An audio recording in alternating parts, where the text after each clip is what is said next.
Chapter 12. Intruder. My eyes flew open wide with fright, though I was so exhausted and muddled that I was not yet positive whether I was awake or asleep. Something scratched against my window again, with the same thin, high-pitched sound. Confused and clumsy with sleep, I stumbled out of my bed and to the window, blinking the lingering tears from my eyes on the way. A huge, dark shape wobbled erratically on the other side of the glass, lurching toward me like it was going to smash right through. I staggered back, terrified, my throat closing around a scream. Victoria. She'd come for me. I was dead. Not Charlie, too. I choked back the building scream. I would have to keep quiet through this, somehow. I had to keep Charlie from coming to investigate. And then a familiar husky voice called from the dark shape. Bella, it hissed. Ouch! Dang it, open the window! Ouch! I needed 2 seconds to shake off the horror before I could move. But then I hurried to the window and shoved the glass out of the way. The clouds were dimly lit from behind, enough for me to make sense of the shapes. What are you doing? I gasped. Jacob was clinging precariously to the top of the spruce that grew in the middle of Charlie's little front yard. His weight had bowed the tree forward toward the house, and he now swung, his legs dangling 20 feet above the ground, not a yard away from me. The thin branches at the tip of the tree scraped against the side of the house again with a grating squeal. I'm trying to keep, he huffed, shifting his weight as the treetop bounced him. My promise. I blinked my wet, blurry eyes, suddenly sure that I was dreaming. When did you ever promise to kill yourself falling out of Charlie's tree? He snorted, unamused, swinging his legs to improve his balance. Get out of the way, he ordered. What? He swung his legs again, backwards and forward, increasing his momentum. I realized what he was trying to do. No, Jake! But I ducked to the side, because it was too late. With a grunt, he launched himself toward my open window. Another scream built in my throat as I waited for him to fall to his death, or at least maim himself against the wooden siding. To my shock, he swung agilely into my room, landing on the balls of his feet with a low thud.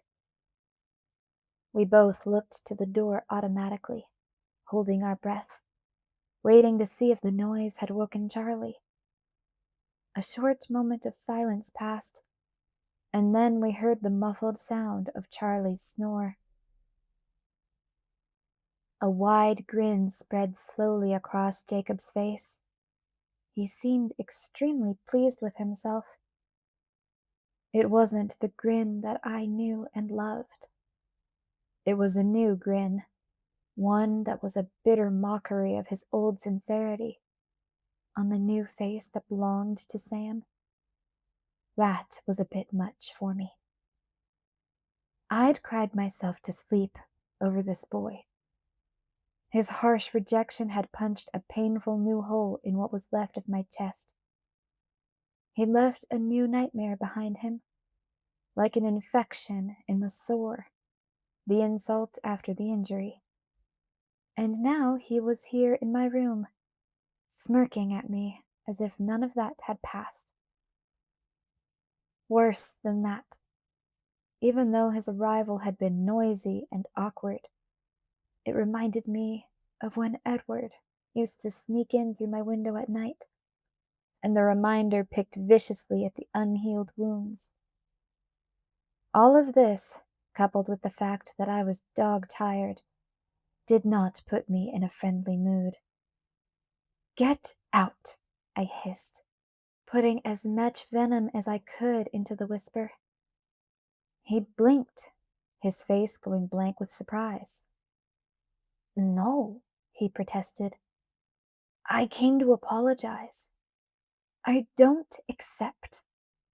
I tried to shove him back out of the window.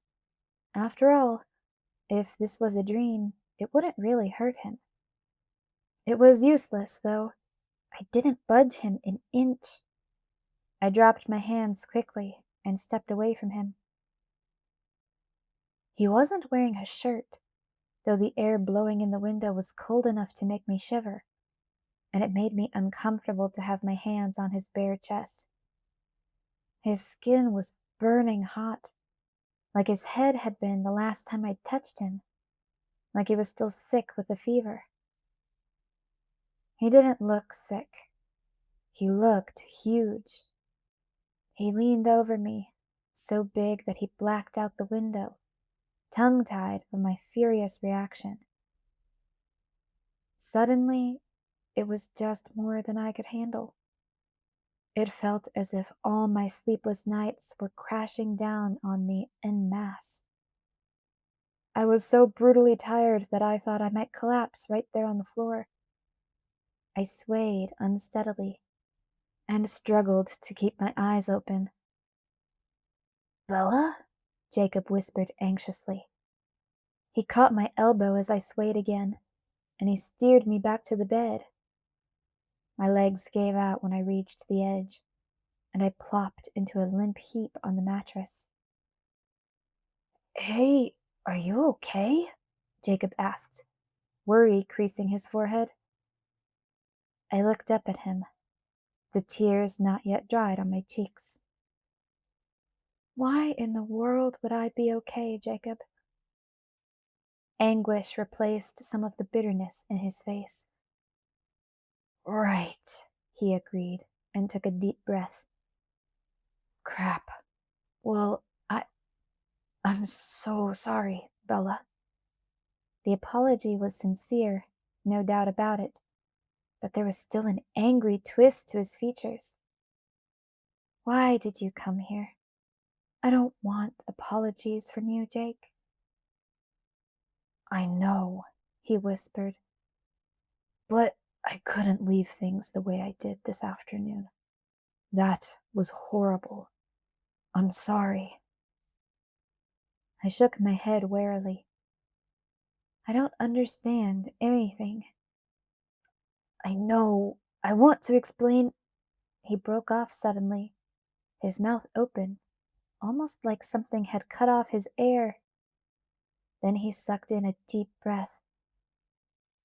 But I can't explain, he said, still angry. I wish I could. I let my head fall into my hands. My question came out muffled by my arm. Why? He was quiet for a moment. I twisted my head to the side, too tired to hold it up, to see his expression. It surprised me. His eyes were squinted, his teeth clenched, his forehead wrinkled in effort. What's wrong? I asked. He exhaled heavily, and I realized he'd been holding his breath too. I can't do it, he muttered, frustrated. Do what? He ignored my question. Look, Bella, haven't you ever had a secret that you couldn't tell anyone?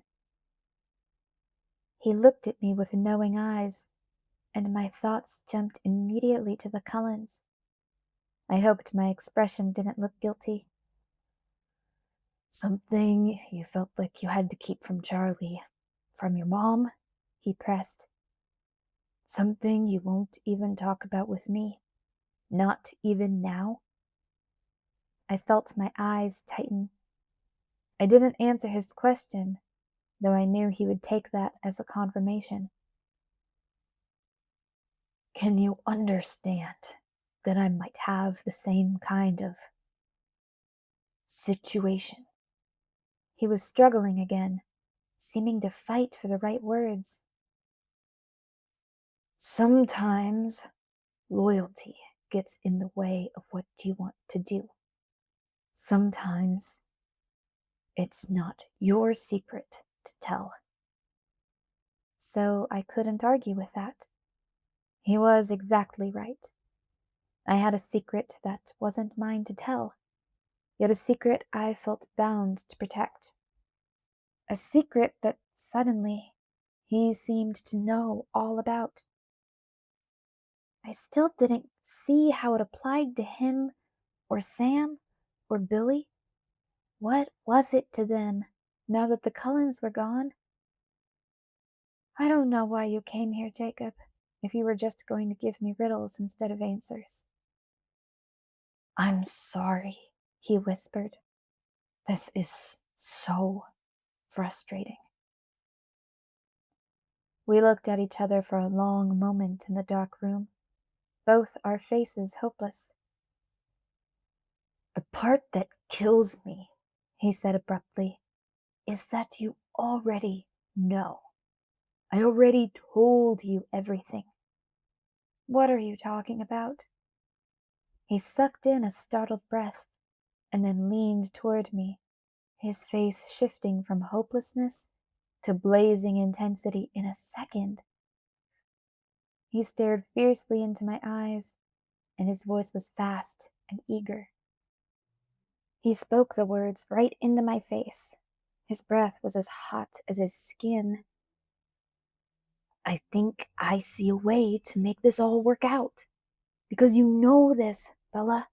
I can't tell you, but if you guessed it, that would let me off the hook.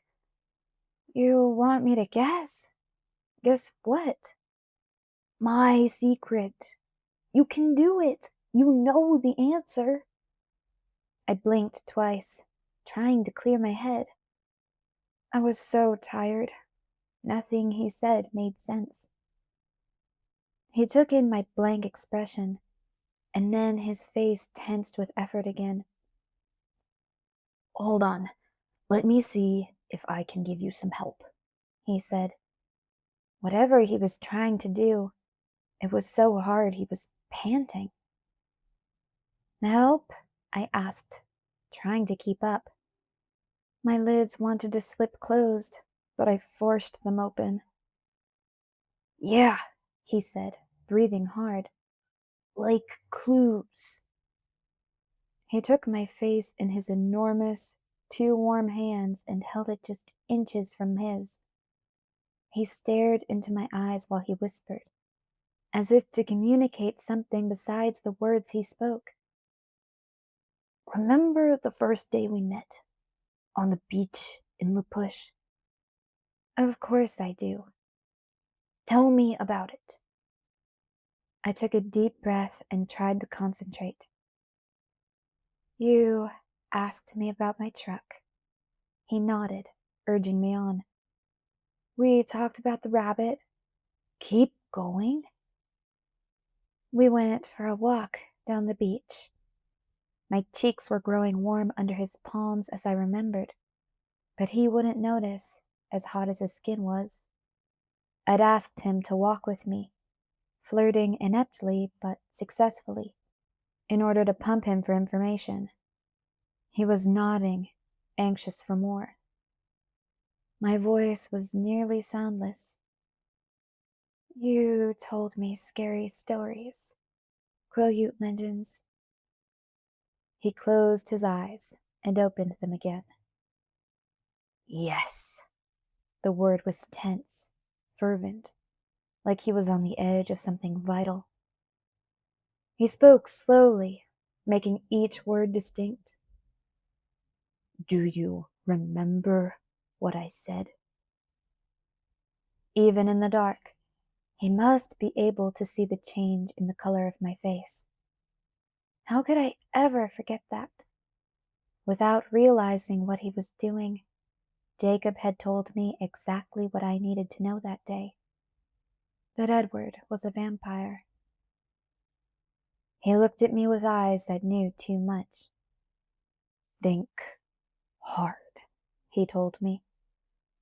Yes, I remember, I breathed, He inhaled deeply, struggling.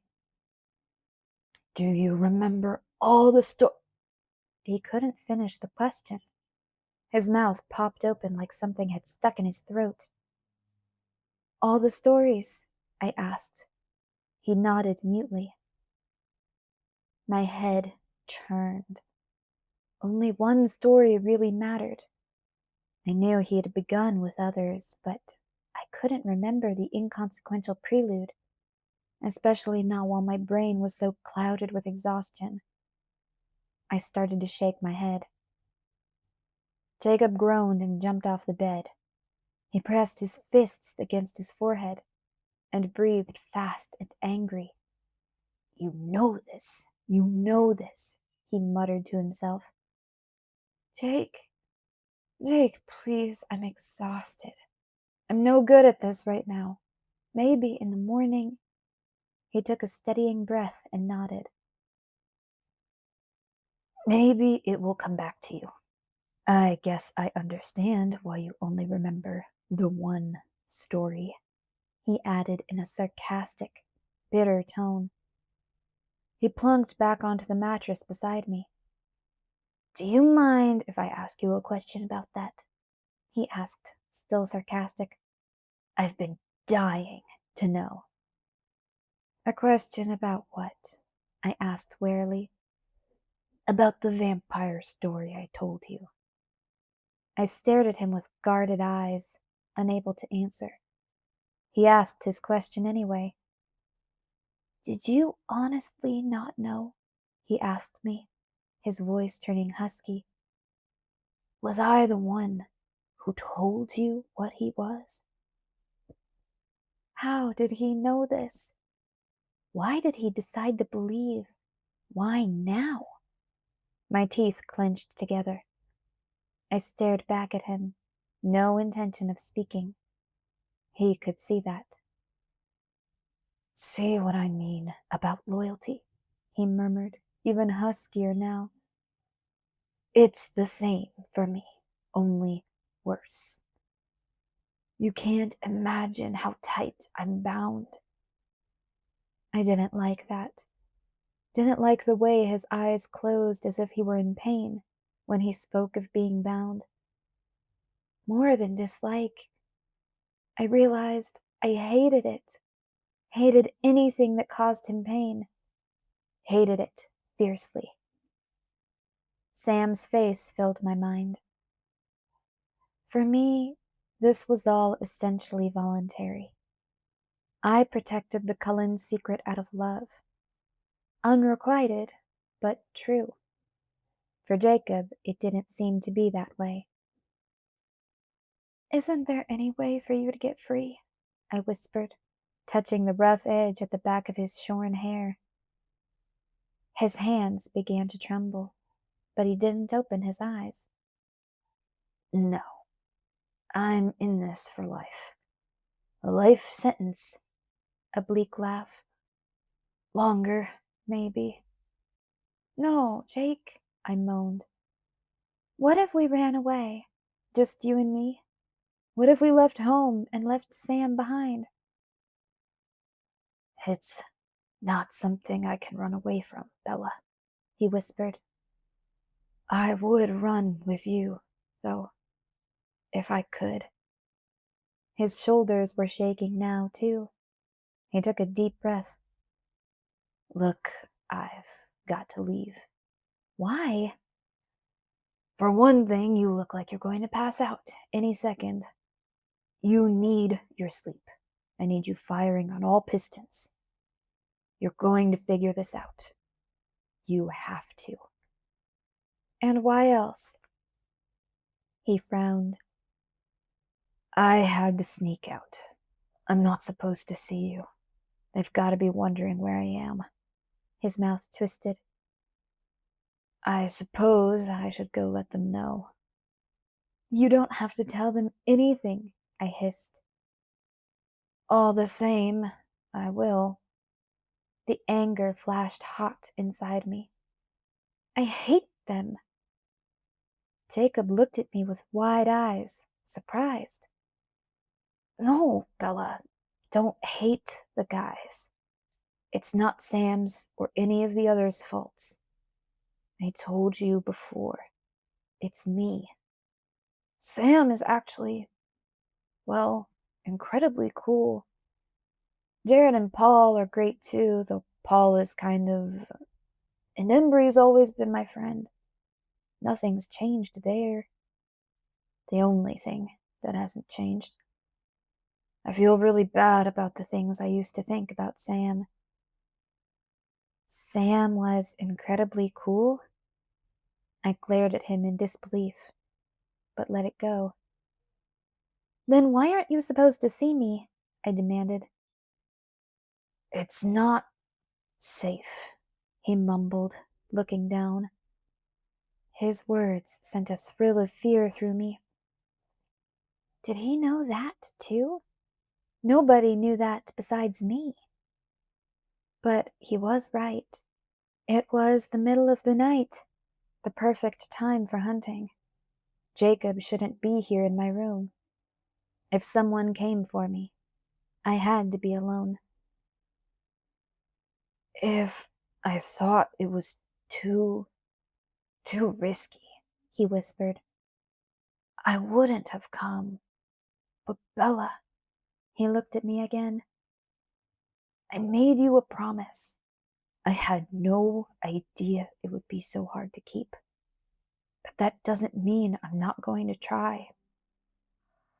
He saw the incomprehension on my face.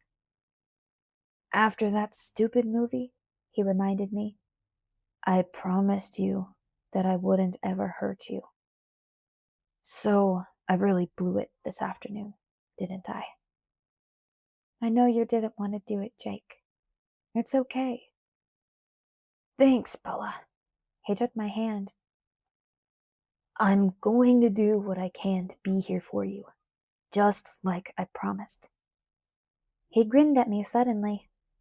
The grin was not mine, nor Sam's, but some strange combination of the two.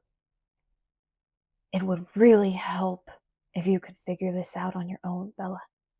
Put some honest effort into it. I made a weak grimace. I'll try. And I'll try to see you soon, he sighed. And they'll try to talk me out of that. Don't listen to them. I'll try.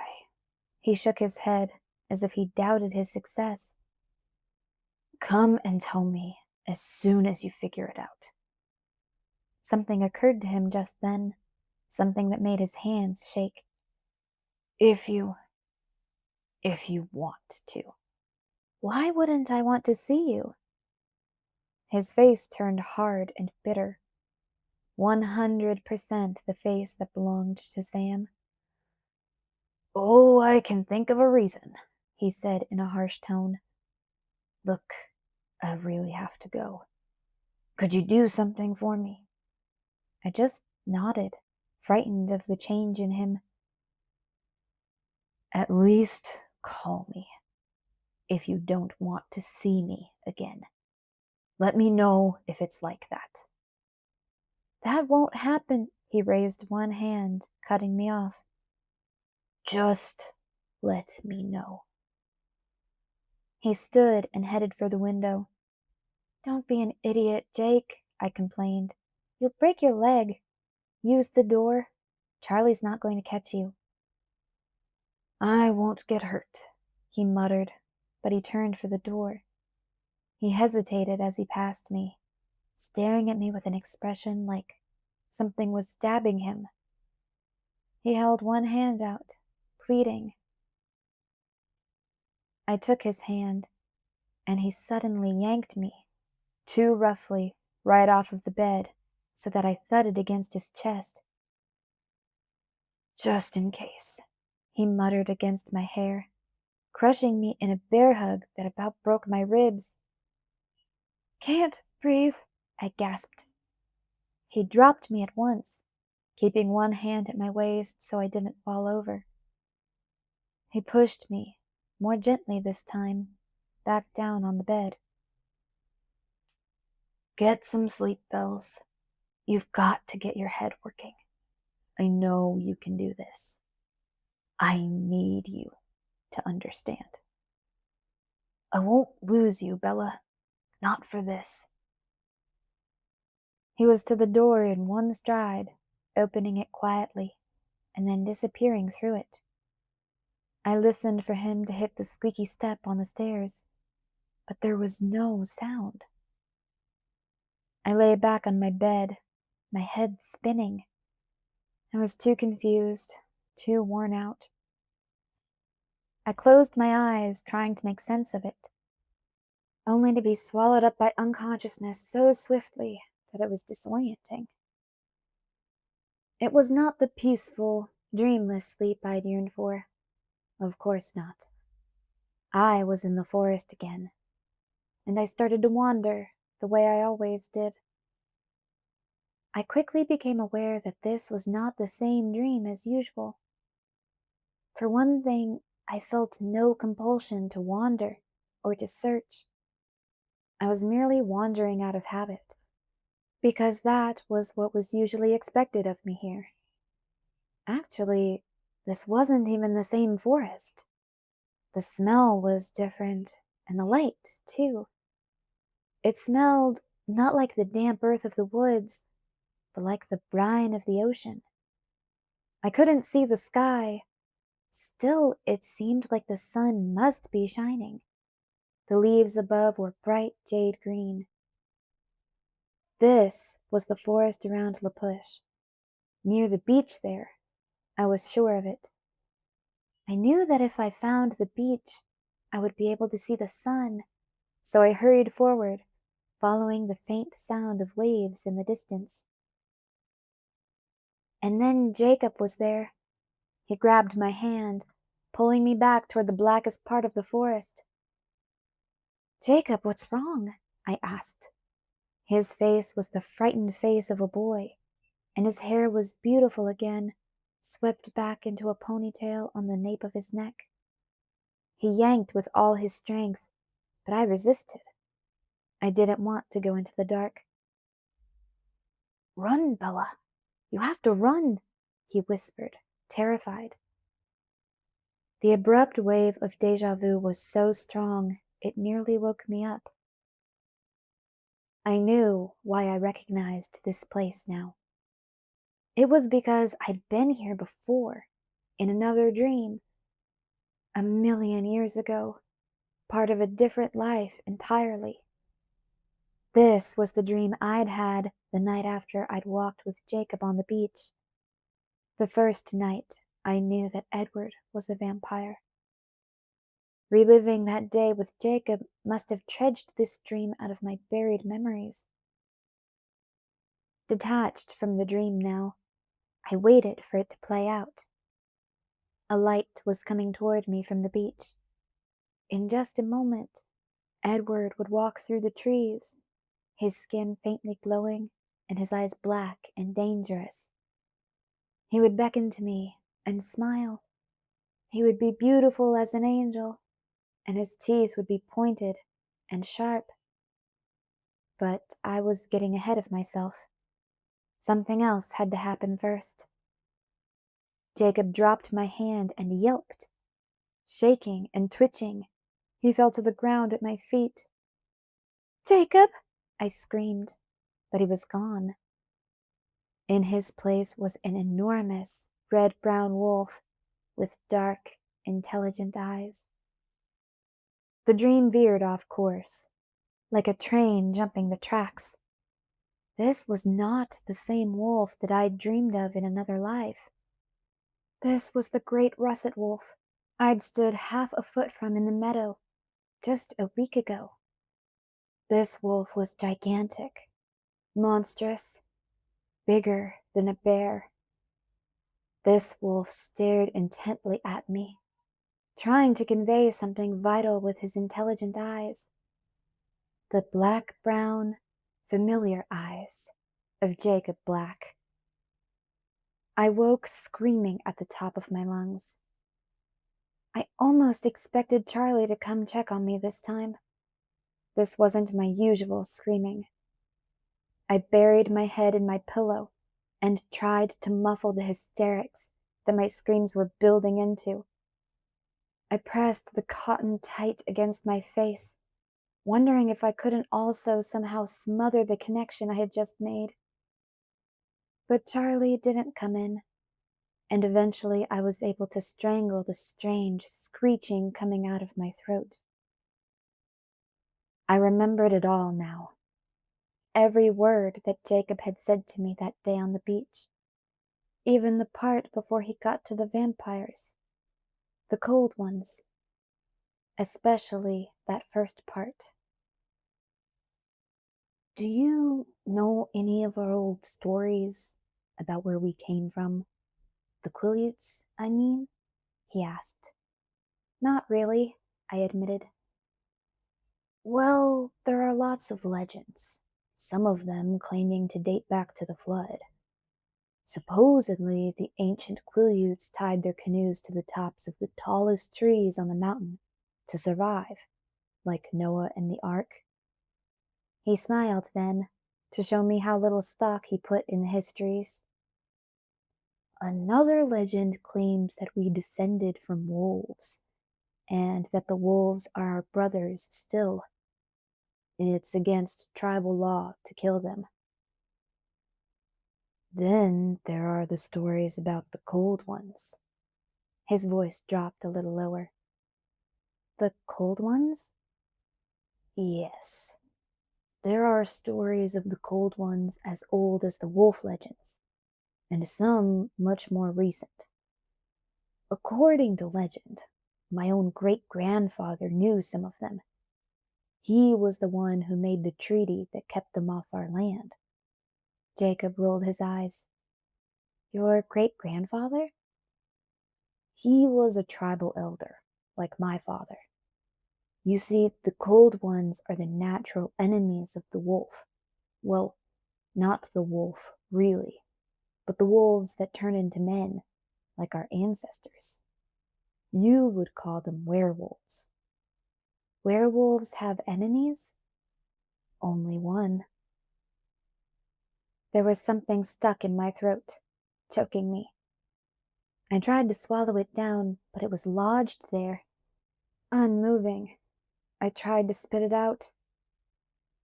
Werewolf, I gasped. Yes, that was the word I was choking on.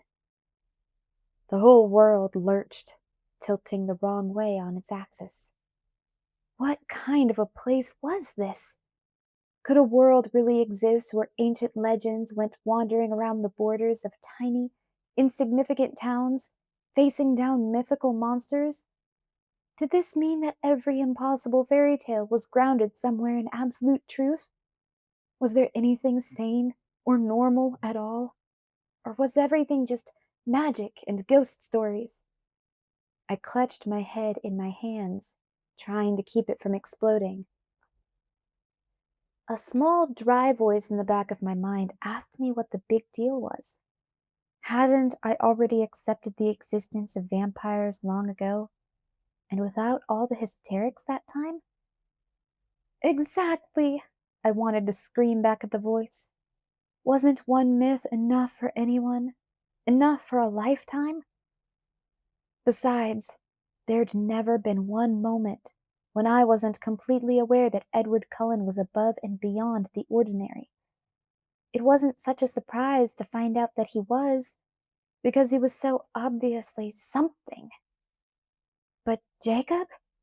Jacob, who was just Jacob, and nothing more than that? Jacob, my friend? Jacob, the only human I'd ever been able to relate to. And he wasn't even human. I fought the urge to scream again. What did this say about me? I knew the answer to that one. It said that there was something deeply wrong with me. Why else would my life be filled with characters from horror movies? Why else would I care so much about them that it would tear big chunks right out of my chest when they went off along their mythical ways? In my head, everything spun and shifted, rearranging so that things that had meant one thing before now meant something else. There was no cult. There had never been a cult, never been a gang. No, it was much worse than that. It was a pack. A pack of 5 mind-blowingly gigantic, multi-hued werewolves that had stalked right past me in Edward's Meadow. Suddenly, I was in a frantic hurry. I glanced at the clock. It was way too early and I didn't care. I had to go to La Push, now. I had to see Jacob, so he could tell me that I hadn't lost my mind altogether. I pulled on the first clean clothes I could find, not bothering to see that they matched, and took the stairs 2 at a time. I almost ran into Charlie as I skidded into the hallway, headed for the door. "Where are you going?" he asked, as surprised to see me as I was to see him. "Do you know what time it is?" "Yeah, I have to go see Jacob." "I thought the thing with Sam—" "That doesn't matter. I have to talk to him right now." "It's pretty early." He frowned when my expression didn't change. "Don't you want breakfast?" "Not hungry." The words flew through my lips. He was blocking my path to the exit. I considered ducking around him and making a run for it, but I knew I would have to explain that to him later. "I'll be back soon, okay?" Charlie frowned. "Straight to Jacob's house, right? No stops on the way?" "Of course not. Where would I stop?" My words were running together in my hurry. "I don't know," he admitted. "It's just... well, there's been another attack. The wolves again. It was real close to the resort by the hot springs. There's a witness this time. The victim was only a dozen yards from the road when he disappeared. His wife saw a huge gray wolf just a few minutes later, while she was searching for him, and ran for help." My stomach dropped like I'd hit a corkscrew on a roller coaster. "A wolf attacked him?" "There's no sign of him. Just a little blood again." Charlie's face was pained. "The Rangers are going out armed, taking armed volunteers. There's a lot of hunters who are eager to be involved. There's a reward being offered for the wolf carcasses. That's going to mean a lot of firepower out there in the forest, and it worries me." He shook his head. "When people get too excited, accidents happen." "They're going to shoot the wolves?" My voice shot through 3 octaves. "What else can we do?" "What's wrong?" he asked, his tense eyes studying my face. I felt faint. It must be whiter than usual. "You aren't turning into a tree hugger on me, are you?" I couldn't answer. If he hadn't been watching me, I would have put my head between my knees. I'd forgotten about the missing hikers, the bloody paw prints. I hadn't connected those facts to my first realization. "Look, honey, don't let this scare you. Just stay in town or on the highway. No stops, okay?" "Okay," I repeated in a weak voice. "I've gotta go." I looked at him closely for the first time, and saw that he had his gun strapped to his waist and hiking boots on. "You aren't going out there after the wolves, are you, Dad?" "I've got to help, Bells. People are disappearing." My voice shot up again, almost hysterical now. No, don't go. It's too dangerous." "I've got to do my job, kid. Don't be such a pessimist. I'll be fine." He turned for the door and held it open. "You leaving?" I hesitated, my stomach still spinning in uncomfortable loops. What could I say to stop him? I was too dizzy to think of a solution. "Bells?" Maybe it's too early to go to La Push, I whispered. I agree, he said, and he stepped out into the rain, shutting the door behind him. As soon as he was out of sight, I dropped to the floor and put my head between my knees. Should I go after Charlie? What would I say? And what about Jacob? Jacob was my best friend. I needed to warn him. If he really was a... I cringed and forced myself to think the word. Werewolf. And I knew it was true. I could feel it. Then people would be shooting at him. I needed to tell him and his friends that people would try to kill him if they went running around like gigantic wolves. I needed to tell them to stop. They had to stop. Charlie was out there in the woods. Would they care about that? I wondered. Up until now, only strangers had disappeared. Did that mean anything? Or was it just chance? I needed to believe that Jacob at least would care about that. Either way, I had to warn him. Or did I? Jacob was my best friend. But was he a monster too? A real one? A bad one? Should I warn him if he and his friends were murderers? If they were out there slaughtering innocent hikers in cold blood? If they were truly creatures from a horror movie in every sense, would it be wrong to protect them? It was inevitable that I would have to compare Jacob and his friends to the Cullens. I wrapped my arms around my chest, fighting the hole while I thought of them. I didn't know anything about werewolves, clearly. I would have expected something closer to the movies. Big, hairy, half-men creatures or something, if I had expected them at all.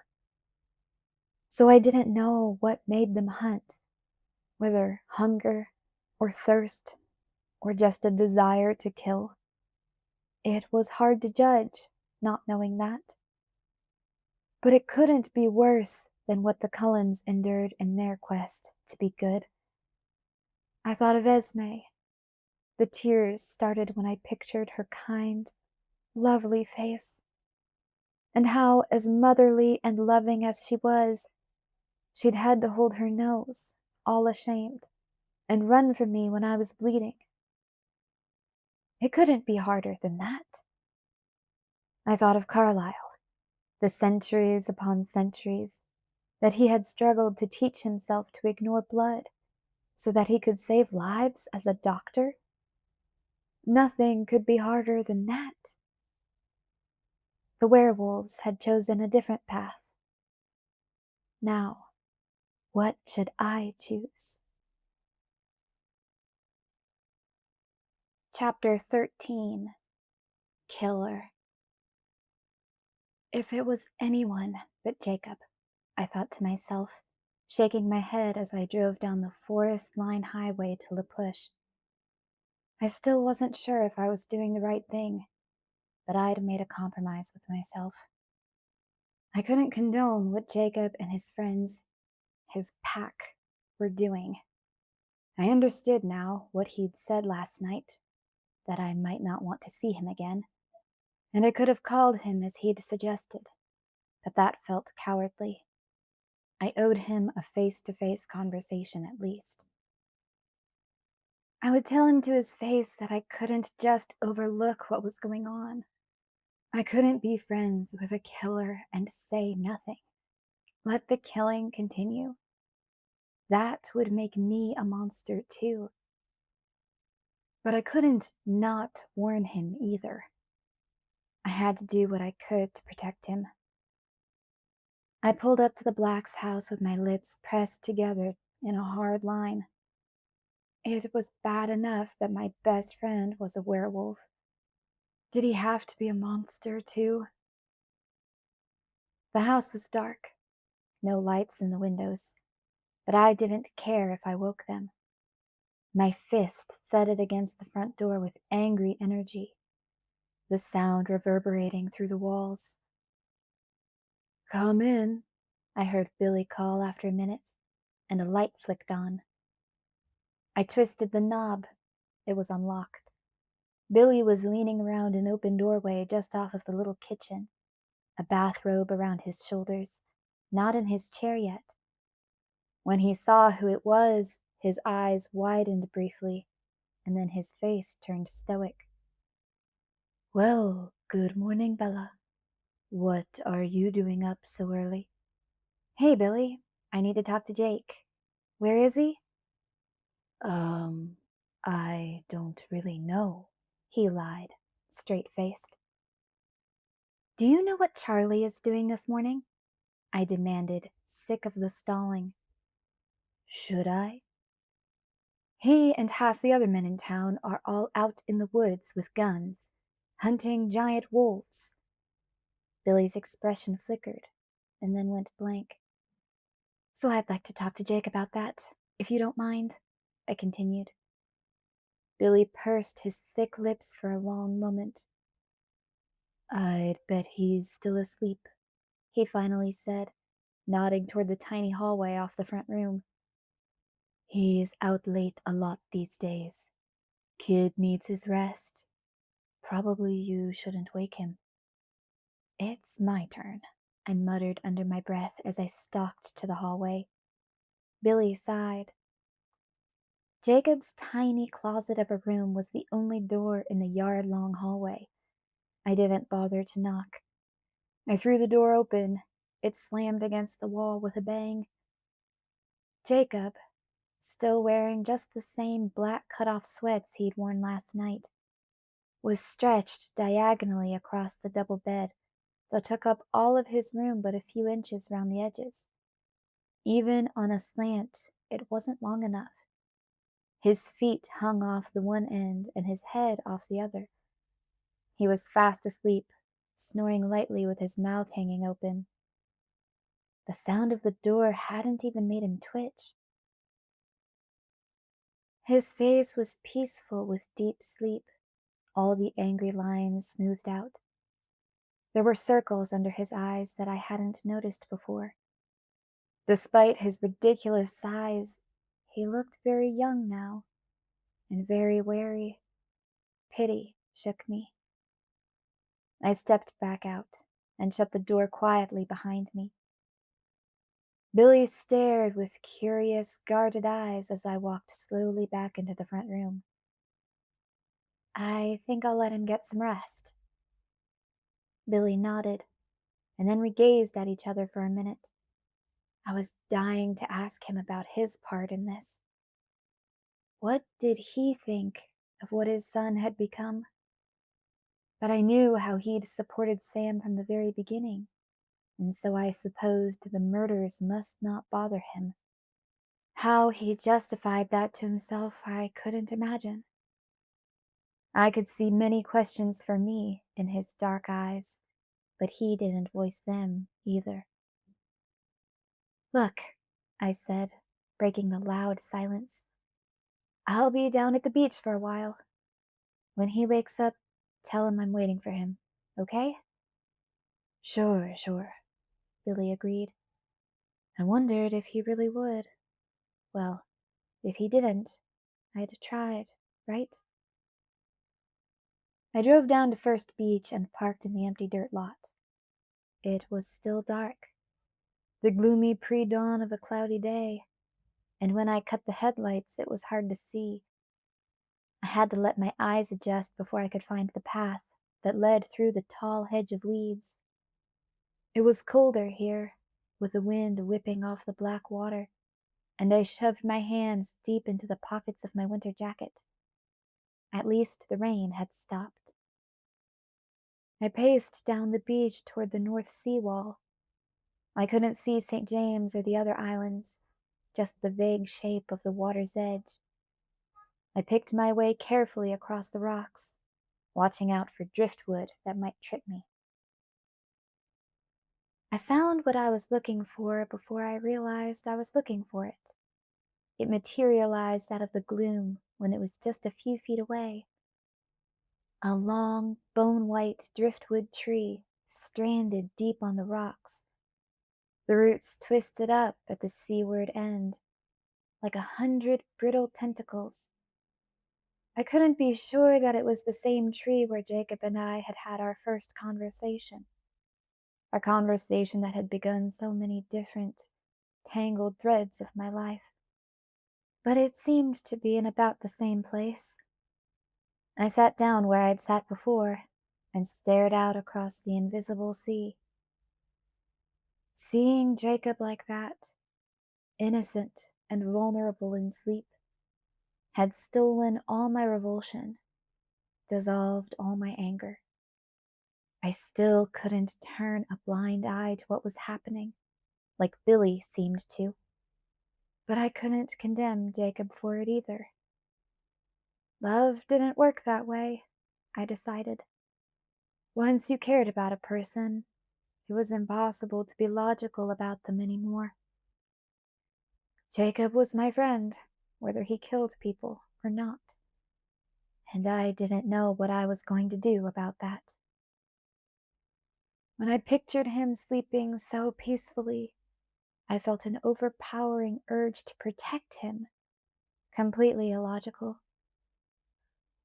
Illogical or not, I brooded over the memory of his peaceful face, trying to come up with some answer, some way to shelter him, while the sky slowly turned gray. "Hi, Bella." Jacob's voice came from the darkness and made me jump. It was soft, almost shy, but I had been expecting some forewarning from the noisy rocks, and so it still startled me. I could see his silhouette against the coming sunrise. It looked enormous. "Jake?" He stood several paces away, shifting his weight from foot to foot anxiously. "Billy told me you came by. Didn't take you very long, did it? I knew you could figure it out." "Yeah, I remember the right story now," I whispered. It was quiet for a long moment, and though it was still too dark to see well, my skin prickled as if his eyes were searching my face. There must have been enough light for him to read my expression, because when he spoke again, his voice was suddenly acidic. "You could have just called," he said harshly. I nodded. "I know." Jacob started pacing along the rocks. If I listened very hard, I could just hear the gentle brush of his feet on the rocks behind the sound of the waves. The rocks had clattered like castanets for me. "Why did you come?" he demanded, not halting his angry stride. "I thought it would be better face to face." He snorted. "Oh, much better." "Jacob, I have to warn you." "About the rangers and the hunters? Don't worry about it. We already know." "Don't worry about it?" I demanded in disbelief. "Jake, they've got guns. They're setting traps and offering rewards, and—" "We can take care of ourselves," he growled, still pacing. "They're not going to catch anything.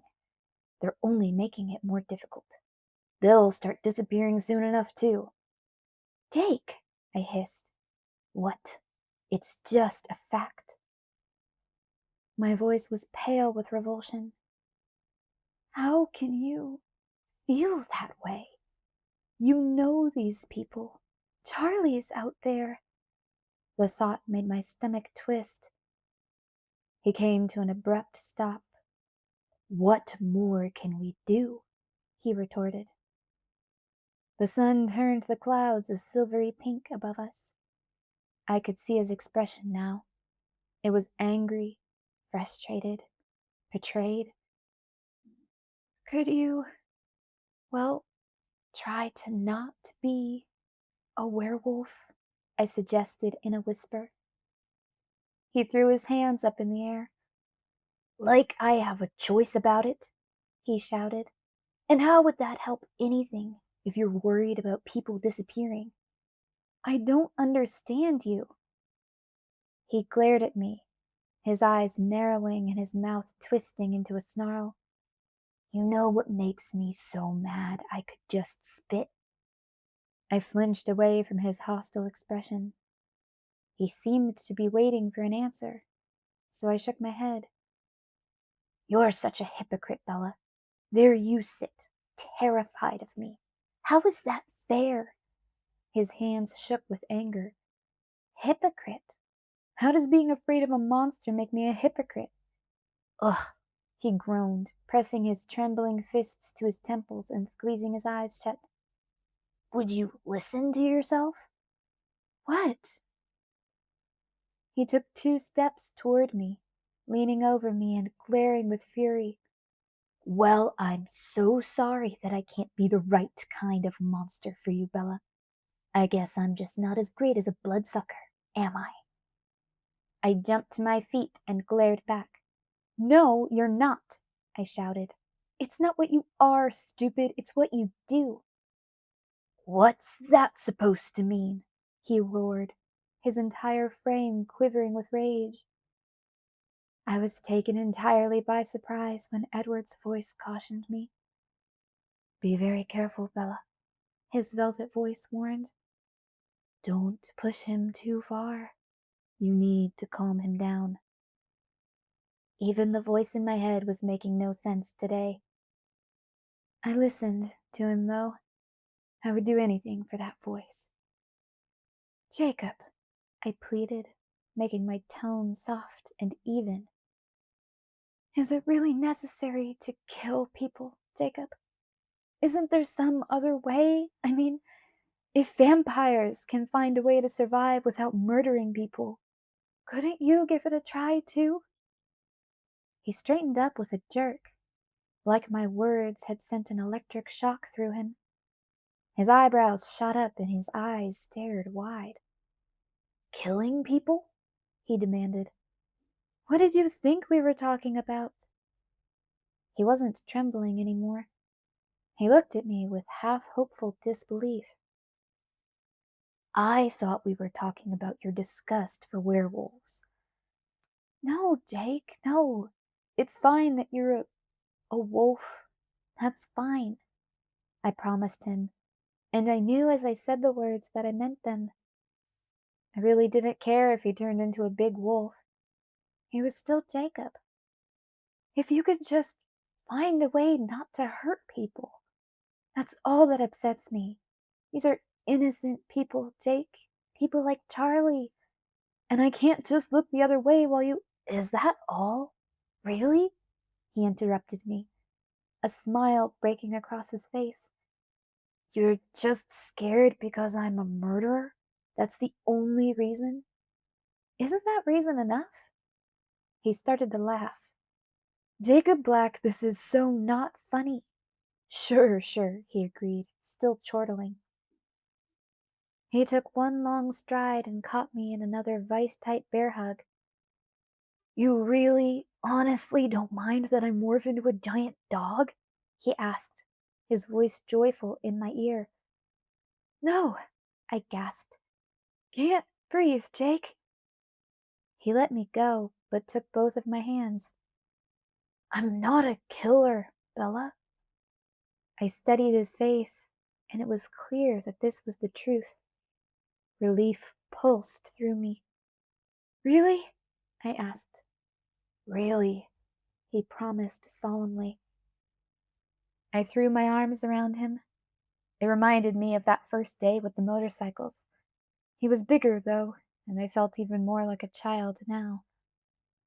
Like that other time, he stroked my hair. Sorry I called you a hypocrite, he apologized. Sorry I called you a murderer, he laughed. I thought of something then, and pulled away from him so that I could see his face. My eyebrows furrowed in anxiety.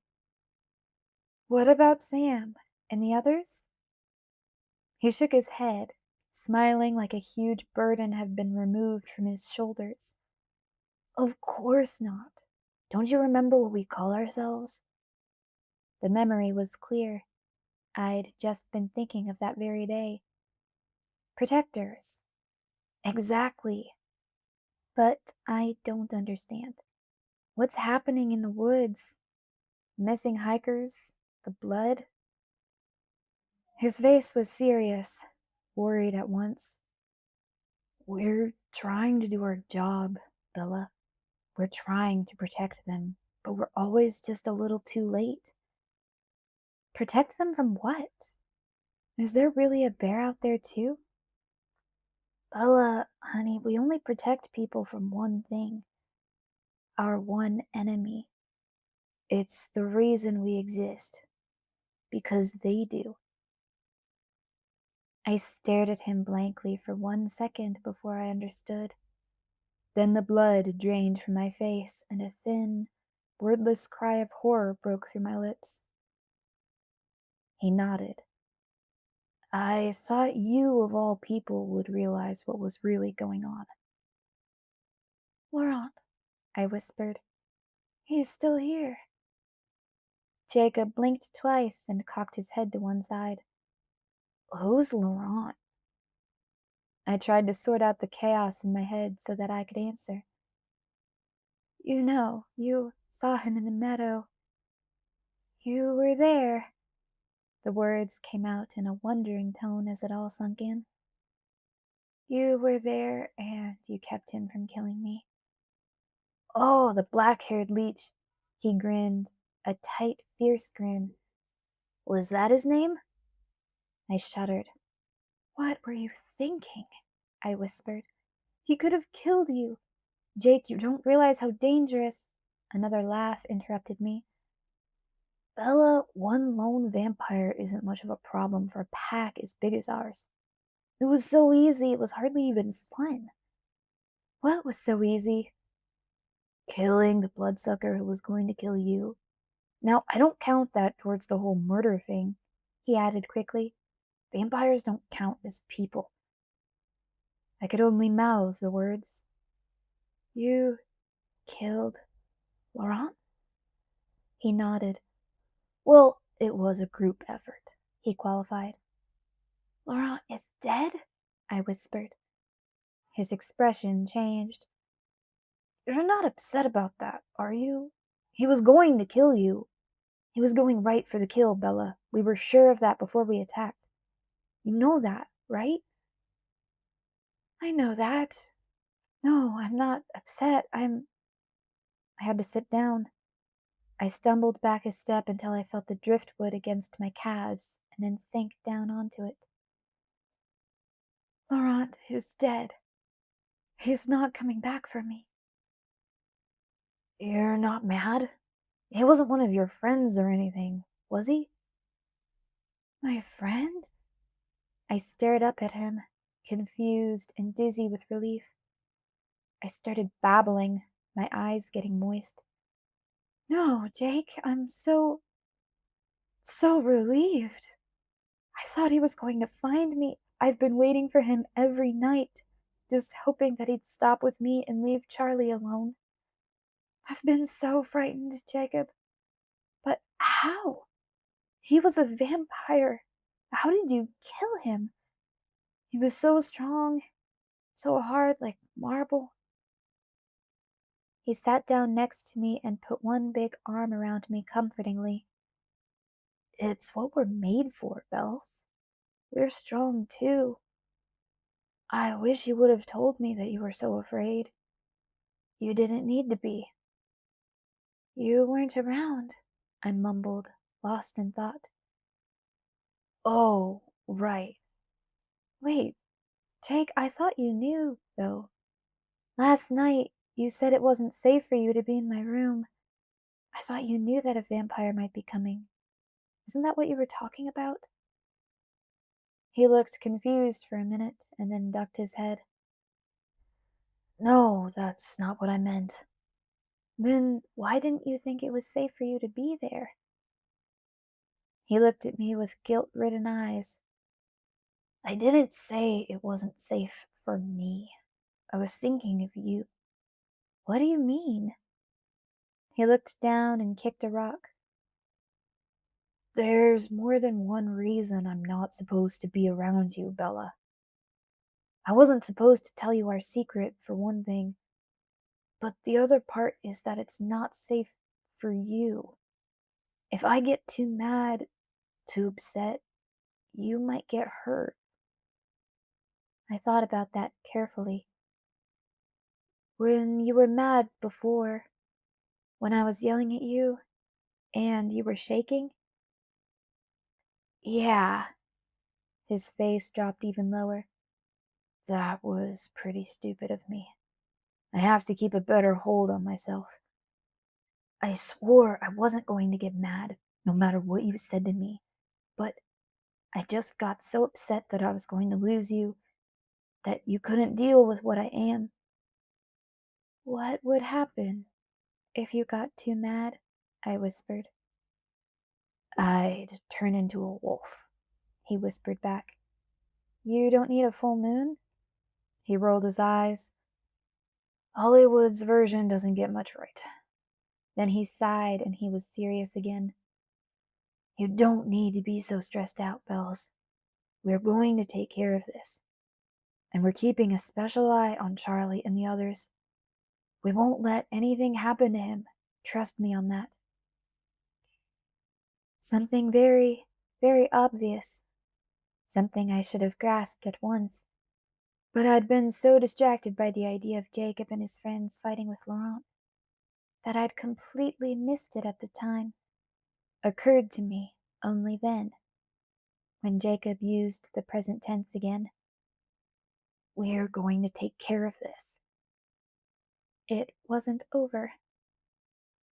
Laurent is dead, I gasped, and my entire body went ice cold. Bella?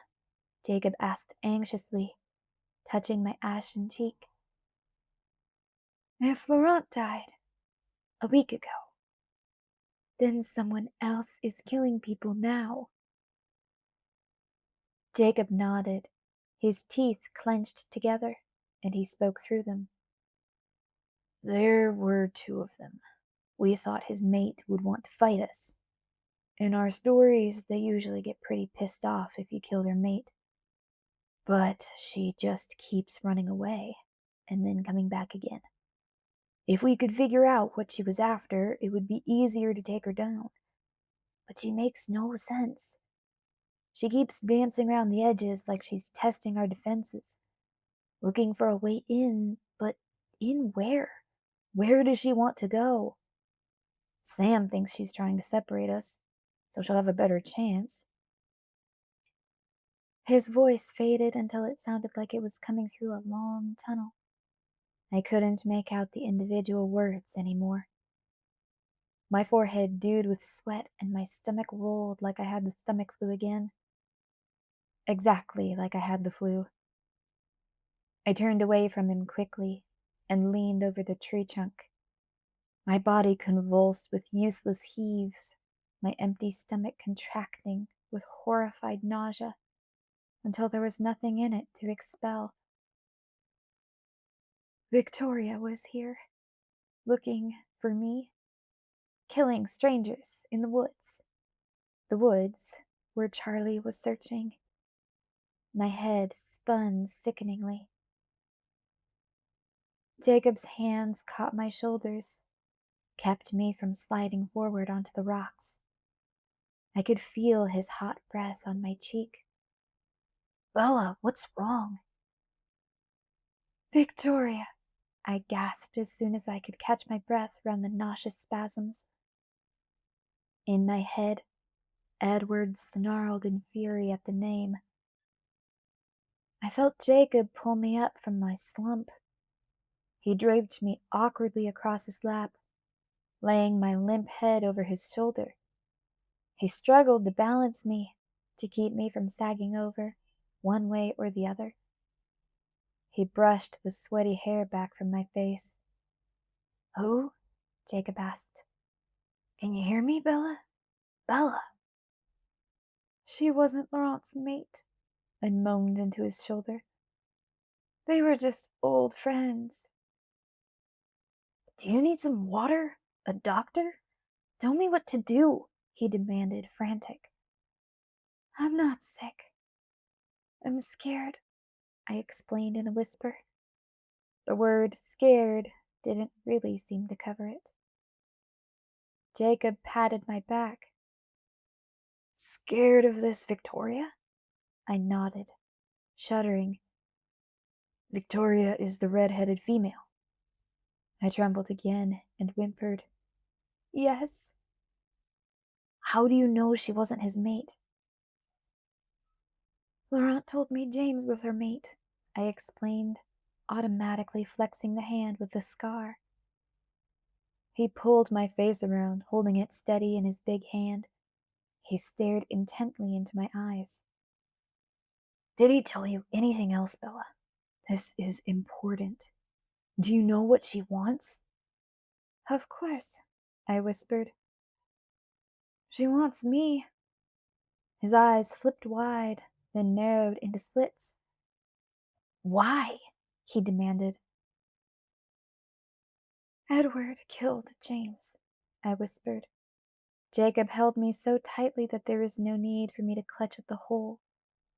He kept me in one piece.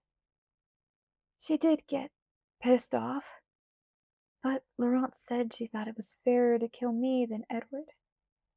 Mate for mate. She didn't know, still doesn't know, I guess, that I swallowed hard.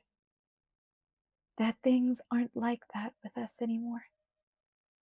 Not for Edward, anyway. Jacob was distracted by that, his face torn between several different expressions. Is that what happened? Why the Cullens left? I'm nothing but a human, after all. Nothing special, I explained, shrugging weakly. Something like a growl, not a real growl, just a human approximation, rumbled in Jacob's chest under my ear. If that idiot bloodsucker is honestly stupid enough, please, I moaned. Please don't. Jacob hesitated, then nodded once. This is important, he said again, his face all business now. This is exactly what we needed to know. We've got to tell the others right away. He stood, pulling me to my feet. He kept 2 hands on my waist until he was sure I wasn't going to fall. I'm okay, I lied. He traded his hold on my waist for one of my hands. Let's go. He pulled me back toward the truck. Where are we going? I asked. I'm not sure yet, he admitted. I'll call a meeting. Hey, wait here for just a minute, okay? He leaned me against the side of the truck and released my hand. Where are you going? I'll be right back, he promised. Then he turned and sprinted through the parking lot, across the road, and into the bordering forest. He flitted into the trees, swift and sleek as a deer. Jacob? I yelled after him hoarsely, but he was already gone. It was not a good time to be left alone. Seconds after Jacob was out of sight, I was hyperventilating. I dragged myself into the cab of the truck and mashed the locks down at once. It didn't make me feel any better. Victoria was already hunting me. It was just luck that she hadn't found me yet. Just luck and 5 teenage werewolves. I exhaled sharply. No matter what Jacob said, the thought of him coming anywhere close to Victoria was horrifying. I didn't care what he could turn into when he got mad. I could see her in my head, her face wild, her hair like flames, deadly, indestructible. But according to Jacob, Laurent was gone. Was that really possible? Edward, I clutched automatically at my chest, had told me how difficult it was to kill a vampire. Only another vampire could do the job. Yet Jake said that this was what werewolves were made for. He said they were keeping a special eye on Charlie, that I should trust the werewolves to keep my father safe. How could I trust that? None of us were safe. Jacob the very least of all. If he was trying to put himself between Victoria and Charlie, between Victoria and me, I felt like I might be about to throw up again.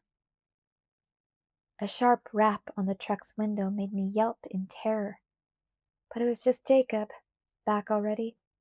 I unlocked the door with trembling, grateful fingers. "You're really scared, aren't you?" he asked as he climbed in. I nodded. "Don't be. We'll take care of you, and Charlie, too, I promise." "The idea of you finding Victoria is scarier than the idea of her finding me," I whispered. He laughed. "You've got to have a little more confidence in us than that. It's insulting." I just shook my head. I'd seen too many vampires in action. "Where did you go just now?" I asked. He pursed his lips and said nothing. "What, is it a secret?" He frowned. "Not really. It's kind of weird, though. I don't want to freak you out." "I'm sort of used to weird by this point, you know?" I tried to smile without much success. Jacob grinned back easily. "Guess you'd have to be." "Okay. See, when we're wolves, we can hear each other." My eyebrows pulled down in confusion. "Not hear sounds," he went on, "but we can hear thoughts. Each other's, anyway, no matter how far away we are from each other. It really helps when we hunt, but it's a big pain otherwise. It's embarrassing, having no secrets like that. Freaky, huh?" "Is that what you meant last night, when you said you would tell them you'd seen me, even though you didn't want to?" "You're quick. Thanks." "You're also very good with weird. I thought that would bother you." "It's not. Well, you're not the first person I've known who could do that, so it doesn't seem so weird to me." "Really? Wait, are you talking about your bloodsuckers?" "I wish you wouldn't call them that." He laughed. "Whatever. The Cullens, then?" Just Edward." I pulled one arm surreptitiously around my torso. Jacob looked surprised, unpleasantly so. "I thought those were just stories. I've heard legends about vampires who could do extra stuff, but I thought that was just a myth." "Is anything just a myth anymore?" I asked him wryly. He scowled. "Guess not. Okay, we're going to meet Sam and the others at the place we go to ride our bikes." I started the truck and headed back up the road. "So did you just turn into a wolf now, to talk to Sam?" I asked, curious. Jacob nodded, seeming embarrassed. "I kept it real short.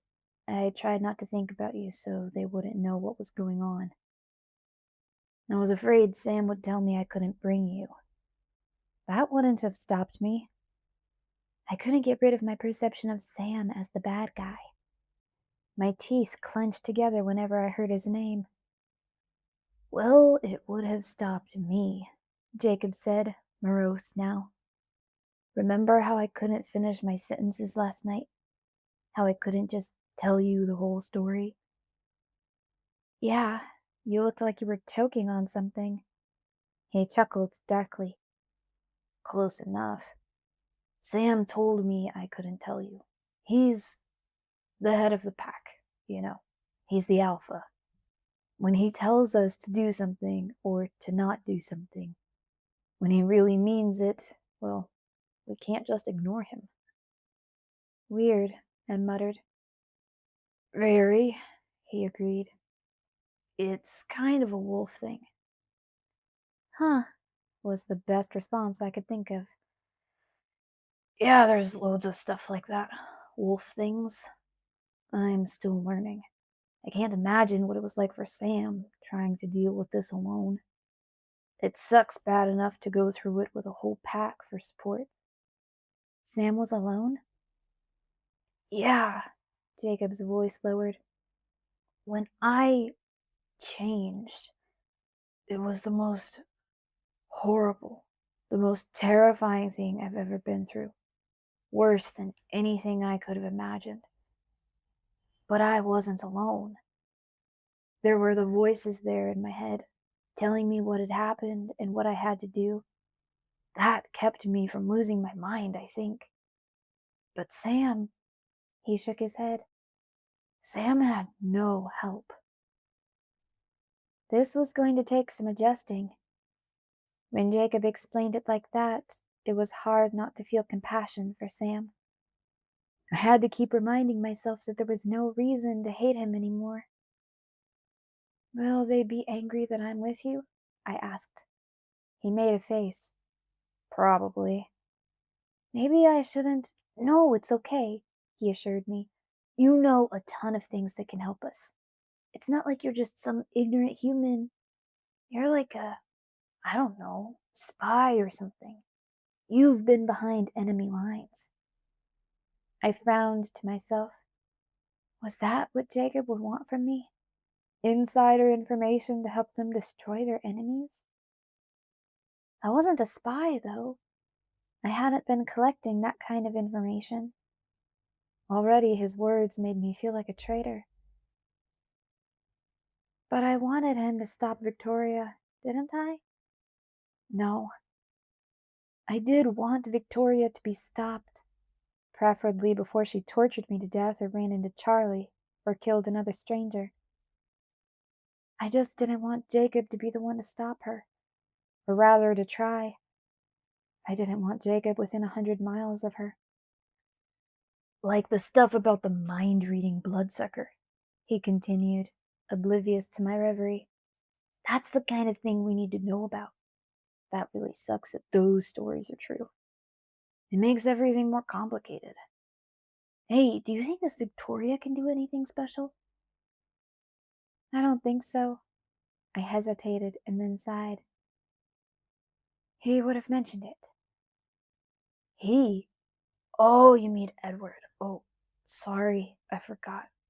You don't like to say his name or hear it. I squeezed my midsection, trying to ignore the throbbing around the edges of my chest. Not really, no. Sorry. How do you know me so well, Jacob? Sometimes it's like you can read my mind. No, I just pay attention. We were on the little dirt road where Jacob had first taught me to ride the motorcycle. This good? I asked. Sure, sure. I pulled over and cut the engine. You're still pretty unhappy, aren't you? He murmured. I nodded, staring unseeingly into the gloomy forest. Did you ever think that maybe you're better off? I inhaled slowly and then let my breath out. No, 'cause he wasn't the best. Please, Jacob, I interrupted, begging in a whisper. Could we please not talk about this? I can't stand it. Okay, he took a deep breath. I'm sorry I said anything. Don't feel bad. If things were different, it would be nice to finally be able to talk to someone about it. He nodded. Yeah, I had a hard time keeping a secret from you for 2 weeks. It must be hell not to be able to talk to anyone. Hell, I agreed. Jacob sucked in a sharp breath. They're here. Let's go. Are you sure? I asked while he popped his door open. Maybe I shouldn't be here. They'll deal with it, he said, and then he grinned, Who's afraid of the big bad wolf? Ha ha, I said, but I got out of the truck, hurrying around the front end to stand close beside Jacob. I remembered only too clearly the giant monsters in the meadow. My hands were trembling like Jacob's had been before, but with fear rather than rage. Jake took my hand and squeezed it. Here we go.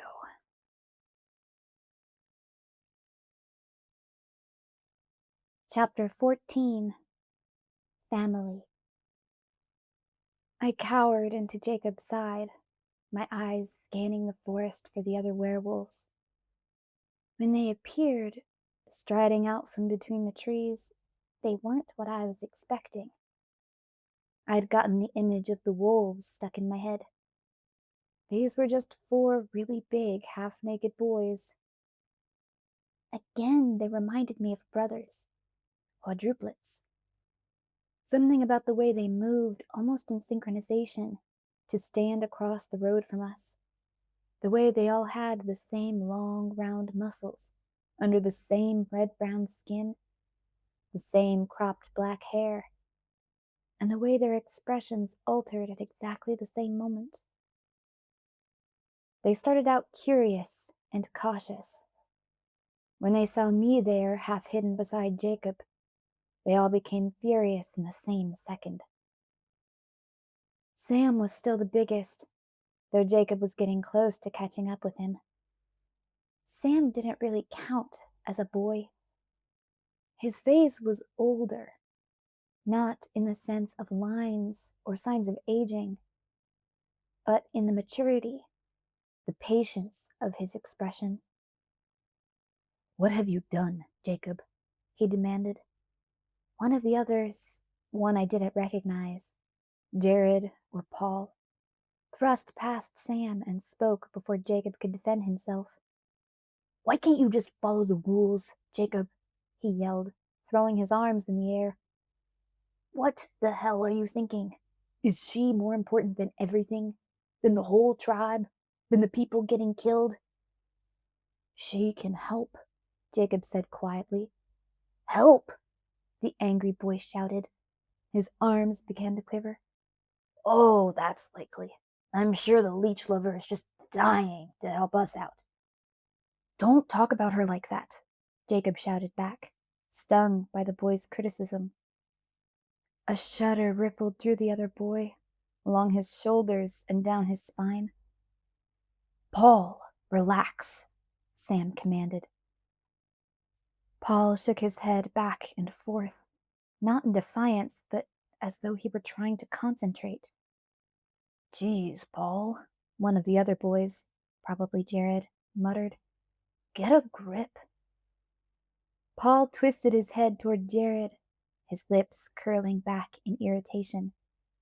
Then he shifted his glare in my direction. Jacob took a step to put himself in front of me. That did it.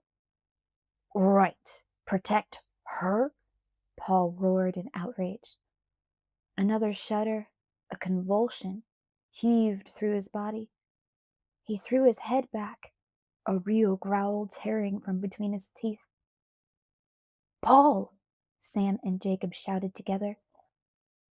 Paul seemed to fall forward, vibrating violently. Halfway to the ground, there was a loud ripping noise, and the boy exploded.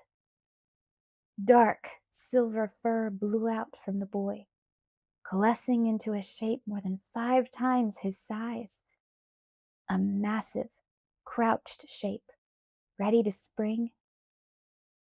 The wolf's muzzle wrinkled back over his teeth, and another growl rolled through his colossal chest. His dark, enraged eyes focused on me. In the same second, Jacob was running across the road, straight for the monster. "Jacob!" I screamed. Mid-stride, a long tremor shivered down Jacob's spine. He leaped forward, diving head first into the empty air. With another sharp tearing sound, Jacob exploded too. He burst out of his skin, Shreds of black and white cloth blasted up into the air. It happened so quickly that if I had blinked, I would have missed the entire transformation. 1 second it was Jacob diving into the air, and then it was the gigantic, russet brown wolf, so enormous that I couldn't make sense of its mass somehow fitting inside Jacob, charging the crouched silver beast. Jacob met the other werewolf's attack head on. Their angry snarls echoed like thunder off of the trees. The black and white scraps, the remains of Jacob's clothes, fluttered to the ground where he'd disappeared. "Jacob!" I screamed again, staggering forward. "Stay where you are, Bella," Sam ordered. It was hard to hear him over the roar of the fighting wolves. They were snapping and tearing at each other, their sharp teeth flashing toward each other's throats. The Jacob wolf seemed to have the upper hand. He was visibly bigger than the other wolf, and it looked like he was stronger, too. He rammed his shoulder against the gray wolf again and again, knocking him back toward the trees. "Take her to Emily's," Sam shouted toward the other boys, who were watching the conflict with rapt expressions. Jacob had successfully shoved the gray wolf off of the road, and they were disappearing into the forest, though the sound of their snarls was still loud. Sam ran after them, kicking off his shoes on the way. As he darted into the trees, he was quivering from head to toe. The growling and snapping was fading into the distance. Suddenly the sound cut off, and it was very quiet on the road. One of the boys started laughing. I turned to stare at him. My wide eyes felt frozen, like I couldn't even blink them. The boy seemed to be laughing at my expression. "Well, there's something you don't see every day," he snickered. His face was vaguely familiar, thinner than the others. "Embry Call." "I do," the other boy, Jared, grumbled. "Every single day." "Aw, Paul doesn't lose his temper every day," Embry disagreed, still grinning. "Maybe 2 out of 3. Jared stopped to pick something white up off the ground. He held it up toward Embry. It dangled in limp strips from his hand. "Totally shredded," Jared said. "Billy said this was the last pair he could afford. Guess Jacob's going barefoot now." "This one survived," Embry said, holding up a white sneaker. "Jake can hop," he added with a laugh. Jared started collecting various pieces of fabric from the dirt. "Get Sam's shoes, will you? All the rest of this is headed for the trash." Embry grabbed the shoes and then jogged into the trees where Sam had disappeared. He was back in a few seconds with a pair of cut-off jeans draped over his arm. Jared gathered the torn remains of Jacob's and Paul's clothes and wadded them into a ball. Suddenly, he seemed to remember me. He looked at me carefully, assessing. "Hey, you're not gonna faint or puke or anything?" he demanded. "I don't think so," I gasped. "You don't look so good. Maybe you should sit down." "Okay," I mumbled. For the second time in one morning, I put my head between my knees. "Jake should have warned us," Embry complained. "He shouldn't have brought his girlfriend into this. What did he expect?" "Well, the wolf's out of the bag now," Embry sighed. "Way to go, Jake." I raised my head to glare at the two boys, who seemed to be taking this all so lightly. "Aren't you worried about them at all?" I demanded. Embry blinked once in surprise. "Worried? Why?" "They could hurt each other." Embry and Jared guffawed. "I hope Paul gets a mouthful of him," Jared said. "Teach him a lesson." I blanched. "Yeah, right," Embry disagreed. Did you see Jake? Even Sam couldn't have phased on the fly like that. He saw Paul losing it, and it took him what? Half a second to attack? The boy's got a gift. Paul's been fighting longer. I'll bet you $10 he leaves a mark. You're on. Jake's a natural. Paul doesn't have a prayer. They shook hands, grinning. I tried to comfort myself with their lack of concern, but I couldn't drive the brutal image of the fighting werewolves from my head. My stomach churned, sore and empty. My head ached with worry. Let's go see Emily. You know she'll have food waiting. Embry looked down at me. Mind giving us a ride? No problem, I choked. Jared raised one eyebrow. Maybe you'd better drive, Embry. She still looks like she might hurl. Good idea. Where are the keys? Embry asked me. Ignition.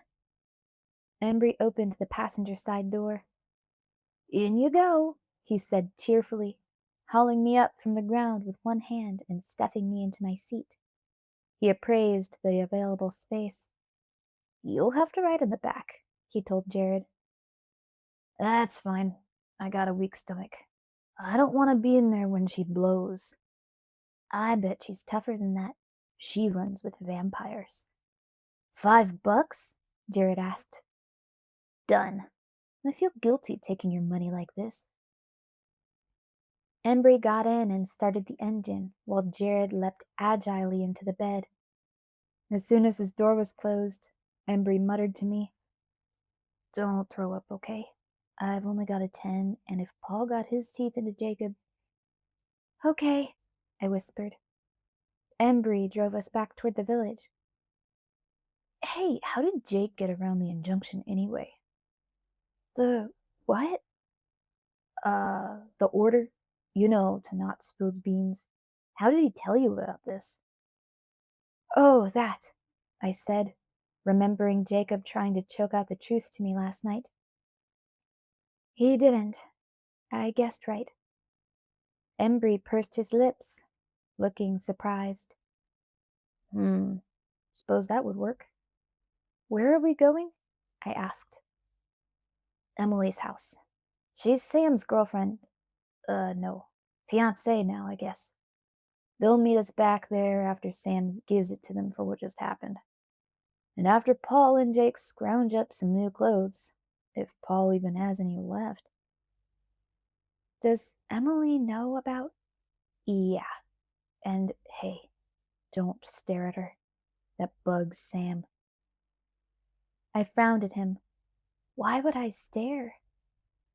Embry looked uncomfortable. Like you saw just now, hanging out around werewolves has its risks. He changed the subject quickly. Hey, are you okay about the whole thing with the black-haired bloodsucker in the meadow? It didn't look like he was a friend of yours, but... Embry shrugged. No, he wasn't my friend. That's good. We didn't want to start anything. Break the treaty, you know. Oh, yeah, Jake told me about the treaty once. A long time ago. Why would killing Laurent break the treaty? Laurent, he repeated, snorting, like he was amused the vampire had a name. Well, we were technically on Cullen turf. We're not allowed to attack any of them, the Cullens at least, off of our land, unless they break the treaty first. We didn't know if the black-haired one was a relative of theirs or something. It looked like you knew him. How would they go about breaking the treaty? If they bite a human. Jake wasn't so keen on the idea of letting it go that far. Oh, thanks. I'm glad you didn't wait. Our pleasure. He sounded like he meant it in the literal sense. Embry drove past the easternmost house on the highway before turning off onto a narrow dirt road. Your truck is slow, he noted. Sorry. At the end of the lane was a tiny house that had once been gray. There was only one narrow window beside the weathered blue door, but the window box under it was filled with bright orange and yellow marigolds, giving the whole place a cheerful look. Embry opened the truck door and inhaled. Emily's cooking. Jared jumped out of the back of the truck and headed for the door, but Embry stopped him with one hand on his chest. He looked at me meaningfully and cleared his throat. I don't have my wallet on me, Jared said. That's okay. I won't forget. They climbed up the one step and entered the house without knocking. I followed timidly after them. The front room, like Billy's house, was mostly kitchen. A young woman with satiny copper skin and long, straight, crow-black hair was standing at the counter by the sink, popping big muffins out of a tin and placing them on a paper plate. For 1 second, I thought the reason Embry had told me not to stare was because the girl was so beautiful. And then she asked, You guys hungry? In a melodic voice, and she turned to face us full on, a smile on half of her face. The right side of her face was scarred from hairline to chin by 3 thick, red lines, livid in color though they were long-heeled. One line pulled down the corner of her dark, almond-shaped right eye. Another twisted the right side of her mouth into a permanent grimace. Thankful for Embry's warning, I quickly turned my eyes to the muffins in her hands. They smelled wonderful, like fresh blueberries. Oh, Emily said, surprised. Who's this? I looked up, trying to focus on the left half of her face. Bella Swan, Jared told her, shrugging. Apparently, I'd been a topic of conversation before. Who else? Leave it to Jacob to find a way around, Emily murmured. She stared at me, and neither half of her once beautiful face was friendly. So you're the vampire girl? I stiffened. Yes. Are you the wolf girl? She laughed, as did Embry and Jared. The left half of her face warmed. I guess I am. She turned to Jared. Where's Sam? Bella, surprised Paul this morning. Emily rolled her good eye. Ah, Paul, she sighed. Do you think they'll be long? I was just about to start the eggs. Don't worry, Embry told her. If they're late, we won't let anything go to waste. Emily chuckled and then opened the refrigerator. No doubt, she agreed. Bella, are you hungry? Go ahead and help yourself to a muffin. Thanks. I took one from the plate and started nibbling around the edges. It was delicious and felt good in my tender stomach. Embry picked up his third and shoved it into his mouth whole. Save some for your brothers, Emily chastised him, hitting him on the head with a wooden spoon. The word surprised me, but the others thought nothing of it. Pig, Jared commented. I leaned against the counter and watched the 3 of them banter like a family.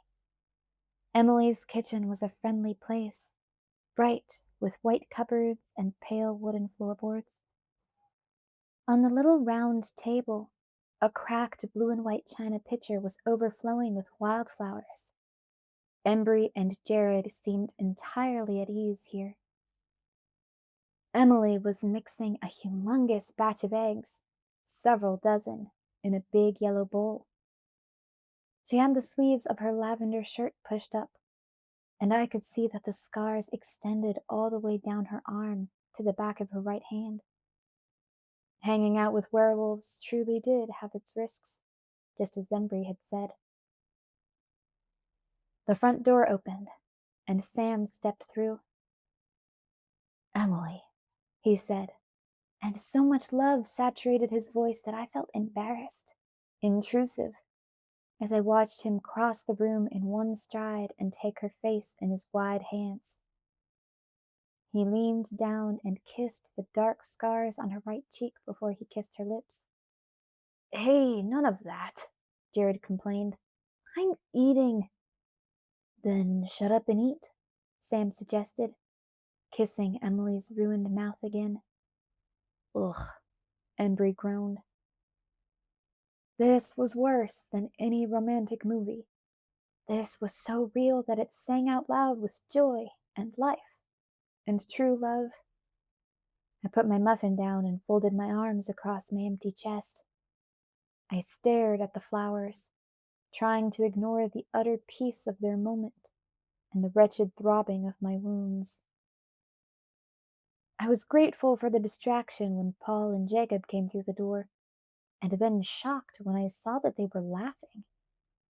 While I watched, Paul punched Jacob on the shoulder, and Jacob went for a kidney jab in return. They laughed again. They both appeared to be in one piece. Jacob scanned the room, his eyes stopping when he found me leaning, awkward and out of place, against the counter in the far corner of the kitchen. Hey, Bells, he greeted me cheerfully. He grabbed 2 muffins as he passed the table and came to stand beside me. Sorry about before, he muttered under his breath. How are you holding up? Don't worry, I'm okay. Good muffins. I picked mine back up and started nibbling again. My chest felt better as soon as Jacob was beside me. Oh, man, Jared wailed, interrupting us. I looked up, and he and Embry were examining a fading pink line on Paul's forearm. Embry was grinning, exultant. $15, he crowed. Did you do that? I whispered to Jacob, remembering the bet. I barely touched him. He'll be perfect by sundown. By sundown? I looked at the line on Paul's arm. Odd, but it looked weeks old. Wolf thing, Jacob whispered. I nodded, trying to not look weirded out. You okay? I asked him under my breath. Not a scratch on me. His expression was smug. Hey, guys, Sam said in a loud voice, interrupting all the conversations going on in the small room. Emily was at the stove, scraping the egg mixture around a big skillet, but Sam still had one hand touching the small of her back, an unconscious gesture. Jacob has information for us. Paul looked unsurprised. Jacob must have explained this to him and Sam already, or they'd just heard his thoughts. I know what the redhead wants. Jacob directed his words toward Jared and Embry. That's what I was trying to tell you before. He kicked the leg of the chair Paul had settled into. And? Jared asked. Jacob's face got serious. She is trying to avenge her mate. Only it wasn't the black-haired leech we killed. The Cullens got her mate last year, and she's after Bella now. This wasn't news to me, but I still shivered. Jared, Embry, and Emily stared at me with open-mouthed surprise. She's just a girl, Embry protested. I didn't say it made sense, but that's why the bloodsucker's been trying to get past us. She's been heading for Forks. They continued to stare at me, mouths still hanging open for a long moment. I ducked my head. Excellent, Jared finally said, a smile beginning to pull up the corners of his mouth. We've got bait. With stunning speed, Jacob yanked a can opener from the counter and launched it at Jared's head. Jared's hand flicked up faster than I would have thought possible, and he snagged the tool just before it hit his face. Bella is not bait. You know what I mean, Jared said, unabashed. So we'll be changing our patterns, Sam said, ignoring their squabble. We'll try leaving a few holes and see if she falls for it. We'll have to split up and I don't like that. But if she's really after Bella, she probably won't try to take advantage of our divided numbers. Quill's gotta be close to joining us, Embry murmured. Then we'll be able to split evenly. Everyone looked down.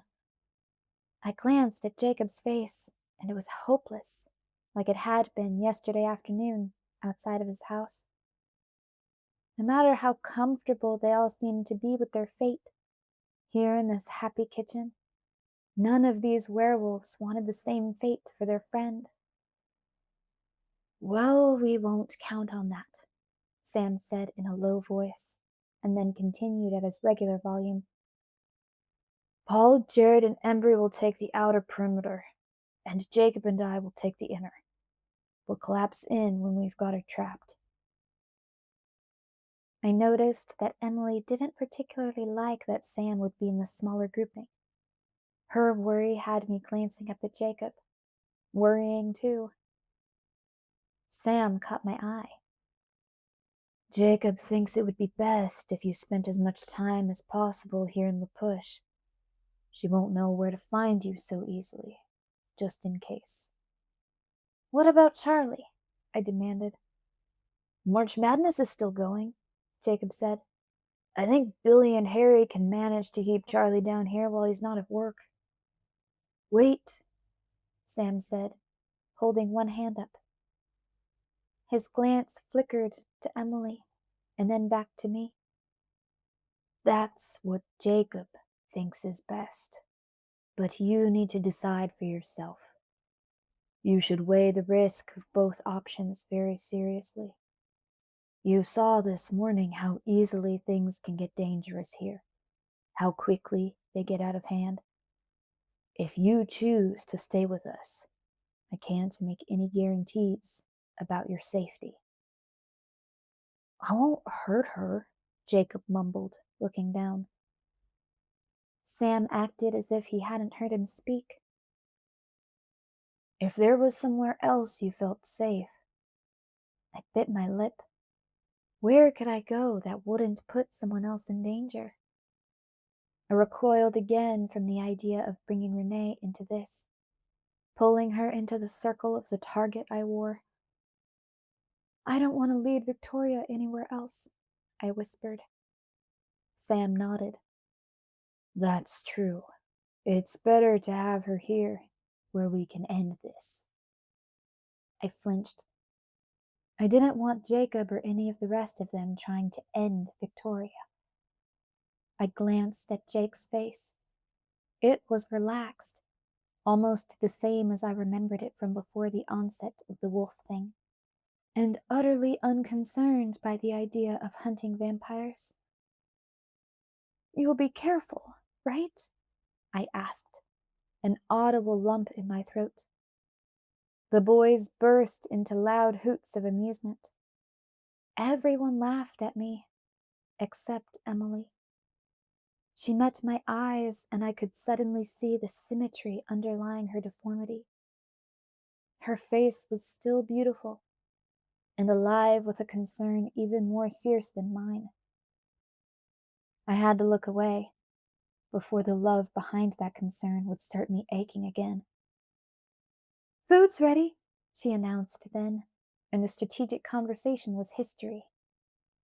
The guys hurried to surround the table, which looked tiny and in danger of being crushed by them, and devoured the buffet-sized pan of eggs Emily placed in their midst in record time. Emily ate leaning against the counter, like me, avoiding the bedlam at the table, and watched them with affectionate eyes. Her expression clearly stated that this was her family. All in all, it wasn't exactly what I'd been expecting from a pack of werewolves.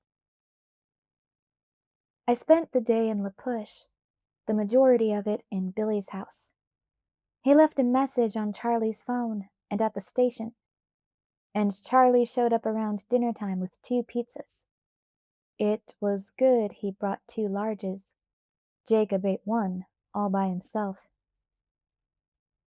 I saw Charlie eyeing the 2 of us suspiciously all night.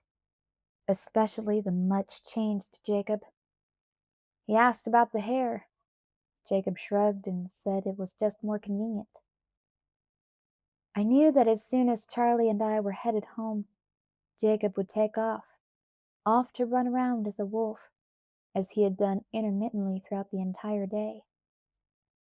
He and his brothers of sorts kept up a constant watch, looking for some sign of Victoria's return.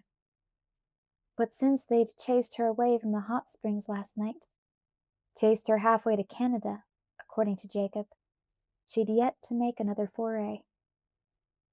I had no hope at all that she might just give up. I didn't have that kind of luck. Jacob walked me to my truck after dinner and lingered by the window, waiting for Charlie to drive away first. "Don't be afraid tonight," Jacob said, while Charlie pretended to be having trouble with his seatbelt. "We'll be out there, watching."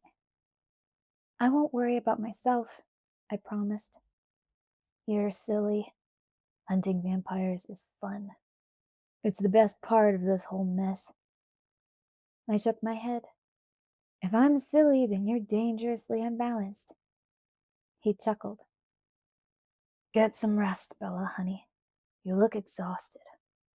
"I'll try." Charlie honked his horn impatiently. "See you tomorrow," Jacob said. "Come down first thing." "I will." Charlie followed me home. I paid scant attention to the lights in my rearview mirror. Instead, I wondered where Sam and Jared and Embry and Paul were, out running in the night. I wondered if Jacob had joined them yet. When we got home, I hurried for the stairs, but Charlie was right behind me. "What's going on, Bella?" he demanded before I could escape. "I thought Jacob was part of a gang and the two of you were fighting." "We made up." "And the gang?" "I don't know. Who can understand teenage boys? They're a mystery. But I met Sam Yulee and his fiancée Emily. They seemed pretty nice to me." I shrugged. "Must have all been a misunderstanding." His face changed. "I hadn't heard that he and Emily had made it official. That's nice. Poor girl." "Do you know what happened to her?" "Mauled by a bear up north during salmon spawning season. Horrible accident. It was more than a year ago now. I heard Sam was really messed up over it." "That's horrible," I echoed. More than a year ago. I'd bet that meant it happened when there was just one werewolf in La Push. I shuddered at the thought of how Sam must have felt every time he looked at Emily's face. That night, I lay awake for a long time, trying to sort through the day. I worked my way backward through dinner with Billy, Jacob, and Charlie, to the long afternoon in the Blacks' house, waiting anxiously to hear something from Jacob, to Emily's kitchen, to the horror of the werewolf fight, to talking with Jacob on the beach. I thought about what Jacob had said early on this morning about hypocrisy. I thought about that for a long time. I didn't like to think that I was a hypocrite. Only, what was the point of lying to myself? I curled into a tight ball. No, Edward wasn't a killer. Even in his darker past, he had never been a murderer of innocence, at least. But what if he had been? What if, during the time that I had known him, he'd been just like any other vampire? What if people had been disappearing from the woods, just like now? Would that have kept me away from him? I shook my head sadly. Love is irrational, I reminded myself. The more you loved someone, the less sense anything made. I rolled over and tried to think of something else.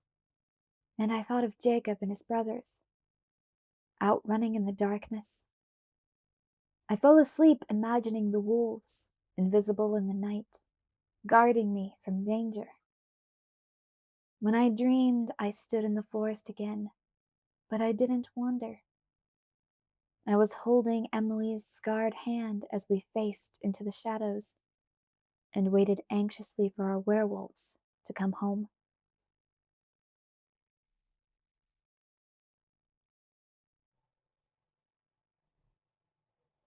Chapter 15.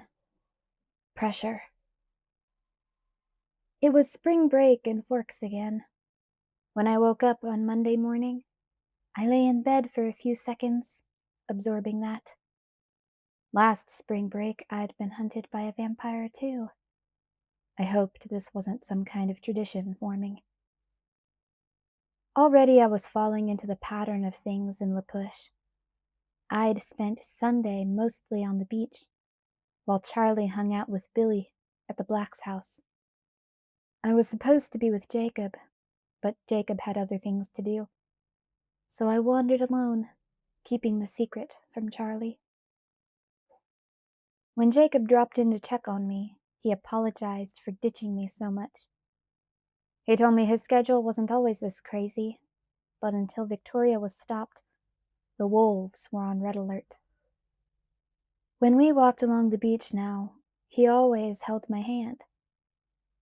This made me brood over what Jared had said about Jacob involving his girlfriend. I supposed that was exactly what it looked like from the outside.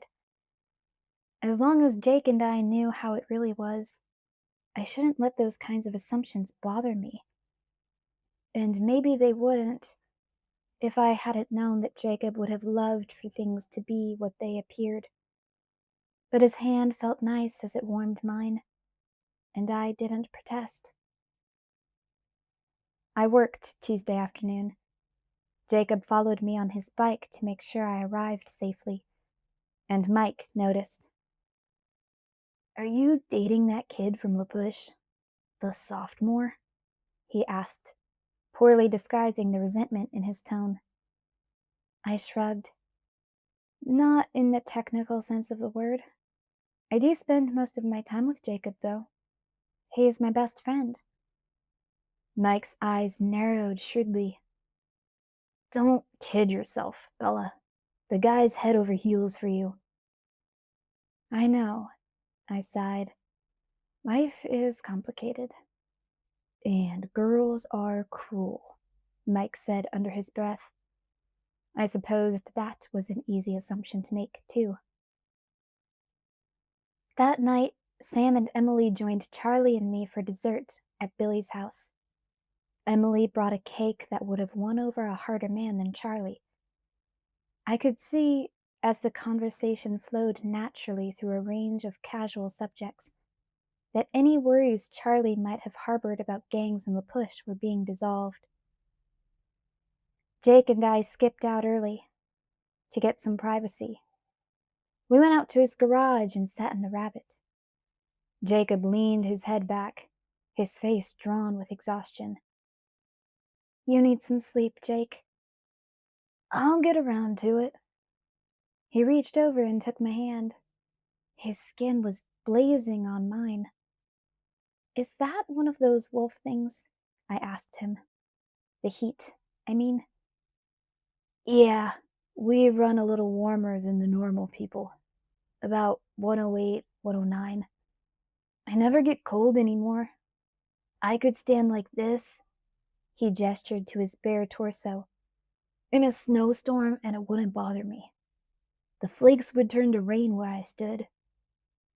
"And you all heal fast. That's a wolf thing, too?" "Yeah, wanna see? It's pretty cool." His eyes flipped open and he grinned. He reached around me to the glove compartment and dug around for a minute. His hand came out with a pocket knife. "No, I do not want to see," I shouted as soon as I realized what he was thinking. "Put that away." Jacob chuckled, but he shoved the knife back where it belonged. "Fine. It's a good thing we heal, though. You can't go just see any doctor when you're running a temperature that should mean you're dead." No, I guess not. I thought about that for a minute. And being so big, that's part of it? Is that why you're all worried about Quill?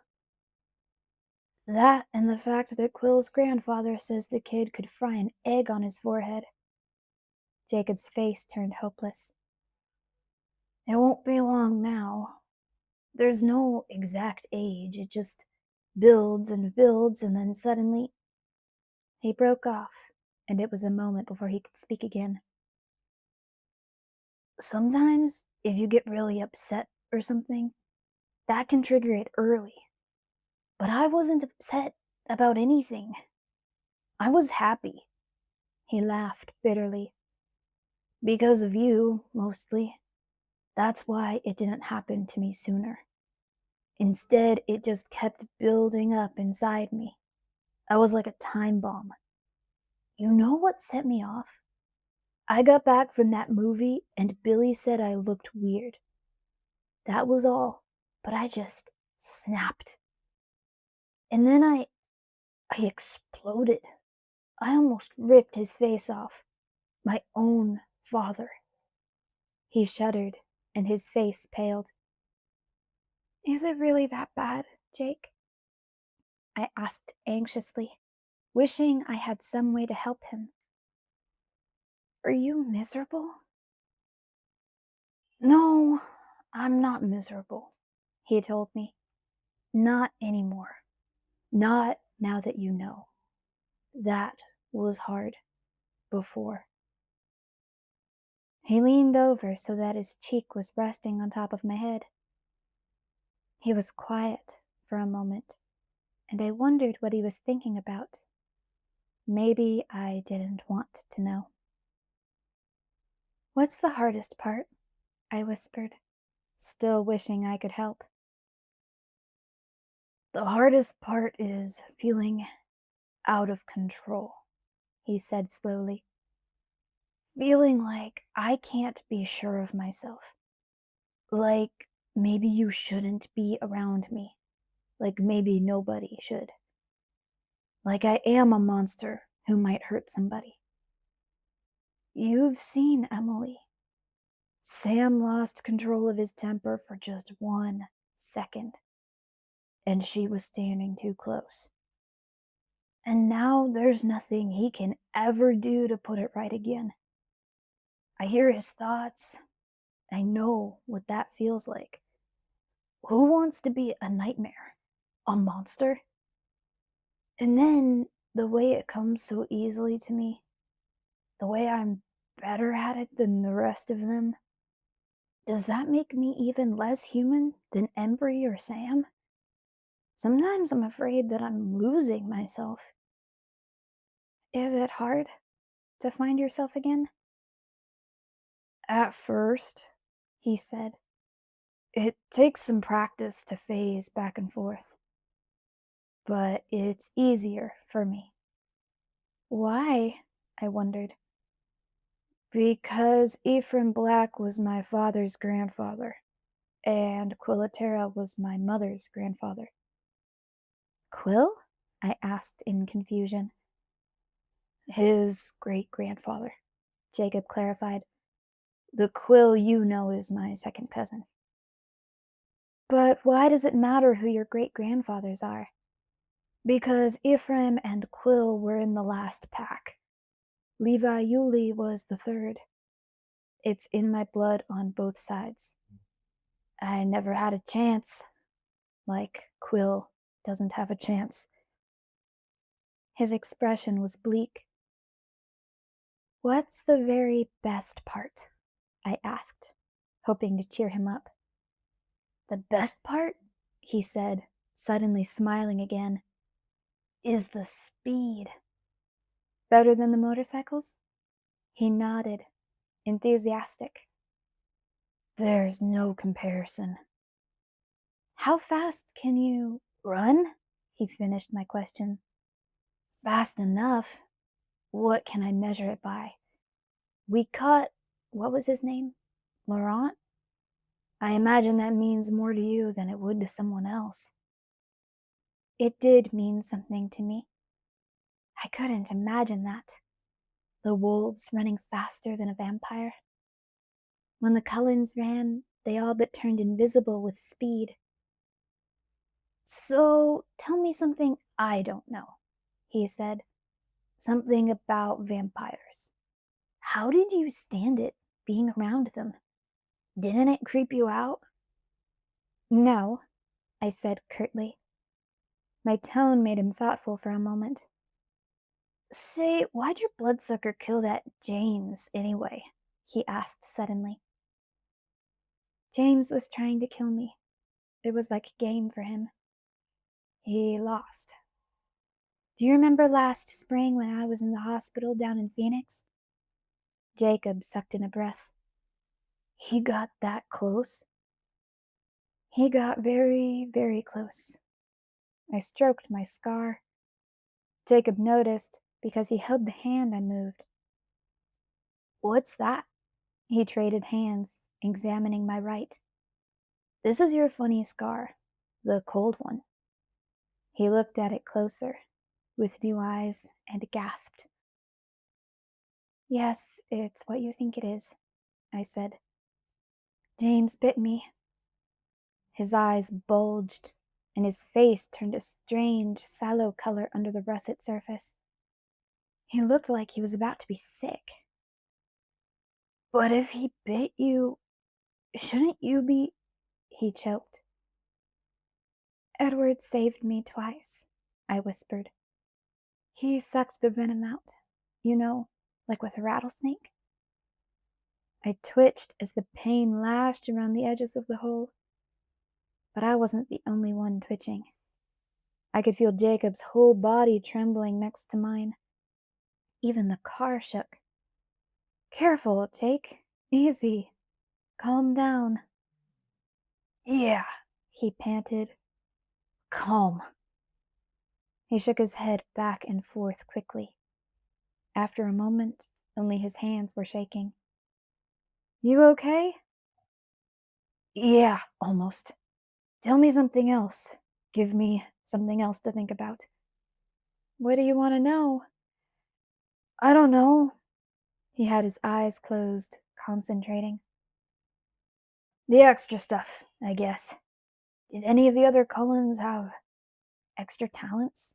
Like the mind reading? I hesitated a second. This felt like a question he would ask of his spy, not his friend.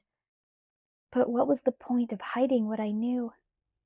It didn't matter now, and it would help him control himself. So I spoke quickly, the image of Emily's ruined face in my mind, and the hair raising on my arms. I couldn't imagine how the russet wolf would fit inside the rabbit. Jacob would tear the whole garage apart if he changed now. Jasper could sort of control the emotions of the people around him. Not in a bad way, just to calm someone down, that kind of thing. It would probably help Paul a lot, I added, teasing weakly. And then Alice could see things that were going to happen. The future, but not absolutely. The things she saw would change when someone changed the path they were on. Like how she'd seen me dying, and she'd seen me becoming one of them. Two things that had not happened, and one that never would. My head started to spin. I couldn't seem to pull in enough oxygen from the air. No lungs. Jacob was entirely in control now, very still beside me. Why do you do that? He asked. He tugged lightly at one of my arms, which was bound around my chest, and then gave up when it wouldn't come loose easily. I hadn't even realized I'd moved them. You do that when you're upset. Why? It hurts to think about them, I whispered. It's like I can't breathe, like I'm breaking into pieces. It was bizarre how much I could tell Jacob now. We had no more secrets. He smoothed my hair. It's okay, Bella. It's okay. I won't bring it up again. I'm sorry. I'm fine, I gasped. Happens all the time. Not your fault. We're a pretty messed up pair, aren't we? Jacob said. Neither one of us can hold our shape together right. Pathetic, I agreed, still breathless.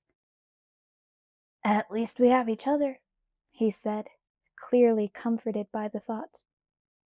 I was comforted too. At least there's that, I agreed. And when we were together, it was fine.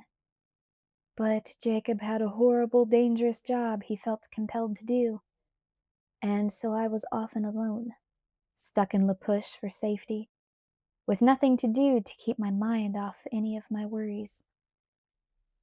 I felt awkward, always taking up space at Billy's. I did some studying for another calculus test that was coming up next week, but I could only look at math for so long. When I didn't have something obvious to do in my hands, I felt like I ought to be making conversation with Billy. The pressure of normal societal rules. But Billy wasn't one for filling up the long silences, and so the awkwardness continued. I tried hanging out at Emily's place Wednesday afternoon, for a change. At first it was kind of nice. Emily was a cheerful person who never sat still. I drifted behind her while she flitted around her little house and yard, scrubbing at the spotless floor, pulling a tiny weed, fixing a broken hinge, tugging a string of wool through an ancient loom, and always cooking, too. She complained lightly about the increase in the boys' appetites from all their extra running, but it was easy to see that she didn't mind taking care of them. It wasn't hard to be with her. After all, we were both wolf girls now. But Sam checked in after I'd been there for a few hours. I only stayed long enough to ascertain that Jacob was fine and there was no news. And then I had to escape. The aura of love and contentment that surrounded them was harder to take in concentrated doses, with no one else around to dilute it. So that left me wandering the beach, pacing the length of the rocky crescent back and forth, again and again. Alone time wasn't good for me.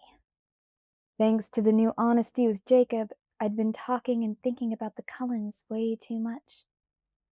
No matter how I tried to distract myself, and I had plenty to think of, I was honestly and desperately worried about Jacob and his wolf brothers.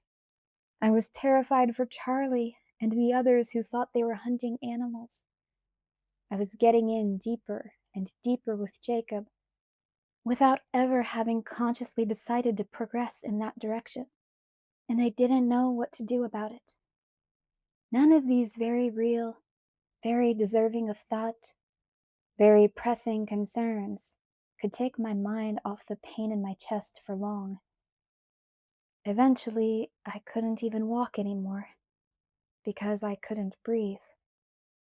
I sat down on a patch of semi-dry rocks and curled up in a ball. Jacob found me like that, and I could tell from his expression that he understood.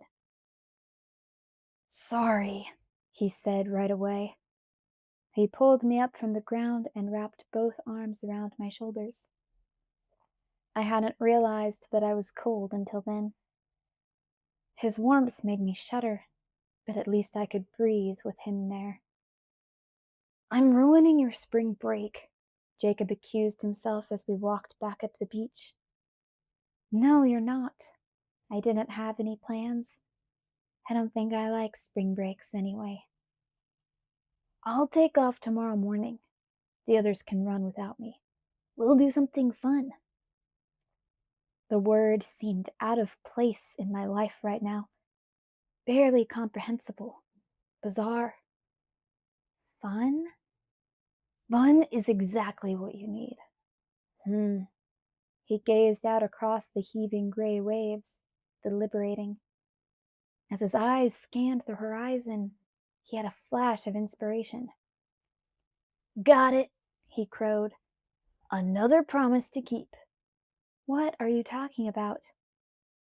He let go of my hand and pointed toward the southern edge of the beach, where the flat, rocky half-moon dead-ended against the sheer sea cliffs. I stared, uncomprehending. "Didn't I promise to take you cliff diving?" I shivered. "Yeah, it'll be pretty cold. Not as cold as it is today." "Can you feel the weather changing? The pressure?"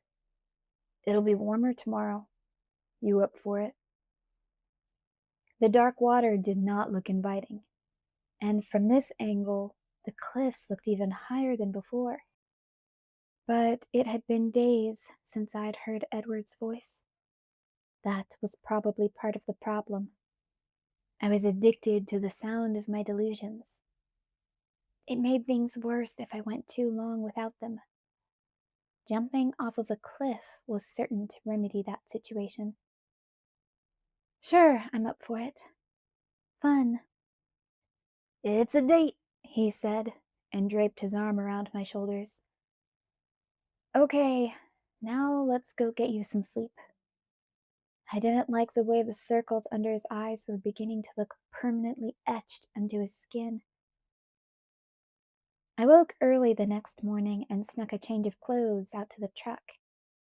I had a feeling Charlie would approve of today's plan just about as much as he would approve of the motorcycle. The idea of a distraction from all my worries had me almost excited. Maybe it would be fun. A date with Jacob, a date with Edward. I laughed darkly to myself. Jake could say what he wanted about us being a messed up pair. I was the one who was truly messed up. I made the werewolf seem downright normal. I expected Jacob to meet me out front, the way he usually did when my noisy truck announced my arrival. When he didn't, I guessed that he might still be sleeping. I would wait, let him get as much rest as he could. He needed his sleep, and that would give the day time to warm up a bit more. Jake had been right about the weather, though. It had changed in the night. A thick layer of clouds pressed heavily on the atmosphere now, making it almost sultry. It was warm and close under the gray blanket. I left my sweater in the truck. I knocked quietly on the door. "Come on in, Bella," Billy said. He was at the kitchen table, eating cold cereal. "Jake sleeping?" No." He set his spoon down, and his eyebrows pulled together. "What happened?" I demanded. I could tell from his expression that something had. "Embry, Jared, and Paul crossed the fresh trail early this morning. Sam and Jake took off to help. Sam was hopeful. She's hedged herself in beside the mountains. He thinks they have a good chance to finish this." "Oh no, Billy," I whispered.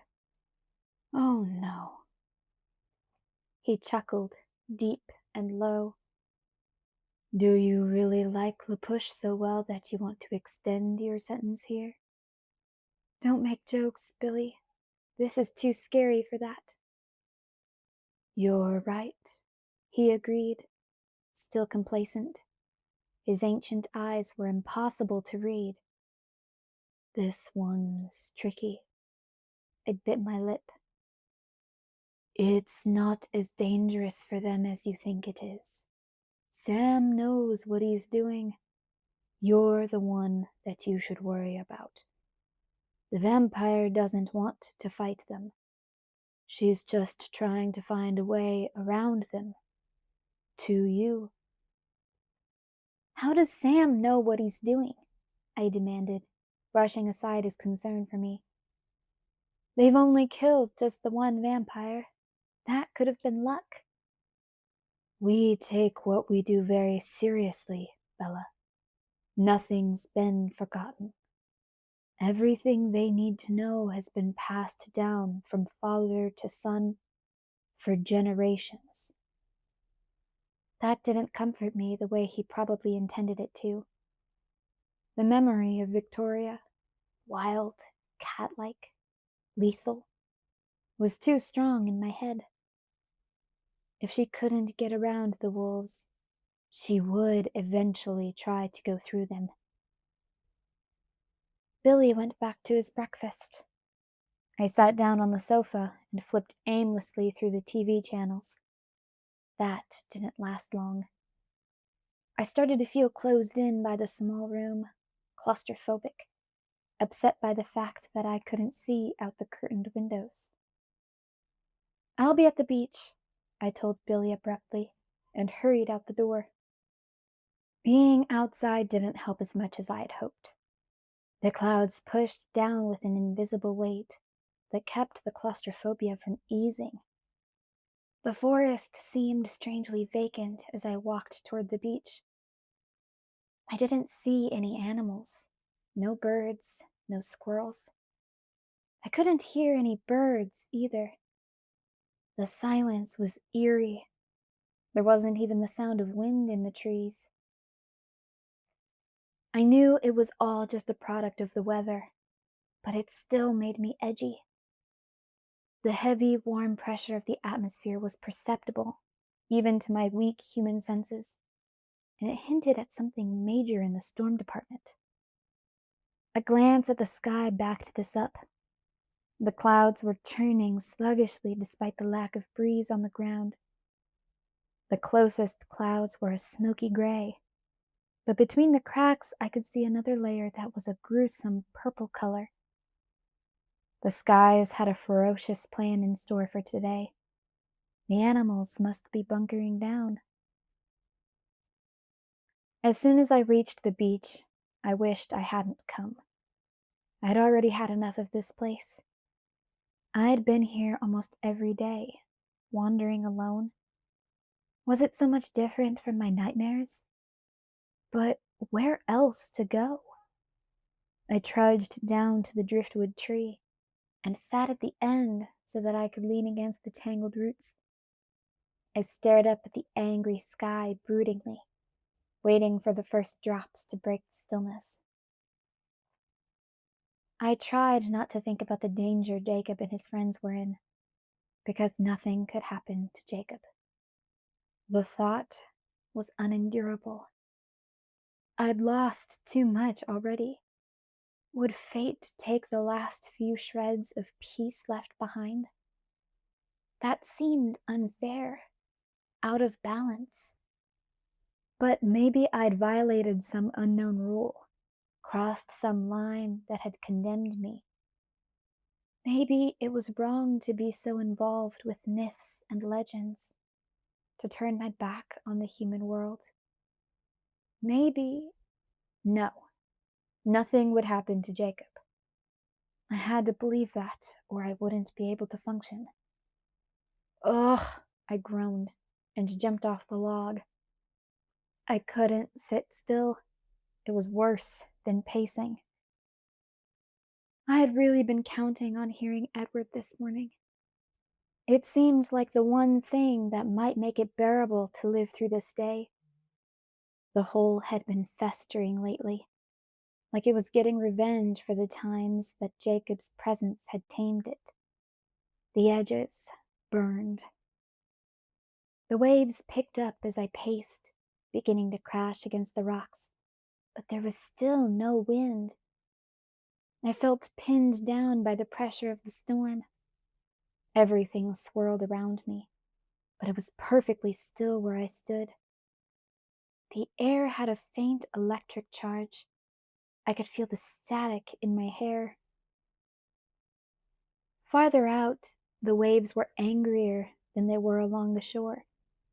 I could see them battering against the line of the cliffs, spraying big white clouds of sea foam into the sky. There was still no movement in the air, though the clouds roiled more quickly now. It was eerie looking, like the clouds were moving by their own will. I shivered, though I knew it was just a trick of the pressure. The cliffs were a black knife against the livid sky. Staring at them, I remembered the day Jacob had told me about Sam and his gang. I thought of the boys, the werewolves, throwing themselves into the empty air. The image of the falling, spiraling figures was still vivid in my mind. I imagined the utter freedom of the fall. I imagined the way Edward's voice would have sounded in my head. Furious, velvet, perfect. The burning in my chest flared agonizingly. There had to be some way to quench it. The pain was growing more and more intolerable by the second. I glared at the cliffs and the crashing waves. Well, why not? Why not quench it right now? Jacob had promised me cliff diving, hadn't he? Just because he was unavailable, should I have to give up the distraction I needed so badly? Needed even worse because Jacob was out risking his life? Risking it, in essence, for me? If it weren't for me, Victoria would not be killing people here. Just somewhere else, far away. If anything happened to Jacob, it would be my fault. The realization stabbed deep and had me jogging back up the road toward Billy's house, where my truck waited. I knew my way to the lane that passed closest to the cliffs, but I had to hunt for the little path that would take me out to the ledge. As I followed it, I looked for turns or forks, knowing that Jake had planned to take me to the lower outcropping rather than the top. But the path wound in a thin single line toward the brink with no options. I didn't have time to find another way down. The storm was moving in quickly now. The wind was finally beginning to touch me, the clouds pressing closer to the ground. Just as I reached the place where the dirt path fanned out into the stone precipice, the first drops broke through and splattered on my face. It was not hard to convince myself that I didn't have time to search for another way. I wanted to jump from the top. This was the image that had lingered in my head. I wanted the long fall that would feel like flying. I knew that this was the stupidest, most reckless thing I had done yet. The thought made me smile. The pain was already easing, as if my body knew that Edward's voice was just seconds away. The ocean sounded very far away, somehow farther than before, when I was on the path in the trees. I grimaced when I thought of the probable temperature of the water, but I wasn't going to let that stop me. The wind blew stronger now, whipping the rain into eddies around me. I stepped out to the edge, keeping my eyes on the empty space in front of me. My toes felt ahead blindly, caressing the edge of the rock when they encountered it. I drew in a deep breath and held it, waiting. Bella. I smiled and exhaled. Yes? I didn't answer out loud, for fear that the sound of my voice would shatter the beautiful illusion. He sounded so close, so real.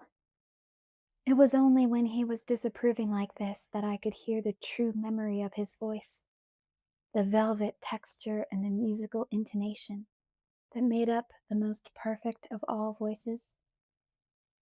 Don't do this, he pleaded. You wanted me to be human, I reminded him. Well, watch me. Please, for me. But you won't stay with me any other way. Please. It was just a whisper in the blowing rain that tossed my hair and drenched my clothes. making me as wet as if this were my second jump of the day. I rolled up onto the balls of my feet. "No, Bella." He was angry now, and the anger was so lovely. I smiled and raised my arms straight out, as if I were going to dive, lifting my face into the rain. But it was too ingrained from years of swimming at the public pool. Feet first, first time. I leaned forward, crouching to get more spring, and I flung myself off the cliff. I screamed as I dropped through the open air like a meteor, but it was a scream of exhilaration and not fear. The wind resisted, trying vainly to fight the unconquerable gravity, pushing against me and twirling me in spirals like a rocket crashing to the earth. "Yes!" the word echoed through my head as I sliced through the surface of the water. It was icy, colder than I'd feared, and yet the chill only added to the high. I was proud of myself as I plunged deeper into the freezing black water. I hadn't had one moment of terror, just pure adrenaline. Really, the fall wasn't scary at all. Where was the challenge? That was when the current caught me. I'd been so preoccupied by the size of the cliffs, by the obvious danger of their high, sheer faces, that I hadn't worried at all about the dark water waiting. I never dreamed that the true menace was lurking far below me, under the heaving surf.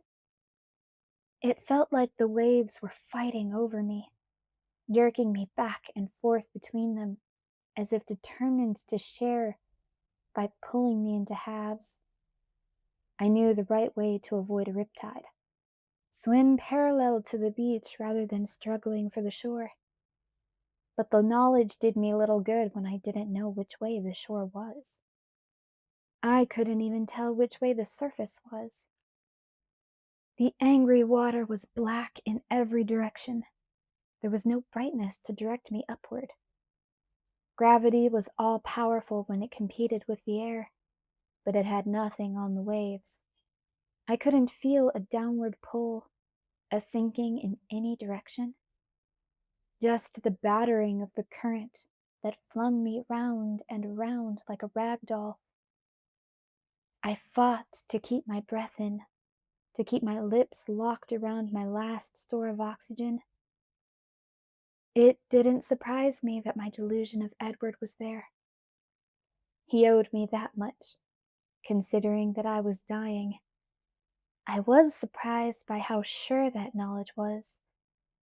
I was going to drown. I was drowning. "Keep swimming," Edward begged urgently in my head. Where? There was nothing but the darkness.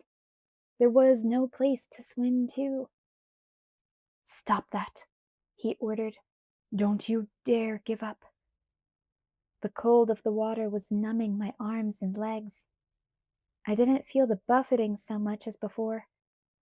It was more of just a dizziness now, a helpless spinning in the water. But I listened to him. I forced my arms to continue reaching, my legs to kick harder, though every second I was facing a new direction. It couldn't be doing any good. What was the point? "Fight," he yelled. "Bella, keep fighting." Why? I didn't want to fight anymore. And it wasn't the lightheadedness or the cold or the failure of my arms as the muscles gave out in exhaustion that made me content to stay where I was. I was almost happy that it was over. This was an easier death than the others I'd faced. Oddly peaceful. I thought briefly of the cliches, how you were supposed to see your life flash before your eyes. I was so much luckier. Who wanted to see a rerun anyway? I saw him, and I had no will to fight. It was so clear, so much more defined than any memory. My subconscious had stored Edward away in flawless detail, saving him for this final moment. I could see his perfect face as if he were really there. The exact shade of his icy skin, the shape of his lips, the line of his jaw, the gold glinting in his furious eyes. He was angry, naturally, that I was giving up. His teeth were clenched and his nostrils flared with rage. No, Bella, no! My ears were flooded with freezing water, but his voice was clearer than ever. I ignored his words and concentrated on the sound of his voice. Why would I fight when I was so happy where I was? Even as my lungs burned for more air and my legs cramped in the icy cold, I was content. I'd forgotten what real happiness felt like. Happiness. It made the whole dying thing pretty bearable. The current won in that moment, shoving me abruptly against something hard, a rock invisible in the gloom. It hit me solidly across the chest, slamming into me like an iron bar, and the breath whooshed out of my lungs, escaping in a thick cloud of silver bubbles. Water flooded down my throat, choking and burning. The iron bar seemed to be dragging me, pulling me away from Edward, deeper into the dark, to the ocean floor. Goodbye, I love you, was my last thought.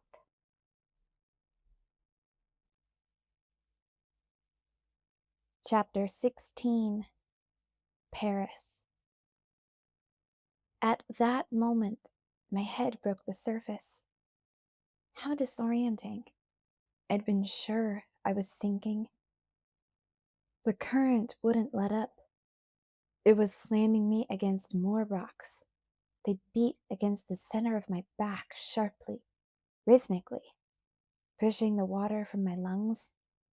It gushed out in amazing volume, absolute torrents pouring from my mouth and nose.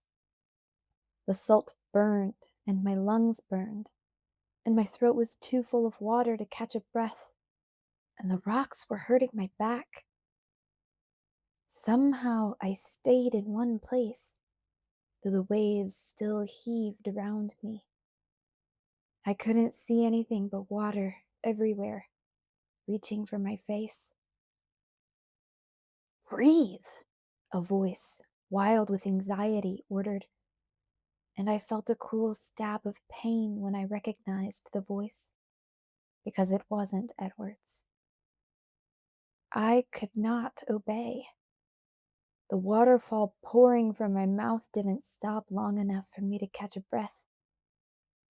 The black, icy water filled my chest, burning. The rock smacked into my back again, right between my shoulder blades, and another volley of water choked its way out of my lungs. Breathe, Bella, come on, Jacob begged.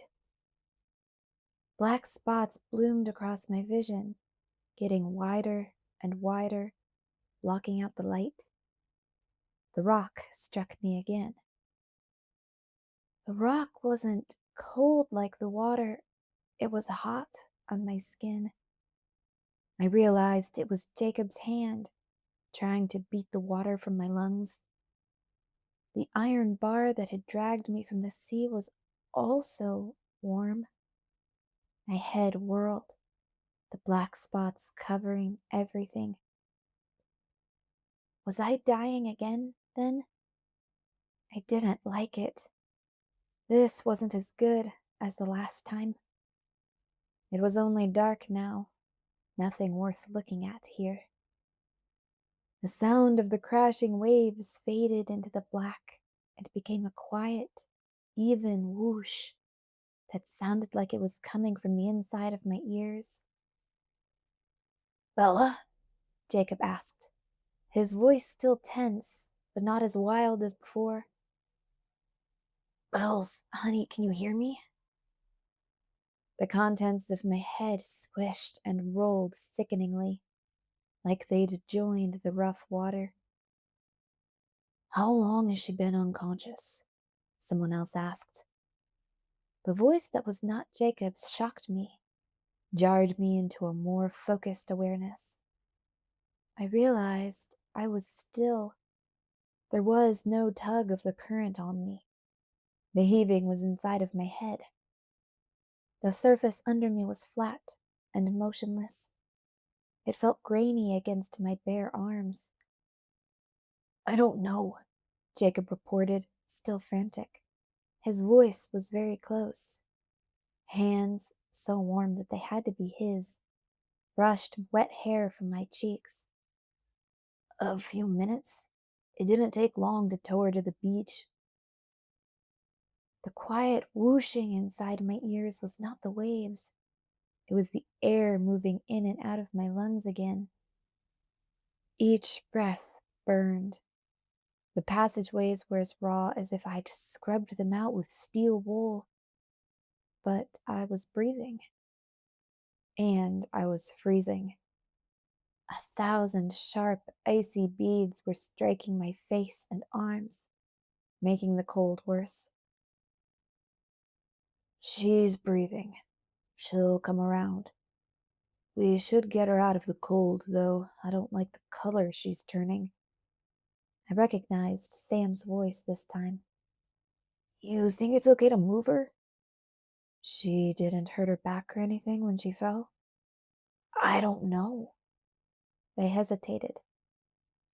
I tried to open my eyes. It took me a minute, but then I could see the dark purple clouds, flinging the freezing rain down at me. Jake? I croaked. Jacob's face blocked out the sky. Oh, he gasped, relief washing over his features. His eyes were wet from the rain. Oh, Bella, are you okay? Can you hear me? Do you hurt anywhere?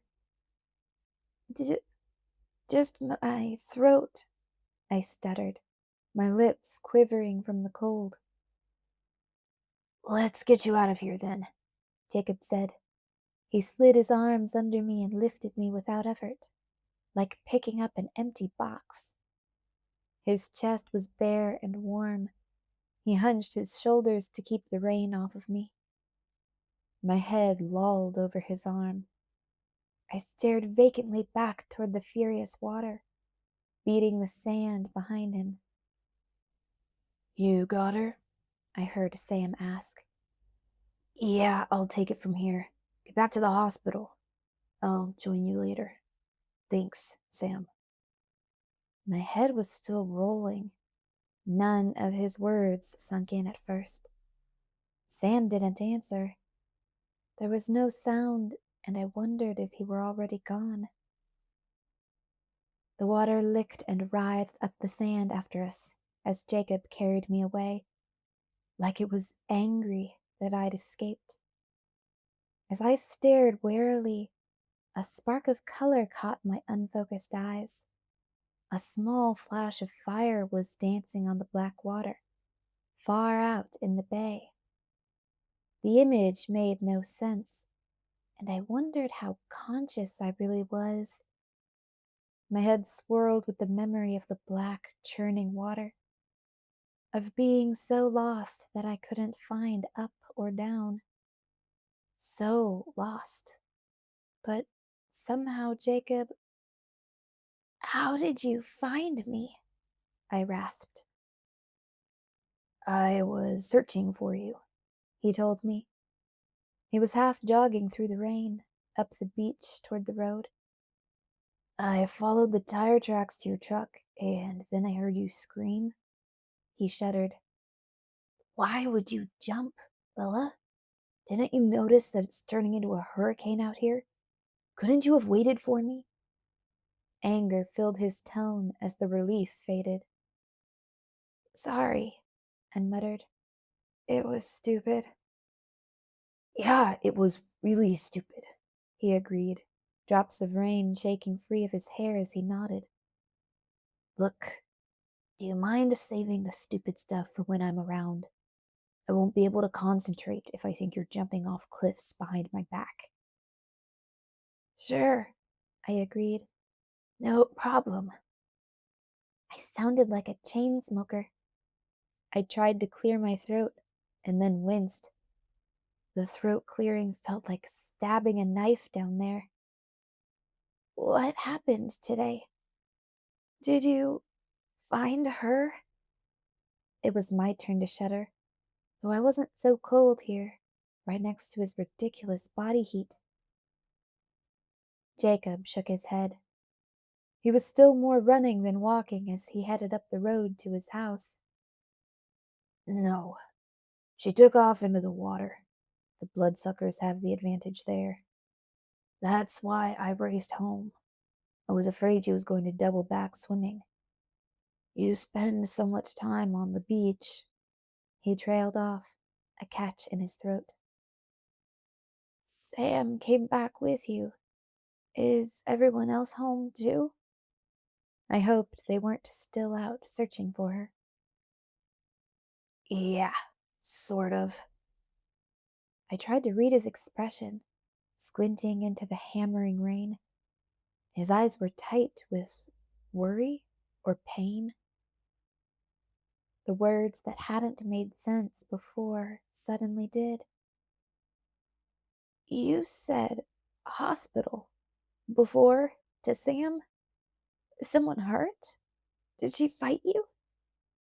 My voice jumped up an octave, sounding strange with the hoarseness. No. When we got back, Em was waiting with the news. It's Harry Clearwater. Harry had a heart attack this morning. Harry! I shook my head, trying to absorb what he was saying. Oh no. Does Charlie know?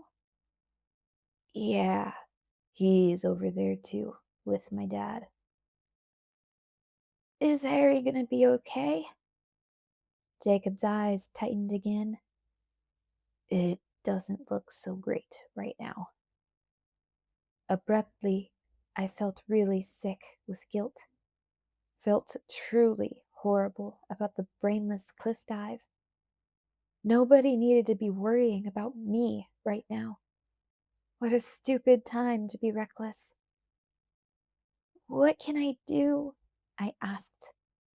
At that moment, the rain stopped. I hadn't realized we were already back to Jacob's house until he walked through the door. The storm pounded against the roof. You can stay here, Jacob said as he dumped me on the short couch. I mean it.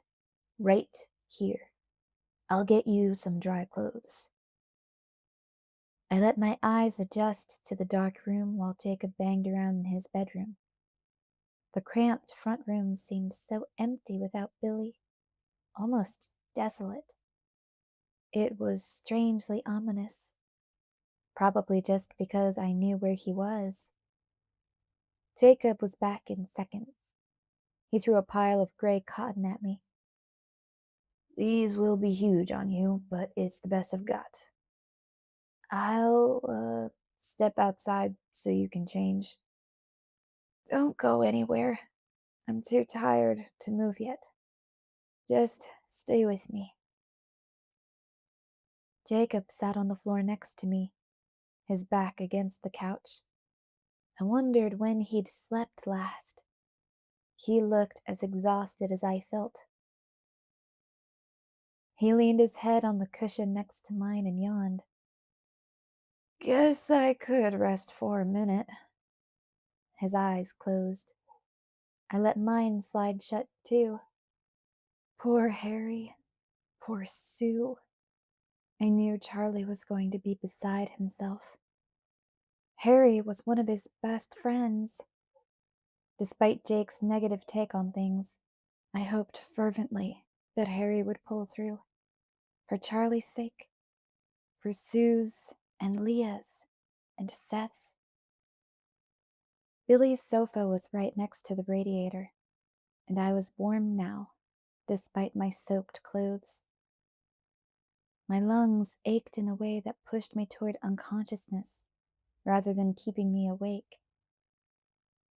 I wondered vaguely if it was wrong to sleep, or was I getting drowning mixed up with concussions? Jacob began softly snoring, and the sound of it soothed like a lullaby. I fell asleep quickly. For the first time in a very long time, my dream was just a normal dream. Just a blurred wandering through old memories, blinding bright visions of the phoenix sun, my mother's face, a ramshackle treehouse, a faded quilt, a wall of mirrors, a flame on the black water. I forgot each of them as soon as the picture changed. The last picture was the only one that stuck in my head. It was meaningless. Just a set on a stage, a balcony at night, a painted moon hanging in the sky. I watched the girl in her nightdress lean on the railing and talk to herself. Meaningless, but when I slowly struggled back to consciousness, Juliet was on my mind. Jacob was still asleep. He had slumped down to the floor and his breathing was deep and even. The house was darker now than before. It was black outside the window. I was stiff, but warm and almost dry. The inside of my throat burned with every breath I took. I was going to have to get up, at least to get a drink. But my body just wanted to be here limp, to never move again. Instead of moving, I thought about Juliet some more. I wondered what she would have done if Romeo had left her. Not because he was banished, but because he lost interest. What if Rosalind had given him the time of day, and he'd changed his mind? What if, instead of marrying Juliet, he'd just disappeared? I thought I knew how Juliet would feel. She wouldn't go back to her old life. Not really. She wouldn't ever have moved on. I was sure of that. Even if she'd lived until she was old and gray, every time she closed her eyes, it would have been Romeo's face she saw behind her lids.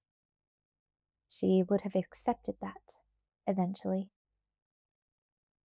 I wondered if she would have married Paris in the end, just to please her parents, to keep the peace. No, probably not, I decided. But then the story didn't say much about Paris. He was just a stick figure, a placeholder, a threat, a deadline to force her hand. What if there were more to Paris? What if Paris had been Juliet's friend? Her very best friend? What if he was the only one she could confide in about the whole devastating thing with Romeo? The one person who really understood her and made her feel halfway human again? What if he was patient and kind? What if he took care of her? What if Juliet knew she couldn't survive without him? What if he really loved her and wanted her to be happy? And what if she loved Paris? Not like Romeo, nothing like that, of course, but enough that she wanted him to be happy too?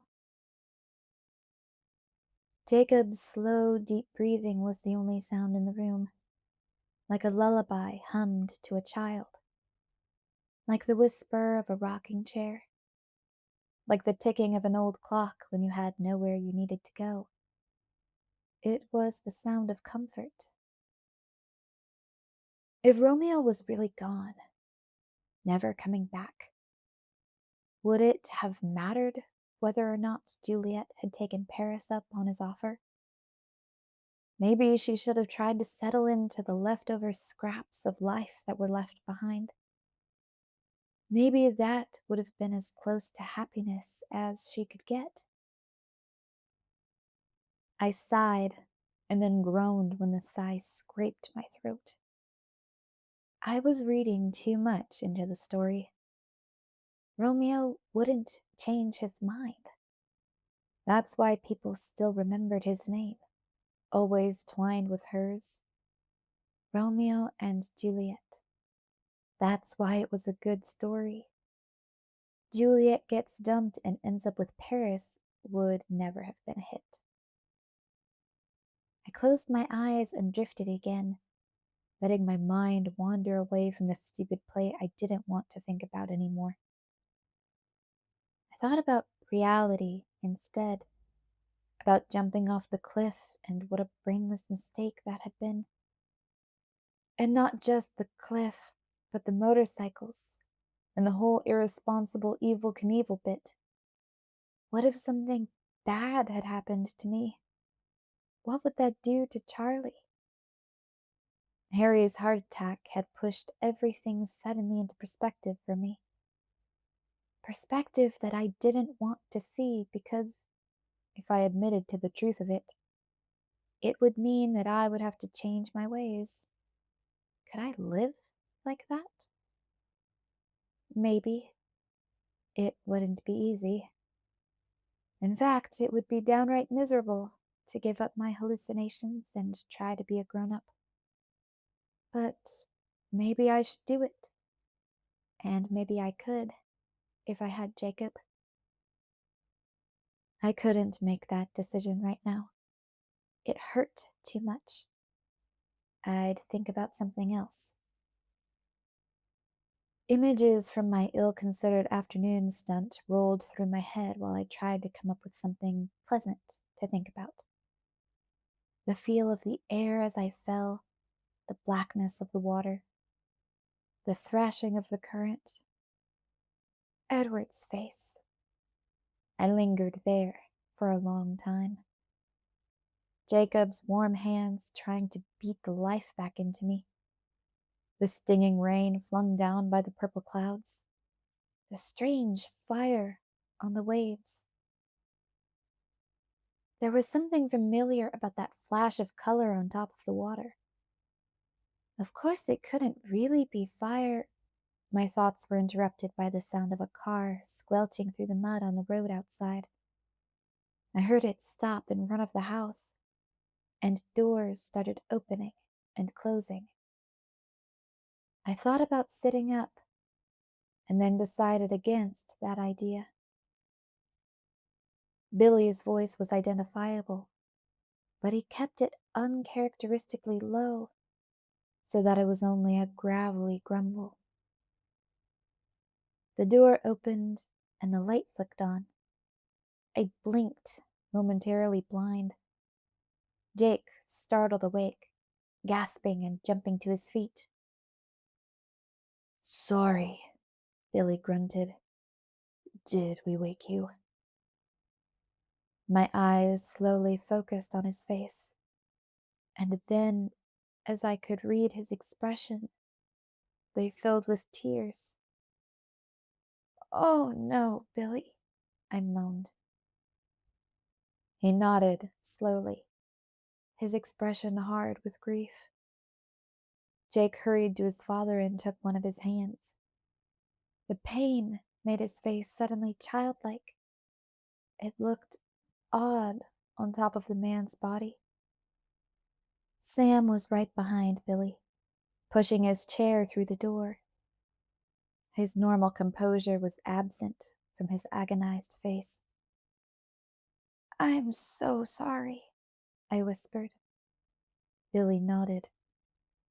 "It's gonna be hard all around." "Where's Charlie?" "Your dad is still at the hospital with Sue. There are a lot of arrangements to be made." I swallowed hard. "I'd better get back there," Sam mumbled, and he ducked hastily out the door. Billy pulled his hand away from Jacob, and then he rolled himself through the kitchen toward his room. Jake stared after him for a minute, then came to sit on the floor beside me again. He put his face in his hands. I rubbed his shoulder, wishing I could think of anything to say. After a long moment, Jacob caught my hand and held it to his face. "How are you feeling? Are you okay? I probably should have taken you to a doctor or something." He sighed. "Don't worry about me," I croaked. He twisted his head to look at me. His eyes were rimmed in red. "You don't look so good." "I don't feel so good either, I guess." "I'll go get your truck and then take you home. You probably ought to be there when Charlie gets back." "Right." I lay listlessly on the sofa while I waited for him. Billy was silent in the other room. I felt like a peeping Tom, peering through the cracks at a private sorrow that wasn't mine. It didn't take Jake long. The roar of my truck's engine broke the silence before I expected it.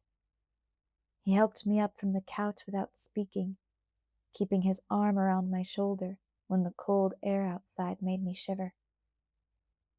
He took the driver's seat without asking, and then pulled me next to his side to keep his arm tight around me. I leaned my head against his chest. "How will you get home?" I asked. "I'm not going home. We still haven't caught the bloodsucker, remember?" My next shudder had nothing to do with cold. It was a quiet ride after that. The cold air had woken me up. My mind was alert, and it was working very hard and very fast. What was the right thing to do? I couldn't imagine my life without Jacob now. I cringed away from the idea of even trying to imagine that. Somehow he'd become essential to my survival. But to leave things the way they were, was that cruel, as Mike had accused? I remembered wishing that Jacob were my brother. I realized now that all I really wanted was a claim on him. It didn't feel brotherly when he held me like this. It just felt nice, warm and comforting and familiar. Safe. Jacob was a safe harbor. I could stake a claim. I had that much within my power. I'd have to tell him everything. I knew that. It was the only way to be fair. I'd have to explain it right, so that he'd know I wasn't settling, that he was much too good for me. He already knew I was broken. That part wouldn't surprise him. But he'd need to know the extent of it. I'd even have to admit that I was crazy, explain about the voices I heard. He'd need to know everything before he made a decision. But even as I recognized that necessity, I knew he would take me in spite of it all. He wouldn't even pause to think it through. I would have to commit to this. Commit as much of me as there was left. Every one of the broken pieces. It was the only way to be fair to him. Would I? Could I? Would it be so wrong to try to make Jacob happy? Even if the love I felt for him was no more than a weak echo of what I was capable of. Even if my heart was far away, wandering and grieving after my fickle Romeo. Would it be so very wrong? Jacob stopped the truck in front of my dark house, cutting the engine so it was suddenly silent. Like so many other times, he seemed to be in tune with my thoughts now. He threw his other arm around me, crushing me against his chest, binding me to him. Again, this felt nice, almost like being a whole person again. I thought he would be thinking of Harry, but then when he spoke, his tone was apologetic. Sorry, I know you don't feel exactly the way I do, Bella. I swear I don't mind. I'm just so glad you're okay that I could sing, and that's something no one wants to hear. He laughed, his throaty laugh in my ear. My breathing kicked up a notch, sanding the walls of my throat. Wouldn't Edward, indifferent as he might be, want me to be as happy as possible under the circumstances? Wouldn't enough friendly emotion linger for him to want that much for me? I thought he would. He wouldn't begrudge me this, giving just a small bit of love he didn't want to my friend Jacob. After all, it wasn't the same love at all. Jake pressed his warm cheek against the top of my hair. If I turned my face to the side, if I pressed my lips against his bare shoulder, I knew without any doubt what would follow. It would be very easy. There would be no need for explanations tonight. But could I do it? Could I betray my absent heart to save my pathetic life? Butterflies assaulted my stomach as I thought of turning my head. And then, as clearly as if I were in immediate danger, Edward's velvet voice whispered in my ear. Be happy, he told me.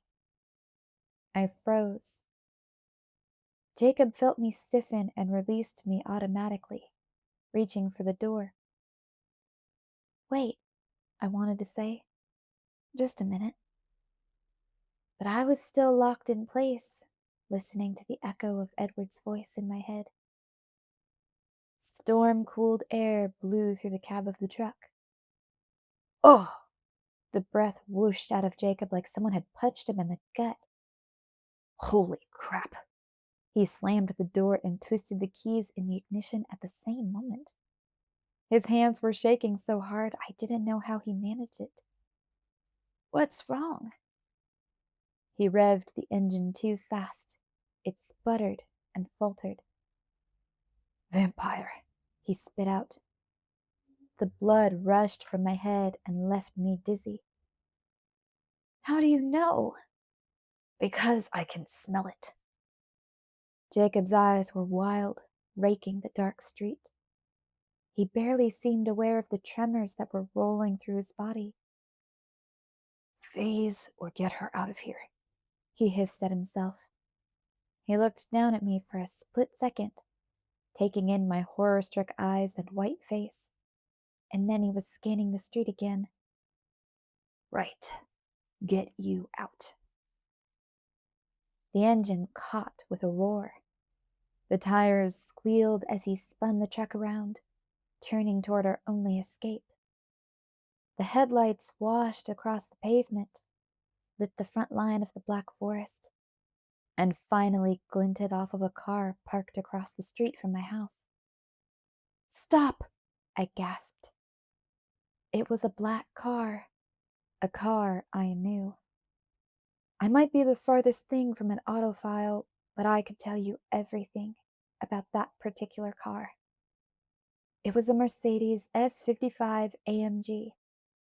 I knew the horsepower and the color of the interior.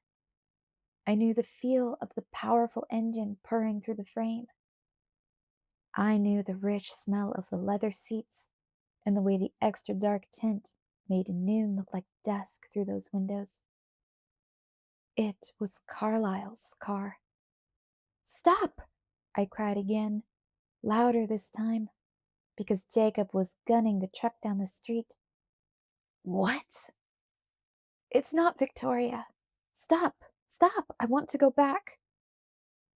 He stomped on the brakes so hard I had to catch myself against the dashboard. What? He asked again, aghast. He stared at me with horror in his eyes. It's Carlyle's car. It's the Cullens. I know it. He watched dawn break across my face, and a violent tremor rocked his frame.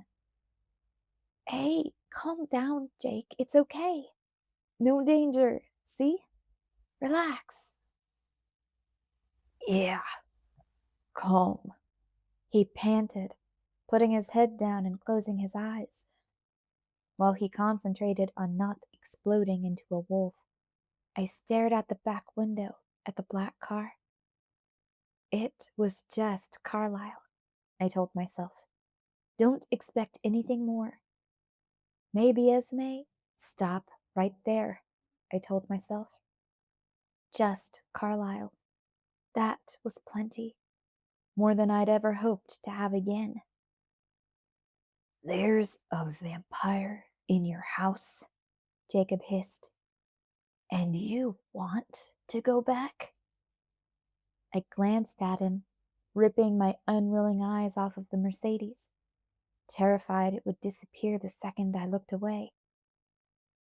Of course, I said, my voice blank with surprise at his question. Of course I wanted to go back.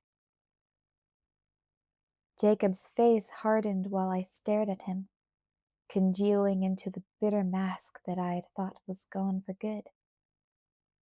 Just before he had the mask in place, I caught the spasm of betrayal that flashed in his eyes.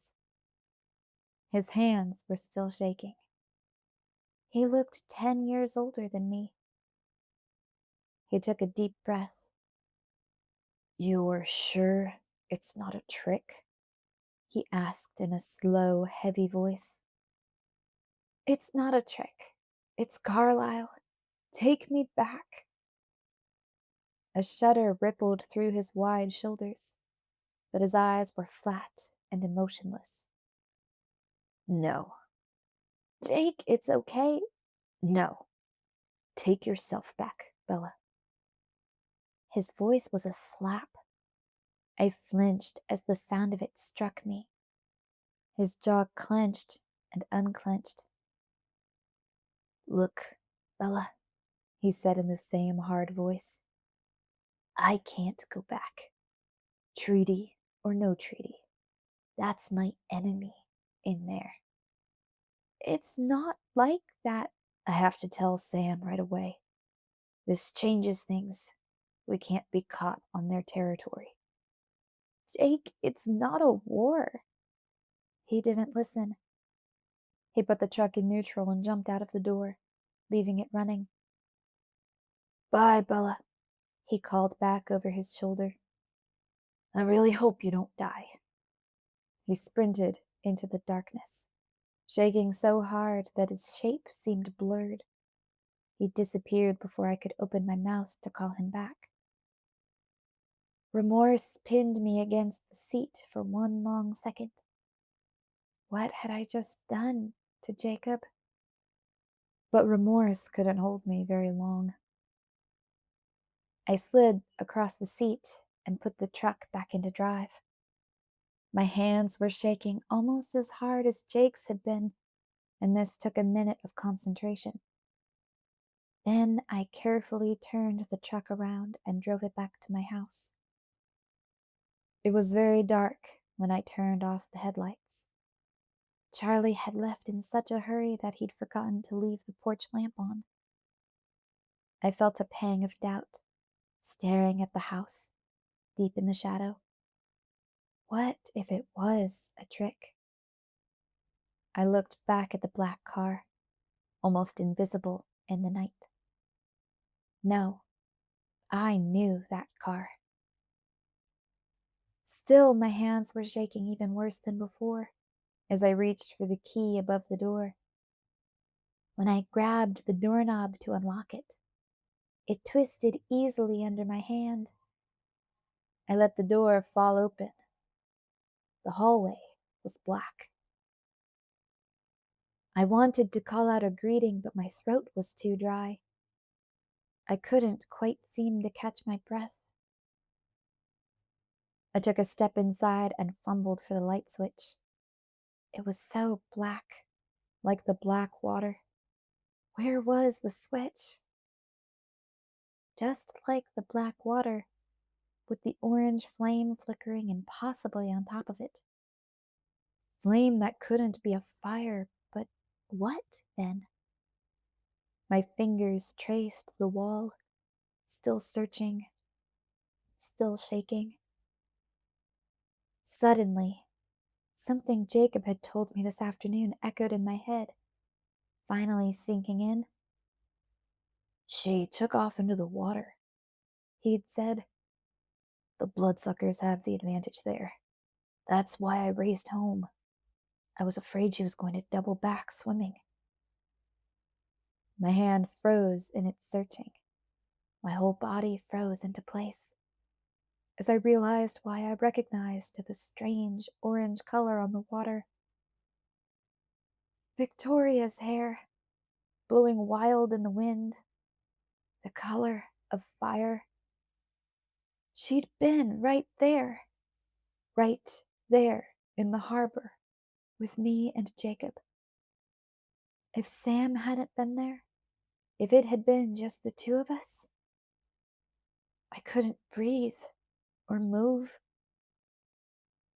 The light flicked on, though my frozen hand had still not found the switch. I blinked into the sudden light and saw that someone was there, waiting for me.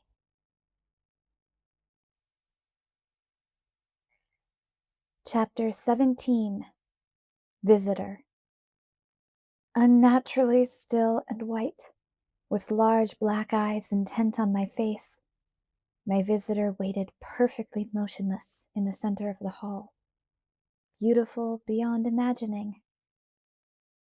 My knees trembled for a second, and I nearly fell.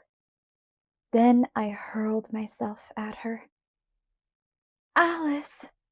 Oh, Alice! I cried as I slammed into her. I had forgotten how hard she was. It was like running headlong into a wall of cement. Bella? There was a strange mingling of relief and confusion in her voice.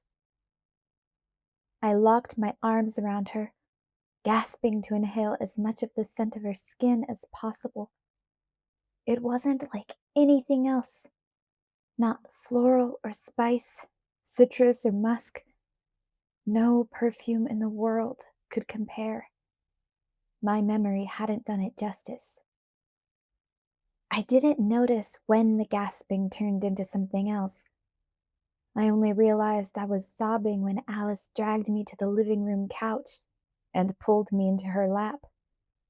It was like curling up into a cool stone, but a stone that was contoured comfortingly to the shape of my body. She rubbed my back in a gentle rhythm, waiting for me to get control of myself. I'm sorry, I blubbered. I'm just so happy to see you. It's okay, Bella. Everything's okay. Yes, I bawled, and for once it seemed that way. Alice sighed. I had forgotten how exuberant you are, she said, and her tone was disapproving. I looked up at her through my streaming eyes. Alice's neck was tight, straining away from me, her lips pressed together firmly. Her eyes were black as pitch. Oh, I puffed as I realized the problem. She was thirsty, and I smelled appetizing. It had been a while since I'd had to think about that kind of thing. Sorry. It's my own fault. It's been too long since I hunted. I shouldn't let myself get so thirsty. But I was in a hurry today. The look she directed at me was a glare. Speaking of which, would you like to explain to me how you're alive? That brought me up short and stopped the sobs. I realized what must have happened immediately and why Alice was here. I swallowed loudly. You saw me fall.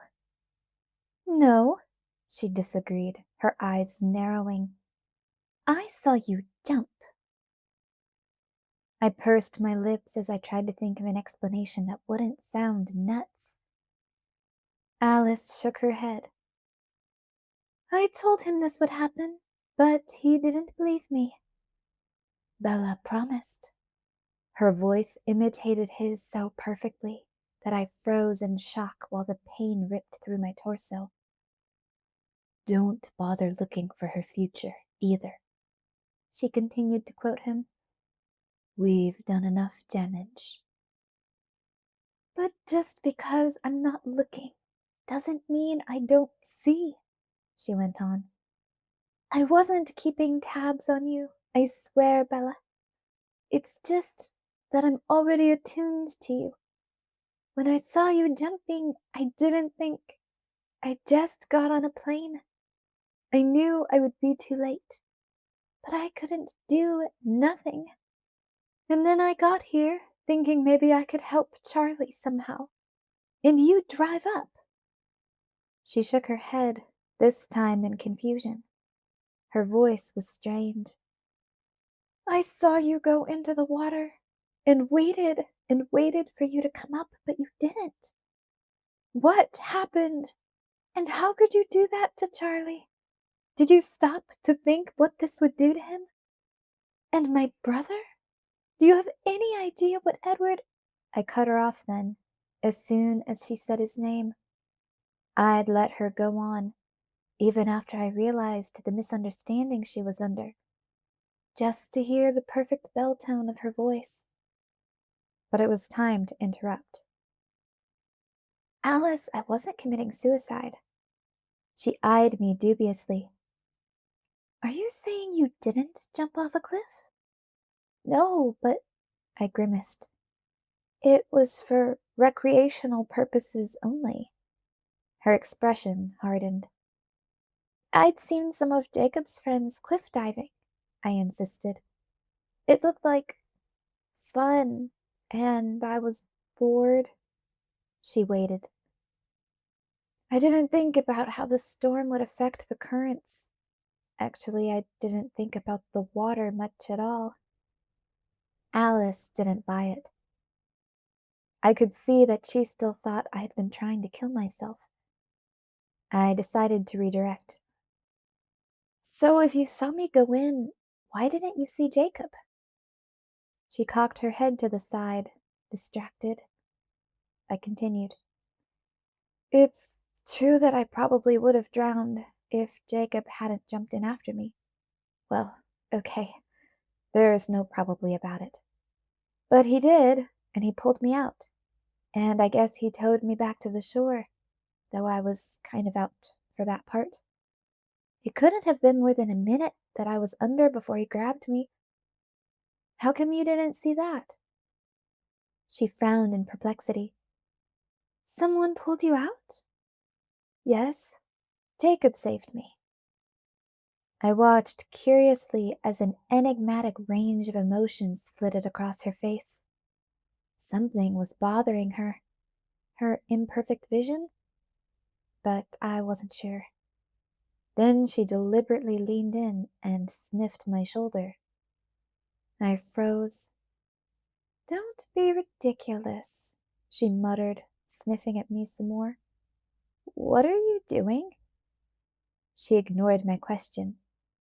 Who was with you out there just now? It sounded like you were arguing. Jacob Black. He's sort of my best friend, I guess. At least, He was. I thought of Jacob's angry, betrayed face and wondered what he was to me now. Alice nodded, seeming preoccupied. What? I don't know, she said. I'm not sure what it means. Well, I'm not dead, at least. She rolled her eyes. He was a fool to think you could survive alone. I've never seen anyone so prone to life-threatening idiocy. I survived, I pointed out. She was thinking of something else. So if the currents were too much for you, how did this Jacob manage? Jacob is strong. She heard the reluctance in my voice, and her eyebrows rose. I gnawed on my lip for a second. Was this a secret or not? And if it was, then who was my greatest allegiance to? Jacob or Alice? It was too hard to keep secrets, I decided. Jacob knew everything. Why not Alice, too? See, well, he's sort of a werewolf, I admitted in a rush. The Quileutes turn into wolves when there are vampires around. They know Carlyle from a long time ago.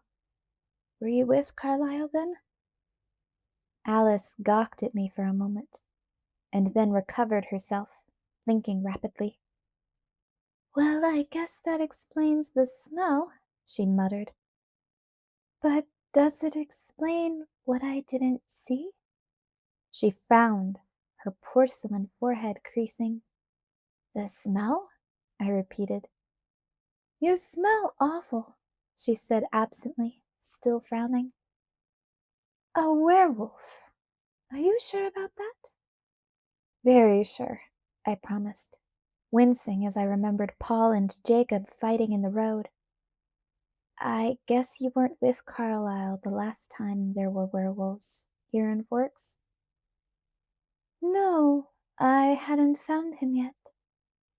Alice was still lost in thought. Suddenly, her eyes widened, and she turned to stare at me with a shocked expression. Your best friend is a werewolf? I nodded sheepishly. How long has this been going on? Not long, I said, my voice sounding defensive. He's only been a werewolf for just a few weeks. She glowered at me. A young werewolf? Even worse. Edward was right. You're a magnet for danger. Weren't you supposed to be staying out of trouble?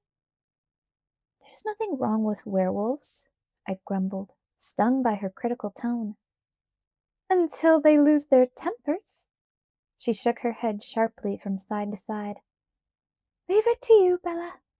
Anyone else would be better off when the vampires left town, but you have to start hanging out with the first monsters you can find. I didn't want to argue with Alice. I was still trembling with joy that she was really, truly here, that I could touch her marble skin and hear her wind-chime voice. But she had it all wrong. No, Alice, the vampires didn't really leave. Not all of them, anyway. That's the whole trouble. If it weren't for the werewolves, Victoria would have gotten me by now. Well, if it weren't for Jake and his friends, Laurent would have gotten me before she could, I guess, so... Victoria? She hissed. Laurent? I nodded, a teensy bit alarmed by the expression in her black eyes. I pointed at my chest. Danger magnet, remember? She shook her head again. Tell me everything. Start at the beginning. I glossed over the beginning, skipping the motorcycles and the voices, but telling her everything else right up to today's misadventure. Alice didn't like my thin explanation about boredom and the cliffs, so I hurried on to the strange flame I'd seen on the water and what I thought it meant. Her eyes narrowed almost to slits at that part. It was strange to see her look so dangerous, like a vampire. I swallowed hard and went on with the rest about Harry. She listened to my story without interrupting. Occasionally, she would shake her head, and the crease in her forehead deepened until it looked like it was carved permanently into the marble of her skin. She didn't speak, and finally I fell quiet, struck again by the borrowed grief at Harry's passing. I thought of Charlie. He would be home soon. What condition would he be in?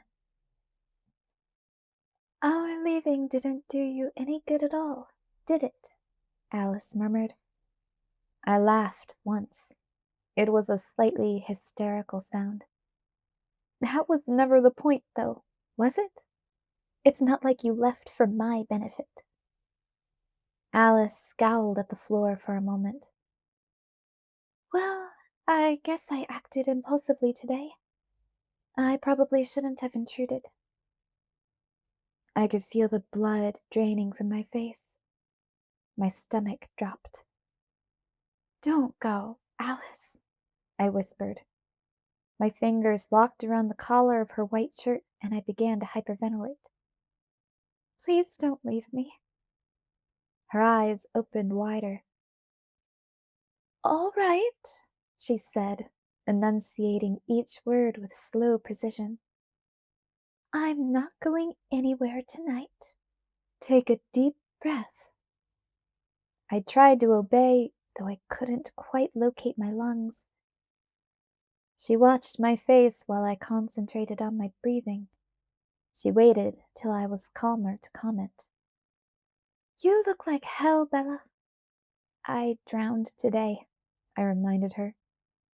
It goes deeper than that. You're a mess. I flinched. Look, I'm doing my best. What do you mean? It hasn't been easy. I'm working on it. She frowned. I told him, she said to herself. Alice, I sighed. What did you think you were going to find? I mean, besides me dead? Did you expect to find me skipping around and whistling show tunes? You know me better than that. I do, but I hoped. Then I guess I don't have the corner on the idiocy market. The phone rang. That has to be Charlie, I said, staggering to my feet. I grabbed Alice's stone hand and dragged her with me to the kitchen. I wasn't about to let her out of my sight. Charlie? I answered the phone. No, it's me, Jacob said. Jake! Alice scrutinized my expression. Just making sure you were still alive, Jacob said sourly. I'm fine. I told you that it wasn't. Yeah, got it. Bye. Jacob hung up on me. I sighed and let my head hang back, staring at the ceiling. That's going to be a problem. Alice squeezed my hand. They aren't excited I'm here. Not especially, but it's none of their business anyway. Alice put her arm around me. So what do we do now? She mused. She seemed to talk to herself for a moment. Things to do, loose ends to tie. What things to do? Her face was suddenly careful. I don't know for sure. I need to see Carlyle. Would she leave so soon? My stomach dropped. Could you stay? I begged. Please? Just for a little while. I've missed you so much. My voice broke. If you think that's a good idea. Her eyes were unhappy. I do. You can stay here. Charlie would love that. I have a house, Bella. I nodded, disappointed but resigned. She hesitated, studying me. Well, I need to go get a suitcase of clothes, at the very least. I threw my arms around her. Alice, you're the best. And I think I'll need to hunt. immediately," she added in a strained voice. Oops, I took a step back. "Can you stay out of trouble for 1 hour?" she asked skeptically. Then, before I could answer, she held up one finger and closed her eyes. Her face went smooth and blank for a few seconds.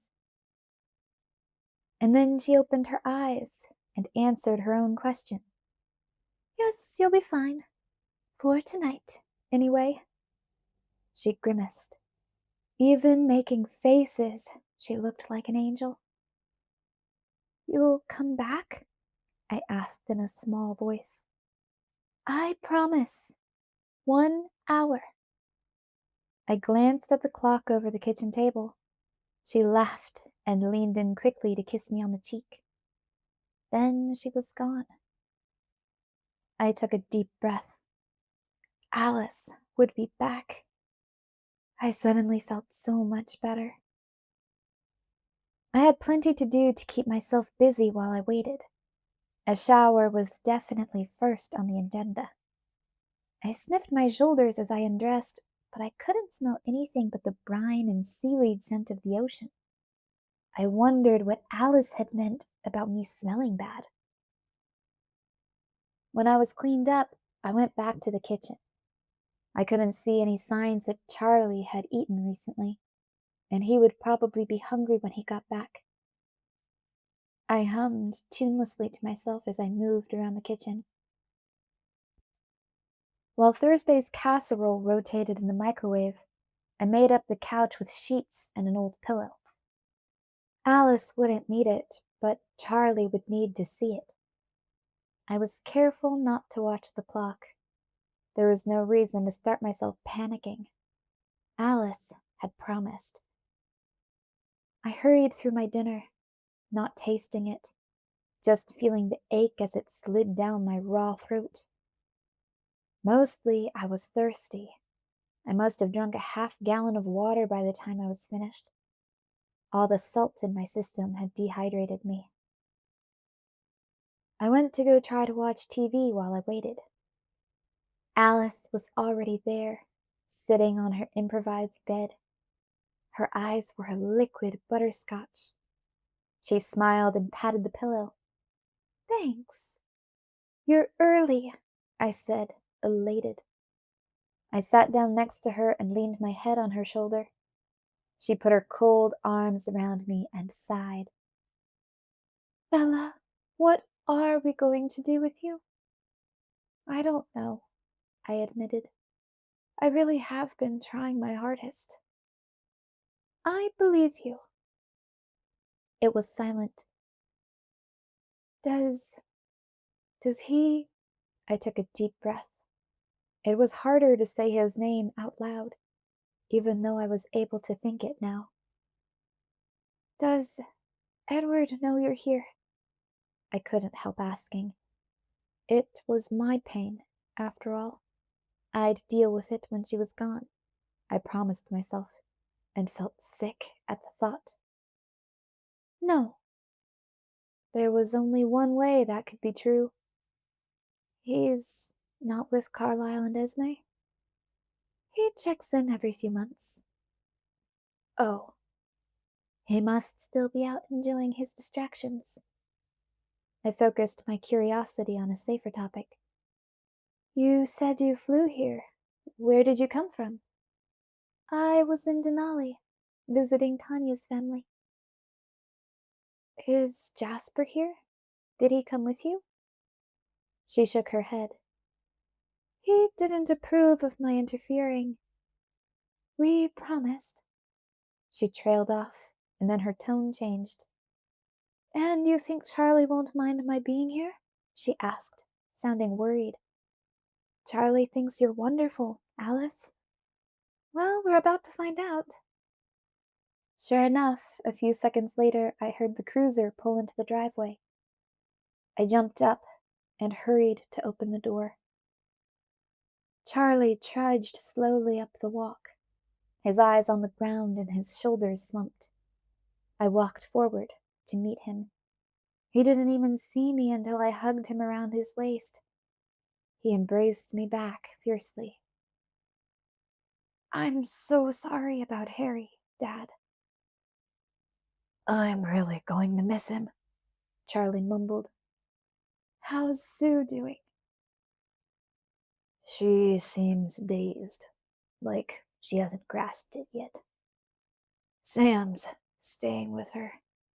The volume of his voice faded in and out. Those poor kids.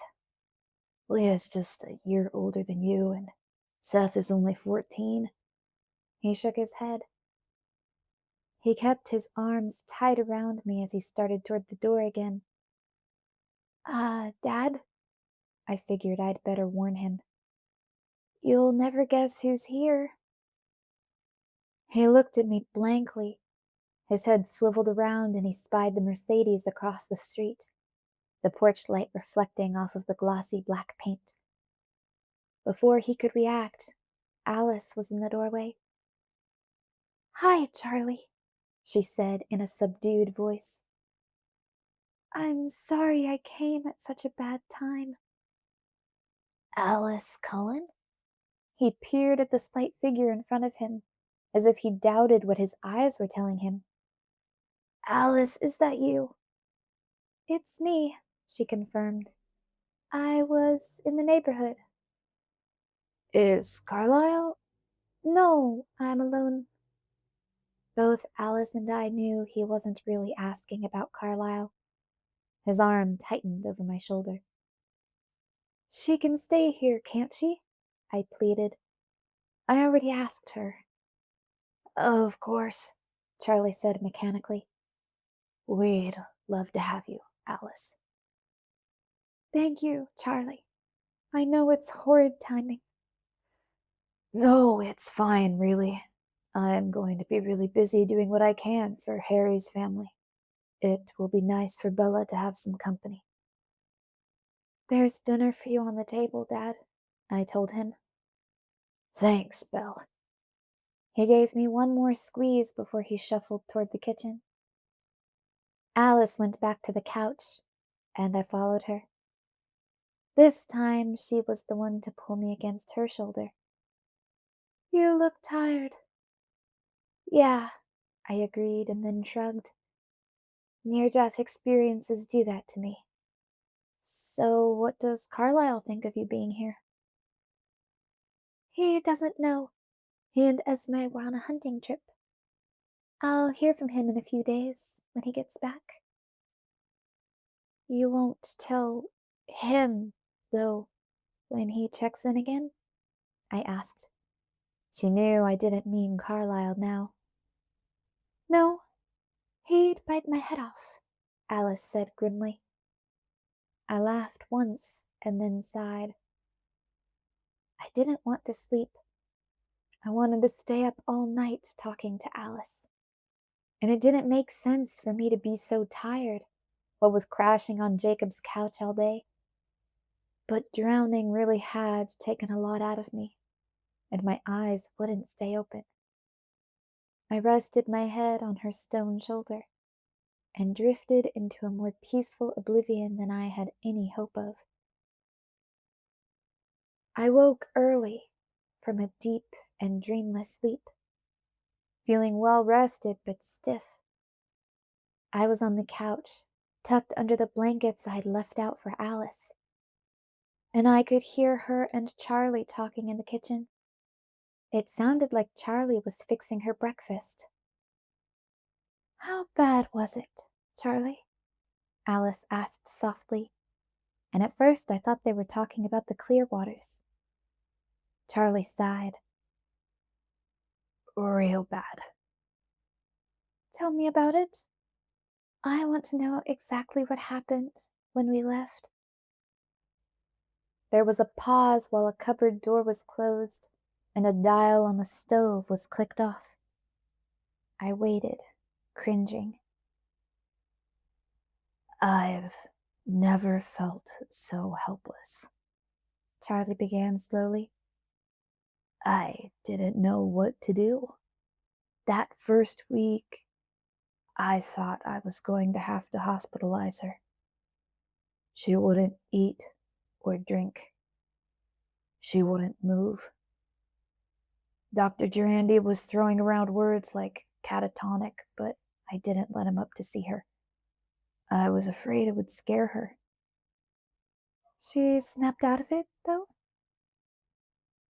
I had Renee come to take her to Florida. I just didn't want to be the one if she had to go to the hospital or something. I hoped being with her mother would help. But when we started packing her clothes, she woke up with a vengeance. I've never seen Bella throw a fit like that. She was never one for the tantrums, but boy, did she fly into a fury. She threw her clothes everywhere and screamed that we couldn't make her leave. And then she finally started crying. I thought that would be the turning point. I didn't argue when she insisted on staying here. And she did seem to get better at first. Charlie trailed off. It was hard listening to this, knowing how much pain I'd caused him. But, Alice prompted. She went back to school and work. She ate and slept and did her homework. She answered when someone asked her a direct question. But she was empty. Her eyes were blank. There were lots of little things. She wouldn't listen to music anymore. I found a bunch of broken CDs in the trash. She didn't read. She wouldn't be in the same room when the TV was on. Not that she watched it so much before. I finally figured it out.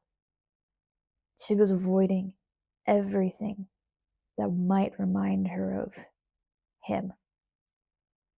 We could hardly talk. I was so worried about saying something that would upset her. The littlest things would make her flinch. And she never volunteered anything. She would just answer if I asked her something. She was alone all the time. She didn't call her friends back, and after a while, they stopped calling. It was the night of the living dead around here. I still hear her screaming in her sleep. I could almost see him shuddering. I shuddered too, remembering. And then I sighed. I hadn't fooled him at all. Not for 1 second. I'm so sorry, Charlie, Alice said, voice glum. It's not your fault. The way he said it made it perfectly clear that he was holding someone responsible. You were always a good friend to her. She seems better now, though. Yeah, ever since she started hanging out with Jacob Black, I've noticed a real improvement. She has some color in her cheeks when she comes home, some light in her eyes. She's happier. He paused, and his voice was different when he spoke again. He's a year or so younger than her, and I know she used to think of him as a friend.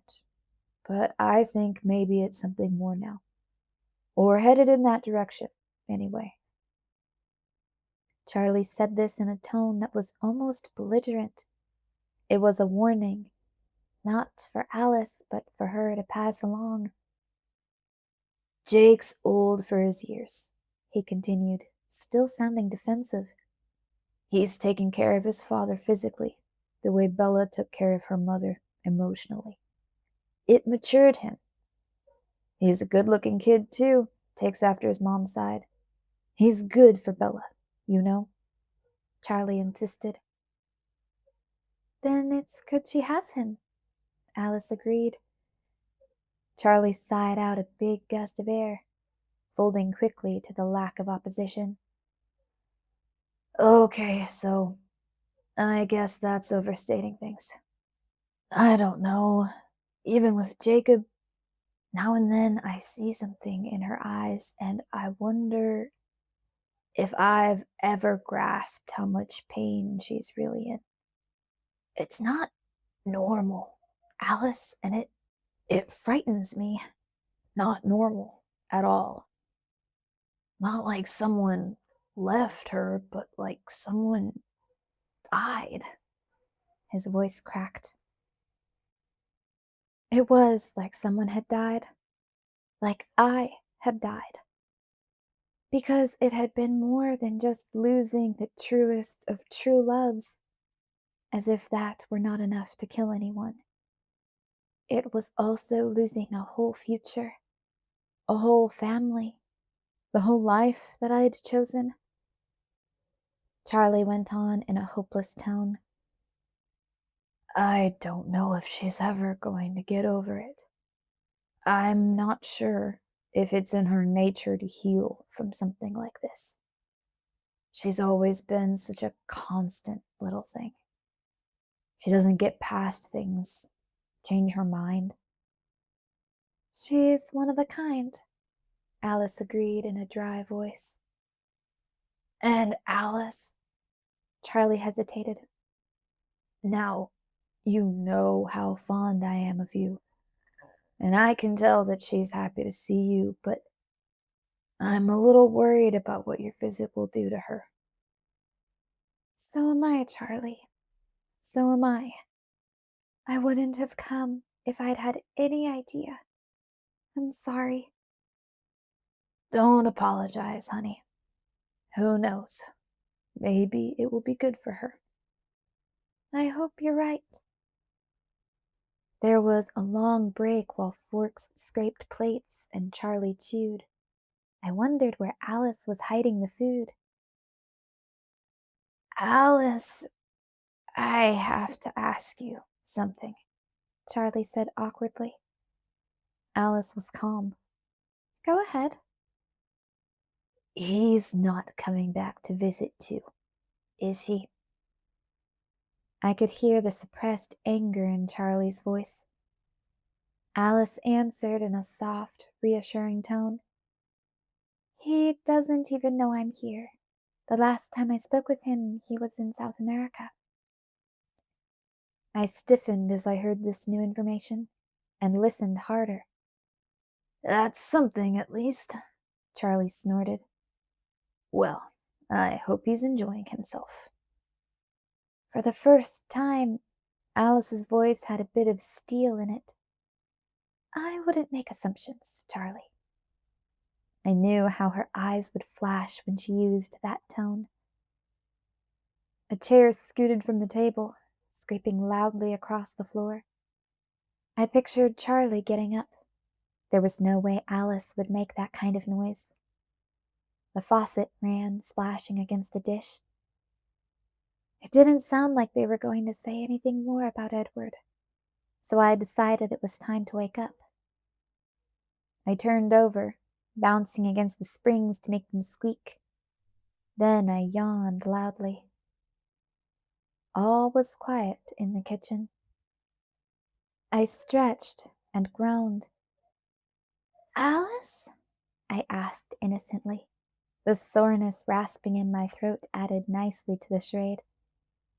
I'm in the kitchen, Bella, Alice called, no hint in her voice that she suspected my eavesdropping. But she was good at hiding things like that. Charlie had to leave then. He was helping Sue Clearwater with the funeral arrangements. It would have been a very long day without Alice. She never spoke about leaving, and I didn't ask her. I knew it was inevitable, but I put it out of my mind. Instead, we talked about her family, all but one. Carlyle was working nights in Ithaca and teaching part-time at Cornell. Esme was restoring a 17th century house, a historical monument in the forest north of the city. Emmett and Rosalie had gone to Europe for a few months on another honeymoon, but they were back now.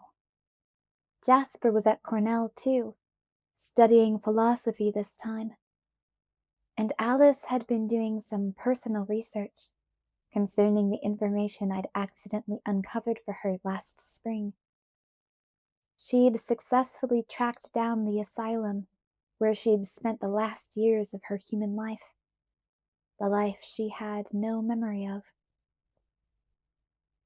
"My name was Mary Alice Brandon," she told me quietly.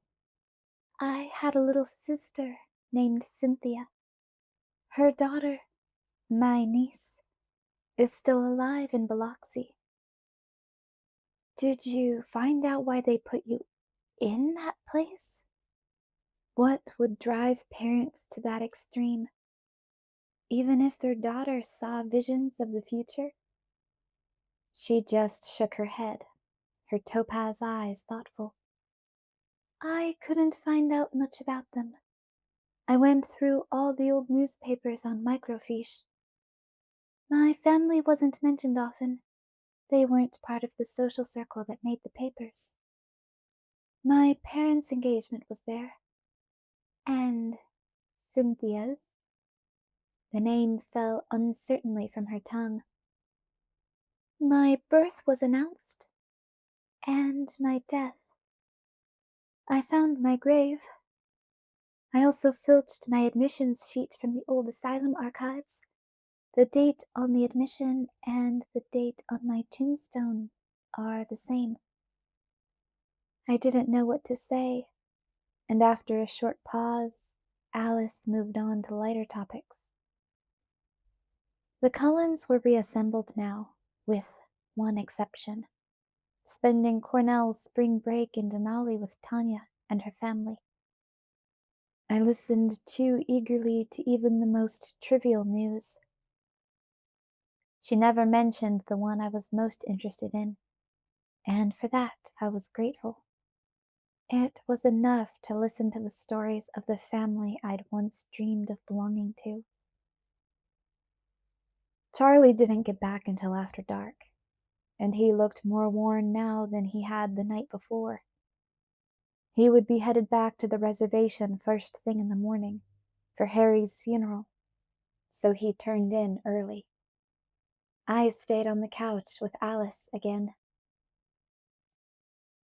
Charlie was almost a stranger when he came downstairs before the sun was up, wearing an old suit I'd never seen him in before. The jacket hung open. I guessed it was too tight to fasten the buttons. His tie was a bit wide for the current style. He tiptoed to the door, trying not to wake us up. I let him go, pretending to sleep, as Alice did on the recliner. As soon as he was out the door, Alice sat up. Under the quilt, she was fully dressed. "So, what are we doing today?" she asked. "I don't know. Do you see anything interesting happening?" She smiled and shook her head. "But it's still early." All the time I'd been spending in La Push meant a pile of things I'd been neglecting at home, and I decided to catch up on my chores. I wanted to do something, anything that might make life easier for Charlie. Maybe it would make him feel just a little better to come home to a clean, organized house. I started with the bathroom. It showed the most signs of neglect. While I worked, Alice leaned against the door jamb and asked nonchalant questions about our high school friends and what they had been up to since she'd left. Her face stayed casual and emotionless, but I sensed her disapproval when she realized how little I could tell her. Or maybe I just had a slightly guilty conscience after eavesdropping on her conversation with Charlie yesterday morning. I was literally up to my elbows in Comet, scrubbing the floor of the bathtub, when the doorbell rang. I looked at Alice at once, and her expression was perplexed, almost worried, which was strange. Alice was never taken by surprise. "Hold on!" I shouted in the general direction of the front door, getting up and hurrying to the sink to rinse my arms off. "Bella," Alice said with a trace of frustration in her voice, "I have a fairly good guess who that might be, and I think I'd better step out." "Guess?" I echoed. Since when did Alice have to guess anything? If this is a repeat of my egregious lapse in foresight yesterday, then it's most likely Jacob Black or one of his friends. I stared at her, putting it together. You can't see werewolves? She grimaced. So it would seem. She was obviously annoyed by this fact. Very annoyed. The doorbell rang again, buzzing twice quickly and impatiently. You don't have to go anywhere, Alice. You were here first. She laughed her silvery little laugh. It had a dark edge. Trust me, it wouldn't be a good idea to have me and Jacob Black in a room together. She kissed my cheek swiftly before she vanished through Charlie's door, and out his back window, no doubt. The doorbell rang again. Chapter 18. The Funeral. I sprinted down the stairs and threw the door open. It was Jacob, of course. Even blind, Alice wasn't slow. He was standing about 6 feet back from the door, his nose wrinkled in distaste, but his face otherwise smooth, mask-like. He didn't fool me. I could see the faint trembling of his hands. Hostility rolled off of him in waves. It brought back that awful afternoon when he'd chosen Sam over me, and I felt my chin jerk up defensively in response. Jacob's rabbit idled by the curb, with Jared behind the wheel and Embry in the passenger seat. I understood what this meant. They were afraid to let him come here alone. It made me sad and a little annoyed. The Cullens weren't like that. Hey, I finally said when he didn't speak. Jake pursed his lips, still hanging back from the door. His eyes flickered across the front of the house. I ground my teeth. She's not here. Do you need something? He hesitated. You're alone? Yes, I sighed. Can I talk to you for a minute? Of course you can, Jacob. Come on in. Jacob glanced over his shoulder at his friends in the car. I saw Embry shake his head just a tiny bit. For some reason, this bugged me to no end. My teeth clenched together again. Chicken? I mumbled under my breath. Jake's eyes flashed back to me, his thick black brows pushing into a furious angle over his deep-set eyes. His jaw set, and he marched. There was no other way to describe the way he moved. Up the sidewalk and shrugged past me into the house. I locked gazes first with Jared and then Embry. I didn't like the hard way they eyed me. Did they really think I would let anything hurt Jacob before I shut the door on them? Jacob was in the hall behind me, staring at the mess of blankets in the living room. Slumber party? He asked, his tone sarcastic. Yeah, I answered with the same level of acid.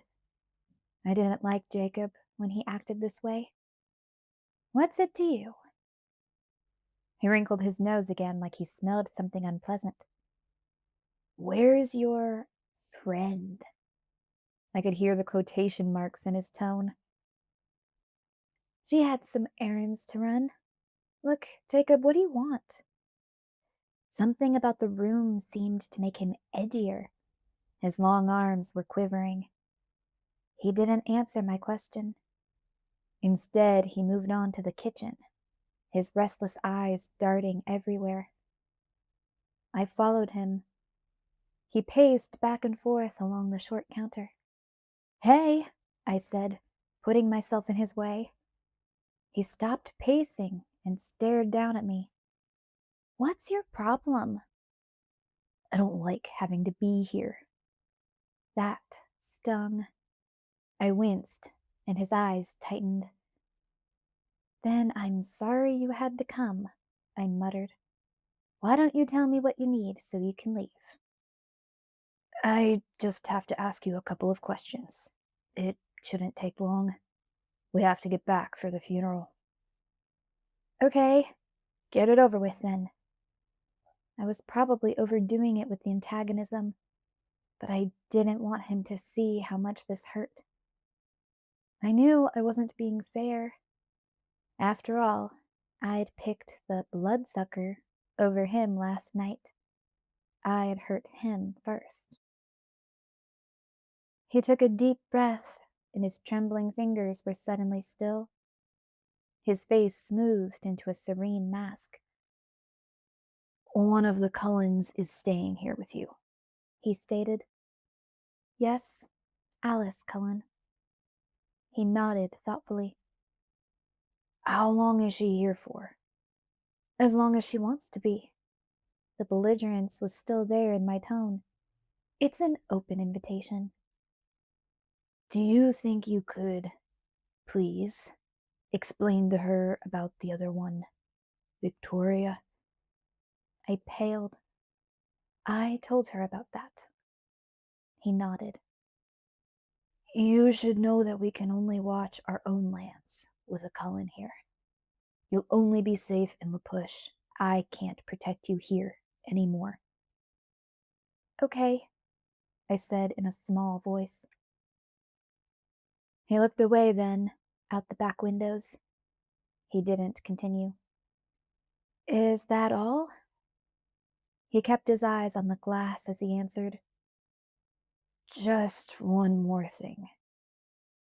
I waited, but he didn't continue. "Yes?" I finally prompted. "Are the rest of them coming back now?" he asked in a cool, quiet voice. It reminded me of Sam's always calm manner. Jacob was becoming more like Sam. I wondered why that bothered me so much. Now I didn't speak. He looked back at my face with probing eyes. "Well?" he asked. He struggled to conceal the tension behind his serene expression. "No," I said finally, grudgingly. "They aren't coming back." His expression didn't change. "Okay, that's all." I glared at him, annoyance rekindled. "Well, run along now.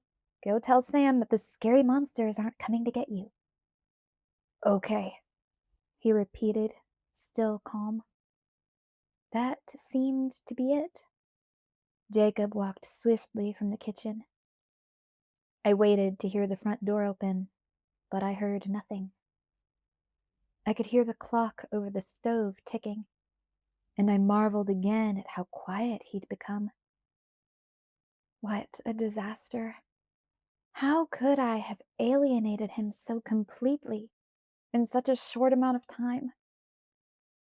Would he forgive me when Alice was gone? What if he didn't? I slumped against the counter and buried my face in my hands. How had I made such a mess of everything? But what could I have done differently? Even in hindsight, I couldn't think of any better way, any perfect course of action. "Bella?"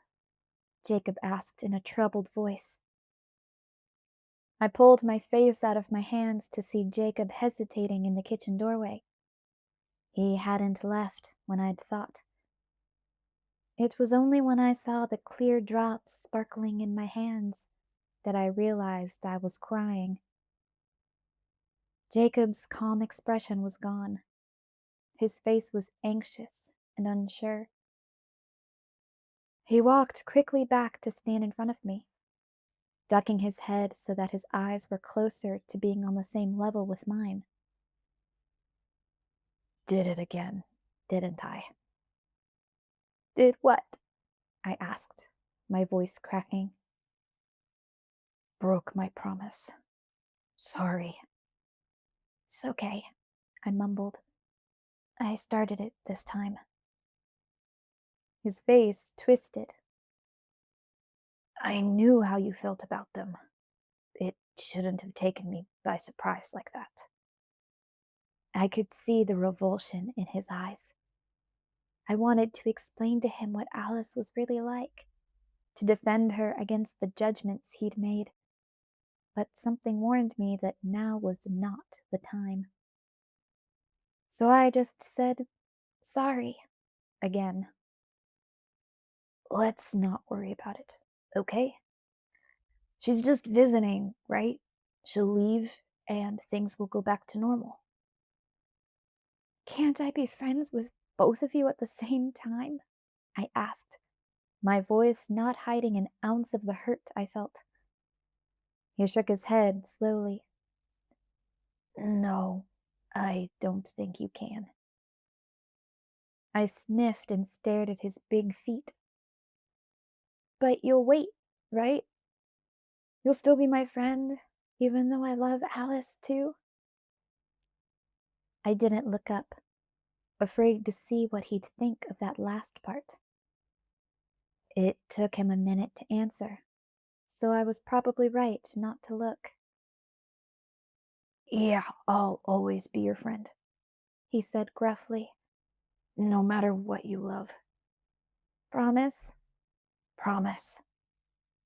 I felt his arms wind around me, and I leaned against his chest, still sniffling. "This sucks." "Yeah." Then he sniffed my hair and said, "Ew." "What?" I demanded. I looked up to see that his nose was wrinkled again. "Why does everyone keep doing that to me? I don't smell." He smiled a little. "Yes, you do. You smell like them. Ugh. Too sweet. Sickly sweet. And icy. It burns my nose." "Really?" That was strange. Alice smelled unbelievably wonderful. To a human, anyway. "But why would Alice think I smelled too, then?" That wiped his smile away. Huh. Maybe I don't smell so good to her either. "Well, you both smell fine to me." I rested my head against him again. I was going to miss him terribly when he walked out of the door. It was a nasty catch-22. On the one hand, I wanted Alice to stay forever. I was going to die, metaphorically, when she left me. But how was I supposed to go without seeing Jake for any length of time? What a mess, I thought again. "I'll miss you," Jacob whispered, echoing my thoughts. every minute. I hope she leaves soon." "It really doesn't have to be that way, Jake." He sighed. "Yes, it really does, Bella. You love her, so I'd better not get anywhere near her. I'm not sure that I'm even-tempered enough to handle that. Sam would be mad if I broke the treaty, and—" His voice turned sarcastic. "you probably wouldn't like it too much if I killed your friend." I recoiled from him when he said that, but he only tightened his arms, refusing to let me escape. "There's no point in avoiding the truth. That's the way things are, Bells." I do not like the way things are. Jacob freed one arm so he could cup his big brown hand under my chin and make me look at him. "Yeah, it was easier when we were both human, wasn't it?" I sighed. We stared at each other for a long moment. His hand smoldered against my skin. In my face, I knew there was nothing but wistful sadness. I didn't want to have to say goodbye now, no matter for how short a time. At first, his face reflected mine, but then, as neither of us looked away, his expression changed. He released me, lifting his other hand to brush his fingertips along my cheek, trailing them down to my jaw. I could feel his fingers tremble, not with anger this time. He pressed his palm against my cheek so that my face was trapped between his burning hands. "Bella," he whispered. I was frozen. No, I hadn't made this decision yet. I didn't know if I could do this, and now I was out of time to think. But I would have been a fool if I thought rejecting him now would have no consequences. I stared back at him. He was not my Jacob, but he could be. His face was familiar and beloved. In so many real ways, I did love him. He was my comfort, my safe harbor. Right now, I could choose to have him belong to me. Alice was back for the moment, but that changed nothing. True love was forever lost. The prince was never coming back to kiss me awake from my enchanted sleep. I was not a princess after all. So what was the fairy tale protocol for other kisses? The mundane kind that didn't break any spells? Maybe it would be easy, like holding his hand or having his arms around me. Maybe it would feel nice. Maybe it wouldn't feel like a betrayal. Besides, who was I betraying anyway? Just myself. Keeping his eyes on mine, Jacob began to bend his face toward me, and I was still absolutely undecided. The shrill ring of the phone made us both jump, but it didn't break his focus. He took his hand from under my chin and reached over me to grab the receiver, but still held my face securely with the hand against my cheek. His dark eyes did not free mine. I was too muddled to react, even to take advantage of the distraction. "Swan residence," Jacob said, his husky voice low and intense. Someone answered, and Jacob altered in an instant. He straightened up, and his hand dropped from my face. His eyes went flat, his face blank, and I would have bet the measly remainder of my college fund that it was Alice. I recovered myself and held my hand out for the phone. Jacob ignored me. "He's not here," Jacob said, and the words were menacing. There was some very short reply, a request for more information, it seemed, because he added unwillingly, "He's at the funeral." Then Jacob hung up the phone. "Filthy bloodsucker," he muttered under his breath. The face he turned back to me was the bitter mask again. "Who did you just hang up on?" I gasped, infuriated. "In my house and on my phone." "Easy. He hung up on me." "He? Who was it?"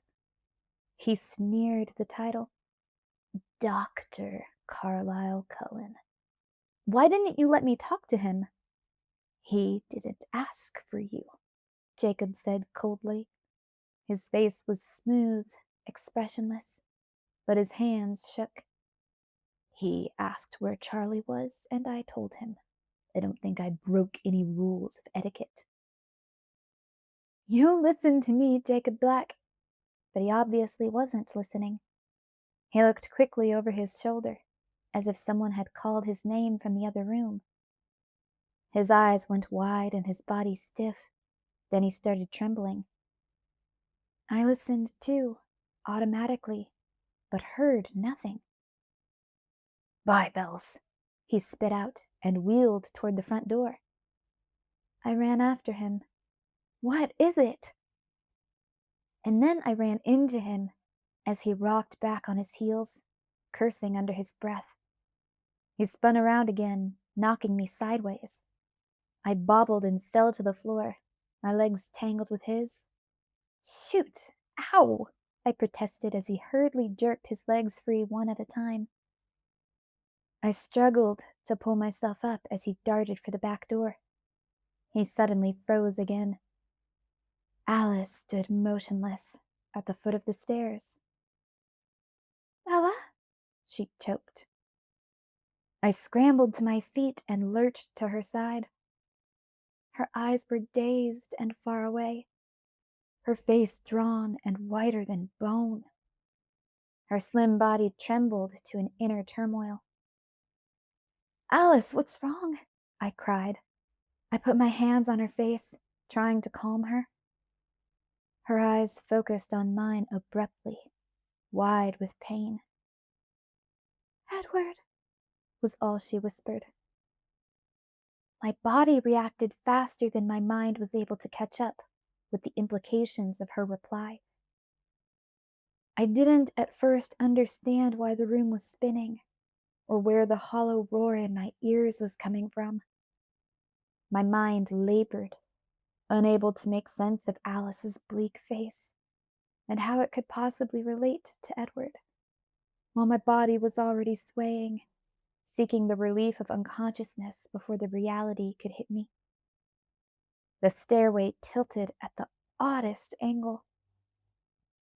Jacob's furious voice was suddenly in my ear, hissing out a stream of profanities. I felt a vague disapproval. His new friends were clearly a bad influence. I was on the couch without understanding how I got there, and Jacob was still swearing. It felt like there was an earthquake. The couch was shaking under me. "What did you do to her?" he demanded. Alice ignored him. "Bella? Bella, snap out of it. We have to hurry." "Stay back," Jacob warned. "Calm down, Jacob Black," Alice ordered. "You don't want to do that so close to her." "I don't think I'll have any problem keeping my focus," he retorted, but his voice sounded a little cooler. "Alice?" My voice was weak. "What happened?" I asked, even though I didn't want to hear. "I don't know," she suddenly wailed. "What is he thinking?" I labored to pull myself up despite the dizziness. I realized it was Jacob's arm I was gripping for balance. He was the one shaking, not the couch. Alice was pulling a small silver phone from her bag when my eyes relocated her. Her fingers dialed the numbers so fast that they were a blur. "Rose, I need to talk to Carlyle now." Her voice whipped through the words. "Fine, as soon as he's back. No, I'll be on a plane. Look, have you heard anything from Edward?" Alice paused now, listening with an expression that grew more appalled every second. Her mouth opened into a little O of horror, and the phone shook in her hand. "Why?" she gasped. "Why would you do that, Rosalie?"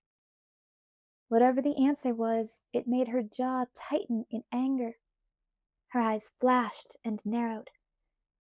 "Well, you were wrong on both counts, though, Rosalie, so that would be a problem, don't you think?" she asked acidly. "Yes, that's right. She's absolutely fine. I was wrong. It's a long story. But you're wrong about that part, too. That's why I'm calling." "Yes, that's exactly what I saw." Alice's voice was very hard and her lips were pulled back from her teeth. "It's a bit late for that, Rose. Save your remorse for someone who believes it. Alice snapped the phone shut with a sharp twist of her fingers. Her eyes were tortured as she turned to face me. Alice, I blurted out quickly. I couldn't let her speak yet. I needed a few more seconds before she spoke, and her words destroyed what was left of my life. Alice, Carlyle is back, though. He called just before. She stared at me blankly. How long ago? She asked in a hollow voice. Half a minute before you showed up. What did he say? She really focused now, waiting for my answer. I didn't talk to him. My eyes flickered to Jacob. Alice turned her penetrating gaze on him. He flinched, but he held his place next to me. He sat awkwardly, almost as if he were trying to shield me with his body. He asked for Charlie, and I told him Charlie wasn't here, Jacob muttered resentfully. Is that everything? Alice demanded, her voice like ice. Then he hung up on me. Jacob spit back. A tremor rolled down his spine, shaking me with it. You told him Charlie was at the funeral, I reminded him. Alice jerked her head back toward me. What were his exact words? He said, he's not here, and then when Carlyle asked where Charlie was, Jacob said, at the funeral. Alice moaned and sank to her knees. Tell me, Alice, I whispered. That wasn't Carlyle on the phone, she said hopelessly. Are you calling me a liar? Jacob snarled from beside me. Alice ignored him, focusing on my bewildered face. It was Edward. The words were just a choked whisper. He thinks you're dead. My mind started to work again. These words weren't the ones I'd been afraid of, and the relief cleared my head. Rosalie told him I killed myself, didn't she? I said, sighing as I relaxed. Yes, Alice admitted, her eyes flashing hard again. In her defense, she did believe it. They rely on my sight far too much for something that works so imperfectly. But for her to track him down to tell him this, didn't she realize or care? Her voice faded away in horror. And when Edward called here, he thought Jacob meant my funeral. I realized. It stung to know how close I'd been, just inches away from his voice. My nails dug into Jacob's arm, but he didn't flinch. Alice looked at me strangely. You are not upset, she whispered. Well, it's really rotten timing, but it will all get straightened out. The next time he calls, someone will tell him. What? Really? I trailed off. Her gaze strangled the words in my throat. Why was she so panicked? Why was her face twisting now with pity and horror? What was it she had said to Rosalie on the phone just now? Something about what she'd seen and Rosalie's remorse. Rosalie would never feel remorse for anything that happened to me. But if she'd hurt her family, hurt her brother? Bella, Alice whispered. Edward won't call again. He believed her. I don't understand. My mouth framed each word in silence. I couldn't push the air out to actually say the words that would make her explain what that meant. He's going to Italy. It took the length of one heartbeat for me to comprehend. When Edward's voice came back to me now, it was not the perfect imitation of my delusions.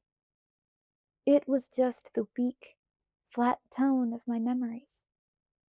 But the words alone were enough to shred through my chest and leave it gaping open. Words from a time when I would have bet everything that I owned or could borrow on the fact that he loved me. "Well, I wasn't going to live without you," he'd said as we watched Romeo and Juliet die here in this very room. But I wasn't sure how to do it.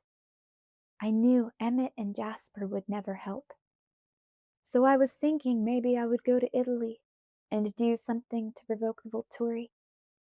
You don't irritate them. Not unless you want to die.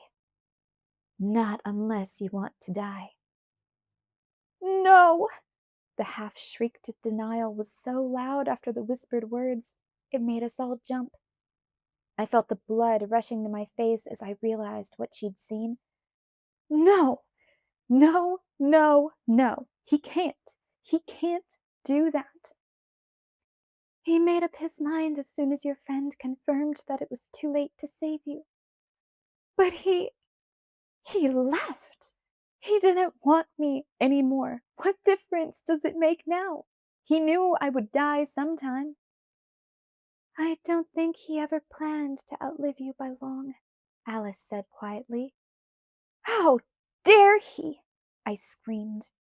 I was on my feet now, and Jacob rose uncertainly to put himself between Alice and me again. "Oh, get out of the way, Jacob!" I elbowed my way around his trembling body with desperate impatience. "What do we do?" I begged Alice. There had to be something. "Can't we call him? Can Carlyle?" She was shaking her head. "That was the first thing I tried. He left his phone in a trash can in Rio. Someone answered it," she whispered. "You said before that we had to hurry. Hurry how? Let's do it, whatever it is." "Bella, I don't think I can ask you to—" She trailed off in indecision. "Ask me," I commanded. She put her hands on my shoulders, holding me in place, her fingers flexing sporadically to emphasize her words. "We may already be too late. I saw him going to the Volturi and asking to die." We both cringed, and my eyes were suddenly blind. I blinked feverishly at the tears. "It all depends on what they choose. I can't see that till they make a decision. But if they say no, and they might, Aro is very fond of Carlyle and wouldn't want to offend him. Edward has a backup plan. They're very protective of their city. If Edward does something to upset the peace, he thinks they'll act to stop him.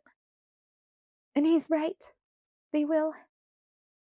I stared at her with my jaw clenched in frustration. I'd heard nothing yet that would explain why we were still standing here. "So if they agree to grant his favor, we're too late. If they say no, and he comes up with a plan to offend them quickly enough, we're too late. If he gives in to his more theatrical tendencies, we might have time. Let's go. Listen, Bella. Whether we are in time or not, we will be in the heart of the Volturi city. I will be considered his accomplice if he is successful. You will be a human who not only knows too much, but also smells too good. There's a very good chance that they will eliminate us all, though in your case it won't be punishment so much as dinner time." "This is what's keeping us here?" I asked in disbelief. "I'll go alone if you're afraid." I mentally tabulated what money was left in my account and wondered if Alice would lend me the rest. "I'm only afraid of you getting killed." I snorted in disgust. "I almost get myself killed on a daily basis. Tell me what I need to do." "You write a note to Charlie. I'll call the airlines." "Charlie," I gasped. Not that my presence was protecting him, but could I leave him here alone to face? "I'm not going to let anything happen to Charlie." Jacob's low voice was gruff and angry. Screw the treaty. I glanced up at him, and he scowled at my panicked expression. Hurry, Bella! Alice interrupted urgently. I ran to the kitchen, yanking the drawers open and throwing the contents all over the floor as I searched for a pen. A smooth brown hand held one out to me. Thanks, I mumbled, pulling the cap off with my teeth. He silently handed me the pad of paper we wrote phone messages on. I tore off the top sheet and threw it over my shoulder. Dad, I wrote, I'm with Alice. Edward's in trouble. You can ground me when I get back. I know it's a bad time. So sorry. Love you so much. Bella. Don't go, Jacob whispered. The anger was all gone now that Alice was out of sight. I wasn't about to waste time arguing with him. Please, please, please take care of Charlie, I said as I dashed back out to the front room. Alice was waiting in the doorway with a bag over her shoulder. Get your wallet. You'll need ID. Please tell me you have a passport. I don't have time to forge one. I nodded and then raced up the stairs, my knees weak in gratitude that my mother had wanted to marry Phil on a beach in Mexico. Of course, like all her plans, it had fallen through, but not before I had made all the practical arrangements I could for her. I tore through my room. I stuffed my old wallet, a clean t-shirt, and sweatpants into my backpack, and then threw my toothbrush on top. I hurled myself back down the stairs. The sense of déjà vu was nearly stifling by this point. At least, unlike the last time, when I had run away from Forks to escape thirsty vampires, rather than to find them, I wouldn't have to say goodbye to Charlie in person. Jacob and Alice were locked in some kind of confrontation in front of the open door. Standing so far apart you wouldn't assume at first that they were having a conversation. Neither one seemed to notice my noisy reappearance. You might control yourself on occasion, but these leeches you're taking her to? Jacob was furiously accusing her. Yes, you're right, dog. Alice was snarling too. The Volturi are the very essence of our kind. They're the reason your hair stands on end when you smell me. They are the substance of your nightmares, the dread behind your instincts. I'm not unaware of that. And you take her to them like a bottle of wine for a party? He shouted. You think she'd be better off if I left her here alone, with Victoria stalking her? We can handle the redhead. Then why is she still hunting? Jacob growled, and a shudder rippled through his torso. Stop that! I shouted at them both, wild with impatience. Argue when we get back. Let's go. Alice turned for the car, disappearing in haste. I hurried after her, pausing automatically to turn and lock the door. Jacob caught my arm with a shivering hand. Please, Bella, I'm begging. His dark eyes were glistening with tears. A lump filled my throat. Jake, I have to. You don't, though. You really don't. You could stay here with me. You could stay alive. For Charlie. For me. The engine of Carlyle's Mercedes purred. The rhythm of the thrumming spiked when Alice revved it impatiently. I shook my head, tears spattering from my eyes with the sharp motion. I pulled my arm free, and he didn't fight me. Don't die, Bella, he choked out. Don't go. Don't. What if I never saw him again? The thought pushed me past the silent tears.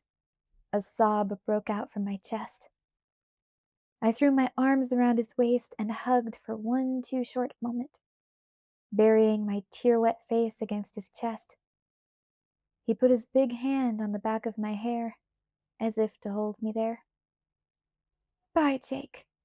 I pulled his hand from my hair and kissed his palm. I couldn't bear to look at his face. Sorry, I whispered.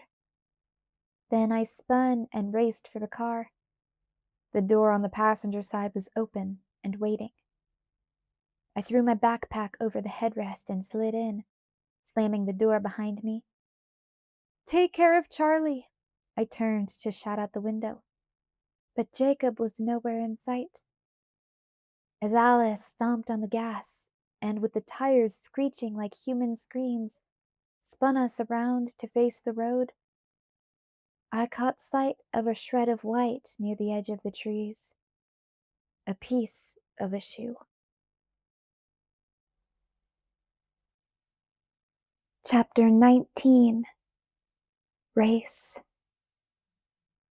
We made our flight with seconds to spare, and then the true torture began.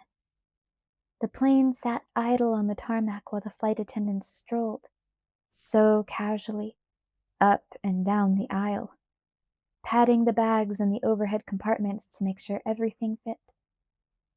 The pilots leaned out of the cockpit, chatting with them as they passed. Alice's hand was hard on my shoulder, holding me in my seat while I bounced anxiously up and down. It's faster than running, she reminded me in a low voice. I just nodded in time with my bouncing. At last, the plane rolled lazily from the gate, building speed with a gradual steadiness that tortured me further. I expected some kind of relief when we achieved liftoff, but my frenzied impatience didn't lessen.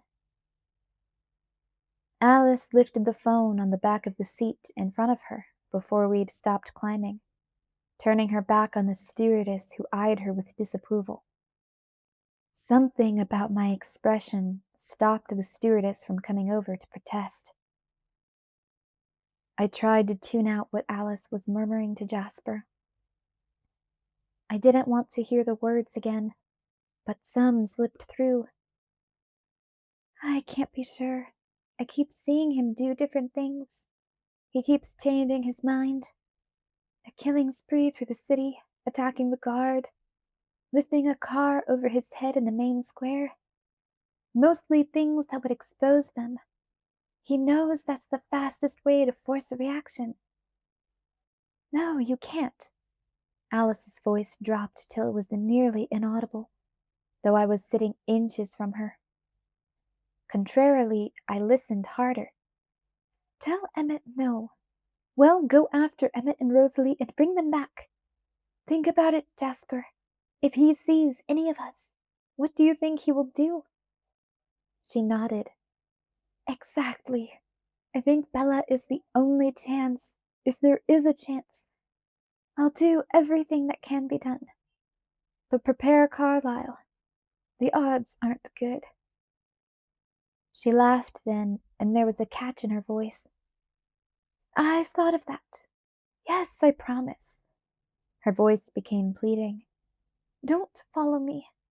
I promise, Jasper. One way or another, I'll get out. And I love you. She hung up and leaned back in her seat with her eyes closed. I hate lying to him. Tell me everything, Alice, I begged. I don't understand. Why did you tell Jasper to stop Emmett? Why can't they come help us? 2 reasons, she whispered, her eyes still closed. The first, I told him. We could try to stop Edward ourselves. If Emmett could get his hands on him, we might be able to stop him long enough to convince him you're alive. But we can't sneak up on Edward.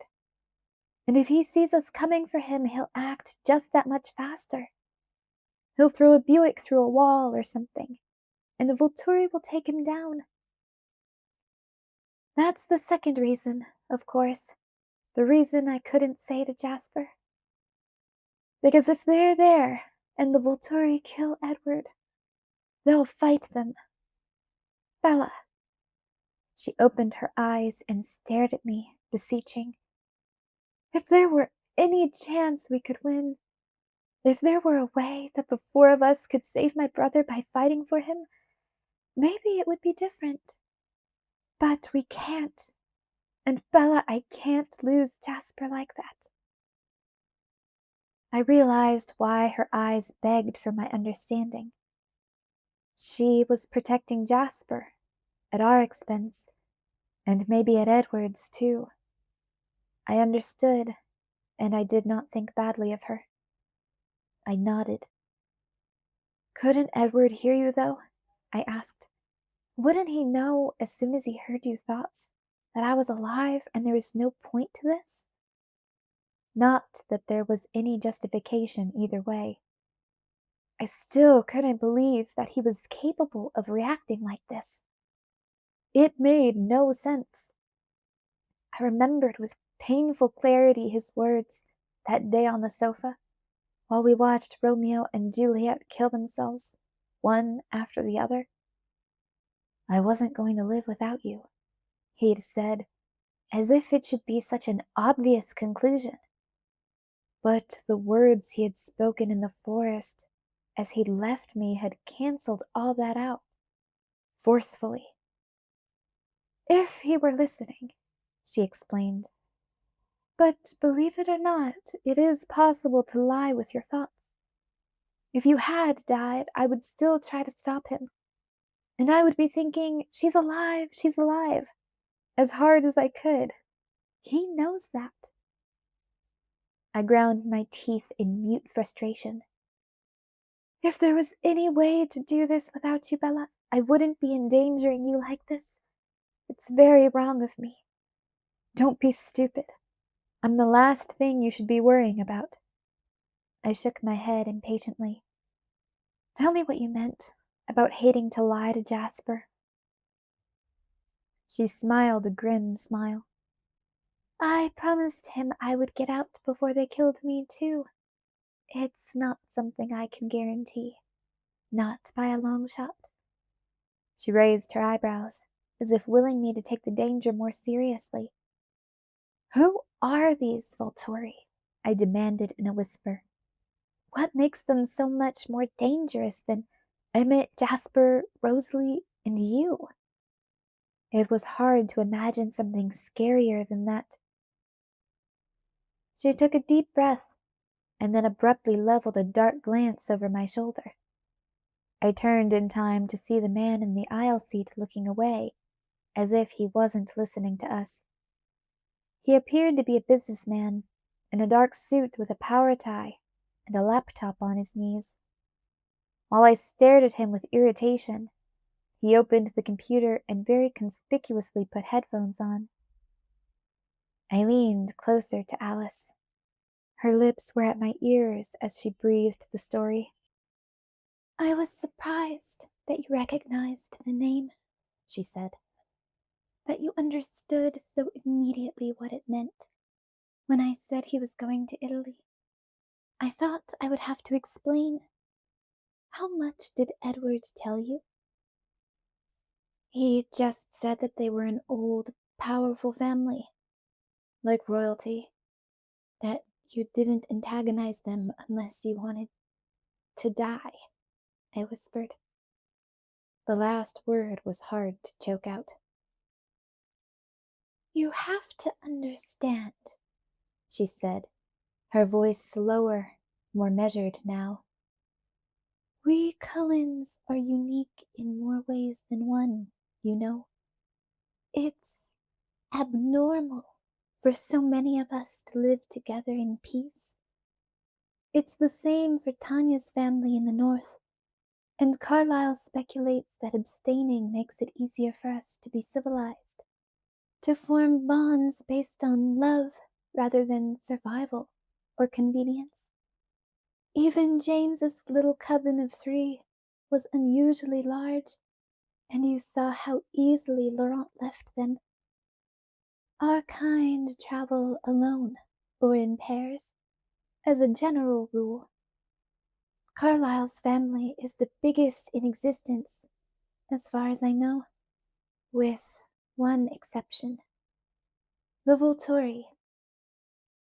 There were 3 of them originally, Aro, Caius, and Marcus. I've seen them, I mumbled, in the picture in Carlyle's study. Alice nodded. 2 females joined them over time, and the 5 of them make up the family. I'm not sure, but I suspect that their age is what gives them the ability to live peacefully together. They are well over 3,000 years old. Or maybe it's their gifts that give them extra tolerance. Like Edward and I, Aro and Marcus are talented. She continued before I could ask. Or maybe it's just their love of power that binds them together. Royalty is an apt description. But if there are only 5 that make up the family, she corrected. That doesn't include their guard. I took a deep breath. That sounds serious. Oh, it is, she assured me. There were 9 members of the guard that were permanent the last time we heard. Others are more transitory. It changes, and many of them are gifted as well, with formidable gifts. Gifts that make what I can do look like a parlor trick.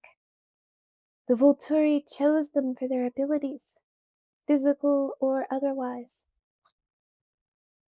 I opened my mouth and then closed it.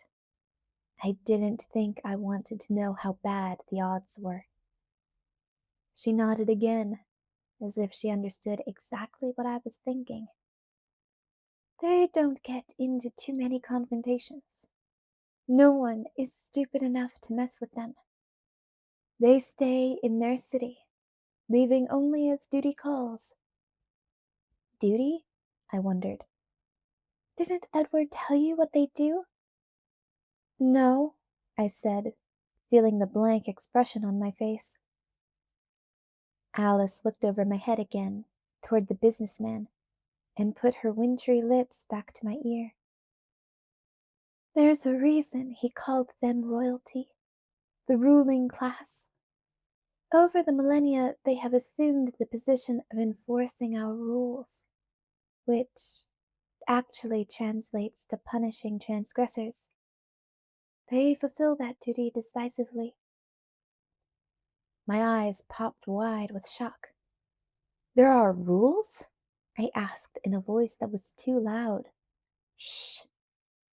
Shouldn't somebody have mentioned this to me earlier? I whispered angrily. I mean, I wanted to be one of you. Shouldn't somebody have explained the rules to me? Alice chuckled once at my reaction. It's not that complicated, Bella. There's only one core restriction. And if you think about it, you can probably figure it out for yourself. I thought about it. Nope, I have no idea. She shook her head, disappointed. Maybe it's too obvious. We just have to keep our existence a secret. Oh, I mumbled. It was obvious. It makes sense, and most of us don't need policing, she continued. But after a few centuries, sometimes one of us gets bored. Or crazy. I don't know. And then the Volturi step in before it can compromise them. Or the rest of us. So Edward is planning to flout that in their own city. The city they've secretly held for 3,000 years, since the time of the Etruscans.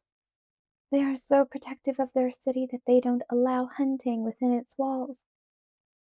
Volterra is probably the safest city in the world, from vampire attack at the very least. But you said they didn't leave. How do they eat? They don't leave. They bring in their food from the outside, from quite far away sometimes. It gives their guards something to do when they're not out annihilating mavericks, or protecting Volterra from exposure. From situations like this one. Like Edward. I finished her sentence. It was amazingly easy to say his name now. I wasn't sure what the difference was. Maybe because I wasn't really planning on living much longer without seeing him. Or at all, if we were too late. It was comforting to know that I would have an easy out. I doubt they've ever had a situation quite like this, she muttered, disgusted. You don't get a lot of suicidal vampires. The sound that escaped out of my mouth was very quiet, but Alice seemed to understand that it was a cry of pain. She wrapped her thin, strong arm around my shoulders. We'll do what we can, Bella. It's not over yet. Not yet. I let her comfort me, though I knew she thought our chances were poor. And the Volterra will get us if we mess up. Alice stiffened. You say that like it's a good thing. I shrugged. Knock it off, Bella, or we're turning around in New York and going back to Forks. What? You know what? If we're too late for Edward, I'm going to do everything I can to get you back to Charlie, and I don't want any trouble from you. Do you understand that? Sure, Alice. She pulled back slightly so that she could glare at me. No trouble. Scout's honor, I muttered. She rolled her eyes. Let me concentrate now. I'm trying to see what he's planning. She left her arm around me, but let her head fall back against the seat and closed her eyes. She pressed her free hand to the side of her face, rubbing her fingertips against her temple. I watched in fascination for a long time. Eventually, she became utterly motionless, her face like a stone sculpture. The minutes passed, and if I didn't know better, I would have thought she'd fallen asleep. I didn't dare interrupt her to ask what was going on. I wished there was something safe for me to think about. I couldn't allow myself to consider the horrors that we were headed toward, or more horrific yet, the chance that we might fail. Not if I wanted to keep from screaming out loud. I couldn't anticipate anything either. Maybe, if I were very, very, very lucky, I would somehow be able to save Edward. But I wasn't so stupid as to think that saving him would mean that I could stay with him. I was no different, no more special than I had been before. There would be no new reason for him to want me now. Seeing him and losing him again, I fought back against the pain. This was the price I had to pay to save his life. I would pay it. They showed a movie, and my neighbor got headphones. Sometimes I watched the figures moving across the little screen, but I couldn't even tell if the movie was supposed to be a romance or a horror film. After an eternity, the plane began to descend toward New York City. Alice remained in her trance. I dithered, reaching out to touch her, only to pull my hand back again. This happened a dozen times before the plane touched down with a jarring impact. Alice, I finally said. Alice, we have to go. I touched her arm. Her eyes came open very slowly. She shook her head from side to side for a moment. Anything new? I asked in a low voice, conscious of the man listening on the other side of me.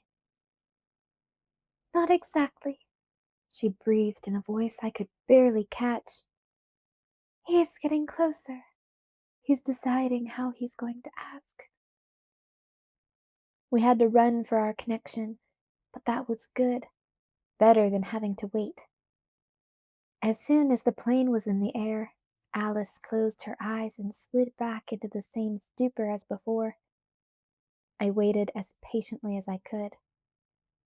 When it was dark again, I opened the window to stare out into the flat black that was no better than the window shade. I was grateful that I'd had so many months' practice with controlling my thoughts. Instead of dwelling on the terrifying possibilities that, no matter what Alice said, I did not intend to survive, I concentrated on lesser problems. Like what I was going to say to Charlie if I got back. That was a thorny enough problem to occupy several hours. And Jacob? He'd promised to wait for me, but did that promise still apply? Would I end up home alone in Forks with no one at all?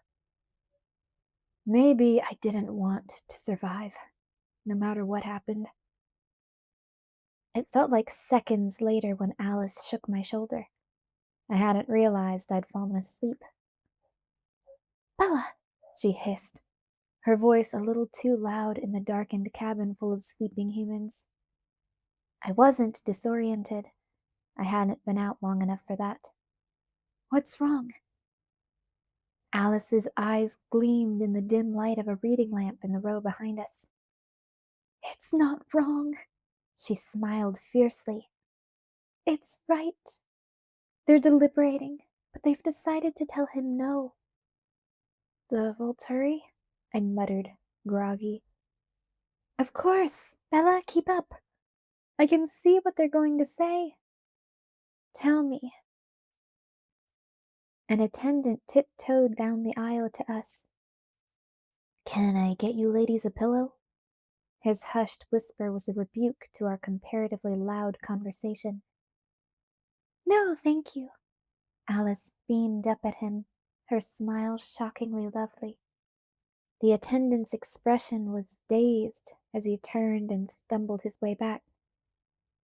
"Tell me," I breathed almost silently. She whispered into my ear. "They're interested in him. They think his talent could be useful. They're going to offer him a place with them." "What will he say?" "I can't see that yet, but I'll bet it's colorful." She grinned again. "This is the first good news. The first break. They're intrigued. They truly don't want to destroy him. Wasteful, that's the word Arrow will use, and that may be enough to force him to get creative. The longer he spends on his plans, the better for us." It wasn't enough to make me hopeful, to make me feel the relief she obviously felt. There were still so many ways that we could be too late. And if I didn't get through the walls into the Volturi city, I wouldn't be able to stop Alice from dragging me home. "Alice?" "What?" "I'm confused. How are you seeing this so clearly? And then other times you see things far away, things that don't happen?" Her eyes tightened. I wondered if she guessed what I was thinking of. "It's clear because it's immediate and close, and I'm really concentrating.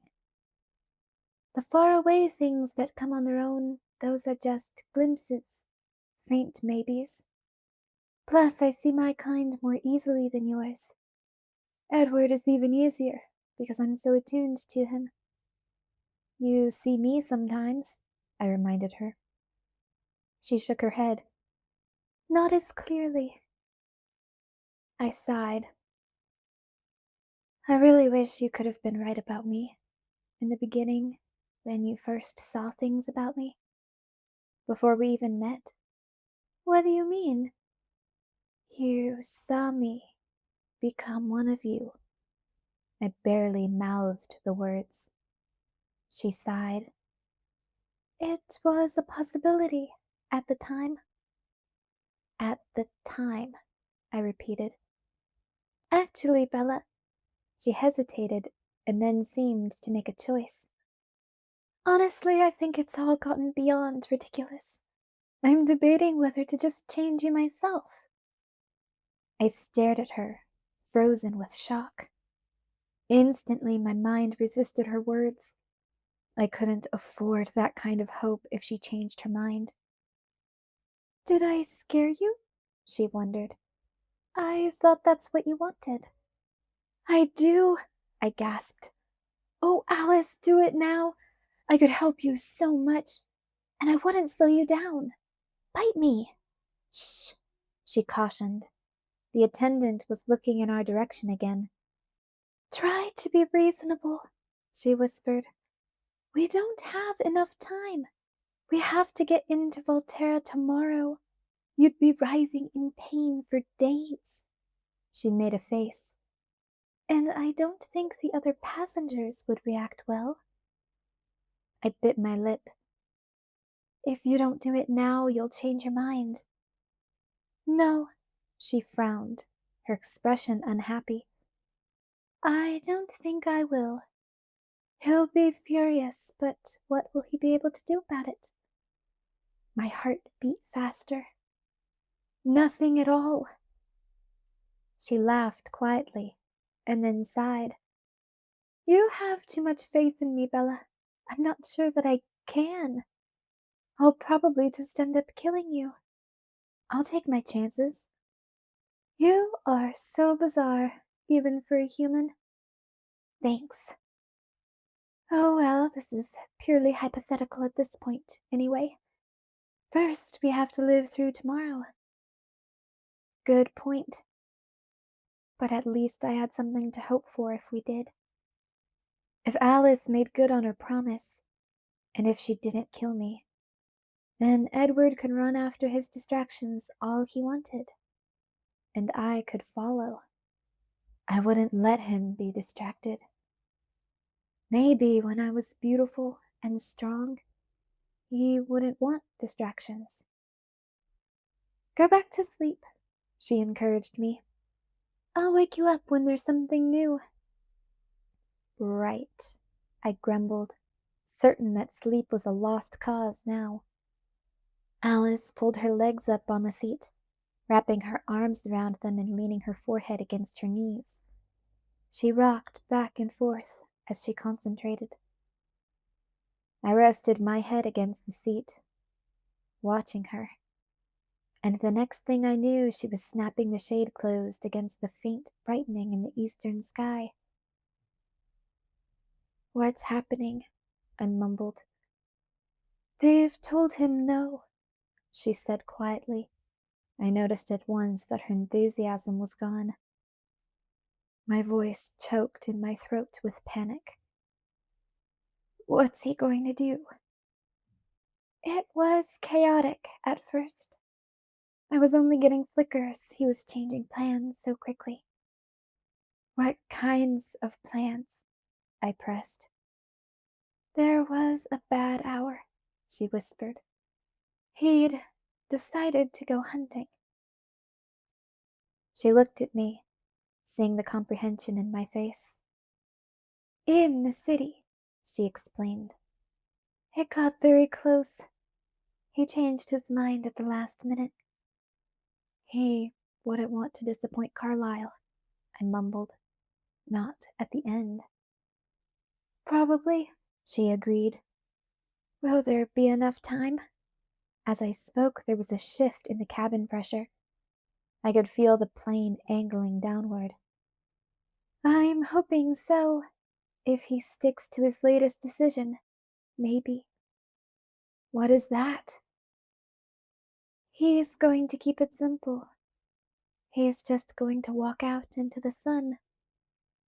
Just walk out into the sun. That was all. It would be enough. The image of Edward in the meadow, glowing, shimmering like his skin was made of a million diamond facets, was burned into my memory. No human who saw that would ever forget. The Volturi couldn't possibly allow it. Not if they wanted to keep their city inconspicuous. I looked at the light gray glow that shone through the open windows. We'll be too late, I whispered, my throat closing in panic. She shook her head.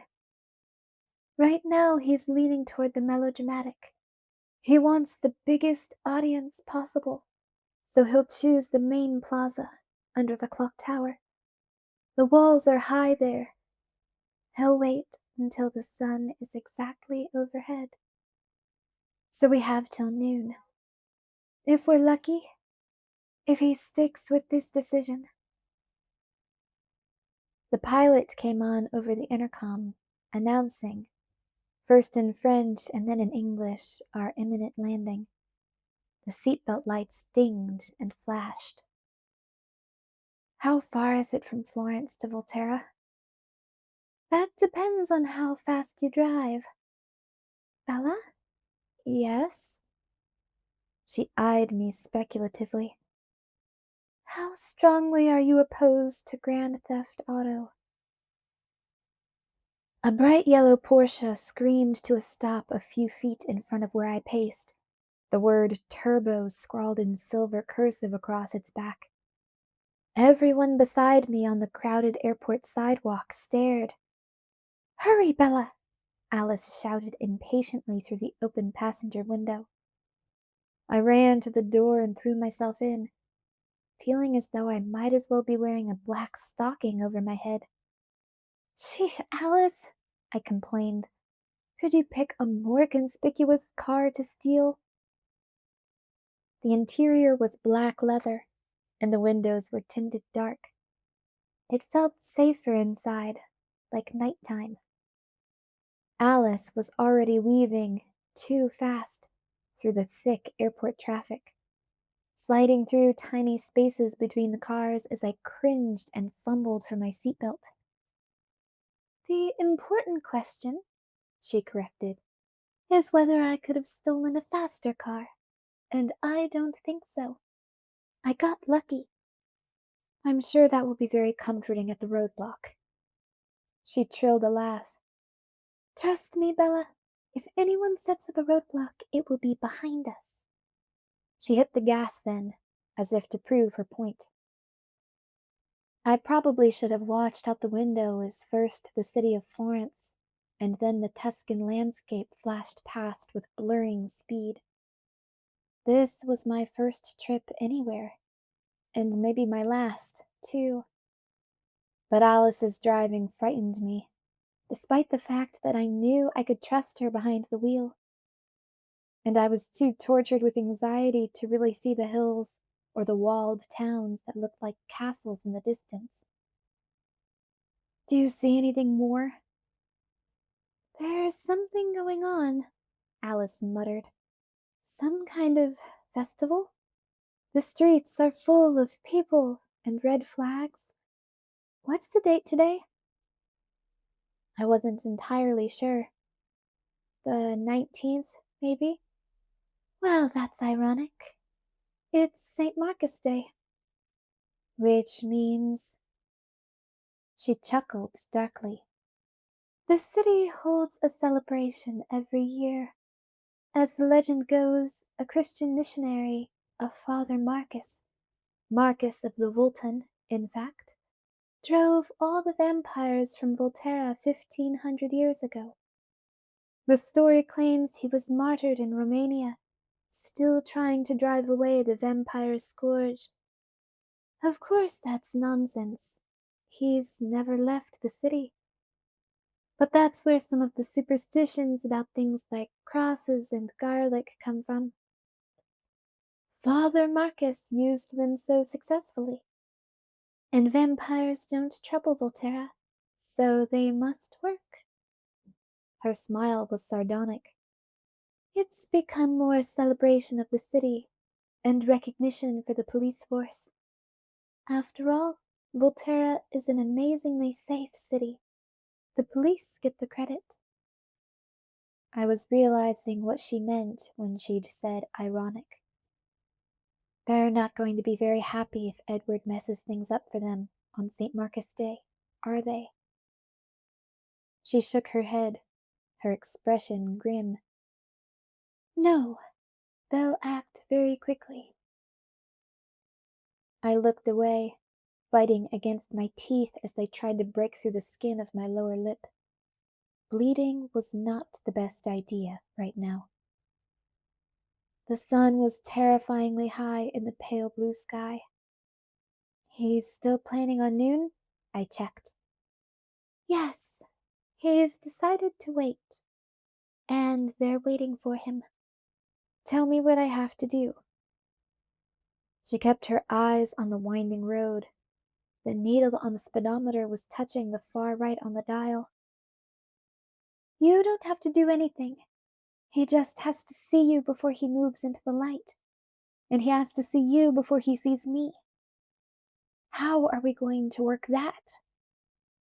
A small red car seemed to be racing backward as Alice zoomed around it. I'm going to get you as close as possible, and then you're going to run in the direction I point you. I nodded. Try not to trip, she added. We don't have time for a concussion today. I groaned. That would be just like me. Ruin everything, destroy the world, in a moment of klutziness. The sun continued to climb in the sky while Alice raced against it. It was too bright, and that had me panicking. Maybe he wouldn't feel the need to wait for noon after all. There, Alice said abruptly, pointing to the castle city atop the closest hill.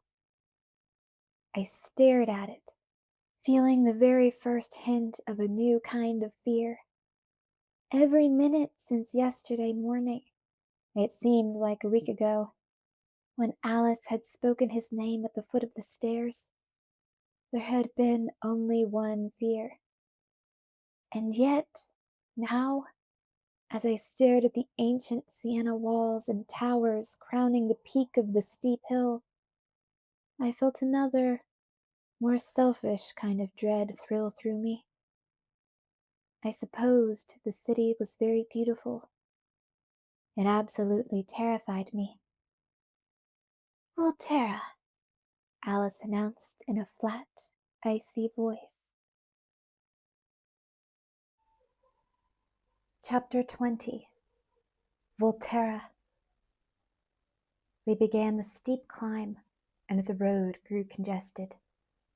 As we wound higher, the cars became too close together for Alice to weave insanely between them anymore.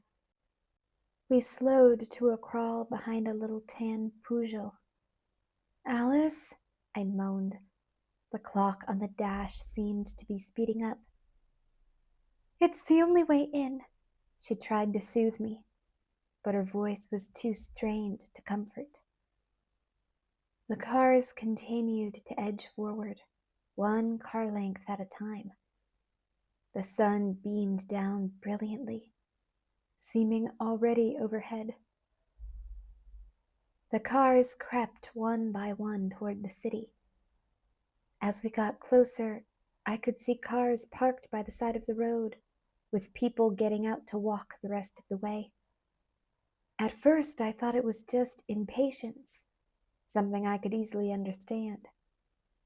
But then we came around a switchback, and I could see the filled parking lot outside the city wall, the crowds of people walking through the gates. No one was being allowed to drive through. Alice, I whispered urgently. I know, she said. Her face was chiseled from ice. Now that I was looking, and we were crawling slowly enough to see, I could tell that it was very windy.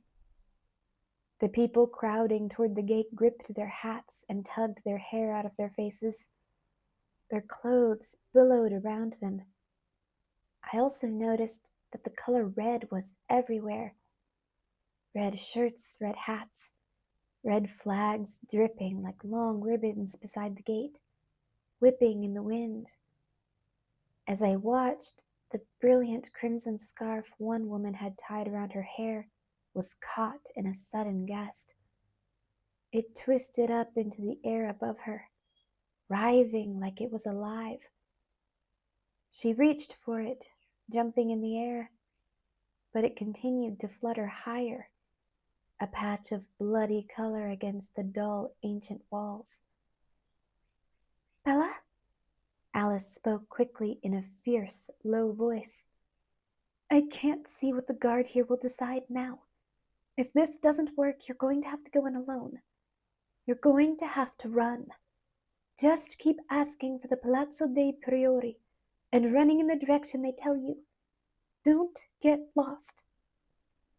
"Palazzo dei Priori, Palazzo dei Priori." I repeated the name over and over again, trying to get it down. "Or the clock tower, if they speak English.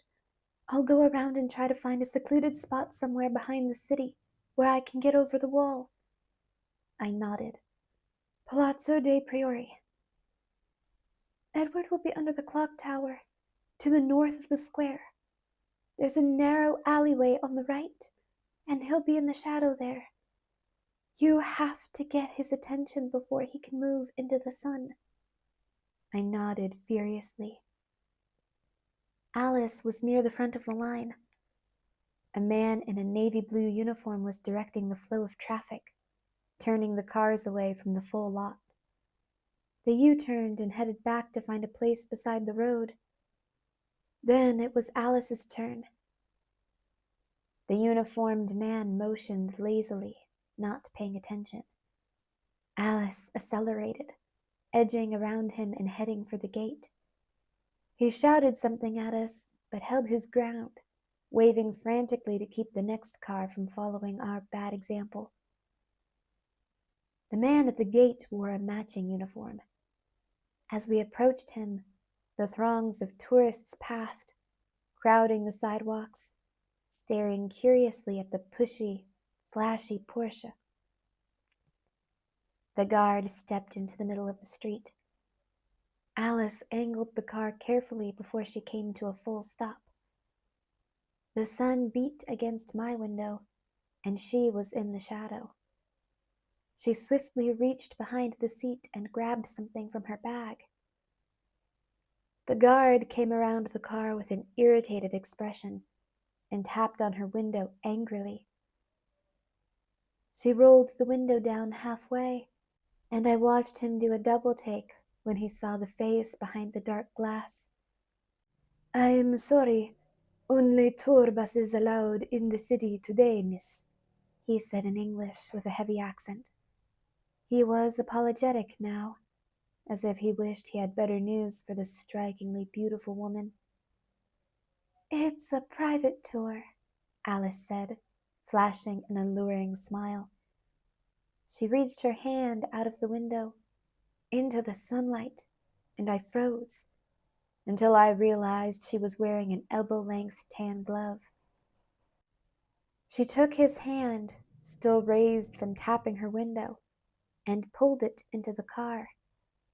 She put something into his palm and folded his fingers around it. His face was dazed as he retrieved his hand and stared at the thick roll of money he now held.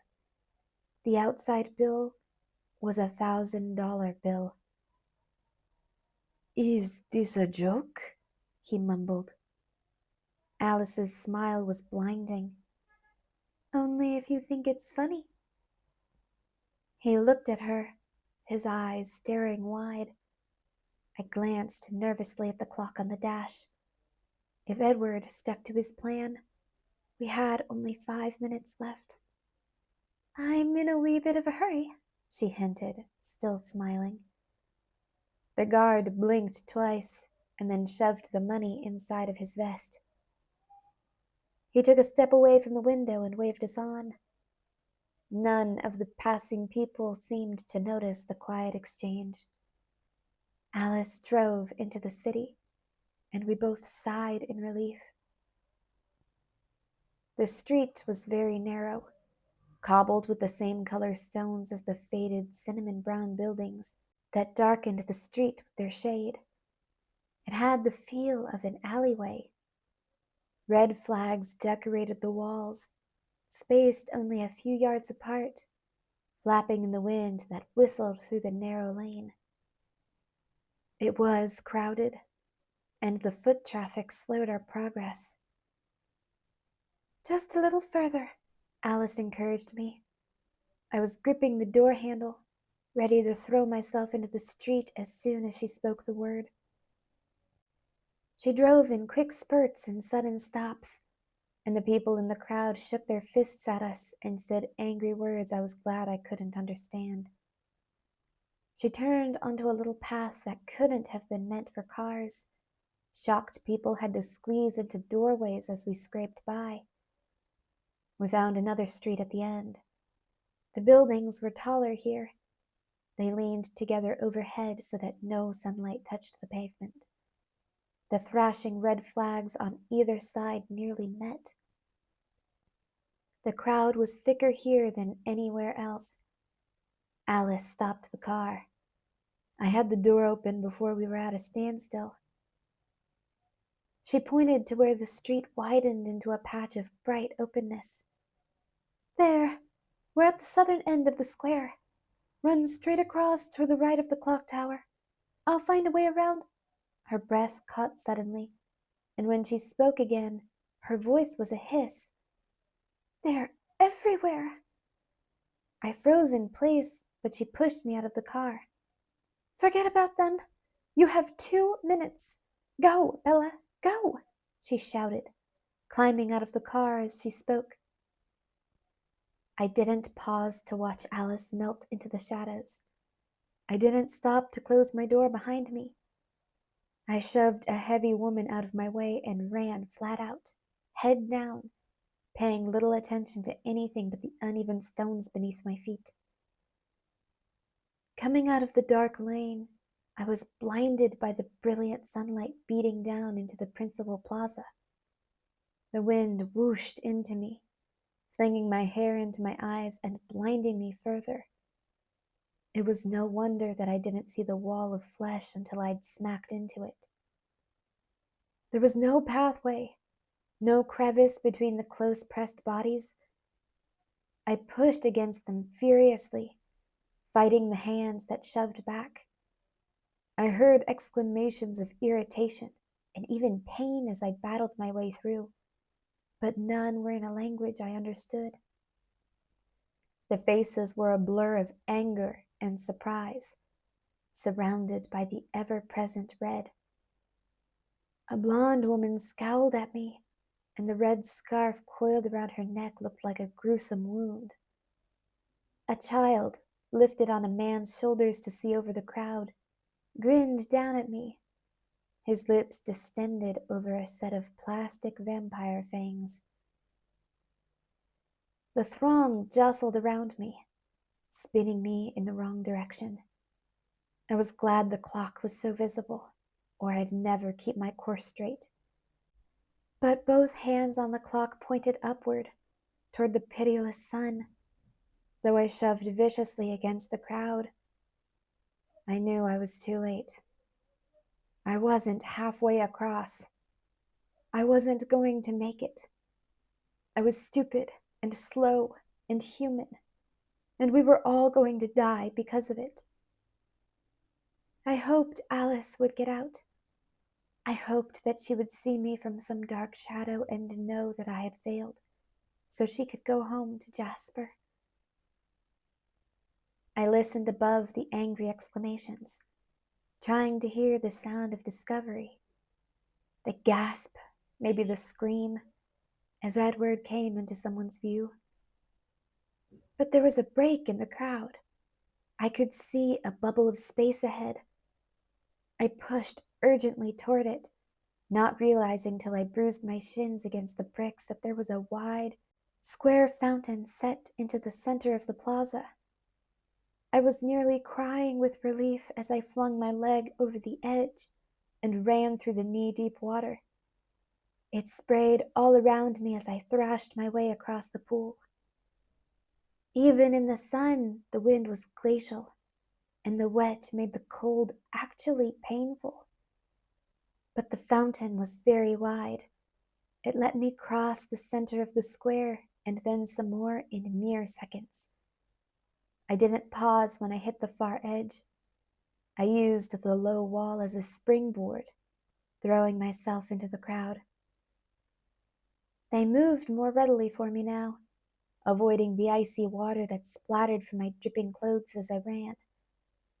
I glanced up at the clock again. A deep, booming chime echoed through the square. It throbbed in the stones under my feet. Children cried, covering their ears, and I started screaming as I ran. "Edward!" I screamed, knowing it was useless. The crowd was too loud and my voice was breathless with exertion, but I couldn't stop screaming. The clock tolled again. I ran past a child in his mother's arms. His hair was almost white in the dazzling sunlight. A circle of tall men, all wearing red blazers, called out warnings as I barreled through them. The clock tolled again. On the other side of the men in blazers, there was a break in the throng, space between the sightseers who milled aimlessly around me. My eyes searched the dark, narrow passage to the right of the wide, square edifice under the tower. I couldn't see the street level. There were still too many people in the way. The clock tolled again. It was hard to see now.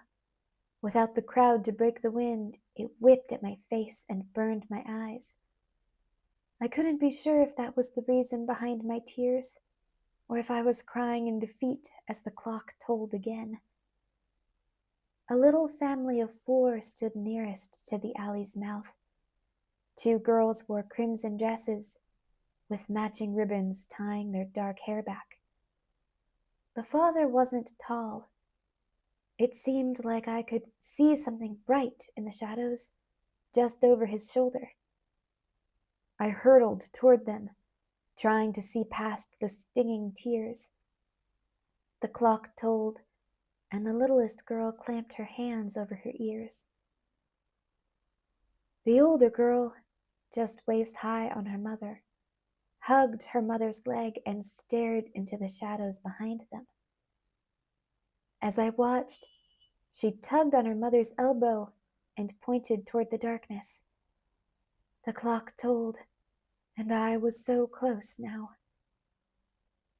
I was close enough to hear her high-pitched voice. Her father stared at me in surprise as I bore down on them, rasping out Edward's name over and over again. The older girl giggled and said something to her mother, gesturing toward the shadows again impatiently. I swerved around the father. He clutched the baby out of my way and sprinted for the gloomy breach behind them as the clock tolled over my head. "Edward, no!" I screamed, but my voice was lost in the roar of the chime. I could see him now, and I could see that he could not see me. It was really him. No hallucination this time. And I realized that my delusions were more flawed than I'd realized. They'd never done him justice. Edward stood, motionless as a statue, just a few feet from the mouth of the alley. His eyes were closed, the rings underneath them deep purple. His arms relaxed at his sides, his palms turned forward. His expression was very peaceful, like he was dreaming pleasant things. The marble skin of his chest was bare. There was a small pile of white fabric at his feet. The light reflecting from the pavement of the square gleamed dimly from his skin. I'd never seen anything more beautiful. Even as I ran, gasping and screaming, I could appreciate that. And the last 7 months meant nothing. And his words in the forest meant nothing. And it did not matter if he did not want me. I would never want anything but him, no matter how long I lived. The clock tolled, and he took a large stride toward the light. "No!" I screamed. Edward, look at me. He wasn't listening. He smiled very slightly. He raised his foot to take the step that would put him directly into the path of the sun. I slammed into him so hard that the force would have hurled me to the ground if his arms hadn't caught me and held me up. It knocked my breath out of me and snapped my head back. His dark eyes opened slowly as the clock tolled again. He looked down at me with quiet surprise. Amazing, he said, his exquisite voice full of wonder, slightly amused. Carlyle was right. Edward, I tried to gasp, but my voice had no sound. You've got to get back into the shadows. You have to move. He seemed bemused. His hand brushed softly against my cheek.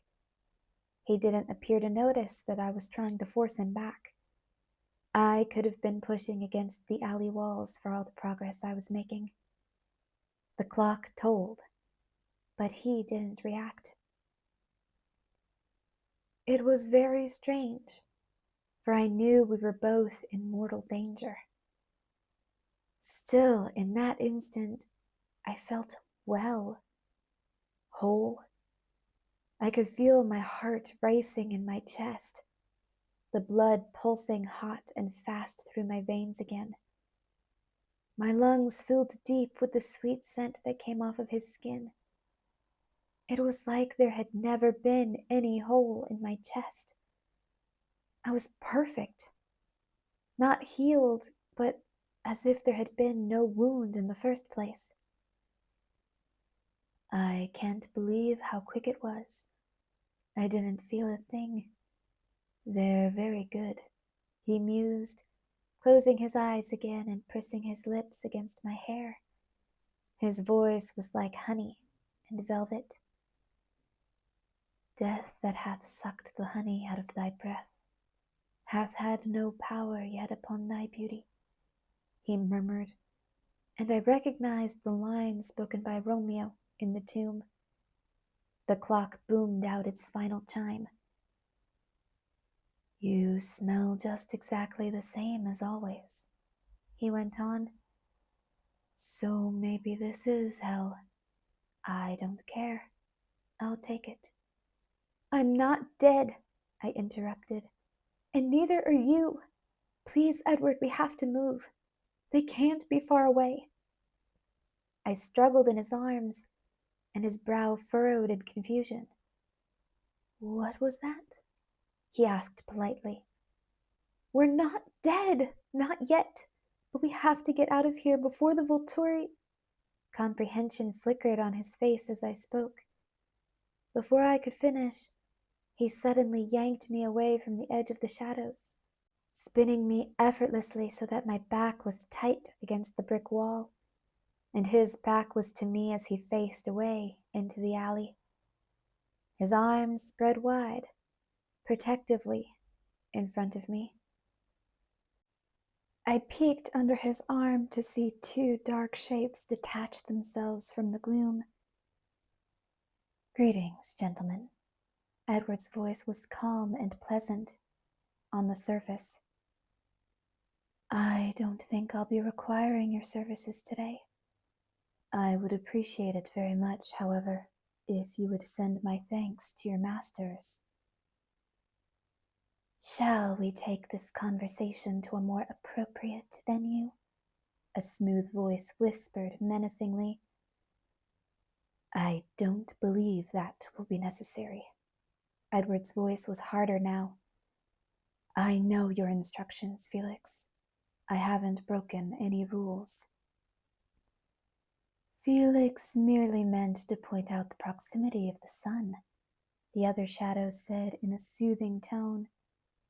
They were both concealed within smoky gray cloaks that reached the ground and undulated in the wind. Let us seek better cover. I'll be right behind you, Edward said dryly. Bella, why don't you go back to the square and enjoy the festival? No, Bring the girl, the first shadow said, somehow injecting a leer into his whisper. I don't think so. The pretense of civility disappeared. Edward's voice was flat and icy. His weight shifted infinitesimally, and I could see that he was preparing to fight. No, I mouthed the word.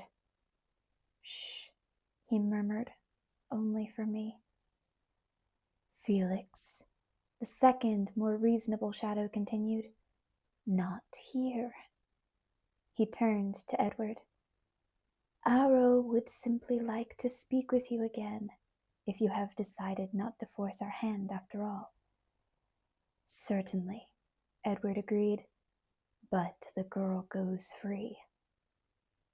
I'm afraid that's not possible, the polite shadow said regretfully. We do have rules to obey. Then I'm afraid that I'll be unable to accept Aro's invitation, Dimitri. That's just fine, Felix purred. My eyes were adjusting to the deep shade, and I could see that Felix was very big, tall and thick through the shoulders. His size reminded me of Emmett. Aro will be disappointed, Dimitri sighed. I'm sure he'll survive the letdown, Edward replied. Felix and Dimitri stole closer to the mouth of the alley, spreading out slightly so they could come at Edward from two sides. They meant to force him deeper into the alley to avoid a scene. No reflected light found access to their skin. They were safe inside their cloaks. Edward didn't move an inch. He was dooming himself by protecting me. Abruptly, Edward's head whipped around toward the darkness of the winding alley, and Dimitri and Felix did the same, in response to some sound or movement too subtle for my senses. Let's behave ourselves, shall we? A lilting voice suggested. There are ladies present. Alice tripped lightly to Edward's side, her stance casual. There was no hint of any underlying tension. She looked so tiny, so fragile.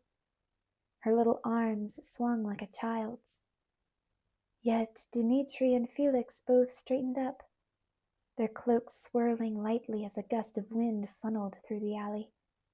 Felix's face soured. Apparently, they didn't like even numbers. We're not alone, she reminded them. Dimitri glanced over his shoulder. A few yards into the square, the little family, with the girls in their red dresses, was watching us.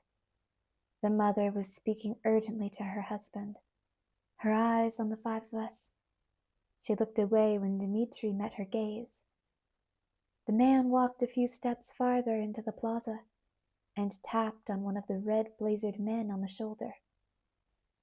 Dimitri shook his head. Please, Edward, let's be reasonable, he said. Let's, Edward agreed. And we'll leave quietly now, with no one the wiser. Dimitri sighed in frustration. At least let us discuss this more privately. 6 men in red now joined the family as they watched us with anxious expressions. I was very conscious of Edward's protective stance in front of me, sure that this was what caused their alarm. I wanted to scream at them to run. Edward's teeth came together audibly. No. Felix smiled. Enough. The voice was high, reedy, and it came from behind us. I peeked under Edward's other arm to see a small, dark shape coming toward us. By the way the edges billowed, I knew it would be another one of them. Who else? At first, I thought it was a young boy. The newcomer was as tiny as Alice, with lank, pale brown hair trimmed short. The body under the cloak, which was darker, almost black, was slim and androgynous. But the face was too pretty for a boy. The wide-eyed, full-lipped face would make a Botticelli angel look like a gargoyle, even allowing for the dull crimson irises. Her size was so insignificant that the reaction to her appearance confused me. Felix and Dmitri relaxed immediately, stepping back from their offensive positions to blend again with the shadows of the overhanging walls. Edward dropped his arms and relaxed his position as well, but in defeat. Jane, he sighed in recognition and resignation. Alice folded her arms across her chest, her expression impassive. Follow me, Jane spoke again, her childish voice a monotone. She turned her back on us and drifted silently into the dark. Felix gestured for us to go first, smirking. Alice walked after the little Jane at once. Edward wrapped his arm around my waist and pulled me along beside her. The alley angled slightly downward as it narrowed. I looked up at him with frantic questions in my eyes, but he just shook his head. Though I couldn't hear the others behind us, I was sure they were there. Well, Alice, Edward said conversationally as we walked. I suppose I shouldn't be surprised to see you here. It was my mistake, Alice answered in the same tone. It was my job to set it right. What happened? His voice was polite, as if he were barely interested. I imagined this was due to the listening ears behind us. It's a long story. Alice's eyes flickered toward me and then away. In summary, she did jump off a cliff, but she wasn't trying to kill herself. Bella's all about the extreme sports these days. I flushed and turned my eyes straight ahead, looking after the dark shadow that I could no longer see. I could imagine what he was hearing in Alice's thoughts now. Near drownings, stalking vampires, werewolf friends. Edward said curtly, and the casual tone of his voice was gone. There was a loose curve to the alley, still slanting downward, so I didn't see the squared-off dead end coming until we reached the flat, windowless brick face. The little one called Jane was nowhere to be seen. Alice didn't hesitate, didn't break pace as she strode toward the wall. Then, with easy grace, she slid down an open hole in the street. It looked like a drain, sunk into the lowest point of the paving. I hadn't noticed it until Alice disappeared, but the grate was halfway pushed aside. The hole was small and black. I balked. It's all right, Bella, Edward said in a low voice. Alice will catch you. I eyed the hole doubtfully. I imagine he would have gone first if Dmitri and Felix hadn't been waiting, smug and silent, behind us. I crouched down, swinging my legs into the narrow gap. Alice, I whispered, voice trembling. I'm right here, Bella, she assured me. Her voice came from too far below to make me feel better. Edward took my wrists. His hands felt like stones in winter, and lowered me into the blackness. Ready? He asked. Drop her, Alice called. I closed my eyes so I couldn't see the darkness, scrunching them together in terror, clamping my mouth shut so I wouldn't scream. Edward let me fall. It was silent and short. The air whipped past me for just half a second, and then, with a huff as I exhaled, Alice's waiting arms caught me. I was going to have bruises. Her arms were very hard. She stood me upright. It was dim, but not black at the bottom. The light from the hole provided a faint glow, reflecting wetly from the stones under my feet. The light vanished for a second, and then Edward was a faint white radiance beside me. He put his arm around me, holding me close to his side, and began to tow me swiftly forward. I wrapped both arms around his cold waist, and tripped and stumbled my way across the uneven stone surface. The sound of the heavy grate sliding over the drain hole behind us rang with metallic finality. The dim light from the street was quickly lost in the gloom. The sound of my staggering footsteps echoed through the black space. It sounded very wide, but I couldn't be sure. There were no sounds other than my frantic heartbeat and my feet on the wet stones.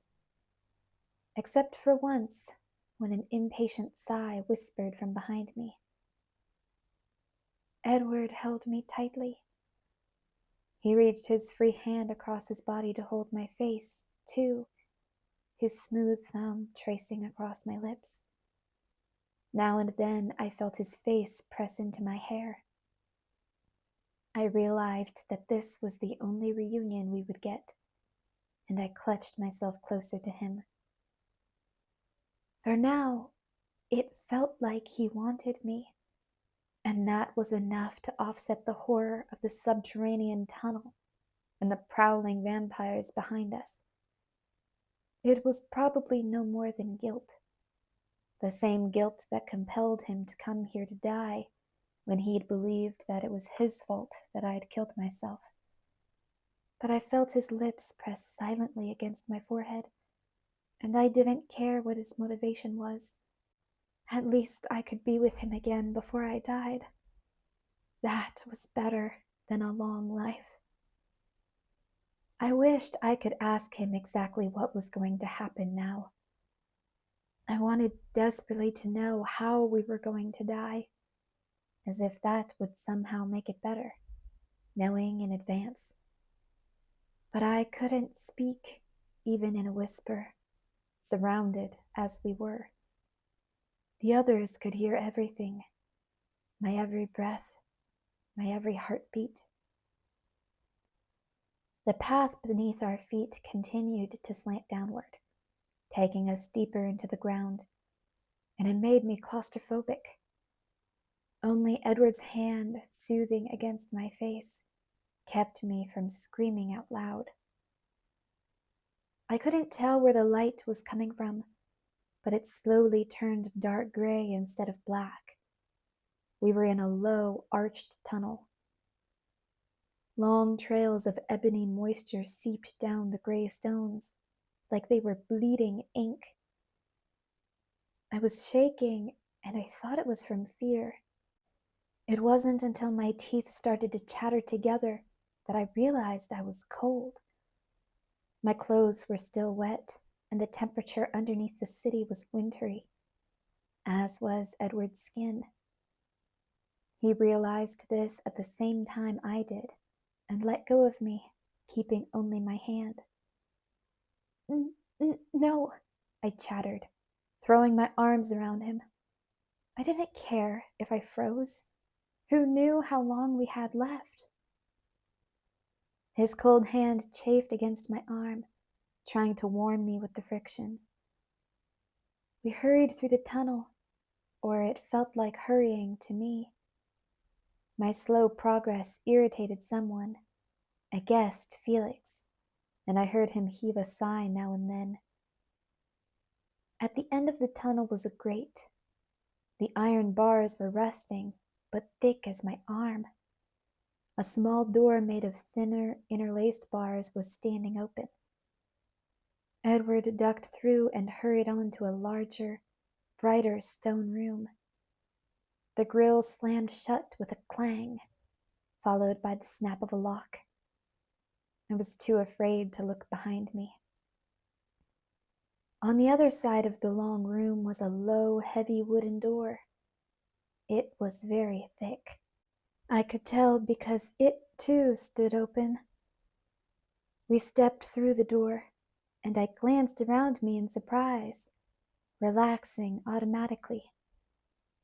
Beside me, Edward tensed, his jaw clenched tight. Chapter 21. Verdict. We were in a brightly lit, unremarkable hallway. The walls were off-white, the floor carpeted in industrial gray. Common rectangular fluorescent lights were spaced evenly along the ceiling. It was warmer here, for which I was grateful. This hall seemed very benign after the gloom of the ghoulish stone sewers. Edward didn't seem to agree with my assessment. He glowered darkly down the long hallway, toward the slight, black-shrouded figure at the end, standing by an elevator. He pulled me along, and Alice walked on my other side.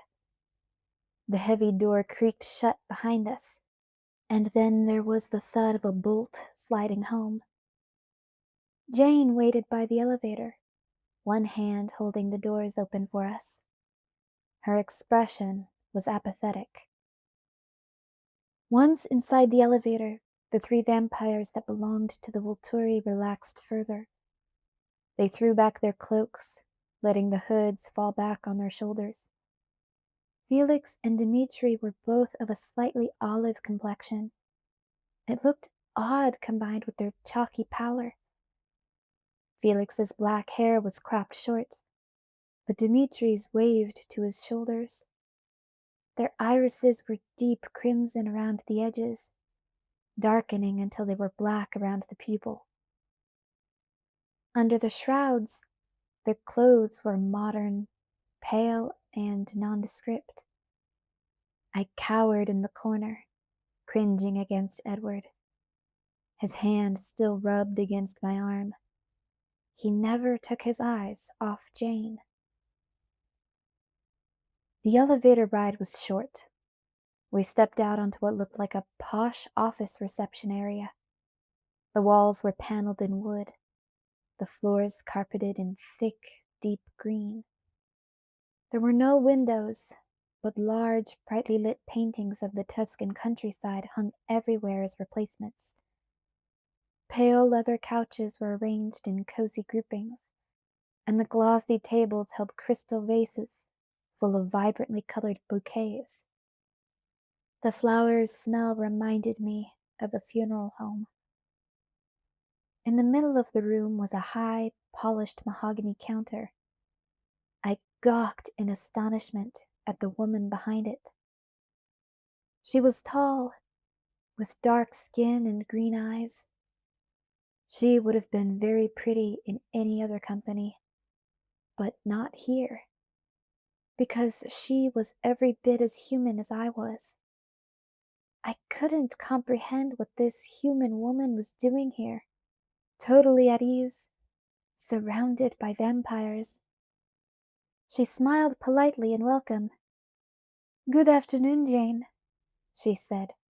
There was no surprise in her face as she glanced at Jane's company.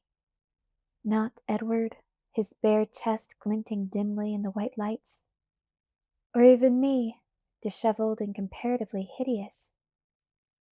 Jane nodded. "Gianna?" She continued toward a set of double doors in the back of the room, and we followed. As Felix passed the desk, he winked at Gianna, and she giggled. On the other side of the wooden doors was a different kind of reception. The pale boy in the pearl gray suit could have been Jane's twin. His hair was darker, and his lips were not as full, but he was just as lovely. He came forward to meet us. He smiled, reaching for her. "Jane." "Alec," she responded, embracing the boy. They kissed each other's cheeks on both sides. Then he looked at us. They send you out for one and you come back with 2.5, he noted, looking at me. Nice work. She laughed. The sound sparkled with delight like a baby's cooing. Welcome back, Edward, Alec greeted him. You seem in a better mood. Marginally, Edward agreed in a flat voice. I glanced at Edward's hard face and wondered how his mood could have been darker before. Alec chuckled and examined me as I clung to Edward's side. And this is the cause of all the trouble? He asked, skeptical. Edward only smiled, his expression contemptuous. Then he froze. Dibs, Felix called casually from behind. Edward turned, a low snarl building deep in his chest. Felix smiled. His hand was raised, palm up. He curled his fingers twice, inviting Edward forward. Alice touched Edward's arm. Patience, she cautioned him. They exchanged a long glance, and I wished I could hear what she was telling him. I figured that it had something to do with not attacking Felix, because Edward took a deep breath and turned back to Alec. Arrow will be so pleased to see you again, Alec said, as if nothing had passed. Let's not keep him waiting, Jane suggested. Edward nodded once. Alec and Jane, holding hands, led the way down yet another wide, ornate hall. Would there ever be an end? They ignored the doors at the end of the hall, doors entirely sheathed in gold, stopping halfway down the hall and sliding aside a piece of the paneling to expose a plain wooden door. It wasn't locked. Alec held it open for Jane. I wanted to groan when Edward pulled me through to the other side of the door. It was the same ancient stone as the square, the alley, and the sewers. And it was dark and cold again. The stone antechamber was not large. It opened quickly into a brighter, cavernous room, perfectly round like a huge castle turret, which was probably exactly what it was. 2 stories up, long window slits threw thin rectangles of bright sunlight onto the stone floor below. There were no artificial lights. The only furniture in the room were several massive wooden chairs, like thrones, that were spaced unevenly, flush with the curving stone walls. In the very center of the circle, in a slight depression, was another drain. I wondered if they used it as an exit, like the hole in the street. The room was not empty. A handful of people were convened in a seemingly relaxed conversation. The murmur of low, smooth voices was a gentle hum in the air. As I watched, a pair of pale women in summer dresses paused in a patch of light, and like prisms, their skin threw the light in rainbow sparkles against the sienna walls. The exquisite faces all turned toward our party as we entered the room. Most of the immortals were dressed in inconspicuous pants and shirts, things that wouldn't stick out at all on the streets below. But the man who spoke first wore one of the long robes. It was pitch black and brushed against the floor. For a moment, I thought his long jet black hair was the hood of his cloak. Jane, dear one, you've returned, he cried in evident delight. His voice was just a soft sighing. He drifted forward, and the movement flowed with such surreal grace that I gawked, my mouth hanging open. Even Alice, whose every motion looked like dancing, could not compare. I was only more astonished as he floated closer, and I could see his face. It was not like the unnaturally attractive faces that surrounded him, for he did not approach us alone. The entire group converged around him, some following, and some walking ahead of him with the alert manner of bodyguards. I couldn't decide if his face was beautiful or not. I suppose the features were perfect. But he was as different from the vampires beside him as they were from me.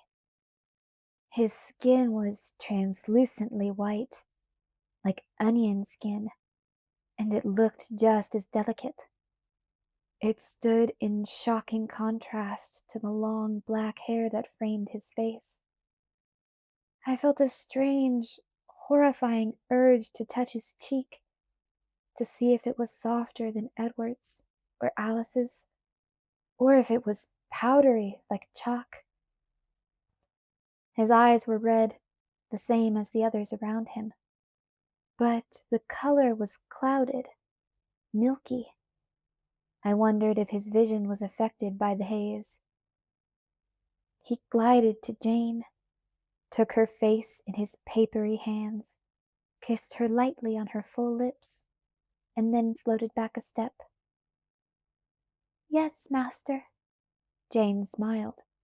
The expression made her look like an angelic child. "I brought him back alive, just as you wished." "Ah, Jane," he smiled too. "You are such a comfort to me."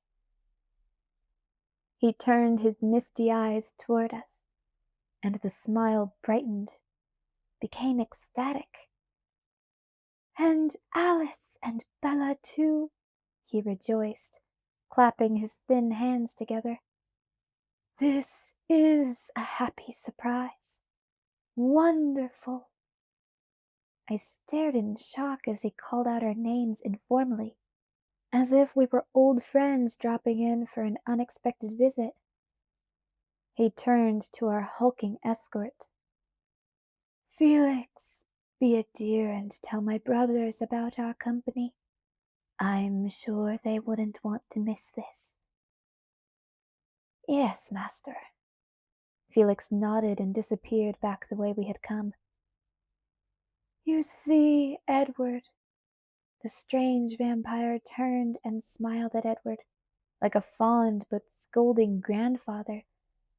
"What did I tell you? Aren't you glad that I didn't give you what you wanted yesterday?" "Yes, Otto, I am," he agreed, tightening his arm around my waist. "I love a happy ending," Aro sighed. "They are so rare. But I want the whole story. How did this happen? Alice?" He turned to gaze at Alice with curious, misty eyes. "Your brother seems to think you infallible, but apparently there was some mistake." "Oh, I'm far from infallible." She flashed a dazzling smile. She looked perfectly at ease, except that her hands were balled into tight little fists. "As you can see today, I cause problems as often as I cure them." "You're too modest," Aro chided. "I've seen some of your more amazing exploits, and I must admit I've never observed anything like your talent. Wonderful." Alice flickered a glance at Edward. Aro did not miss it. "I'm sorry we haven't been introduced properly at all, have we? It's just that I feel like I know you already, and I tend to get ahead of myself. Your brother introduced us yesterday in a peculiar way. You see, I share some of your brother's talent, only I am limited in a way that he is not." Arrow shook his head, His tone was envious. And also exponentially more powerful, Edward added dryly. He looked at Alice as he swiftly explained. Aro needs physical contact to hear your thoughts, but he hears much more than I do. You know I can only hear what's passing through your head in the moment. Aro hears every thought your mind has ever had. Alice raised her delicate eyebrows, and Edward inclined his head. Aro didn't miss that either. But to be able to hear from a distance, Aro sighed, gesturing toward the two of them and the exchange that had just taken place. That would be so convenient. Aro looked over our shoulders. All the other heads turned in the same direction, including Jane, Alec, and Dmitri, who stood silently beside us. I was the slowest to turn. Felix was back, and behind him floated two more black-robed men. Both looked very much like Aro, and one even had the same flowing black hair. The other had a shock of snow-white hair, the same shade as his face, that brushed against his shoulders. Their faces had identical, paper-thin skin. The trio from Carlyle's painting was complete, unchanged by the last 300 years since it was painted.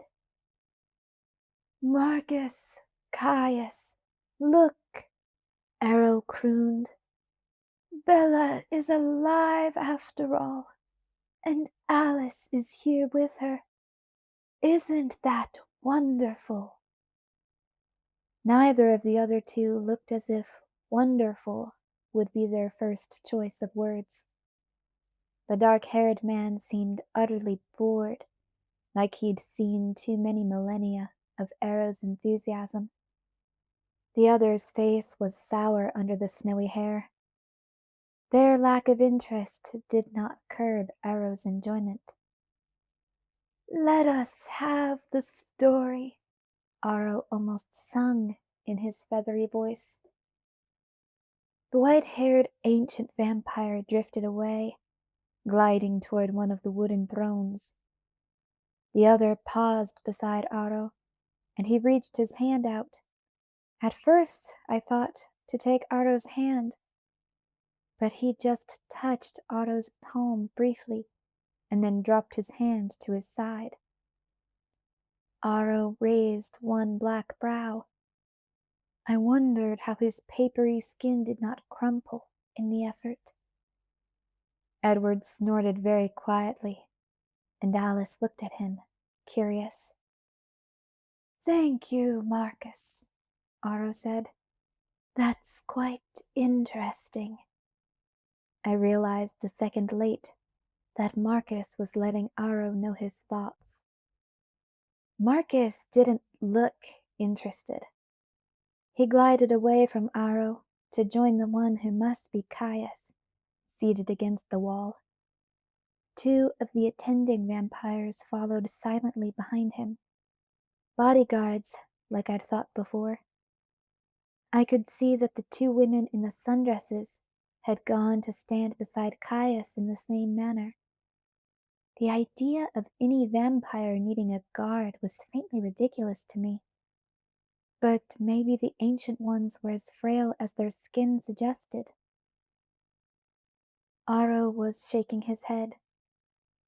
Amazing, he said. Absolutely amazing. Alice's expression was frustrated. Edward turned to her and explained again in a swift, low voice. Marcus sees relationships. He is surprised by the intensity of ours. Aro smiled. So convenient, he repeated to himself. Then he spoke to us. It takes quite a bit to surprise Marcus, I can assure you. I looked at Marcus's dead face, and I believed that.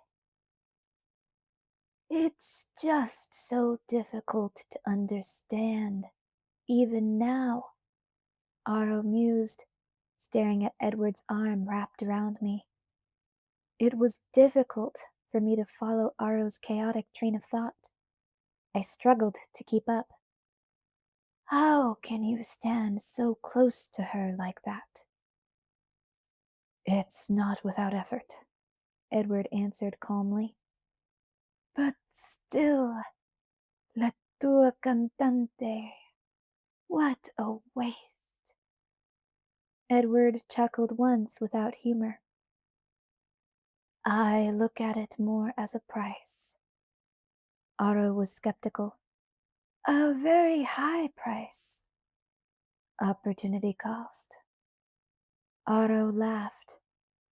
If I hadn't smelled her through your memories, I wouldn't have believed the call of anyone's blood could be so strong. I've never felt anything like it myself. Most of us would trade much for such a gift, and yet you waste it, Edward finished, his voice sarcastic now. Otto laughed again. Ah, how I miss my friend Carlyle. You remind me of him, only he was not so angry. Carlyle outshines me in many other ways as well. I certainly never thought to see Carlyle bested for self-control, of all things, but you put him to shame. Hardly. Edward sounded impatient, as if he were tired of the preliminaries. It made me more afraid. I couldn't help but try to imagine what he expected would follow. I am gratified by his success, Aro mused. Your memories of him are quite a gift for me, though they astonish me exceedingly. I am surprised by how it pleases me, his success in this unorthodox path he's chosen. I expected that he would weaken with time. I'd scoffed at his plan to find others who would share his peculiar vision. Yet somehow I am happy to be wrong. Edward didn't reply. But your restraint, Aro sighed. I did not know such strength was possible. To inure yourself against such a siren call, not just once, but again and again. If I had not felt it myself, I would not have believed. Edward gazed back at Aro's admiration with no expression. I knew his face well enough. Time had not changed that.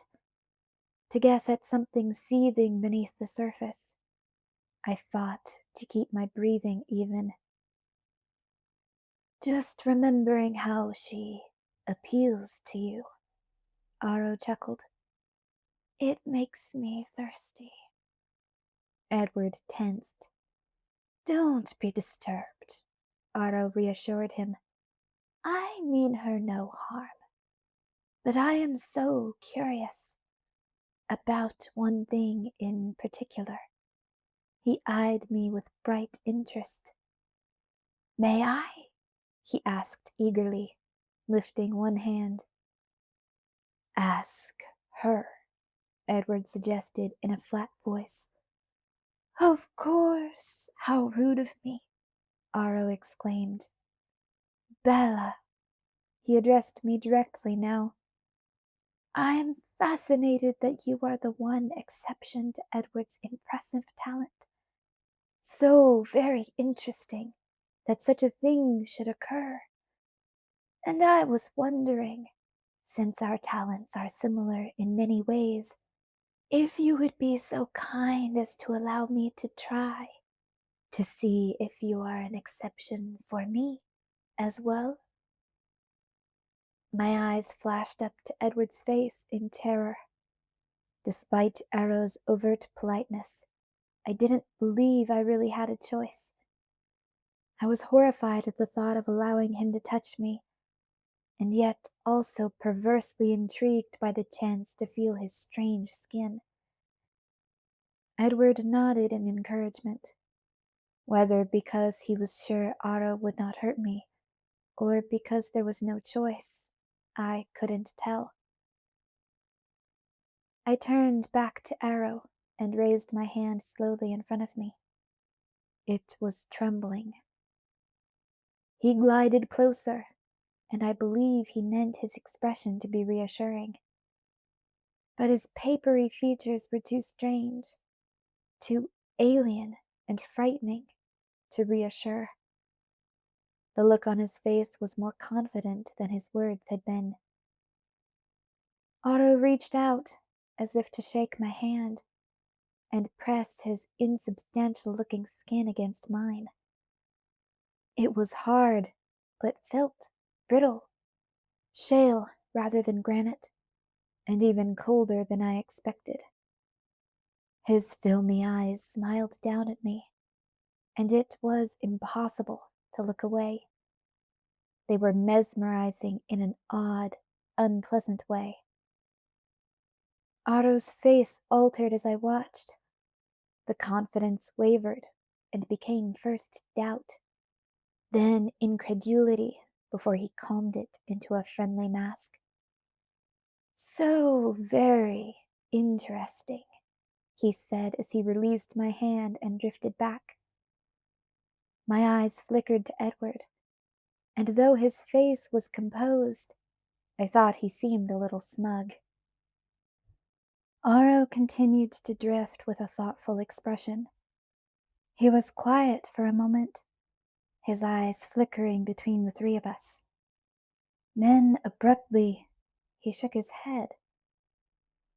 "A first," he said to himself.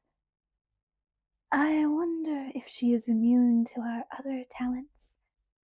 Jane, dear?" "No," Edward snarled the word. Alice grabbed his arm with a restraining hand. He shook her off. Little Jane smiled up happily at Aro. "Yes, master." Edward was truly snarling now, the sound ripping and tearing from him, glaring at Otto with baleful eyes. The room had gone still, everyone watching him with amazed disbelief, as if he were committing some embarrassing social faux pas. I saw Felix grin hopefully and move a step forward. Otto glanced at him once, and he froze in place, his grin turning to a sulky expression. Then he spoke to Jane. "I was wondering, my dear one, if Bella is immune to you." I could barely hear Otto over Edward's furious growls. He let go of me, moving to hide me from their view. Caius ghosted in our direction, with his entourage, to watch. Jane turned toward us with a beatific smile. "Don't!" Alice cried as Edward launched himself at the little girl. Before I could react, before anyone could jump between them, before Otto's bodyguards could tense, Edward was on the ground. No one had touched him, but he was on the stone floor, writhing in obvious agony, while I stared in horror. Jane was smiling only at him now, and it all clicked together. What Alice had said about formidable gifts, why everyone treated Jane with such deference, and why Edward had thrown himself in her path before she could do that to me. "Stop!" I shrieked, my voice echoing in the silence, jumping forward to put myself between them. But Alice threw her arms around me in an unbreakable grasp and ignored my struggles. No sound escaped Edward's lips as he cringed against the stones. It felt like my head would explode from the pain of watching this. Jane, Otto recalled her in a tranquil voice. She looked up quickly, still smiling with pleasure, her eyes questioning. As soon as Jane looked away, Edward was still. Otto inclined his head toward me. Jane turned her smile in my direction.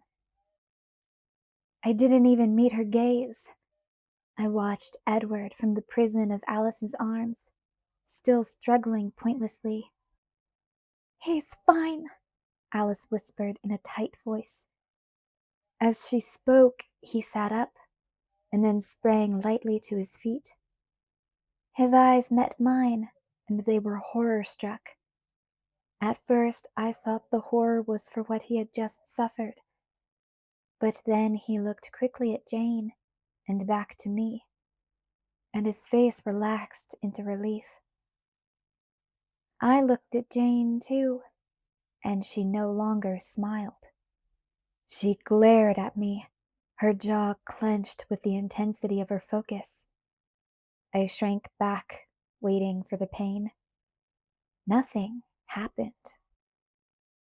Edward was by my side again.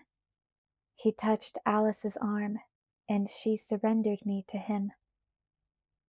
Otto started to laugh. "Ha ha ha," he chuckled. "This is wonderful." Jane hissed in frustration, leaning forward like she was preparing to spring. "Don't be put out, dear one," Otto said in a comforting tone, placing a powder-light hand on her shoulder. "She confounds us all." Jane's upper lip curled back over her teeth as she continued to glare at me. "Ha ha ha," Otto chortled again. "You're very brave, Edward, to endure in silence. I asked Jane to do that to me once, just out of curiosity." He shook his head in admiration. Edward glared, disgusted.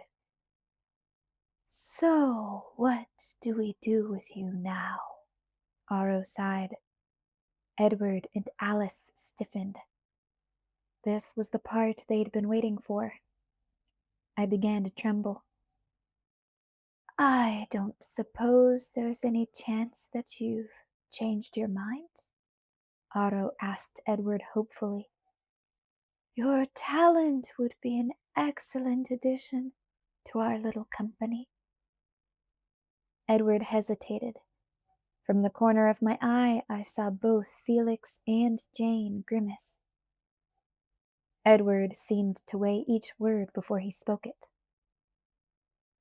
"I'd rather not."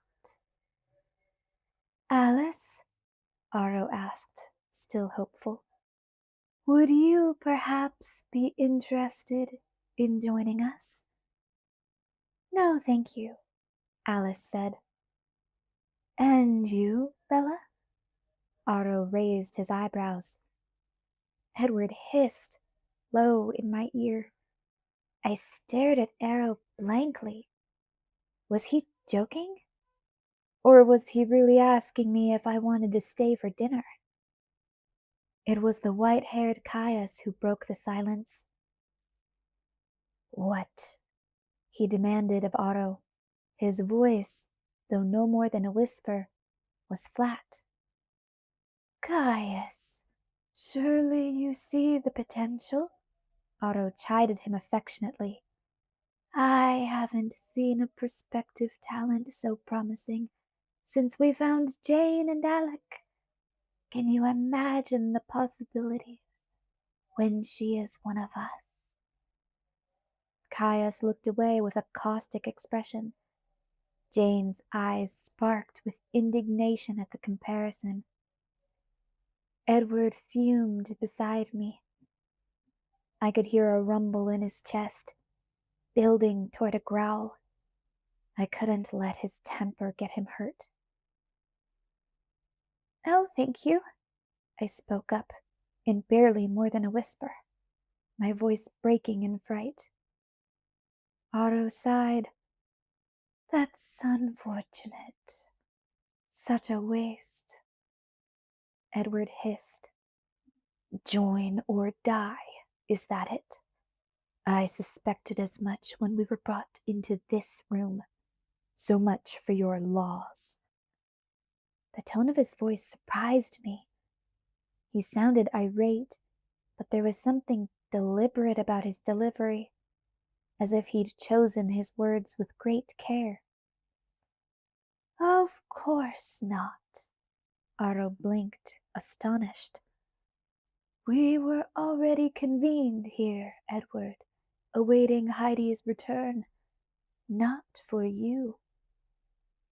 "Otto," Caius hissed, "the law claims them." Edward glared at Caius. "How so?" he demanded.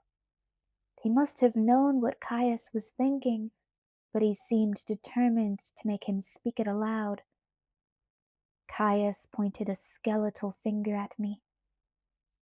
"She knows too much. You have exposed our secrets." His voice was papery thin, just like his skin. "There are a few humans in on your charade here as well," Edward reminded him, and I thought of the pretty receptionist below. Caius's face twisted into a new expression. Was it supposed to be a smile? "Yes," he agreed, "but when they are no longer useful to us, they will serve to sustain us. That is not your plan for this one. If she betrays our secrets, are you prepared to destroy her?" "I think not," he scoffed. "I wouldn't," I began, still whispering. Caius silenced me with an icy look. "Nor do you intend to make her one of us," Caius continued. "Therefore, she is a vulnerability. Though it is true for this, only her life is forfeit. You may leave if you wish." Edward bared his teeth. "That's what I thought," Caius said, with something akin to pleasure. Felix leaned forward, eager. "Unless," Otto interrupted. He looked unhappy with the way the conversation had gone. "Unless you do intend to give her immortality." Edward pursed his lips, hesitating for a moment before he answered. "And if I do?" Otto smiled, happy again. "Why, then you would be free to go home and give my regards to my friend Carlyle." His expression turned more hesitant. "But I'm afraid you would have to mean it." Otto raised his hand in front of him. Caius, who had begun to scowl furiously, relaxed.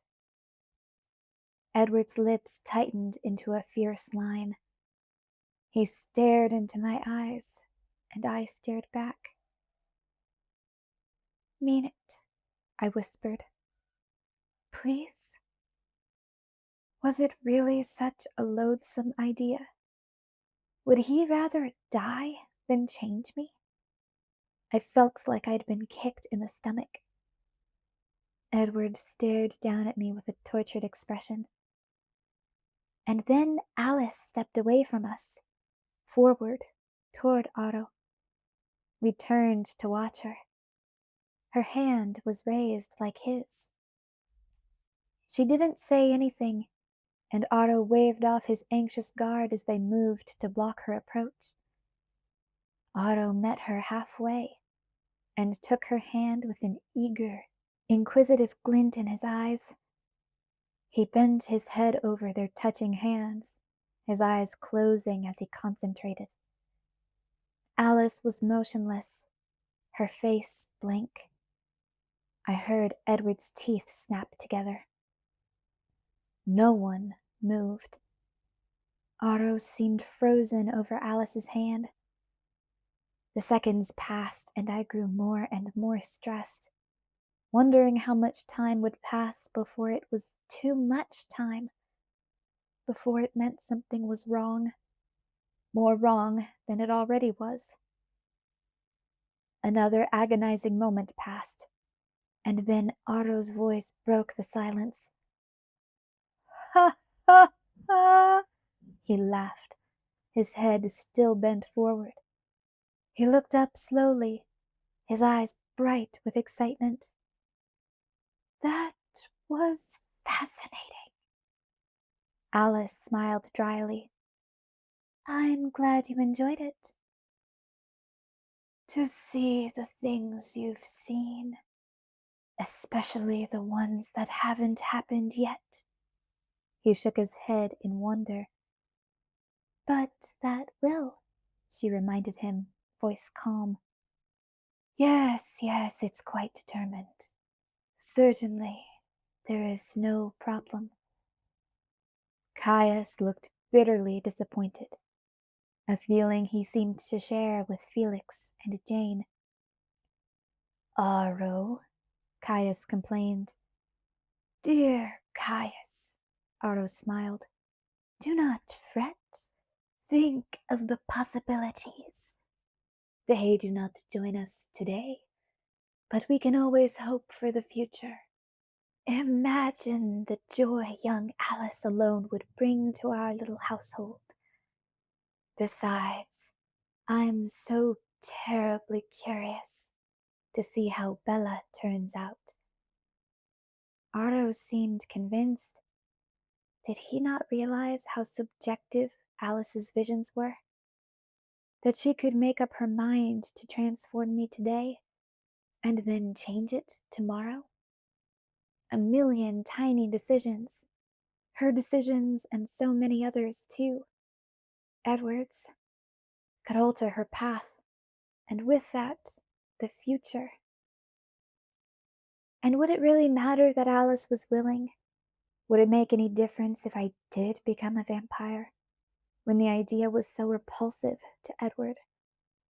If death was, to him, a better alternative than having me around forever, an immortal annoyance? Terrified as I was, I felt myself sinking down into depression, drowning in it. Then we are free to go now, Edward asked in an even voice. Yes, Otto said pleasantly. But please visit again.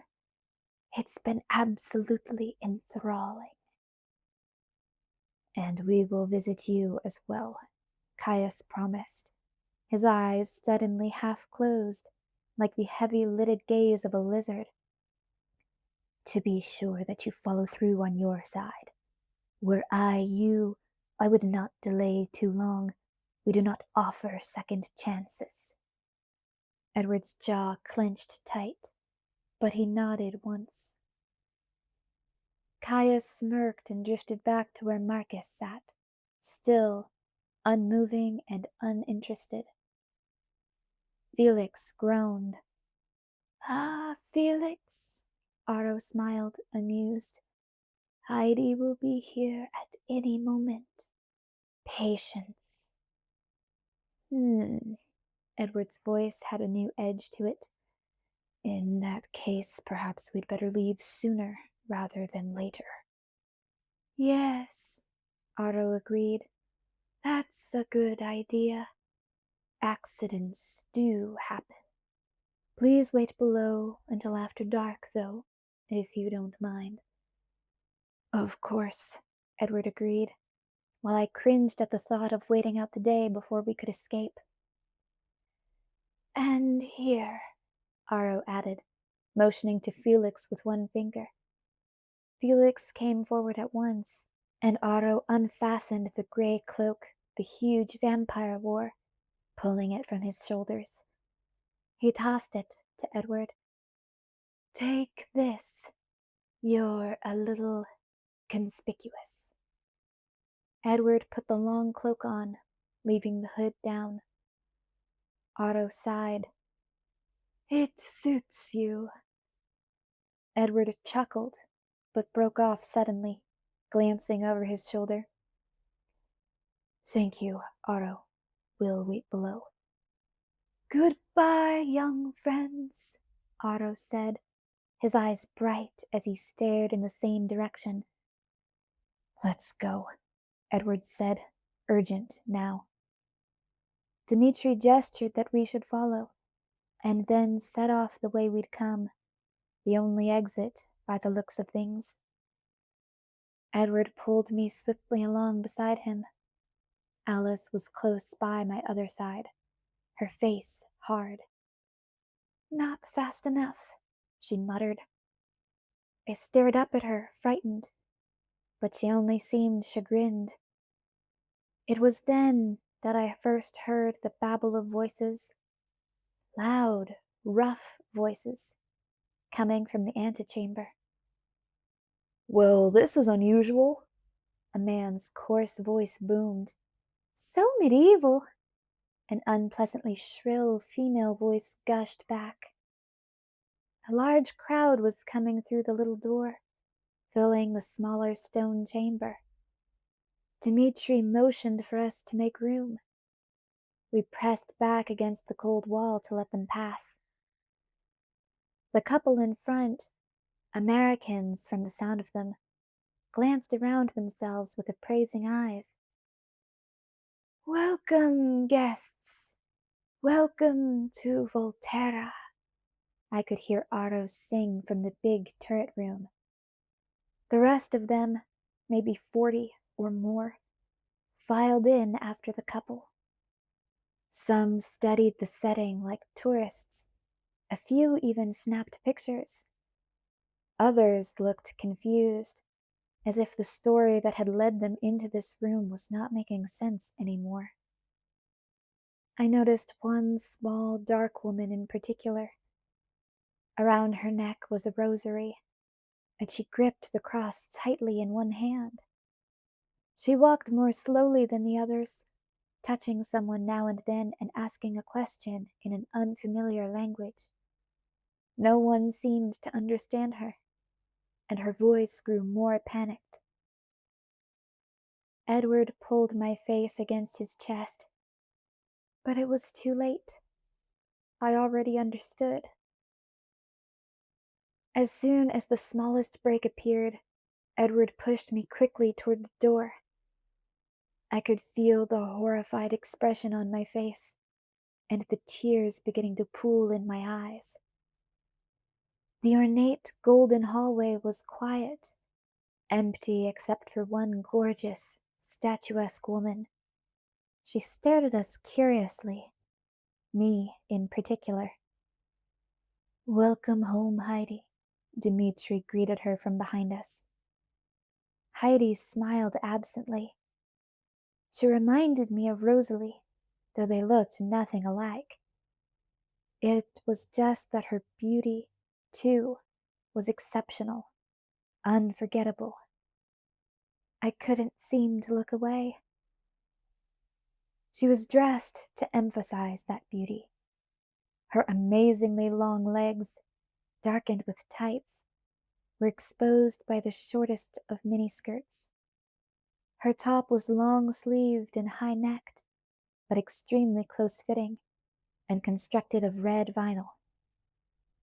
Her long mahogany hair was lustrous, and her eyes were the strangest shade of violet, a color that might result from blue-tinted contacts over red irises.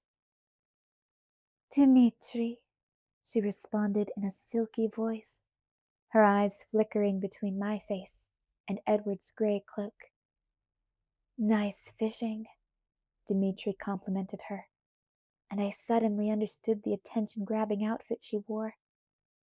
She was not only the fisherman, but also the bait. Thanks. She flashed a stunning smile. Aren't you coming? In a minute. Save a few for me. Heidi nodded and ducked through the door with one last curious look at me. Edward set a pace that had me running to keep up. But we still couldn't get through the ornate door at the end of the hallway before the screaming started. Chapter 22. Flight. Dmitri left us in the cheerfully opulent reception area, where the woman Gianna was still at her post behind the polished counter. Bright, harmless music tinkled from hidden speakers. Do not leave until dark, he warned us. Edward nodded, and Dmitri hurried away. Gianna did not seem at all surprised by the exchange, though she did eye Edward's borrowed cloth with shrewd speculation. Are you all right? Edward asked under his breath, too low for the human woman to hear. His voice was rough, if velvet can be rough, with anxiety. Still stressed by our situation, I imagined. You'd better make her sit before she falls, Alice said. She's going to pieces. It was only then that I realized I was shaking hard, my entire frame vibrating until my teeth chattered, and the room around me seemed to wobble and blur in my eyes. For one wild second, I wondered if this was how Jacob felt just before exploding into a werewolf. I heard a sound that didn't make any sense, a strange, ripping counterpart to the otherwise cheery background music. Distracted by the shaking, I couldn't tell where it was coming from. Shh, Bella, shh, Edward said as he pulled me to the sofa, farthest away from the curious human at the desk. I think she's having hysterics. Maybe you should slap her, Alice suggested. Edward threw a frantic glance at her. Then I understood. Oh, the noise was me. The ripping sound was the sobs coming from my chest. That's what was shaking me. It's all right. You're safe. It's all right, he chanted again and again. He pulled me onto his lap and tucked the thick wool cloak around me, protecting me from his cold skin. I knew it was stupid to react like this. Who knew how much time I had to look at his face? He was saved, and I was saved, and he could leave me as soon as we were free.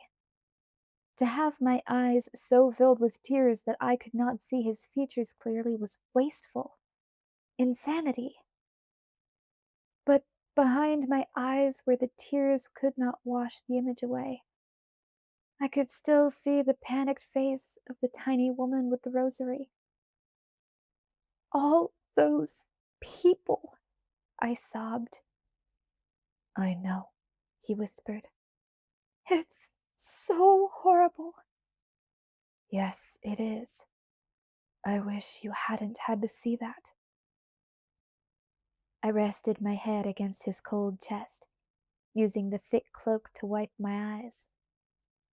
I took a few deep breaths, trying to calm myself.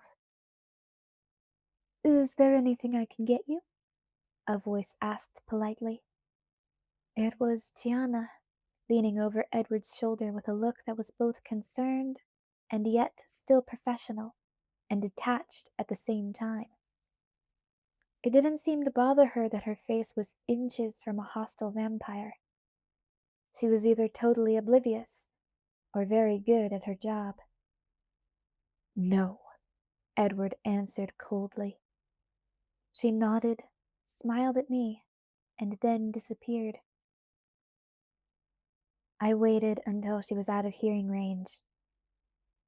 Does she know what's going on here? I demanded, my voice low and hoarse. I was getting control of myself, my breathing evening out. Yes, she knows everything, Edward told me. Does she know that they're going to kill her someday? She knows it's a possibility, he said. That surprised me. Edward's face was hard to read. She's hoping they'll decide to keep her. I felt the blood leave my face. She wants to become one of them? He nodded once, his eyes sharp on my face, watching my reaction. I shuddered. How can she want that? I whispered, more to myself than really looking for an answer. How can she watch those people file through to that hideous room and want to be part of that? Edward didn't answer. His expression twisted in response to something I'd said.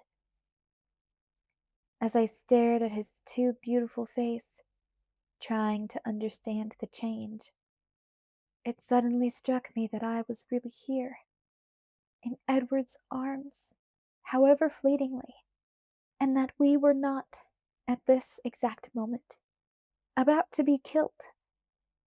Oh, Edward, I cried, and I was sobbing again. It was such a stupid reaction. The tears were too thick for me to see his face again, and that was inexcusable. I only had until sunset for sure. Like a fairy tale again, with deadlines that ended the magic. What's wrong? He asked, still anxious, rubbing my back with gentle pats. I wrapped my arms around his neck. What was the worst he could do? Just push me away, and hugged myself closer to him. Is it really sick for me to be happy right now? I asked. My voice broke twice. He didn't push me away. He pulled me tight against his ice-hard chest, so tight it was hard to breathe, even with my lungs securely intact. I know exactly what you mean, he whispered. But we have lots of reasons to be happy. For one, we're alive. Yes, I agreed. That's a good one. And together, he breathed. His breath was so sweet it made my head swim. I just nodded, sure that he did not place the same weight on that consideration as I did. And with any luck, we'll still be alive tomorrow. Hopefully, I said uneasily. The outlook is quite good, Alice assured me. She'd been so quiet, I had almost forgotten her presence. I'll see Jasper in less than 24 hours, she added in a satisfied tone. Lucky Alice. She could trust her future. I couldn't keep my eyes off of Edward's face for long. I stared at him, wishing more than anything that the future would never happen. That this moment would last forever. Or, if it couldn't, that I would stop existing when it did. Edward stared right back at me, his dark eyes soft, and it was easy to pretend that he felt the same way. So that's what I did. I pretended to make the moment sweeter. His fingertips traced the circles under my eyes. You look so tired. And you look thirsty, I whispered back, studying the purple bruises under his black irises. He shrugged. It's nothing. Are you sure? I could sit with Alice, I offered, unwilling. I'd rather he killed me now than move 1 inch from where I was. Don't be ridiculous, he sighed. His sweet breath caressed my face. I've never been in better control of that side of my nature than right now.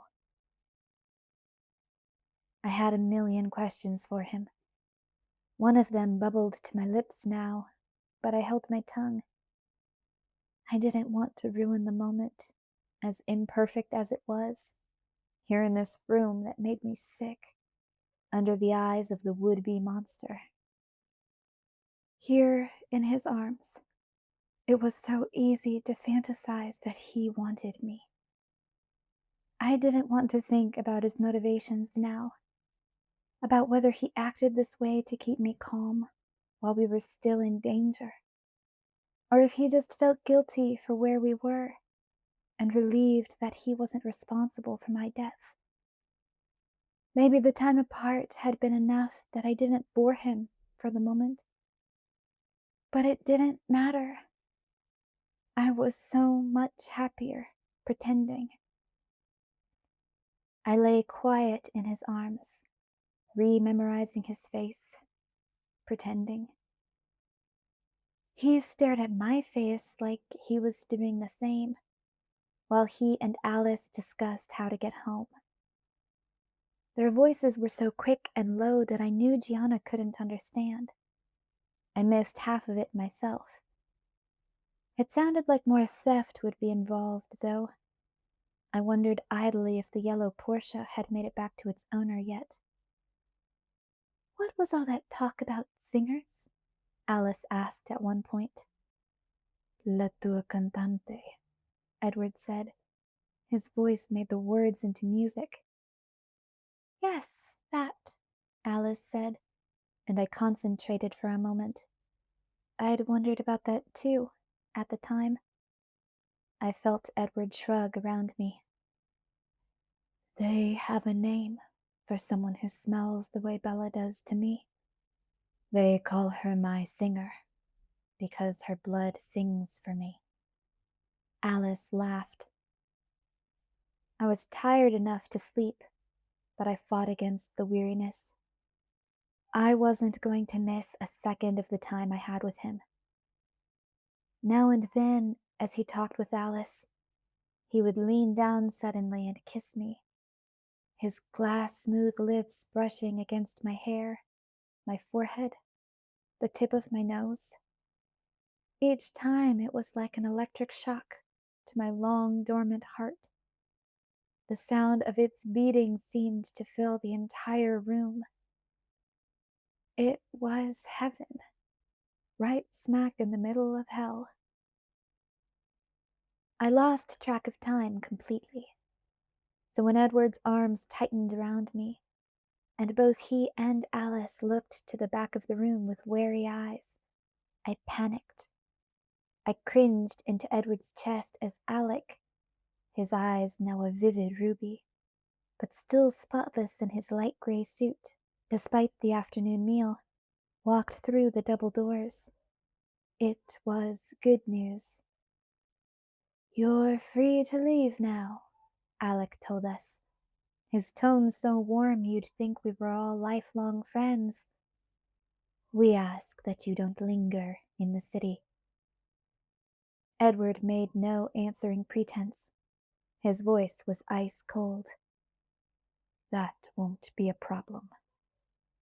Alex smiled, nodded, and disappeared again. Follow the right hallway around the corner to the first set of elevators, Gianna told us as Edward helped me to my feet. The lobby is 2 floors down and exits to the street. Goodbye now, she added pleasantly. I wondered if her competence would be enough to save her. Alice shot her a dark look. I was relieved there was another way out. I wasn't sure if I could handle another tour through the underground. We left through a tastefully luxurious lobby. I was the only one who glanced back at the medieval castle that housed the elaborate business facade. I couldn't see the turret from here, for which I was grateful. The party was still in full swing in the streets. The street lamps were just coming on as we walked swiftly through the narrow, cobbled lanes. The sky was a dull, fading gray overhead, but the buildings crowded the streets so closely that it felt darker. The party was darker, too. Edward's long, trailing cloak did not stand out in the way it might have on a normal evening in Volterra. There were others in black satin cloaks now, and the plastic fangs I had seen on the child in the square today seemed to be very popular with the adults. Ridiculous, Edward muttered once. I didn't notice when Alice disappeared from beside me. I looked over to ask her a question, and she was gone. "Where's Alice?" I whispered in a panic. "She went to retrieve your bags from where she stashed them this morning." I had forgotten that I had access to a toothbrush. It brightened my outlook considerably. "She's stealing a car too, isn't she?" I guessed. He grinned. "Not till we're outside." It seemed like a very long way to the entryway. Edward could see that I was spent. He wound his arm around my waist and supported most of my weight as we walked. I shuddered as he pulled me through the dark stone archway. The huge, ancient portcullis above was like a cage door, threatening to drop on us, to lock us in. He led me toward a dark car, waiting in a pool of shadow to the right of the gate with the engine running. To my surprise, he slid into the back seat with me, instead of insisting on driving. Alice was apologetic. "I'm sorry." She gestured vaguely toward the dashboard. "There wasn't much to choose from." "It's fine, Alice." He grinned. "They can't all be 911 turbos." She sighed. "I may have to acquire one of those legally. It was fabulous." "I'll get you one for Christmas," Edward promised. Alice turned to beam at him, which worried me, as she was already speeding down the dark and curvy hillside at the same time. "Yellow," she told him. Edward kept me tight in his arms. Inside the gray cloak, I was warm and comfortable. More than comfortable. "You can sleep now, Bella," he murmured. "It's over." I knew that he meant the danger, the nightmare in the ancient city. But I still had to swallow hard before I could answer. "I don't want to sleep. I'm not tired." Just the second part was a lie. I wasn't about to close my eyes. The car was only dimly lit by the dashboard controls, but it was enough that I could see his face. He pressed his lips to the hollow under my ear. "Try," he encouraged. I shook my head. He sighed. "You're still just as stubborn." I was stubborn. I fought with my heavy lids, and I won. The dark road was the hardest part. The bright lights at the airport in Florence made it easier, as did the chance to brush my teeth and change into clean clothes. Alice bought Edward new clothes too, and he left the dark cloak in a pile of trash in an alley. The plane trip to Rome was so short that there wasn't really a chance for the fatigue to drag me under. I knew the flight from Rome to Atlanta would be another matter entirely, so I asked the flight attendant if she could bring me a Coke. "Bella," Edward said disapprovingly. He knew my low tolerance for caffeine. Alice was behind us. I could hear her murmuring to Jasper on the phone. "I don't want to sleep," I reminded him. I gave him an excuse that was believable because it was true. If I close my eyes now, I'll see things I don't want to see. I'll have nightmares. He didn't argue with me after that. It would have been a very good time to talk, to get the answers I needed. Needed, but not really wanted. I was already despairing at the thought of what I might hear. We had an uninterrupted block of time ahead of us, and he couldn't escape me on an airplane. Well, not easily, at least.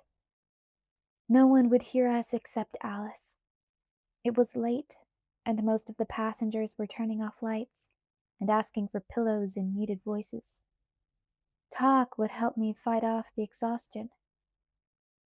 But perversely, I bit my tongue against the flood of questions. My reasoning was probably flawed by exhaustion, but I hoped that by postponing the discussion, I could buy a few more hours with him at some later time. Spin this out for another night, Scheherazade style.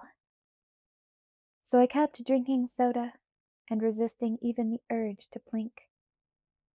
Edward seemed perfectly content to hold me in his arms, his fingers tracing my face again and again.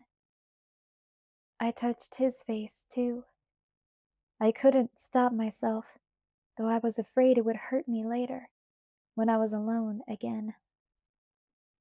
He continued to kiss my hair, my forehead, my wrists, but never my lips, and that was good. After all, how many ways can one heart be mangled and still be expected to keep beating?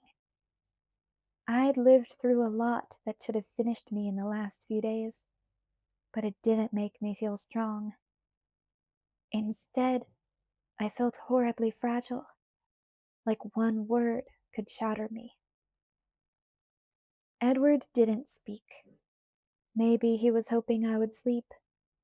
Maybe he had nothing to say. I won the fight against my heavy lids. I was awake when we reached the airport in Atlanta, and I even watched the sun beginning to rise over Seattle's cloud cover before Edward slid the window shut. I was proud of myself. I hadn't missed 1 minute. Neither Alice nor Edward was surprised by the reception that waited for us at SeaTac Airport, but it caught me off guard. Jasper was the first one I saw. He didn't seem to see me at all. His eyes were only for Alice. She went quickly to his side. They didn't embrace like other couples meeting there. They only stared into each other's faces. Yet somehow the moment was so private that I still felt the need to look away. Carlyle and Esme waited in a quiet corner, far from the line for the metal detectors, in the shadow of a wide pillar. Esme reached for me, hugging me fiercely, yet awkwardly, because Edward kept his arms around me too. "Thank you so much," she said in my ear. She threw her arms around Edward, and she looked like she would be crying if that were possible.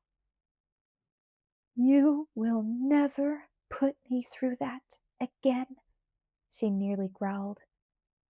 Edward grinned, repentant. "Sorry, Mom." "Thank you, Bella," Carlyle said. "We owe you." "Hardly," I mumbled. The sleepless night was suddenly overpowering. My head felt disconnected from my body. "She's dead on her feet," Esme scolded Edward. "Let's get her home."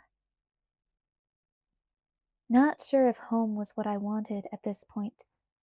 I stumbled, half blind, through the airport, Edward dragging me on one side and Esme on the other.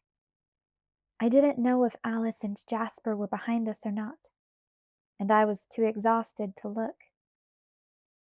I think I was mostly asleep, though I was still walking when we reached their car. The surprise of seeing Emmett and Rosalie leaning against the black sedan under the dim lights of the parking garage revived me some. Edward stiffened. "Don't," Esme whispered. "She feels awful." She should, Edward said, making no attempt to keep his voice down. It's not her fault, I said, my words garbled with exhaustion. Let her make amends, Esme pleaded. We'll ride with Alice and Jasper. Edward glowered at the absurdly lovely blonde vampire waiting for us. Please, Edward, I said. I didn't want to ride with Rosalie any more than he seemed to, but I'd caused more than enough discord in his family. He sighed and towed me toward the car. Emmett and Rosalie got in the front seat without speaking, while Edward pulled me in the back again. I knew I wasn't going to be able to fight my eyelids anymore, and I laid my head against his chest in defeat, letting them close. I felt the car purr to life. Edward, Rosalie began. I know. Edward's brusque tone was not generous. Bella? Rosalie asked softly. My eyelids fluttered open in shock. It was the first time she'd ever spoken directly to me. Yes, Rosalie? I asked, hesitant. I'm so very sorry, Bella. I feel wretched about every part of this, and so grateful that you were brave enough to go save my brother after what I did. Please say you'll forgive me. The words were awkward, stilted because of her embarrassment, but they seemed sincere. Of course, Rosalie, I mumbled, grasping at any chance to make her hate me a little less.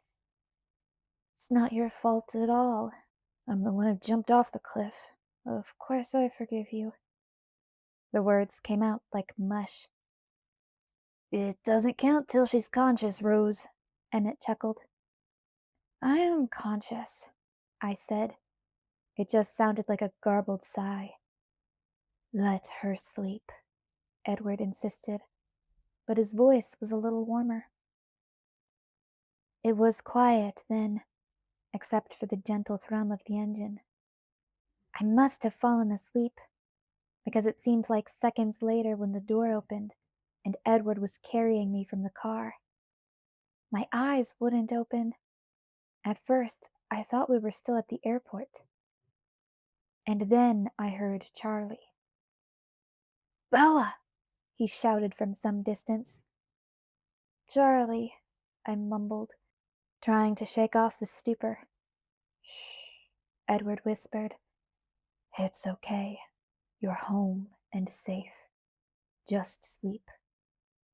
I can't believe you have the nerve to show your face around here, Charlie bellowed at Edward, his voice much closer now. Stop it, Dad, I groaned. He didn't hear me. What's wrong with her?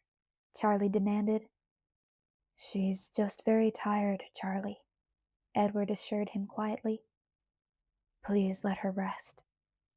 Don't tell me what to do, Charlie yelled. Give her to me. Get your hands off her. Edward tried to pass me to Charlie, but I clung to him with locked, tenacious fingers. I could feel my dad yanking on my arm. Cut it out, Dad, I said with more volume. I managed to drag my lids back to stare at Charlie with bleary eyes. Be mad at me. We were in front of my house. The front door was standing open. The cloud cover overhead was too thick to guess at a time of day. You bet I will be, Charlie promised. Get inside. "'Kay, let me down," I sighed. Edward set me on my feet. I could see that I was upright, but I couldn't feel my legs. I trudged forward anyway, until the sidewalk swirled up toward my face. Edward's arms caught me just before I hit the concrete. Just let me get her upstairs, Edward said. Then I'll leave. No, I cried, panicking. I hadn't got my answers yet. He had to stay for at least that much, didn't he? I won't be far, Edward promised, whispering so low in my ear that Charlie didn't have a hope of hearing. I didn't hear Charlie answer, but Edward headed into the house. My open eyes only made it till the stairs. The last thing I felt was Edward's cool hands prying my fingers loose from his shirt. Chapter 23. The Truth. I had the sense that I'd been asleep for a very long time. My body was stiff, like I hadn't moved once through all that time either. My mind was dazed and slow. Strange, colorful dreams and nightmares, swirled dizzily around the inside of my head. They were so vivid, the horrible and the heavenly, all mixed together into a bizarre jumble. There was sharp impatience and fear, both part of that frustrating dream where your feet can't move fast enough. And there were plenty of monsters, red-eyed fiends, that were all the more ghastly for their genteel civility. The dream was still strong. I could even remember the names. But the strongest, clearest part of the dream was not the horror. It was the angel that was the most clear. It was hard to let him go and wake up. This dream did not want to be shoved away into the vault of dreams I refused to revisit. I struggled with it as my mind became more alert, focusing on reality. I couldn't remember what day of the week it was, but I was sure Jacob or school or work or something was waiting for me. I inhaled deeply, wondering how to face another day. Something cold touched my forehead with the softest pressure. I squeezed my eyes more tightly shut. I was still dreaming, it seemed, and it felt abnormally real. I was so close to waking. Any second now, and it would be gone. But I realized that it felt too real to be good for me. The stone arms I imagined wrapped around me were far too substantial. If I let this go any further, I'd be sorry for it later. With a resigned sigh, I wrenched my eyelids back to dispel the illusion. "Oh!" I gasped and threw my fists over my eyes. Well, clearly, I'd gone too far. It must have been a mistake to let my imagination get so out of hand. Okay, so let was the wrong word. I'd forced it to get out of hand, pretty much stalked my hallucinations, and now my mind had snapped. It took less than half a second for me to realize that, as long as I was truly insane now, I might as well enjoy the delusions while they were pleasant. I opened my eyes again, and Edward was still there, his perfect face just inches away from mine. "Did I frighten you?" His low voice was anxious. This was very good, as delusions went. The face, the voice, the scent, everything. It was so much better than drowning. The beautiful figment of my imagination watched my changing expressions with alarm. His irises were pitch black, with bruise-like shadows under them. This surprised me. My hallucinatory Edwards were usually better fed. I blinked twice, desperately trying to remember the last thing I was sure was real. Alice was part of my dream, and I wondered if she had really come back at all, or if that was just the preamble. I thought she'd returned, the day I had nearly drowned. "Oh, crap," I croaked. My throat was thick with sleeping. "What's wrong, Bella?" I frowned at him unhappily. His face was even more anxious than before. "I'm dead, right?" I moaned. "I did drown. Crap, crap, crap. This is gonna kill Charlie." Edward frowned too. "You're not dead." "Then why am I not waking up?" I challenged, raising my eyebrows. "You are awake, Bella." I shook my head. Sure, sure. That's what you want me to think. And then it will be worse when I do wake up. If I wake up, which I won't, because I'm dead. This is awful. Poor Charlie. And Renee. And Jake. I trailed off in horror at what I had done. "I can see where you might confuse me with a nightmare." His short-lived smile was grim. "But I can't imagine what you could have done to wind up in hell. Did you commit many murders while I was away?" I grimaced. Obviously not. If I was in hell, you wouldn't be with me. He sighed. My head was getting clearer. My eyes flickered away from his face, unwillingly, for 1 second, to the dark open window, and then back to him. I started to remember details, and I felt a faint, unfamiliar blush warm the skin over my cheekbones as I slowly realized that Edward was really, truly here with me, and I was wasting time being an idiot. Did all of that really happen then? It was almost impossible to reassign my dream as reality. I couldn't wrap my head around the concept. "That depends." Edward's smile was still hard. "If you're referring to us nearly being massacred in Italy, then yes." How strange, I mused. I really went to Italy. Did you know that I'd never been further east than Albuquerque? He rolled his eyes. "Maybe you should go back to sleep. You're not coherent." I'm not tired anymore.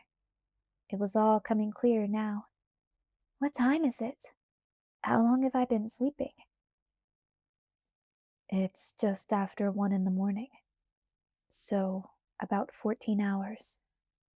I stretched as he spoke. I was so stiff. Charlie? I asked. Edward frowned. "Sleeping. You should probably know that I'm breaking the rules right now. Well, not technically, since he said I was never to walk through his door again, and I came in through the window. But still, the intent was clear." Charlie banned you from the house? I asked, disbelief quickly melting into fury. His eyes were sad. "Did you expect anything else?" My eyes were mad. I was going to have a few words with my father. Perhaps it would be a good time to remind him I was over the legal age of adulthood. It didn't matter so much, of course, except in principle. All too soon there would be no reason for the prohibition. I turned my thoughts to less painful avenues. What's the story? I asked, genuinely curious, but also trying desperately to keep the conversation casual, to keep a firm grip on myself, so I wouldn't scare him away with the frantic, gnawing craving that was raging inside me. "What do you mean?" What am I telling Charlie? What's my excuse for disappearing for... How long was I gone, anyway? I tried to count the hours in my head.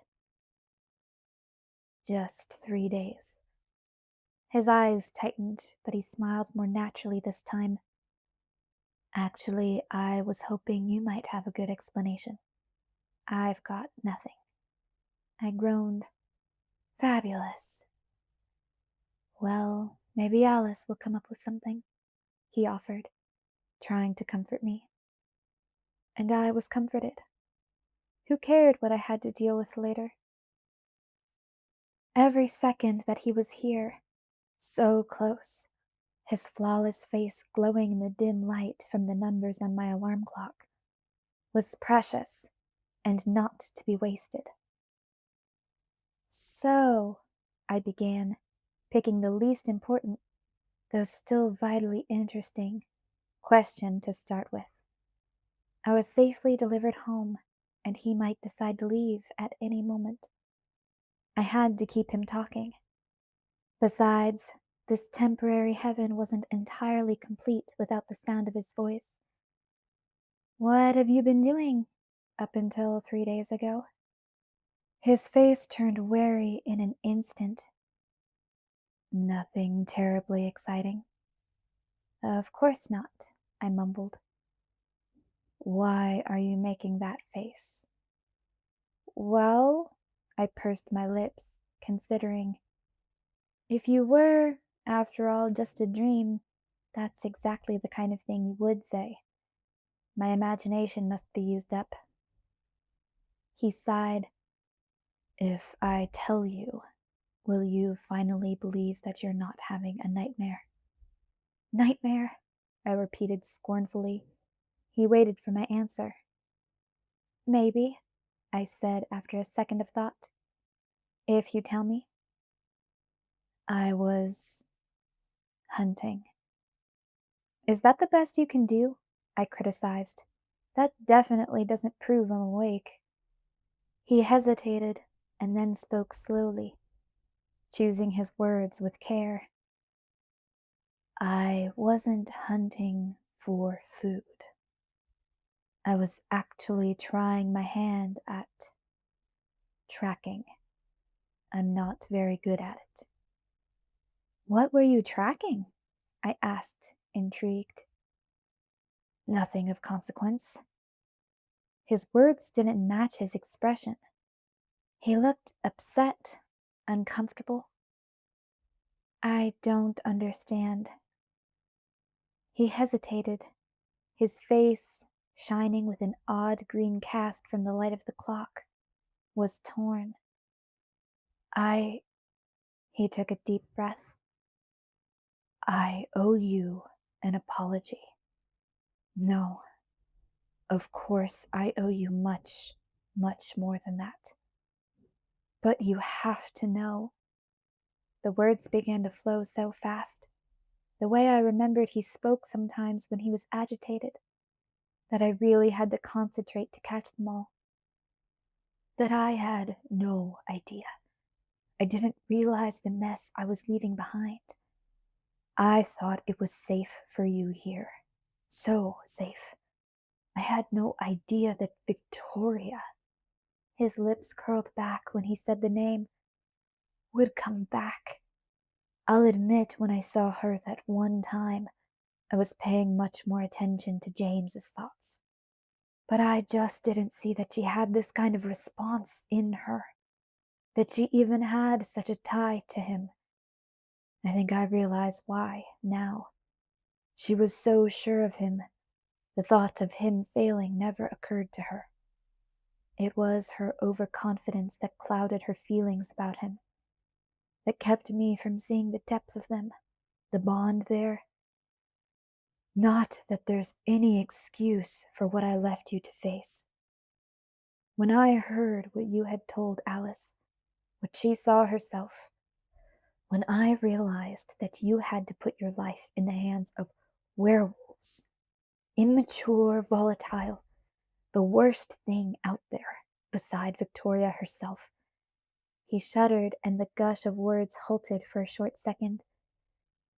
Please know that I had no idea of any of this. I feel sick, sick to my core. Even now when I can see and feel you safe in my arms, I am the most miserable excuse for... Stop, I interrupted him. He stared at me with agonized eyes, and I tried to find the right words. The words that would free him from this imagined obligation that caused him so much pain. They were very hard words to say. I didn't know if I could get them out without breaking down. But I had to try to do it right. I didn't want to be a source of guilt and anguish in his life. He should be happy, no matter what it cost me. I'd really been hoping to put off this part of our last conversation. It was going to bring things to an end so much sooner. Drawing on all my months of practice with trying to be normal for Charlie, I kept my face smooth. Edward, I said. His name burned my throat a little on the way out. I could feel the ghost of the hole, waiting to rip itself wide again as soon as he disappeared. I didn't quite see how I was going to survive it this time. This has to stop now. You can't think about things that way. You can't let this guilt rule your life. You can't take responsibility for the things that happened to me here. None of it is your fault. It's just part of how life is for me. So if I trip in front of a bus or whatever it is next time, you have to realize that it's not your job to take the blame. You can't just go running off to Italy because you feel bad that you didn't come save me. Even if I had jumped off of that cliff to die, that would have been my choice and not your fault. I know it's your nature to shoulder the blame for everything, but you really can't let that make you go to such extremes. It's very irresponsible. Think of Esme and Carlisle and... I was on the edge of losing it. I stopped to take a deep breath, hoping to calm myself. I had to set him free.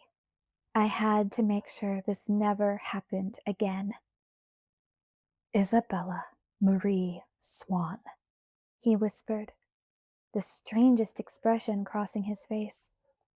He almost looked mad. Do you believe that I asked the Volturi to kill me because I felt guilty? I could feel the blank incomprehension on my face. Didn't you? Feel guilty? Intensely so, more than you can comprehend. Then what are you saying? I don't understand. Bella, I went to the Volturi because I thought you were dead, he said, voice soft, eyes fierce.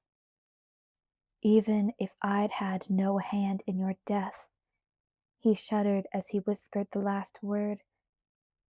Even if it wasn't my fault, I would have gone to Italy.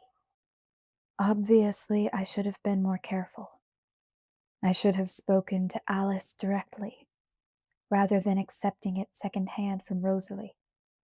But really, what was I supposed to think when the boy said Charlie was at the funeral? What are the odds? The odds, he muttered then, distracted.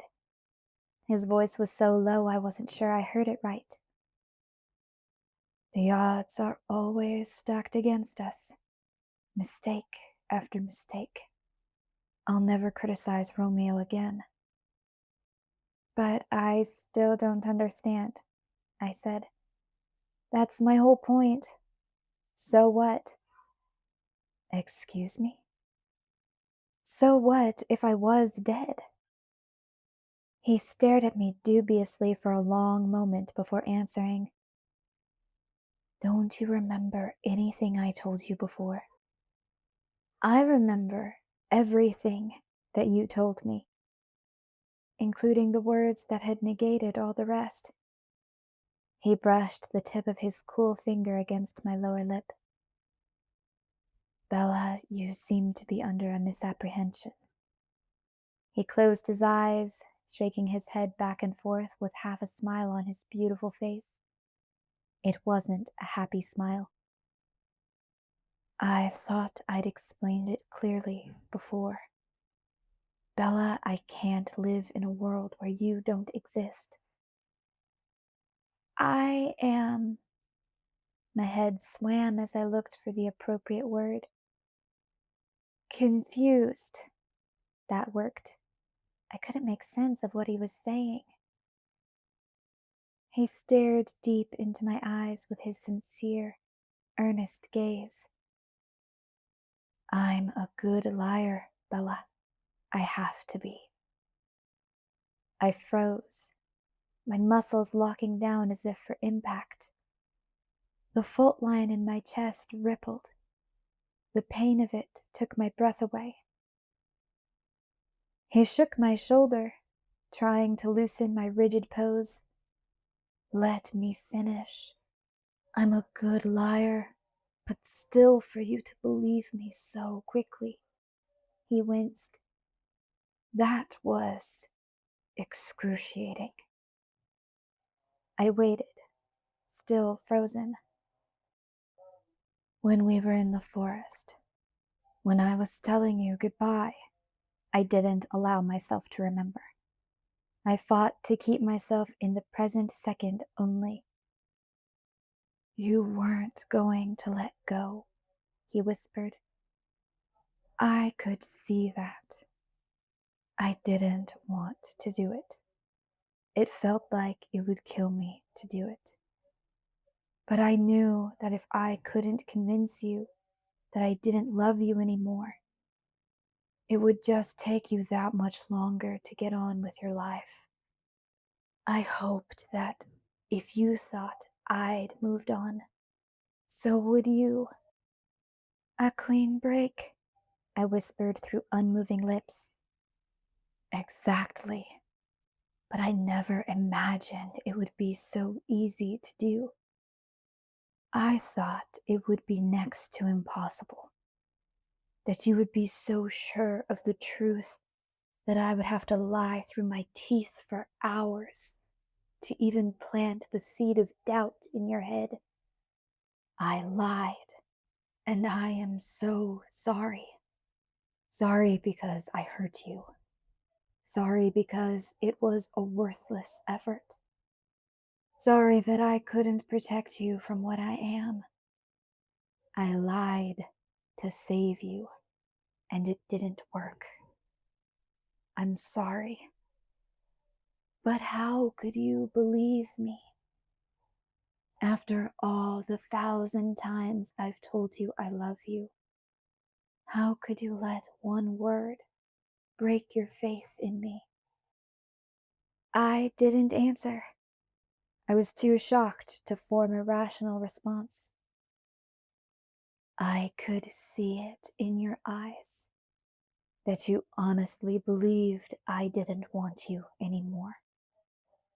The most absurd, ridiculous concept, as if there were any way that I could exist without needing you. I was still frozen. His words were incomprehensible because they were impossible. He shook my shoulder again, not hard, but enough that my teeth rattled a little.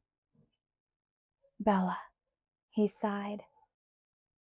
Really, what were you thinking? And so I started to cry. The tears welled up and then gushed miserably down my cheeks. I knew it, I sobbed.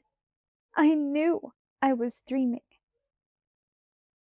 You're impossible, he said, and he laughed once. A hard laugh, frustrated. How can I put this so that you'll believe me? You're not asleep, and you're not dead.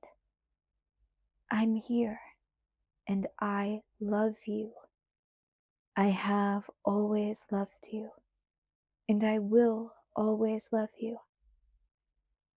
I was thinking of you, seeing your face in my mind every second that I was away. When I told you that I didn't want you, it was the very blackest kind of blasphemy. I shook my head while the tears continued to ooze from the corners of my eyes. You don't believe me, do you? He whispered, his face paler than his usual pale. I could see that even in the dim light. Why can you believe the lie, but not the truth? It never made sense for you to love me, I explained, my voice breaking twice. I always knew that. His eyes narrowed, his jaw tightened. I'll prove you're awake, he promised. He caught my face securely between his iron hands, ignoring my struggles when I tried to turn my head away. Please don't, I whispered. He stopped, his lips just half an inch from mine. Why not? He demanded. His breath blew into my face, making my head whirl. When I wake up, he opened his mouth to protest, so I revised. Okay, forget that one. When you leave again, it's going to be hard enough without this, too. He pulled back an inch to stare at my face. Yesterday, when I would touch you, you were so hesitant, so careful, and yet still the same. I need to know why. Is it because I'm too late? Because I've hurt you too much? Because you have moved on, as I meant for you to? That would be quite fair. I won't contest your decision. So don't try to spare my feelings, please. Just tell me now whether or not you can still love me after everything I've done to you. Can you? He whispered. What kind of an idiotic question is that? Just answer it, please. I stared at him darkly for a long moment. The way I feel about you will never change. Of course, I love you, and there's nothing you can do about it. That's all I needed to hear.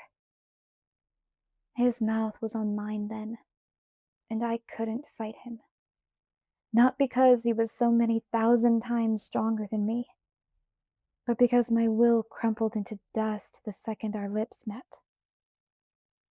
This kiss was not quite as careful as others I remembered, which suited me just fine. If I was going to rip myself up further, I might as well get as much in trade as possible. So I kissed him back, my heart pounding out a jagged, disjointed rhythm while my breathing turned to panting, and my fingers moved greedily to his face. I could feel his marble body against every line of mine, and I was so glad he hadn't listened to me. There was no pain in the world that would have justified missing this. His hands memorized my face, the same way mine were tracing his, and in the brief seconds when his lips were free, he whispered my name. When I was starting to get dizzy, he pulled away, only to lay his ear against my heart.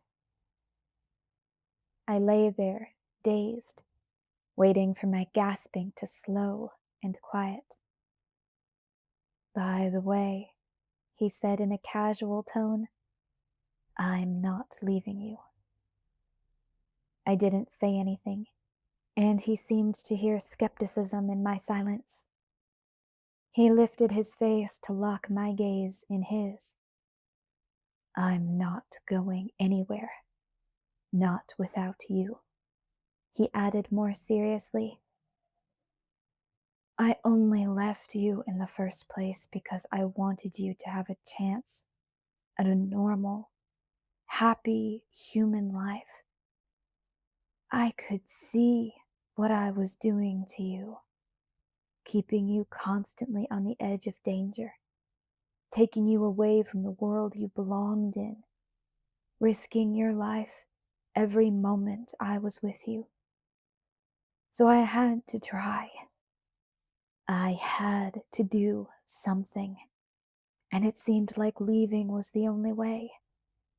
If I hadn't thought you would be better off, I could have never made myself leave. I'm much too selfish. Only you could be more important than what I wanted, what I needed. What I want and need is to be with you, and I know I'll never be strong enough to leave again. I have too many excuses to stay, thank heaven for that. It seems you can't be safe, no matter how many miles I put between us. Don't promise me anything, I whispered. If I let myself hope and it came to nothing, that would kill me. Where all those merciless vampires had not been able to finish me off, hope would do the job. Anger glinted metallic in his black eyes. You think I'm lying to you now? No, not lying. I shook my head, trying to think it through coherently. To examine the hypothesis that he did love me, while staying objective, clinical, so I wouldn't fall into the trap of hoping. You could mean it, now. But what about tomorrow, when you think about all the reasons you left in the first place? Or next month, when Jasper takes a snap at me? He flinched. I thought back over those last days of my life before he left me, tried to see them through the filter of what he was telling me now. From that perspective, imagining that he'd left me while loving me, left me for me, his brooding and cold silences took on a different meaning. It isn't as if you hadn't thought the first decision through, is it? I guessed. You'll end up doing what you think is right. I'm not as strong as you give me credit for, he said. Right and wrong have ceased to mean much to me. I was coming back anyway. Before Rosalie told me the news, I was already past trying to live through 1 week at a time, or even 1 day. I was fighting to make it through a single hour. It was only a matter of time, and not much of it, before I showed up at your window and begged you to take me back. I'd be happy to beg now, if you'd like that. I grimaced. Be serious, please. Oh, I am, he insisted, glaring now. Will you please try to hear what I'm telling you? Will you let me attempt to explain what you mean to me? He waited, studying my face as he spoke, to make sure I was really listening. Before you, Bella, my life was like a moonless night. Very dark, but there were stars, points of light and reason. And then you shot across my sky like a meteor. Suddenly, everything was on fire. There was brilliancy, there was beauty. When you were gone, when the meteor had fallen over the horizon, everything went black. Nothing had changed, but my eyes were blinded by the light. I couldn't see the stars anymore, and there was no more reason for anything. I wanted to believe him, but this was my life without him that he was describing, not the other way around. Your eyes will adjust, I mumbled. That's just the problem. They can't. What about your distractions? He laughed without a trace of humor. Just part of the lie, love. There was no distraction from the agony. My heart hasn't beat in almost 90 years, but this was different. It was like my heart was gone, like I was hollow, like I'd left everything that was inside me here with you. That's funny, I muttered. He arched one perfect eyebrow. Funny? I meant strange. I thought it was just me. Lots of pieces of me went missing too. I haven't been able to really breathe in so long. I filled my lungs, luxuriating in the sensation. And my heart, that was definitely lost. He closed his eyes and laid his ear over my heart again. I let my cheek press against his hair, felt the texture of it on my skin, smelled the delicious scent of him. Tracking wasn't a distraction then? I asked, curious, and also needing to distract myself. I was very much in danger of hoping. I wouldn't be able to stop myself for long. My heart throbbed, singing in my chest. No, he sighed. That was never a distraction. It was an obligation. What does that mean? It means that even though I never expected any danger from Victoria, I wasn't going to let her get away with. Well, like I said, I was horrible at it. I traced her as far as Texas, but then I followed a false lead down to Brazil. And really, she came here, he groaned. I wasn't even on the right continent. And all the while, worse than my worst fears, you were hunting Victoria? I half shrieked as soon as I could find my voice, shooting through 2 octaves. Charlie's distant snores stuttered, and then picked up a regular rhythm again. Not well, Edward answered, studying my outraged expression with a confused look. But I'll do better this time. She won't be tainting perfectly good air by breathing in and out for much longer. That is out of the question, I managed to choke out. Insanity. Even if he had Emmett or Jasper to help him. Even if he had Emmett and Jasper help. It was worse than my other imaginings. Jacob Black standing across a small space from Victoria's vicious and feline figure. I couldn't bear to picture Edward there, even though he was so much more durable than my half-human best friend. It's too late for her. I might have let the other time slide, but not now, not after. I interrupted him again, trying to sound calm. Didn't you just promise that you weren't going to leave? I asked, fighting the words as I said them, not letting them plant themselves in my heart. That isn't exactly compatible with an extended tracking expedition, is it? He frowned. A snarl began to build low in his chest. I will keep my promise, Bella. But Victoria, the snarl became more pronounced, is going to die soon. Let's not be hasty, I said, trying to hide my panic. Maybe she's not coming back.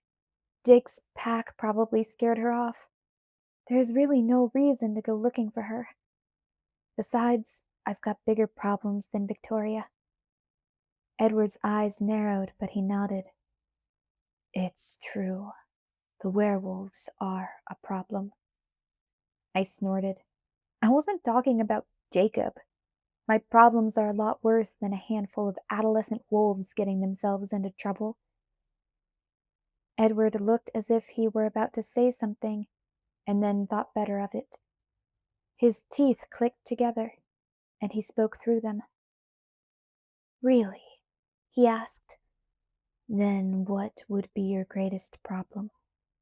That would make Victoria's returning for you seem like such an inconsequential matter in comparison. How about the second greatest? I hedged.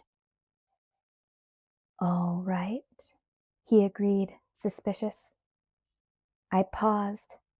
I wasn't sure I could say the name. There are others who are coming to look for me, I reminded him in a subdued whisper. He sighed, but the reaction was not as strong as I would have imagined after his response to Victoria. The Volturi are only the second greatest? You don't seem upset about it, I noted. Well, we have plenty of time to think it through. Time means something very different to them than it does to you, or even me. They count years the way you count days. I wouldn't be surprised if you were 30 before you crossed their minds again, he added lightly. Horror washed through me. 30. So his promises meant nothing, in the end? If I were going to turn 30 someday, then he couldn't be planning on staying long. The harsh pain of this knowledge made me realize that I'd already begun to hope, without giving myself permission to do so.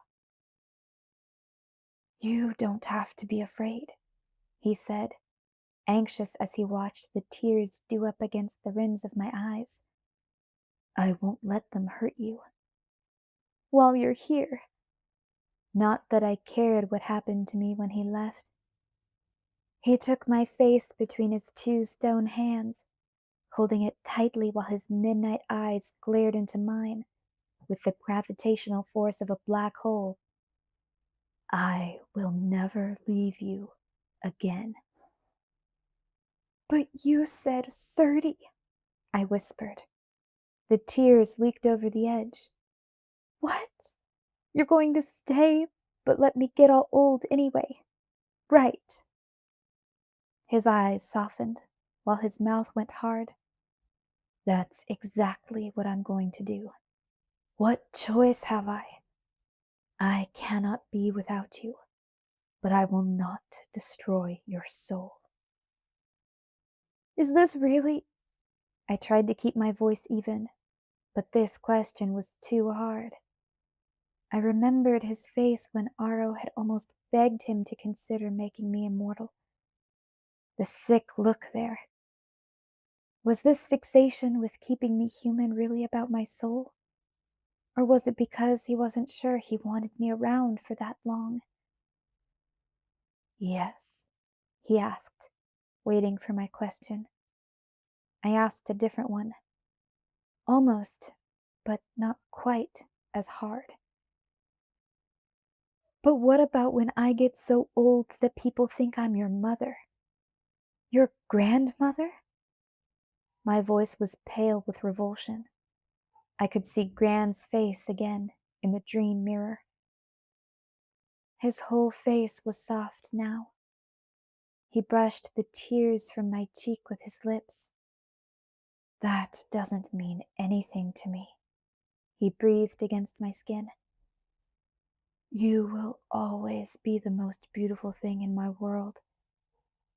Of course, he hesitated, flinching slightly. If you outgrew me, if you wanted something more, I would understand that, Bella. I promise I wouldn't stand in your way. If you wanted to leave me. His eyes were liquid onyx and utterly sincere. He spoke as if he'd put endless amounts of thought into this asinine plan. You do realize that I'll die eventually, right? I demanded. He'd thought about this part too.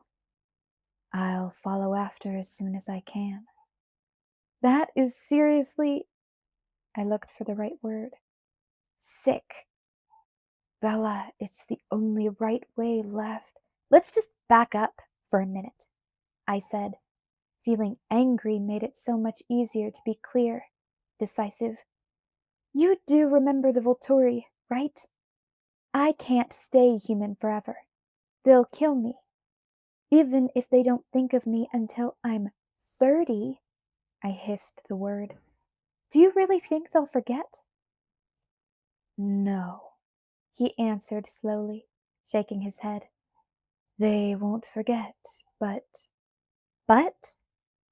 He grinned while I stared at him warily. Maybe I wasn't the only crazy one. I have a few plans. And these plans, I said, my voice getting more acidic with each word. These plans all center around me staying human. These plans all center around me staying human. My attitude hardened his expression. Naturally, his tone was brusque, his defined face arrogant. We glowered at each other for a long minute. Then I took a deep breath, squared my shoulders, and I pushed his arms away so that I could sit up. Do you want me to leave? He asked, and it made my heart flutter to see that this idea hurt him, though he tried not to show it. No, I told him. I'm leaving. He watched me suspiciously as I climbed out of the bed and fumbled around in the dark room, looking for my shoes. May I ask where you are going? He asked. I'm going to your house, I told him, still feeling around blindly. He got up and came to my side. Here are your shoes. How did you plan to get there? My truck? That will probably wake Charlie, he offered as a deterrent. I sighed. I know, but honestly I'll be grounded for weeks as it is. How much more trouble can I really get in? None. He'll blame me, not you. If you have a better idea, I'm all ears. Stay here, he suggested, but his expression wasn't hopeful. No dice, but you go ahead and make yourself at home, I encouraged, surprised at how natural my teasing sounded, and headed for the door. He was there before me, blocking my way. I frowned and turned for the window. It wasn't really that far to the ground, and it was mostly grass beneath. Okay, he sighed. I'll give you a ride. I shrugged. Either way, but you probably should be there too. And why is that? Because you're extraordinarily opinionated, and I'm sure you'll want a chance to air your views. My views on which subject? He asked through his teeth. This isn't just about you anymore. You're not the center of the universe, you know? My own personal universe was, of course, a different story. If you're going to bring the Volturi down on us over something as stupid as leaving me human, then your family ought to have a say. A say in what? He asked, each word distinct. My mortality. I'm putting it to a vote. Chapter 24. Vote. He was not pleased. That much was easy to read in his face. But without further argument, he took me in his arms and sprang lithely from my window, landing without the slightest jolt, like a cat. It was a little bit farther down than I'd imagined. All right, then, he said, his voice seething with disapproval. Up you go. He helped me onto his back and took off running. Even after all this time, it felt routine, easy, Evidently, this was something you never forgot, like riding a bicycle. It was so very quiet and dark as he ran through the forest, his breathing slow and even, dark enough that the trees flying past us were nearly invisible, and only the rush of air in my face truly gave away our speed. The air was damp. It didn't burn my eyes the way the wind in the big plaza had, and that was comforting. As was the night, too, after that terrifying brightness. Like the thick quilt I'd played under as a child, the dark felt familiar and protecting. I remembered that running through the forest like this used to frighten me, that I used to have to close my eyes. It seemed a silly reaction to me now. I kept my eyes wide, my chin resting on his shoulder, my cheek against his neck. The speed was exhilarating, 100 times better than the motorcycle. I turned my face toward him and pressed my lips into the stone-cold skin of his neck. "Thank you," he said as the vague black shapes of trees raced past us. "Does that mean you've decided you're awake?" I laughed. The sound was easy, natural, effortless. It sounded right. Not really. More than that, either way, I'm not trying to wake up. Not tonight.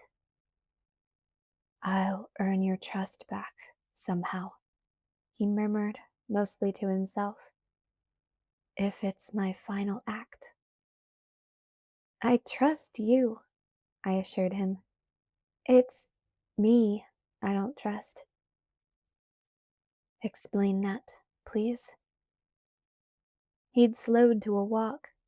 I could only tell because the wind ceased, and I guessed that we weren't far from his house. In fact, I thought I could make out the sound of the river rushing somewhere close by, in the darkness. "Well," I struggled to find the right way to phrase it. "I don't trust myself to be enough, to deserve you. There's nothing about me that could hold you." He stopped and reached around to pull me from his back. His gentle hands did not release me. After he'd set me on my feet again, he wrapped his arms tightly around me, hugging me to his chest. "Your hold is permanent and unbreakable," he whispered. "Never doubt that." But how could I not? "You never did tell me," he murmured. "What?" "What your greatest problem is." "I'll give you one guess." I sighed and reached up to touch the tip of his nose with my index finger. He nodded. "I'm worse than the Volturi," he said grimly. "I guess I've earned that." I rolled my eyes. "The worst the Volturi can do is kill me." He waited with tense eyes. "You can leave me," I explained. "The Volturi, Victoria, they're nothing compared to that." Even in the darkness, I could see the anguish twist his face. It reminded me of his expression under Jane's torturing gaze. I felt sick and regretted speaking the truth. "Don't," I whispered, touching his face. "Don't be sad."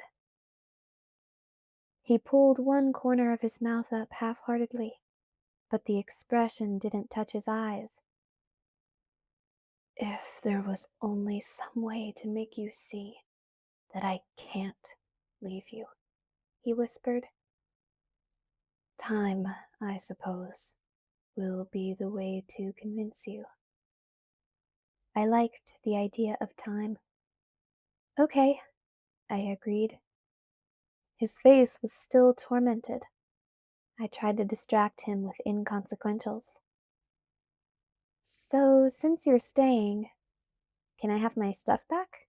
I asked, making my tone as light as I could manage. My attempt worked to an extent. He laughed, but his eyes retained the misery. Your things were never gone, he told me. I knew it was wrong since I promised you peace without reminders. It was stupid and childish, but I wanted to leave something of myself with you. The CD, the pictures, the tickets, they're all under your floorboards. Really? He nodded, seeming slightly cheered by my obvious pleasure in this trivial fact. It wasn't enough to heal the pain in his face completely. I think, I said slowly. I'm not sure, but I think maybe I knew it the whole time. What did you know? I only wanted to take away the agony in his eyes, but as I spoke the words, they sounded truer than I expected they would. Some part of me, my subconscious, maybe, never stopped believing that you still cared, whether I lived or died. That's probably why I was hearing the voices. There was a very deep silence for a moment. Voices? He asked flatly. Well, just the one voice. Yours. It's a long story. The wary look on his face made me wish I hadn't brought that up. Would he think I was crazy, like everyone else? Was everyone else right about that? But at least that expression, the one that made him look like something was burning him, faded. I've got time. His voice was unnaturally even. It's pretty pathetic. He waited. I wasn't sure how to explain. Do you remember what Alice said about extreme sports? He spoke the words without inflection or emphasis. You jumped off of a cliff for fun.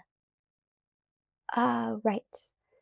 And before that, with the motorcycle. Motorcycle? He asked. I knew his voice well enough to hear something brewing behind the calm. I guess I didn't tell Alice about that part. No. Well, about that. See, I found that when I was doing something dangerous or stupid, I could remember you more clearly, I confessed, feeling completely mental. I could remember how your voice sounded when you were angry. I could hear it, like you were standing right there next to me. Mostly, I tried not to think about you, but this didn't hurt so much. It was like you were protecting me again, like you didn't want me to be hurt. And, well, I wonder if the reason I could hear you so clearly was because, underneath it all, I always knew that you hadn't stopped loving me. Again, as I spoke, the words brought with them a sense of conviction, of rightness. Some deep place inside me recognized truth. His words came out half strangled. You were risking your life to hear. Shh, I interrupted him. Hold on a second. I think I'm having an epiphany here. I thought of that night in Port Angeles when I'd had my first delusion. I'd come up with two options: insanity or wish fulfillment. I'd seen no third option. But what if you sincerely believed something was true? But you were dead wrong. What if you were so stubbornly sure that you were right that you wouldn't even consider the truth? Would the truth be silenced? Or would it try to break through? Option 3. Edward loved me. The bond forged between us was not one that could be broken by absence, distance, or time. And no matter how much more special or beautiful or brilliant or perfect than me he might be, he was as irreversibly altered as I was. As I would always belong to him, so would he always be mine. Was that what I'd been trying to tell myself? Oh, Bella. Oh, okay. I see. Your epiphany, he asked, his voice uneven and strained. You love me, I marveled. The sense of conviction and rightness washed through me again. Though his eyes were still anxious, the crooked smile I loved best flashed across his face. Truly, I do. My heart inflated like it was going to crack right through my ribs. It filled my chest and blocked my throat so that I could not speak. He really did want me the way I wanted him, forever. It was only fear for my soul, for the human things he didn't want to take from me, that made him so desperate to leave me mortal. Compared to the fear that he didn't want me, this hurdle, my soul, seemed almost insignificant. He took my face tightly between his cool hands and kissed me until I was so dizzy the forest was spinning. Then he leaned his forehead against mine, and I was not the only one breathing harder than usual. You were better at it than I was, you know, he told me. Better at what? Surviving. You at least made an effort. You got up in the morning, tried to be normal for Charlie, followed the pattern of your life. When I wasn't actively tracking, I was totally useless. I couldn't be around my family. I couldn't be around anyone. I'm embarrassed to admit that I more or less curled up into a ball and let the misery have me. He grinned, sheepish. It was much more pathetic than hearing voices. And of course, you know I do that, too. I was deeply relieved that he really seemed to understand, comforted that this all made sense to him. At any rate, he wasn't looking at me like I was crazy. He was looking at me like he loved me. I only heard one voice, I corrected him. He laughed and then pulled me tight against his right side and started to lead me forward. I'm just humoring you with this. He motioned broadly with his hand toward the darkness in front of us as we walked.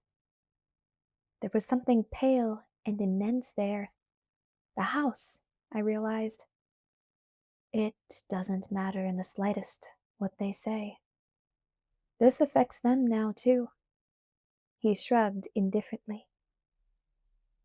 He led me through the open front door into the dark house and flipped the lights on. The room was just as I'd remembered it. The piano and the white couches and the pale, massive staircase. No dust, no white sheets. Edward called out the names with no more volume than I'd use in regular conversation.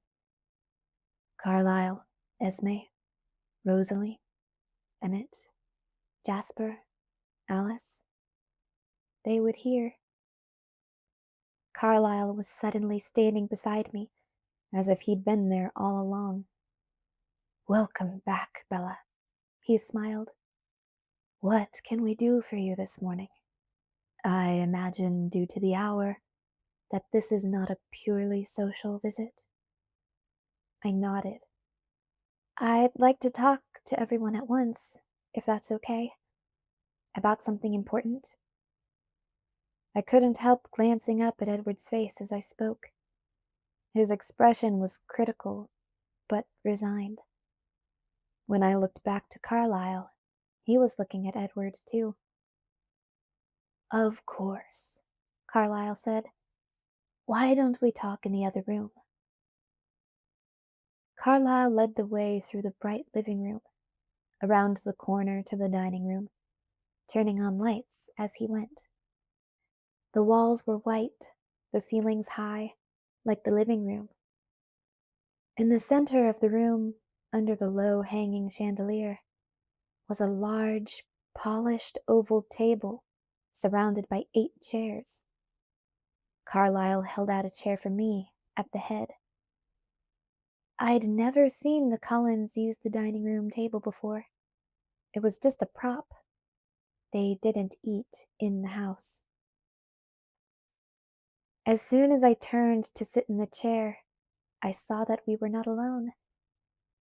Esme had followed Edward, and behind her the rest of the family filed in. Carlyle sat down on my right, and Edward on my left. Everyone else took their seats in silence. Alice was grinning at me, already in on the plot. Emmett and Jasper looked curious, and Rosalie smiled at me tentatively. My answering smile was just as timid. That was going to take some getting used to. Carlyle nodded toward me. The floor is yours. I swallowed. Their gazing eyes made me nervous. Edward took my hand under the table. I peeked at him, but he was watching the others, his face suddenly fierce. Well, I paused. I'm hoping Alice has already told you everything that happened in Volterra. Everything, Alice assured me. I threw her a meaningful look. And on the way? That too, she nodded. Good, I sighed with relief. Then we're all on the same page. They waited patiently while I tried to order my thoughts. So I have a problem, I began. Alice promised the Volturi that I would become one of you. They're going to send someone to check, and I'm sure that's a bad thing. Something to avoid. And so now this involves you all. I'm sorry about that. I looked at each one of their beautiful faces, saving the most beautiful for last. Edward's mouth was turned down into a grimace. But if you don't want me, then I'm not going to force myself on you, whether Alice is willing or not. Esme opened her mouth to speak, but I held up one finger to stop her. Please let me finish. You all know what I want, and I'm sure you know what Edward thinks too. I think the only fair way to decide is for everyone to have a vote. If you decide you don't want me, then I guess I'll go back to Italy alone. I can't have them coming here. My forehead creased as I considered that. There was a faint rumble of a growl in Edward's chest. I ignored him. Taking into account then that I won't put any of you in danger, either way, I want you to vote yes or no on the issue of me becoming a vampire. I half smiled on the last word and gestured toward Carlyle to begin. Just a minute, Edward interrupted. I glared at him through narrowed eyes. He raised his eyebrows at me, squeezing my hand. I have something to add before we vote. I sighed. About the danger Bella's referring to? he continued. I don't think we need to be overly anxious. His expression became more animated. He put his free hand on the shining table and leaned forward. You see, he explained, looking around the table while he spoke. There was more than one reason why I didn't want to shake Aro's hand there at the end. There's something they didn't think of, and I didn't want to clue them in. He grinned. Which was? Alice prodded. I was sure my expression was just as skeptical as hers. The Volturi are overconfident, and with good reason. When they decide to find someone, it's not really a problem. Do you remember Dmitri? He glanced down at me. I shuddered. He took that as a yes. He finds people. That's his talent, why they keep him. Now the whole time we were with any of them, I was picking their brains for anything that might save us, getting as much information as possible. So I saw how Dimitri's talent works. He is a tracker 1,000 times more gifted than James was. His ability is loosely related to what I do, or what Aro does. He catches the flavor, I don't know how to describe it, the tenor of someone's mind, and then he follows that. It works over immense distances. But after Aro's little experiments, well, Edward shrugged. You don't think he'll be able to find me? I said flatly. He was smug. I'm sure of it. He relies totally on that other sense. When it doesn't work with you, they'll all be blind. And how does that solve anything?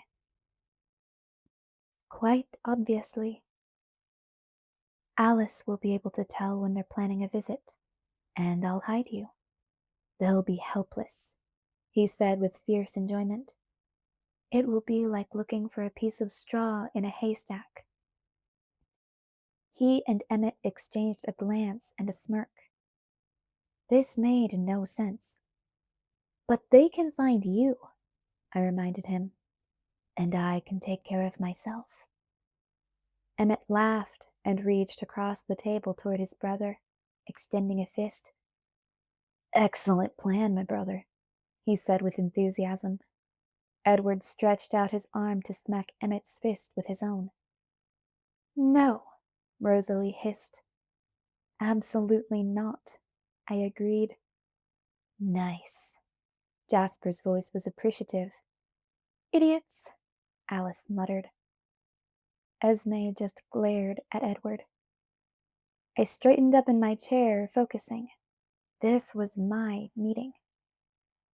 All right, then.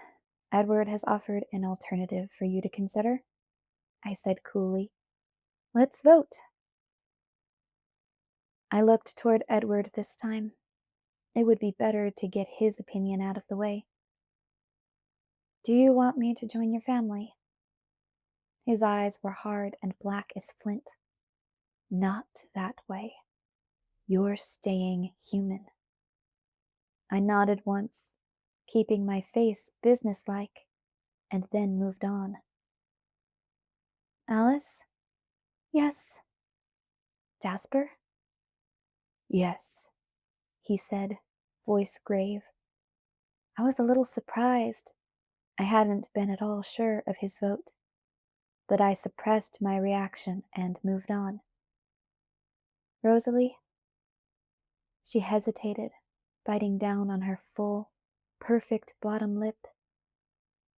No.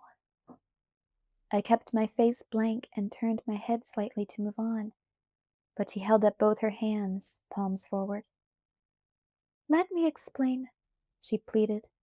I don't mean that I have any aversion to you as a sister. It's just that this is not the life I would have chosen for myself. I wish there had been someone there to vote no for me. I nodded slowly, and then turned to Emmett. Hell yes, he grinned. We can find some other way to pick a fight with this Dimitri. I was still grimacing at that when I looked at Esme. Yes, of course, Bella. I already think of you as part of my family. Thank you, Esme, I murmured as I turned toward Carlyle. I was suddenly nervous, wishing I had asked for his vote first. I was sure that this was the vote that mattered most, the vote that counted more than any majority. Carlyle wasn't looking at me. Edward, He said. no, Edward growled. His jaw was strained tight, his lips curled back from his teeth. It's the only way that makes sense, Carlyle insisted. You've chosen not to live without her, and that doesn't leave me a choice. Edward dropped my hand, shoving away from the table. He stalked out of the room, snarling under his breath. I guess you know my vote, Carlyle sighed. I was still staring after Edward. Thanks, I mumbled. An ear-splitting crash echoed from the other room. I flinched and spoke quickly. That's all I needed. Thank you for wanting to keep me. I feel exactly the same way about all of you, too. My voice was jagged with emotion by the end. Esme was at my side in a flash, her cold arms around me. Dearest Bella, she breathed. I hugged her back. Out of the corner of my eye, I noticed Rosalie looking down at the table, and I realized that my words could be construed in two ways. Well, Alice, I said when Esme released me, where do you want to do this? Alice stared at me, her eyes widening with terror. No, no, no, Edward roared, charging back into the room. He was in my face before I had time to blink, bending over me, his expression twisted in rage. Are you insane? He shouted. Have you utterly lost your mind? I cringed away, my hands over my ears. Bella? Alice interjected in an anxious voice. I don't think I'm ready for that. I'll need to prepare. You promised, I reminded her, glaring under Edward's arm. I know, but seriously, Bella, I don't have any idea how not to kill you. You can do it, I encouraged. I trust you. Edward snarled in fury. Alice shook her head quickly, looking panicked. Carlyle? I turned to look at him. Edward grabbed my face in his hand, forcing me to look at him. The other hand was out, palm toward Carlyle. Carlyle ignored that. I am able to do it. He answered my question. I wished I could see his expression. You would be in no danger of me losing control. Sounds good. I hoped he could understand. It was hard to talk clearly the way Edward held my jaw. Hold on, Edward said between his teeth. It doesn't have to be now. There's no reason for it not to be now, I said, the words coming out distorted. I can think of a few. Of course you can, I said sourly. Now let go of me. He freed my face and folded his arms across his chest. In about 2 hours, Charlie will be here looking for you. I wouldn't put it past him to involve the police. All three of them, but I frowned. This was always the hardest part. Charlie, Renee, now Jacob, too. The people I would lose, the people I would hurt. I wished there was some way that I could be the only one to suffer, but I knew that was impossible. At the same time, I was hurting them more by staying human, putting Charlie in constant danger through my proximity, putting Jake in worse danger still by drawing his enemies across the land he felt bound to protect. And Renee, I couldn't even risk a visit to see my own mother for fear of bringing my deadly problems along with me. I was a danger magnet. I'd accepted that about myself. Accepting this, I knew I needed to be able to take care of myself and protect the ones I loved. Even if that meant I couldn't be with them, I needed to be strong. In the interest of remaining inconspicuous, Edward said, still talking through his gritted teeth, but looking at Carlyle now. I suggest that we put this conversation off, at the very least until Bella finishes high school and moves out of Charlie's house. That's a reasonable request, Bella, Carlyle pointed out. I thought about Charlie's reaction when he woke up this morning, after all that life had put him through in the last week, with Harry's loss, and then I had put him through with my unexplained disappearance. If he were to find my bed empty. Charlie deserved better than that. It was just a little more time. Graduation wasn't so far away. I pursed my lips. I'll consider it. Edward relaxed, his jaw unclenched. I should probably take you home, he said, more calm now, but clearly in a hurry to get me out of here. Just in case Charlie wakes up early. I looked at Carlyle. After graduation? You have my word. I took a deep breath, smiled, and turned back to Edward. Okay, you can take me home.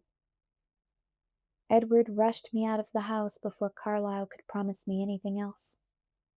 He took me out the back, so I didn't get to see what was broken in the living room. It was a quiet trip home. I was feeling triumphant and a little smug. Scared stiff, too, of course, but I tried not to think about that part. It did me no good to worry about the pain, physical or emotional, so I wouldn't. Not until I absolutely had to. When we got to my house, Edward didn't pause. He dashed up the wall and through my window in half a second. Then he pulled my arms from around his neck and set me on the bed. I thought I had a pretty good idea of what he was thinking, but his expression surprised me. Instead of furious, it was calculating. He paced silently back and forth across my dark room while I watched with growing suspicion. Whatever you're planning, it's not going to work, I told him. Shh, I'm thinking. Ugh, I groaned, throwing myself back on the bed and pulling the quilt over my head. There was no sound, but suddenly he was there. He flipped the cover back so he could see me. He was lying next to me. His hand reached up to brush my hair from my cheek. If you don't mind, I'd much rather you didn't hide your face. I've lived without it for as long as I can stand. Now, tell me something. What? I asked, unwilling. If you could have anything in the world, anything at all, what would it be?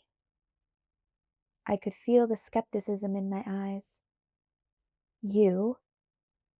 He shook his head impatiently. Something you don't already have. I wasn't sure where he was trying to lead me, so I thought carefully before I answered. I came up with something that was both true and also probably impossible. I would want Carlyle not to have to do it. I would want you to change me. I watched his expression warily, expecting more of the fury I'd seen at his house. I was surprised that his expression didn't change. It was still calculating, thoughtful. What would you be willing to trade for that? I couldn't believe my ears. I gawked at his composed face and blurted out the answer before I could think about it. Anything. He smiled faintly and then pursed his lips. 5 years. My face twisted into an expression somewhere between chagrin and horror. You said anything, he reminded me. Yes, but you'll use the time to find a way out of it. I have to strike while the iron is hot. Besides, it's just too dangerous to be human. For me, at least. So anything but that. He frowned. 3 years? No! Isn't it worth anything to you at all? I thought about how much I wanted this. Better to keep a poker face, I decided, and not let him know how very much that was. It would give me more leverage. 6 months? He rolled his eyes. Not good enough. 1 year, then, I said. That's my limit. At least give me 2. No way. 19 I'll do, but I'm not going anywhere near 20. If you're staying in your teens forever, then so am I. He thought for just a minute. All right, forget time limits. If you want me to be the one, then you'll just have to meet one condition. Condition? My voice went flat. What condition? His eyes were cautious. He spoke slowly. Marry me first. I stared at him, waiting. Okay, what's the punchline? He sighed. You're wounding my ego, Bella. I just proposed to you and you think it's a joke. Edward, please be serious. I am 100% serious. He gazed at me with no hint of humor in his face. Oh, come on, I said, an edge of hysteria in my voice. I'm only 18. Well, I'm nearly 110. It's time I settled down. I looked away, out the dark window, trying to control the panic before it gave me away. Look, marriage isn't exactly that high on my list of priorities, you know? It was sort of the kiss of death for Renee and Charlie. Interesting choice of words. You know what I mean. He inhaled deeply. Please don't tell me that you're afraid of the commitment. His voice was disbelieving, and I understood what he meant. That's not it, exactly, I hedged. I'm afraid of Renee. She has some really intense opinions on getting married before you're 30. Because she'd rather you become one of the eternal damned than get married. He laughed darkly. You think you're joking. Bella, if you compare the level of commitment between a marital union as opposed to bartering your soul in exchange for eternity as a vampire, he shook his head. If you're not brave enough to marry me, then... Well, I interrupted, what if I did? What if I told you to take me to Vegas now? Would I be a vampire in 3 days? He smiled, his teeth flashing in the dark. Sure, he said, calling my bluff. I'll get my car. Shoot, I muttered. I'll give you 18 months. No deal, he said, grinning. I like this condition. Fine, I'll have Carlisle do it when I graduate. If that's what you really want. He shrugged, and his smile became absolutely angelic. You're impossible, I groaned. A monster. He chuckled. Is that why you won't marry me? I groaned again. He leaned toward me. His night-dark eyes melted and smoldered and shattered my concentration. Please, Bella, he breathed. I forgot how to breathe for a moment. When I recovered, I shook my head quickly, trying to clear my suddenly clouded mind. Would this have gone better if I'd had time to get a ring? No, no rings, I very nearly shouted. Now you've done it, he whispered. Oops. Charlie's getting up. I'd better leave, Edward said with resignation. My heart stopped beating. He gauged my expression for a second. Would it be childish of me to hide in your closet then? No, I whispered eagerly. Stay, please. Edward smiled and disappeared. I seethed in the darkness as I waited for Charlie to check on me. Edward knew exactly what he was doing, and I was willing to bet that all the injured surprise was part of the ploy. Of course, I still had the Carlisle option, but now that I knew there was a chance that Edward would change me himself, I wanted it bad. He was such a cheater. My door cracked open. Morning, Dad. Oh, hey, Bella. He sounded embarrassed at getting caught. I didn't know you were awake. Yeah, I've just been waiting for you to wake up so I could take a shower. I started to get up. Hold on, Charlie said, flipping the light on. I blinked in the sudden brightness and carefully kept my eyes away from the closet. Let's talk for a minute first. I couldn't control my grimace. I had forgotten to ask Alice for a good excuse. You know you're in trouble. Yeah, I know. I just about went crazy these last 3 days. I come home from Harry's funeral, and you're gone. Jacob could only tell me that you'd run off with Alice Cullen and that he thought you were in trouble. You didn't leave me a number, and you didn't call. I didn't know where you were or when, or if you were coming back. Do you have any idea how... He couldn't finish the sentence. He sucked in a sharp breath and moved on. Can you give me one reason why I shouldn't ship you off to Jacksonville this second? My eyes narrowed. So it was going to be threats, was it? Two could play at that game. I sat up, pulling the quilt around me. Because I won't go. Now just 1 minute, young lady. Look, Dad, I accept complete responsibility for my actions, and you have the right to ground me for as long as you want. I will also do all the chores and laundry and dishes until you think I've learned my lesson. And I guess you're within your rights if you want to kick me out of the house, too. But that won't make me go to Florida. His face turned bright red. He took a few deep breaths before he answered. Would you like to explain where you've been? Oh, crap. There was an emergency.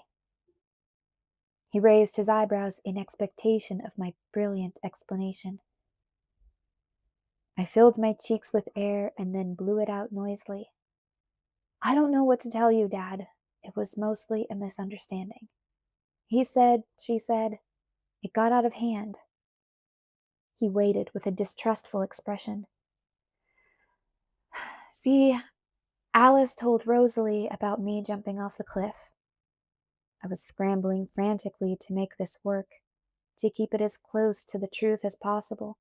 so that my inability to lie convincingly would not undermine the excuse.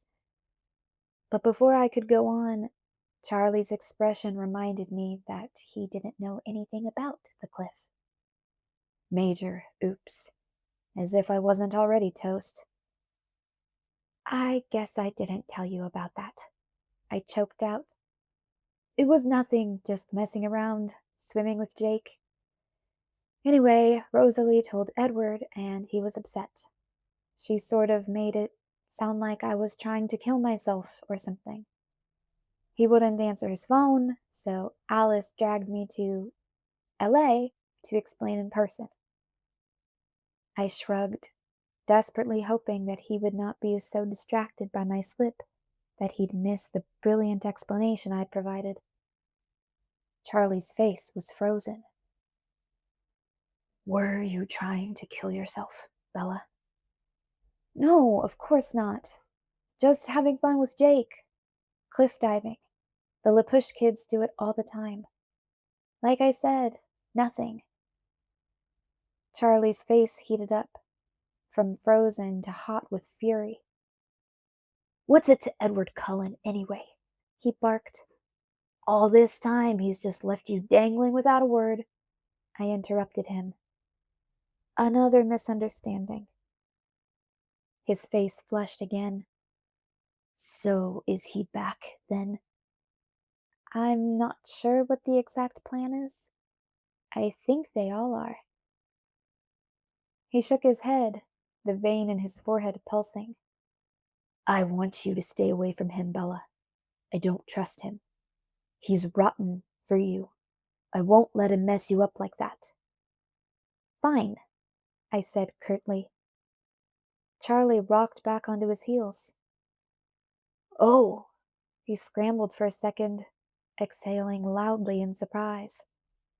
I thought you were going to be difficult. I am. I stared straight into his eyes. I meant, fine, I'll move out. His eyes bulged. His face turned puce. My resolve wavered as I started to worry about his health. He was no younger than Harry. Dad, I don't want to move out, I said in a softer tone. I love you. I know you're worried, but you need to trust me on this. And you're going to have to ease up on Edward if you want me to stay. Do you want me to live here or not? That's not fair, Bella. You know I want you to stay. Then be nice to Edward, because he's going to be where I am. I said it with confidence. The conviction of my epiphany was still strong. Not under my roof, Charlie stormed. I sighed a heavy sigh. Look, I'm not going to give you any more ultimatums tonight. Or, I guess it's this morning. Just think about it for a few days, okay? But keep in mind that Edward and I are sort of a package deal. Bella, think it over, I insisted. And while you're doing that, could you give me some privacy? I really need a shower. Charlie's face was a strange shade of purple, but he left, slamming the door behind him. I heard him stomp furiously down the stairs. I threw off my quilt, and Edward was already there, sitting in the rocking chair as if he'd been present through the whole conversation. Sorry about that, I whispered. It's not as if I don't deserve far worse, he murmured. Don't start anything with Charlie over me, please. Don't worry about it, I breathed as I gathered up my bathroom things and a set of clean clothes. I will start exactly as much as is necessary, and no more than that. Or are you trying to tell me I have nowhere to go? I widened my eyes with false alarm. You'd move in with a house full of vampires. That's probably the safest place for someone like me. Besides, I grinned, if Charlie kicks me out, there is no need for a graduation deadline, is there? His jaw tightened. So eager for eternal damnation, he muttered. You know you don't really believe that. Oh, don't I? He fumed. No, you don't. He glowered at me and started to speak, but I cut him off. If you really believed that you'd lost your soul, then when I found you in Volterra, you would have realized immediately what was happening, instead of thinking we were both dead together. But you didn't. You said, amazing. Carlyle was right, I reminded him, triumphant. There's hope in you after all. For once, Edward was speechless. So let's both just be hopeful, all right? I suggested. Not that it matters. If you stay, I don't need heaven. He got up slowly and came to put his hands on either side of my face as he stared into my eyes. Forever, he vowed, still a little staggered. That's all I'm asking for, I said, and stretched up on my toes so that I could press my lips to his. Epilogue. Treaty. Almost everything was back to normal. The good, pre-zombie normal, in less time than I would have thought possible. The hospital welcomed Carlyle back with eager arms, not even bothering to conceal their delight that Esme had found life in LA so little to her liking. Thanks to the calculus test I'd missed while abroad, Alice and Edward were in better shape to graduate than I was at the moment. Suddenly, college was a priority. College was still Plan B, on the off chance that Edward's offer swayed me from the post-graduation Carlisle option. Many deadlines had passed me by, but Edward had a new stack of applications for me to fill out every day. He'd already done the Harvard route, so it didn't bother him that, thanks to my procrastination, we might both end up at Peninsula Community College next year. Charlie was not happy with me, or speaking to Edward. But at least Edward was allowed, during my designated visiting hours, inside the house again. I just wasn't allowed out of it. School and work were the only exceptions, and the dreary, dull yellow walls of my classrooms had become oddly inviting to me of late. That had a lot to do with the person who sat in the desk beside me. Edward had resumed his schedule from the beginning of the year, which put him in most of my classes again. My behavior had been such last fall, after the Cullens' supposed move to LA, that the seat beside me had never been filled. Even Mike, always eager to take any advantage, had kept a safe distance. With Edward back in place, it was almost as if the last 8 months were just a disturbing nightmare. Almost, but not quite. There was the house arrest situation, for one thing.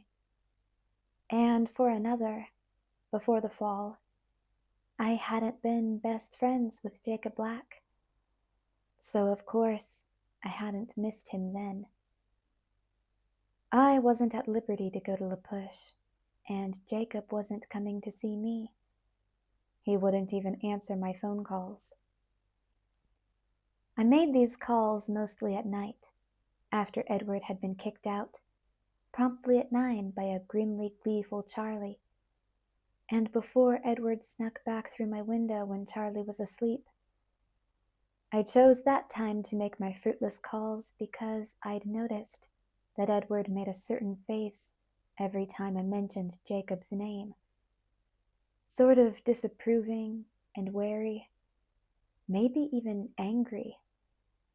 I guessed that he had some reciprocal prejudice against the werewolves, though he wasn't as vocal as Jacob had been about the bloodsuckers. So I didn't mention Jacob much. With Edward near me, It was hard to think about unhappy things. Even my former best friend, who was probably very unhappy right now, due to me. When I did think of Jake, I always felt guilty for not thinking of him more. The fairy tale was back on. Prince returned, bad spell broken. I wasn't exactly sure what to do about the leftover, unresolved character. Where was his happily ever after? Weeks passed, and Jacob still wouldn't answer my calls. It started to become a constant worry, like a dripping faucet in the back of my head that I couldn't shut off or ignore.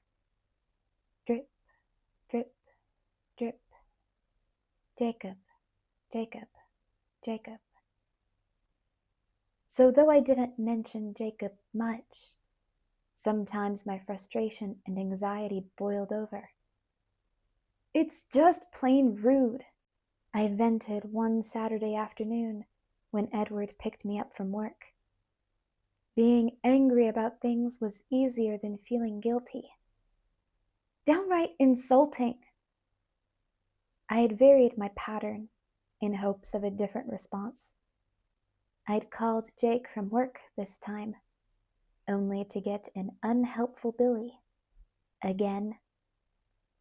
Billy said he didn't want to talk to me. I fumed, glaring at the rain oozing down the passenger window. That he was there and he wouldn't walk 3 steps to get to the phone. Usually Billy just says he's out or busy or sleeping or something. I mean, it's not like I didn't know he was lying to me, but at least it was a polite way to handle it. I guess Billy hates me now, too.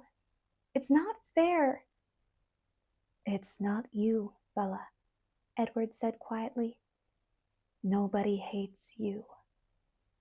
Feels that way, I muttered, folding my arms across my chest. It was no more than a stubborn gesture. There was no hole there now. I could barely remember the empty feeling anymore. Jacob knows we're back, and I'm sure he's ascertained that I'm with you, Edward said. He won't come anywhere near me. The enmity is rooted too deeply. That's stupid. He knows you're not like other vampires. There's still good reason to keep a safe distance. I glared blindly out the windshield, seeing only Jacob's face, set in the bitter mask I hated. Bella, we are what we are, Edward said quietly. I can control myself, but I doubt he can. He's very young.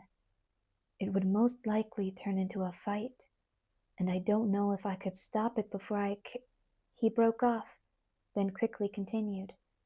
Before I hurt him. You would be unhappy. I don't want that to happen. I remembered what Jacob had said in the kitchen, hearing the words with perfect recall in his husky voice. I'm not sure that I'm even-tempered enough to handle that.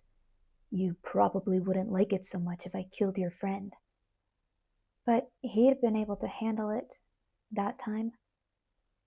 Edward Cullen, I whispered. Were you about to say killed him? Were you? He looked away from me, staring into the rain. In front of us, the red light I hadn't noticed turned green, and he started forward again, driving very slowly. Not his usual way of driving. I would try very hard not to do that, Edward finally said. I stared at him with my mouth hanging open, but he continued to look straight ahead. We were paused at the corner stop sign. Abruptly, I remembered what happened to Paris when Romeo came back. The stage directions were simple. They fight. Paris falls. But that was ridiculous. Impossible. Well, I said, and took a deep breath, shaking my head to dispel the words in my head. Nothing like that is ever going to happen, so there's no reason to worry about it. And you know Charlie's staring at the clock right now. You better get me home before I get into more trouble for being late. I turned my face up toward him, to smile half-heartedly. Every time I looked at his face, that impossibly perfect face, my heart pounded strong and healthy and very there in my chest. This time the pounding raced ahead of its usual besotted pace. I recognized the expression on his statue-still face. "You're already in more trouble, Bella," he whispered through unmoving lips. I slid closer, clutching his arm as I followed his gaze to see what he was seeing. I don't know what I expected. Maybe Victoria standing in the middle of the street, her flaming red hair blowing in the wind, or a line of tall black cloaks, or a pack of angry werewolves. But I didn't see anything at all. What? What is it? He took a deep breath. Charlie. My dad? I screeched. He looked down at me then, and his expression was calm enough to ease some of my panic. Charlie is probably not going to kill you, but he's thinking about it, he told me. He started to drive forward again, down my street, but he passed the house and parked by the edge of the trees. What did I do? I gasped. Edward glanced back at Charlie's house. I followed his gaze and noticed for the first time what was parked in the driveway next to the cruiser. Shiny, bright red, impossible to miss. My motorcycle, flaunting itself in the driveway. Edward had said that Charlie was ready to kill me, so he must know that it was mine. There was only one person who could be behind this treachery.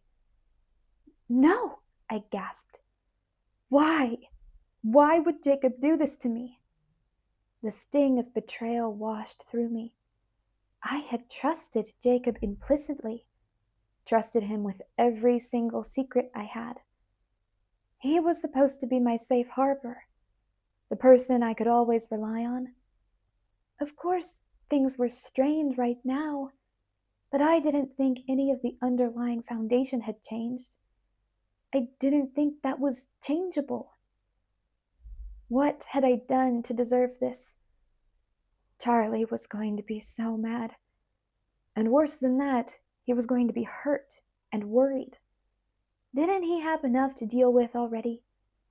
I would have never imagined that Jake could be so petty and just plain mean. Tears sprang, smarting, into my eyes, but they were not tears of sadness. I had been betrayed. I was suddenly so angry that my head throbbed like it was going to explode. Is he still here? I hissed. Yes, he is waiting for us there, Edward told me, nodding toward the slender path that divided the dark fringe of the forest in two. I jumped out of the car, launching myself toward the trees with my hands already balled into fists for the first punch. Why did Edward have to be so much faster than me? He caught me around the waist before I made the path. Let me go! I'm going to murder him! Traitor! I shouted the epithet toward the trees. Charlie will hear you, Edward warned me. And once he gets you inside, he may brick over the doorway. I glanced back at the house instinctively, and it seemed like the glossy red bike was all I could see. I was seeing red. My head throbbed again. Just give me one round with Jacob, and then I'll deal with Charlie. I struggled futilely to break free. Jacob Black wants to see me. That's why he's still here. That stopped me cold, took the fight right out of me. My hands went limp.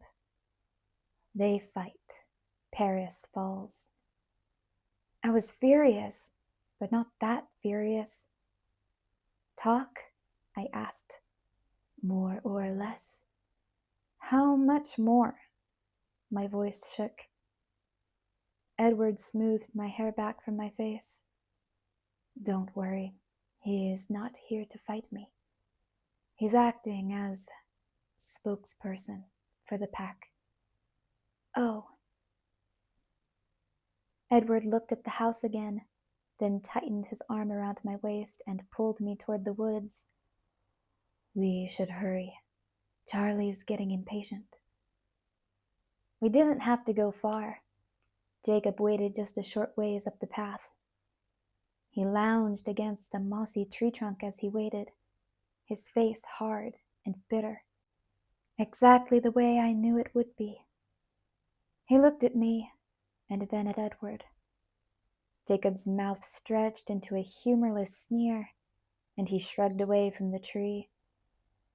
He stood on the balls of his bare feet, leaning slightly forward, with his trembling hands clenched into fists.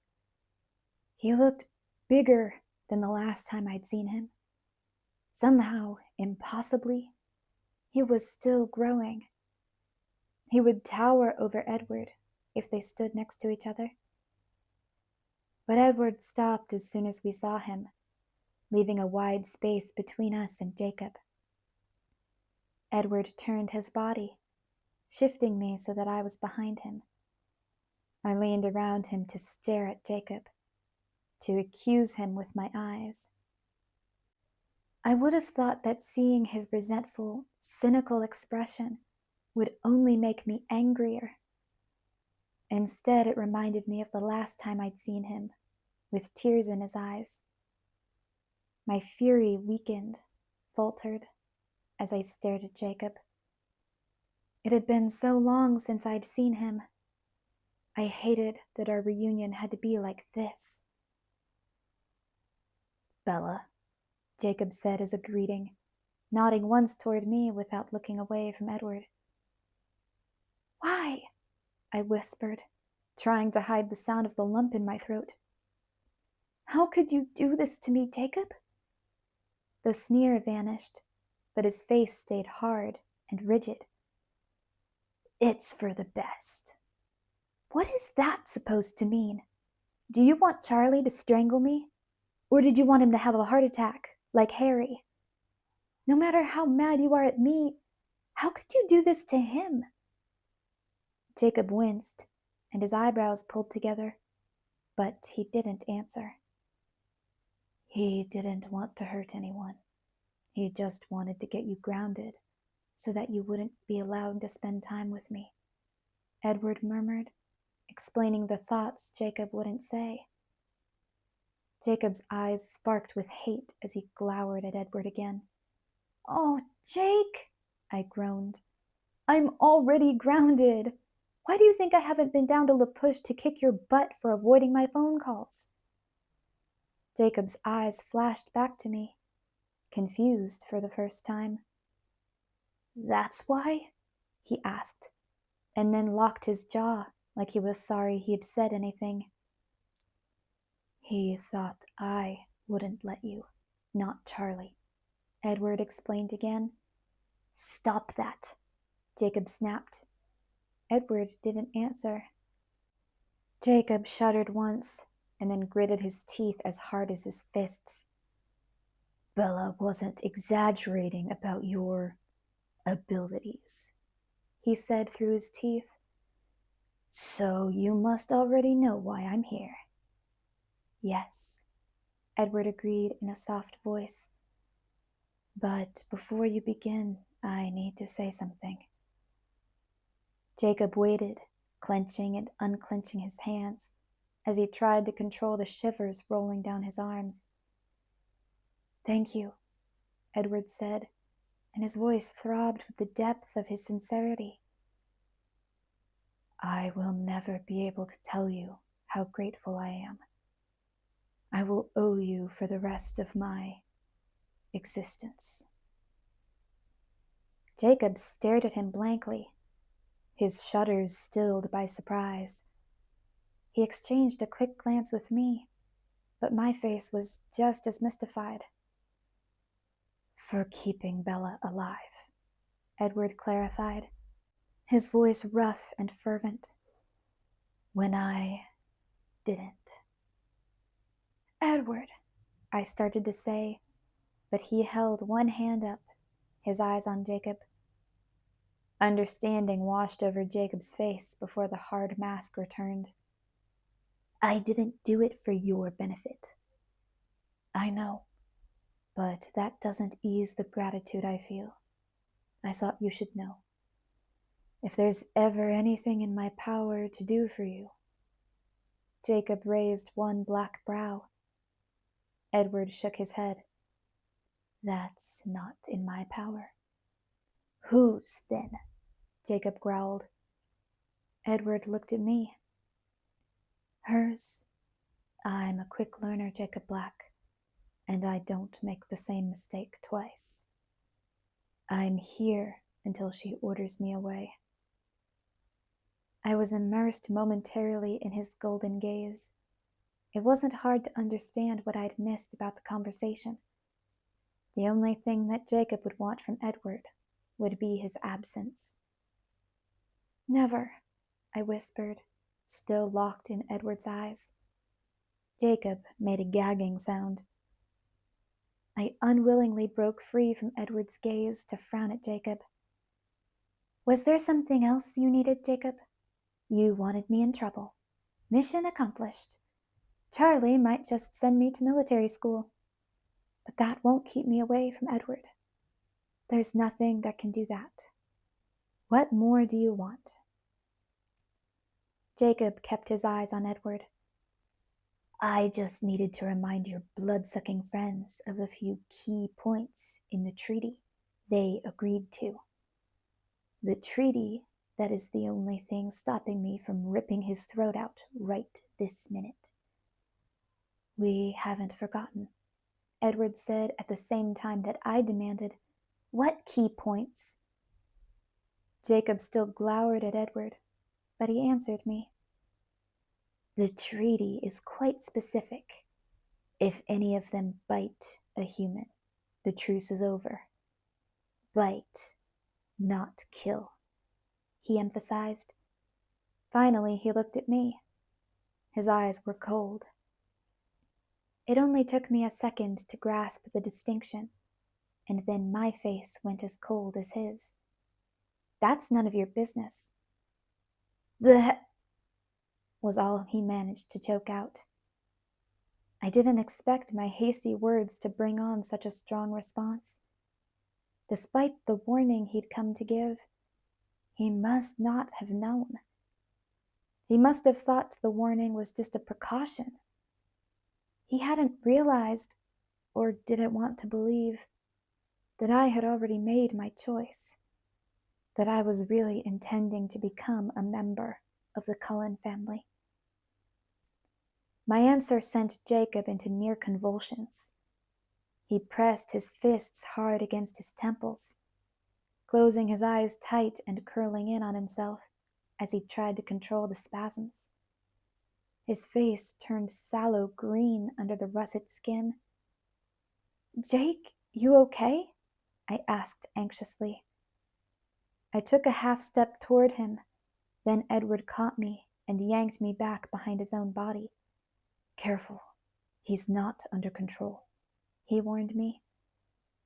But Jacob was already somewhat himself again, only his arms were shaking now. He scowled at Edward with pure hate. Ugh, I would never hurt her. Neither Edward nor I missed the inflection or the accusation it contained. A low hiss escaped Edward's lips.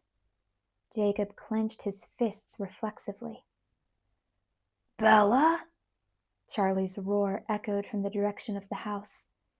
"You get in this house this instant!" All of us froze, listening to the silence that followed. I was the first to speak. My voice trembled. "Crap!" Jacob's furious expression faltered. "I am sorry about that," he muttered. "I had to do what I could. I had to try." "Thanks." The tremor in my voice ruined the sarcasm. I stared up the path, half expecting Charlie to come barreling through the wet ferns like an enraged bull. I would be the red flag in that scenario. "Just one more thing," Edward said to me, and then he looked at Jacob. "We've found no trace of Victoria on our side of the line. Have you?"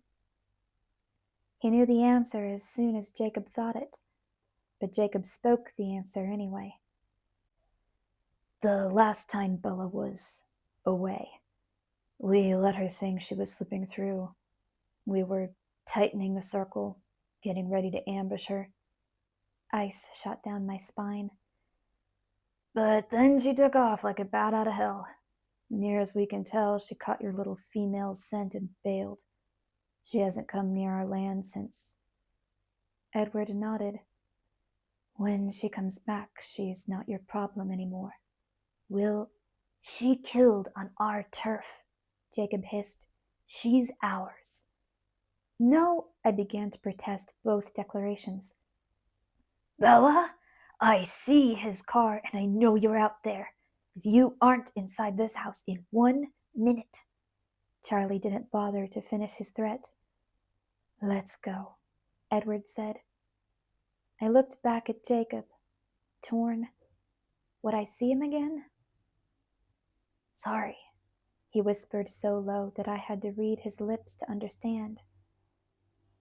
"Bye, Bells." "You promised," I reminded him desperately. "Still friends, right?"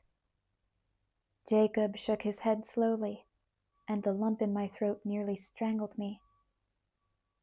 "You know how hard I've tried to keep that promise, but I can't see how to keep trying. Not now." He struggled to keep his hard mask in place, but it wavered and then disappeared. "Miss you," he mouthed. One of his hands reached toward me, his fingers outstretched, like he wished they were long enough to cross the distance between us. "Me too," I choked out. My hand reached toward his across the wide space. Like we were connected, the echo of his pain twisted inside me. His pain, my pain. "Jake!" I took a step toward him. I wanted to wrap my arms around his waist and erase the expression of misery on his face. Edward pulled me back again, his arms restraining instead of defending. "It's okay," I promised him, looking up to read his face with trust in my eyes. He would understand. His eyes were unreadable, his face expressionless, cold. "No, it's not." "Let her go," Jacob snarled, furious again. "She wants to." He took 2 long strides forward. A glint of anticipation flashed in his eyes. His chest seemed to swell as it shuddered.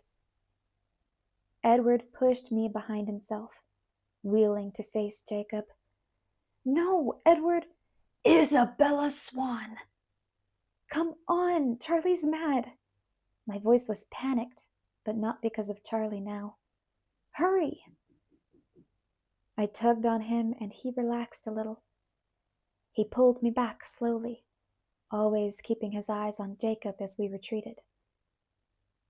Jacob watched us with a dark scowl on his bitter face. The anticipation drained from his eyes, and then, just before the forest came between us, his face suddenly crumpled in pain. I knew that last glimpse of his face would haunt me until I saw him smile again. And right there I vowed that I would see him smile, and soon. I would find a way to keep my friend. Edward kept his arm tight around my waist, holding me close. That was the only thing that held the tears inside my eyes. I had some serious problems. My best friend counted me with his enemies. Victoria was still on the loose, putting everyone I loved in danger. If I didn't become a vampire soon, the Volturi would kill me. And now it seemed that if I did, the Quileute werewolves would try to do the job themselves, along with trying to kill my future family. I didn't think they had any chance, really, but would my best friend get himself killed in the attempt? Very serious problems. So why did they all seem suddenly insignificant when we broke through the last of the trees, and I caught sight of the expression on Charlie's purple face? Edward squeezed me gently. I'm here. I drew in a deep breath. That was true. Edward was here, with his arms around me. I could face anything as long as that was true. I squared my shoulders and walked forward to meet my fate, with my destiny solidly at my side.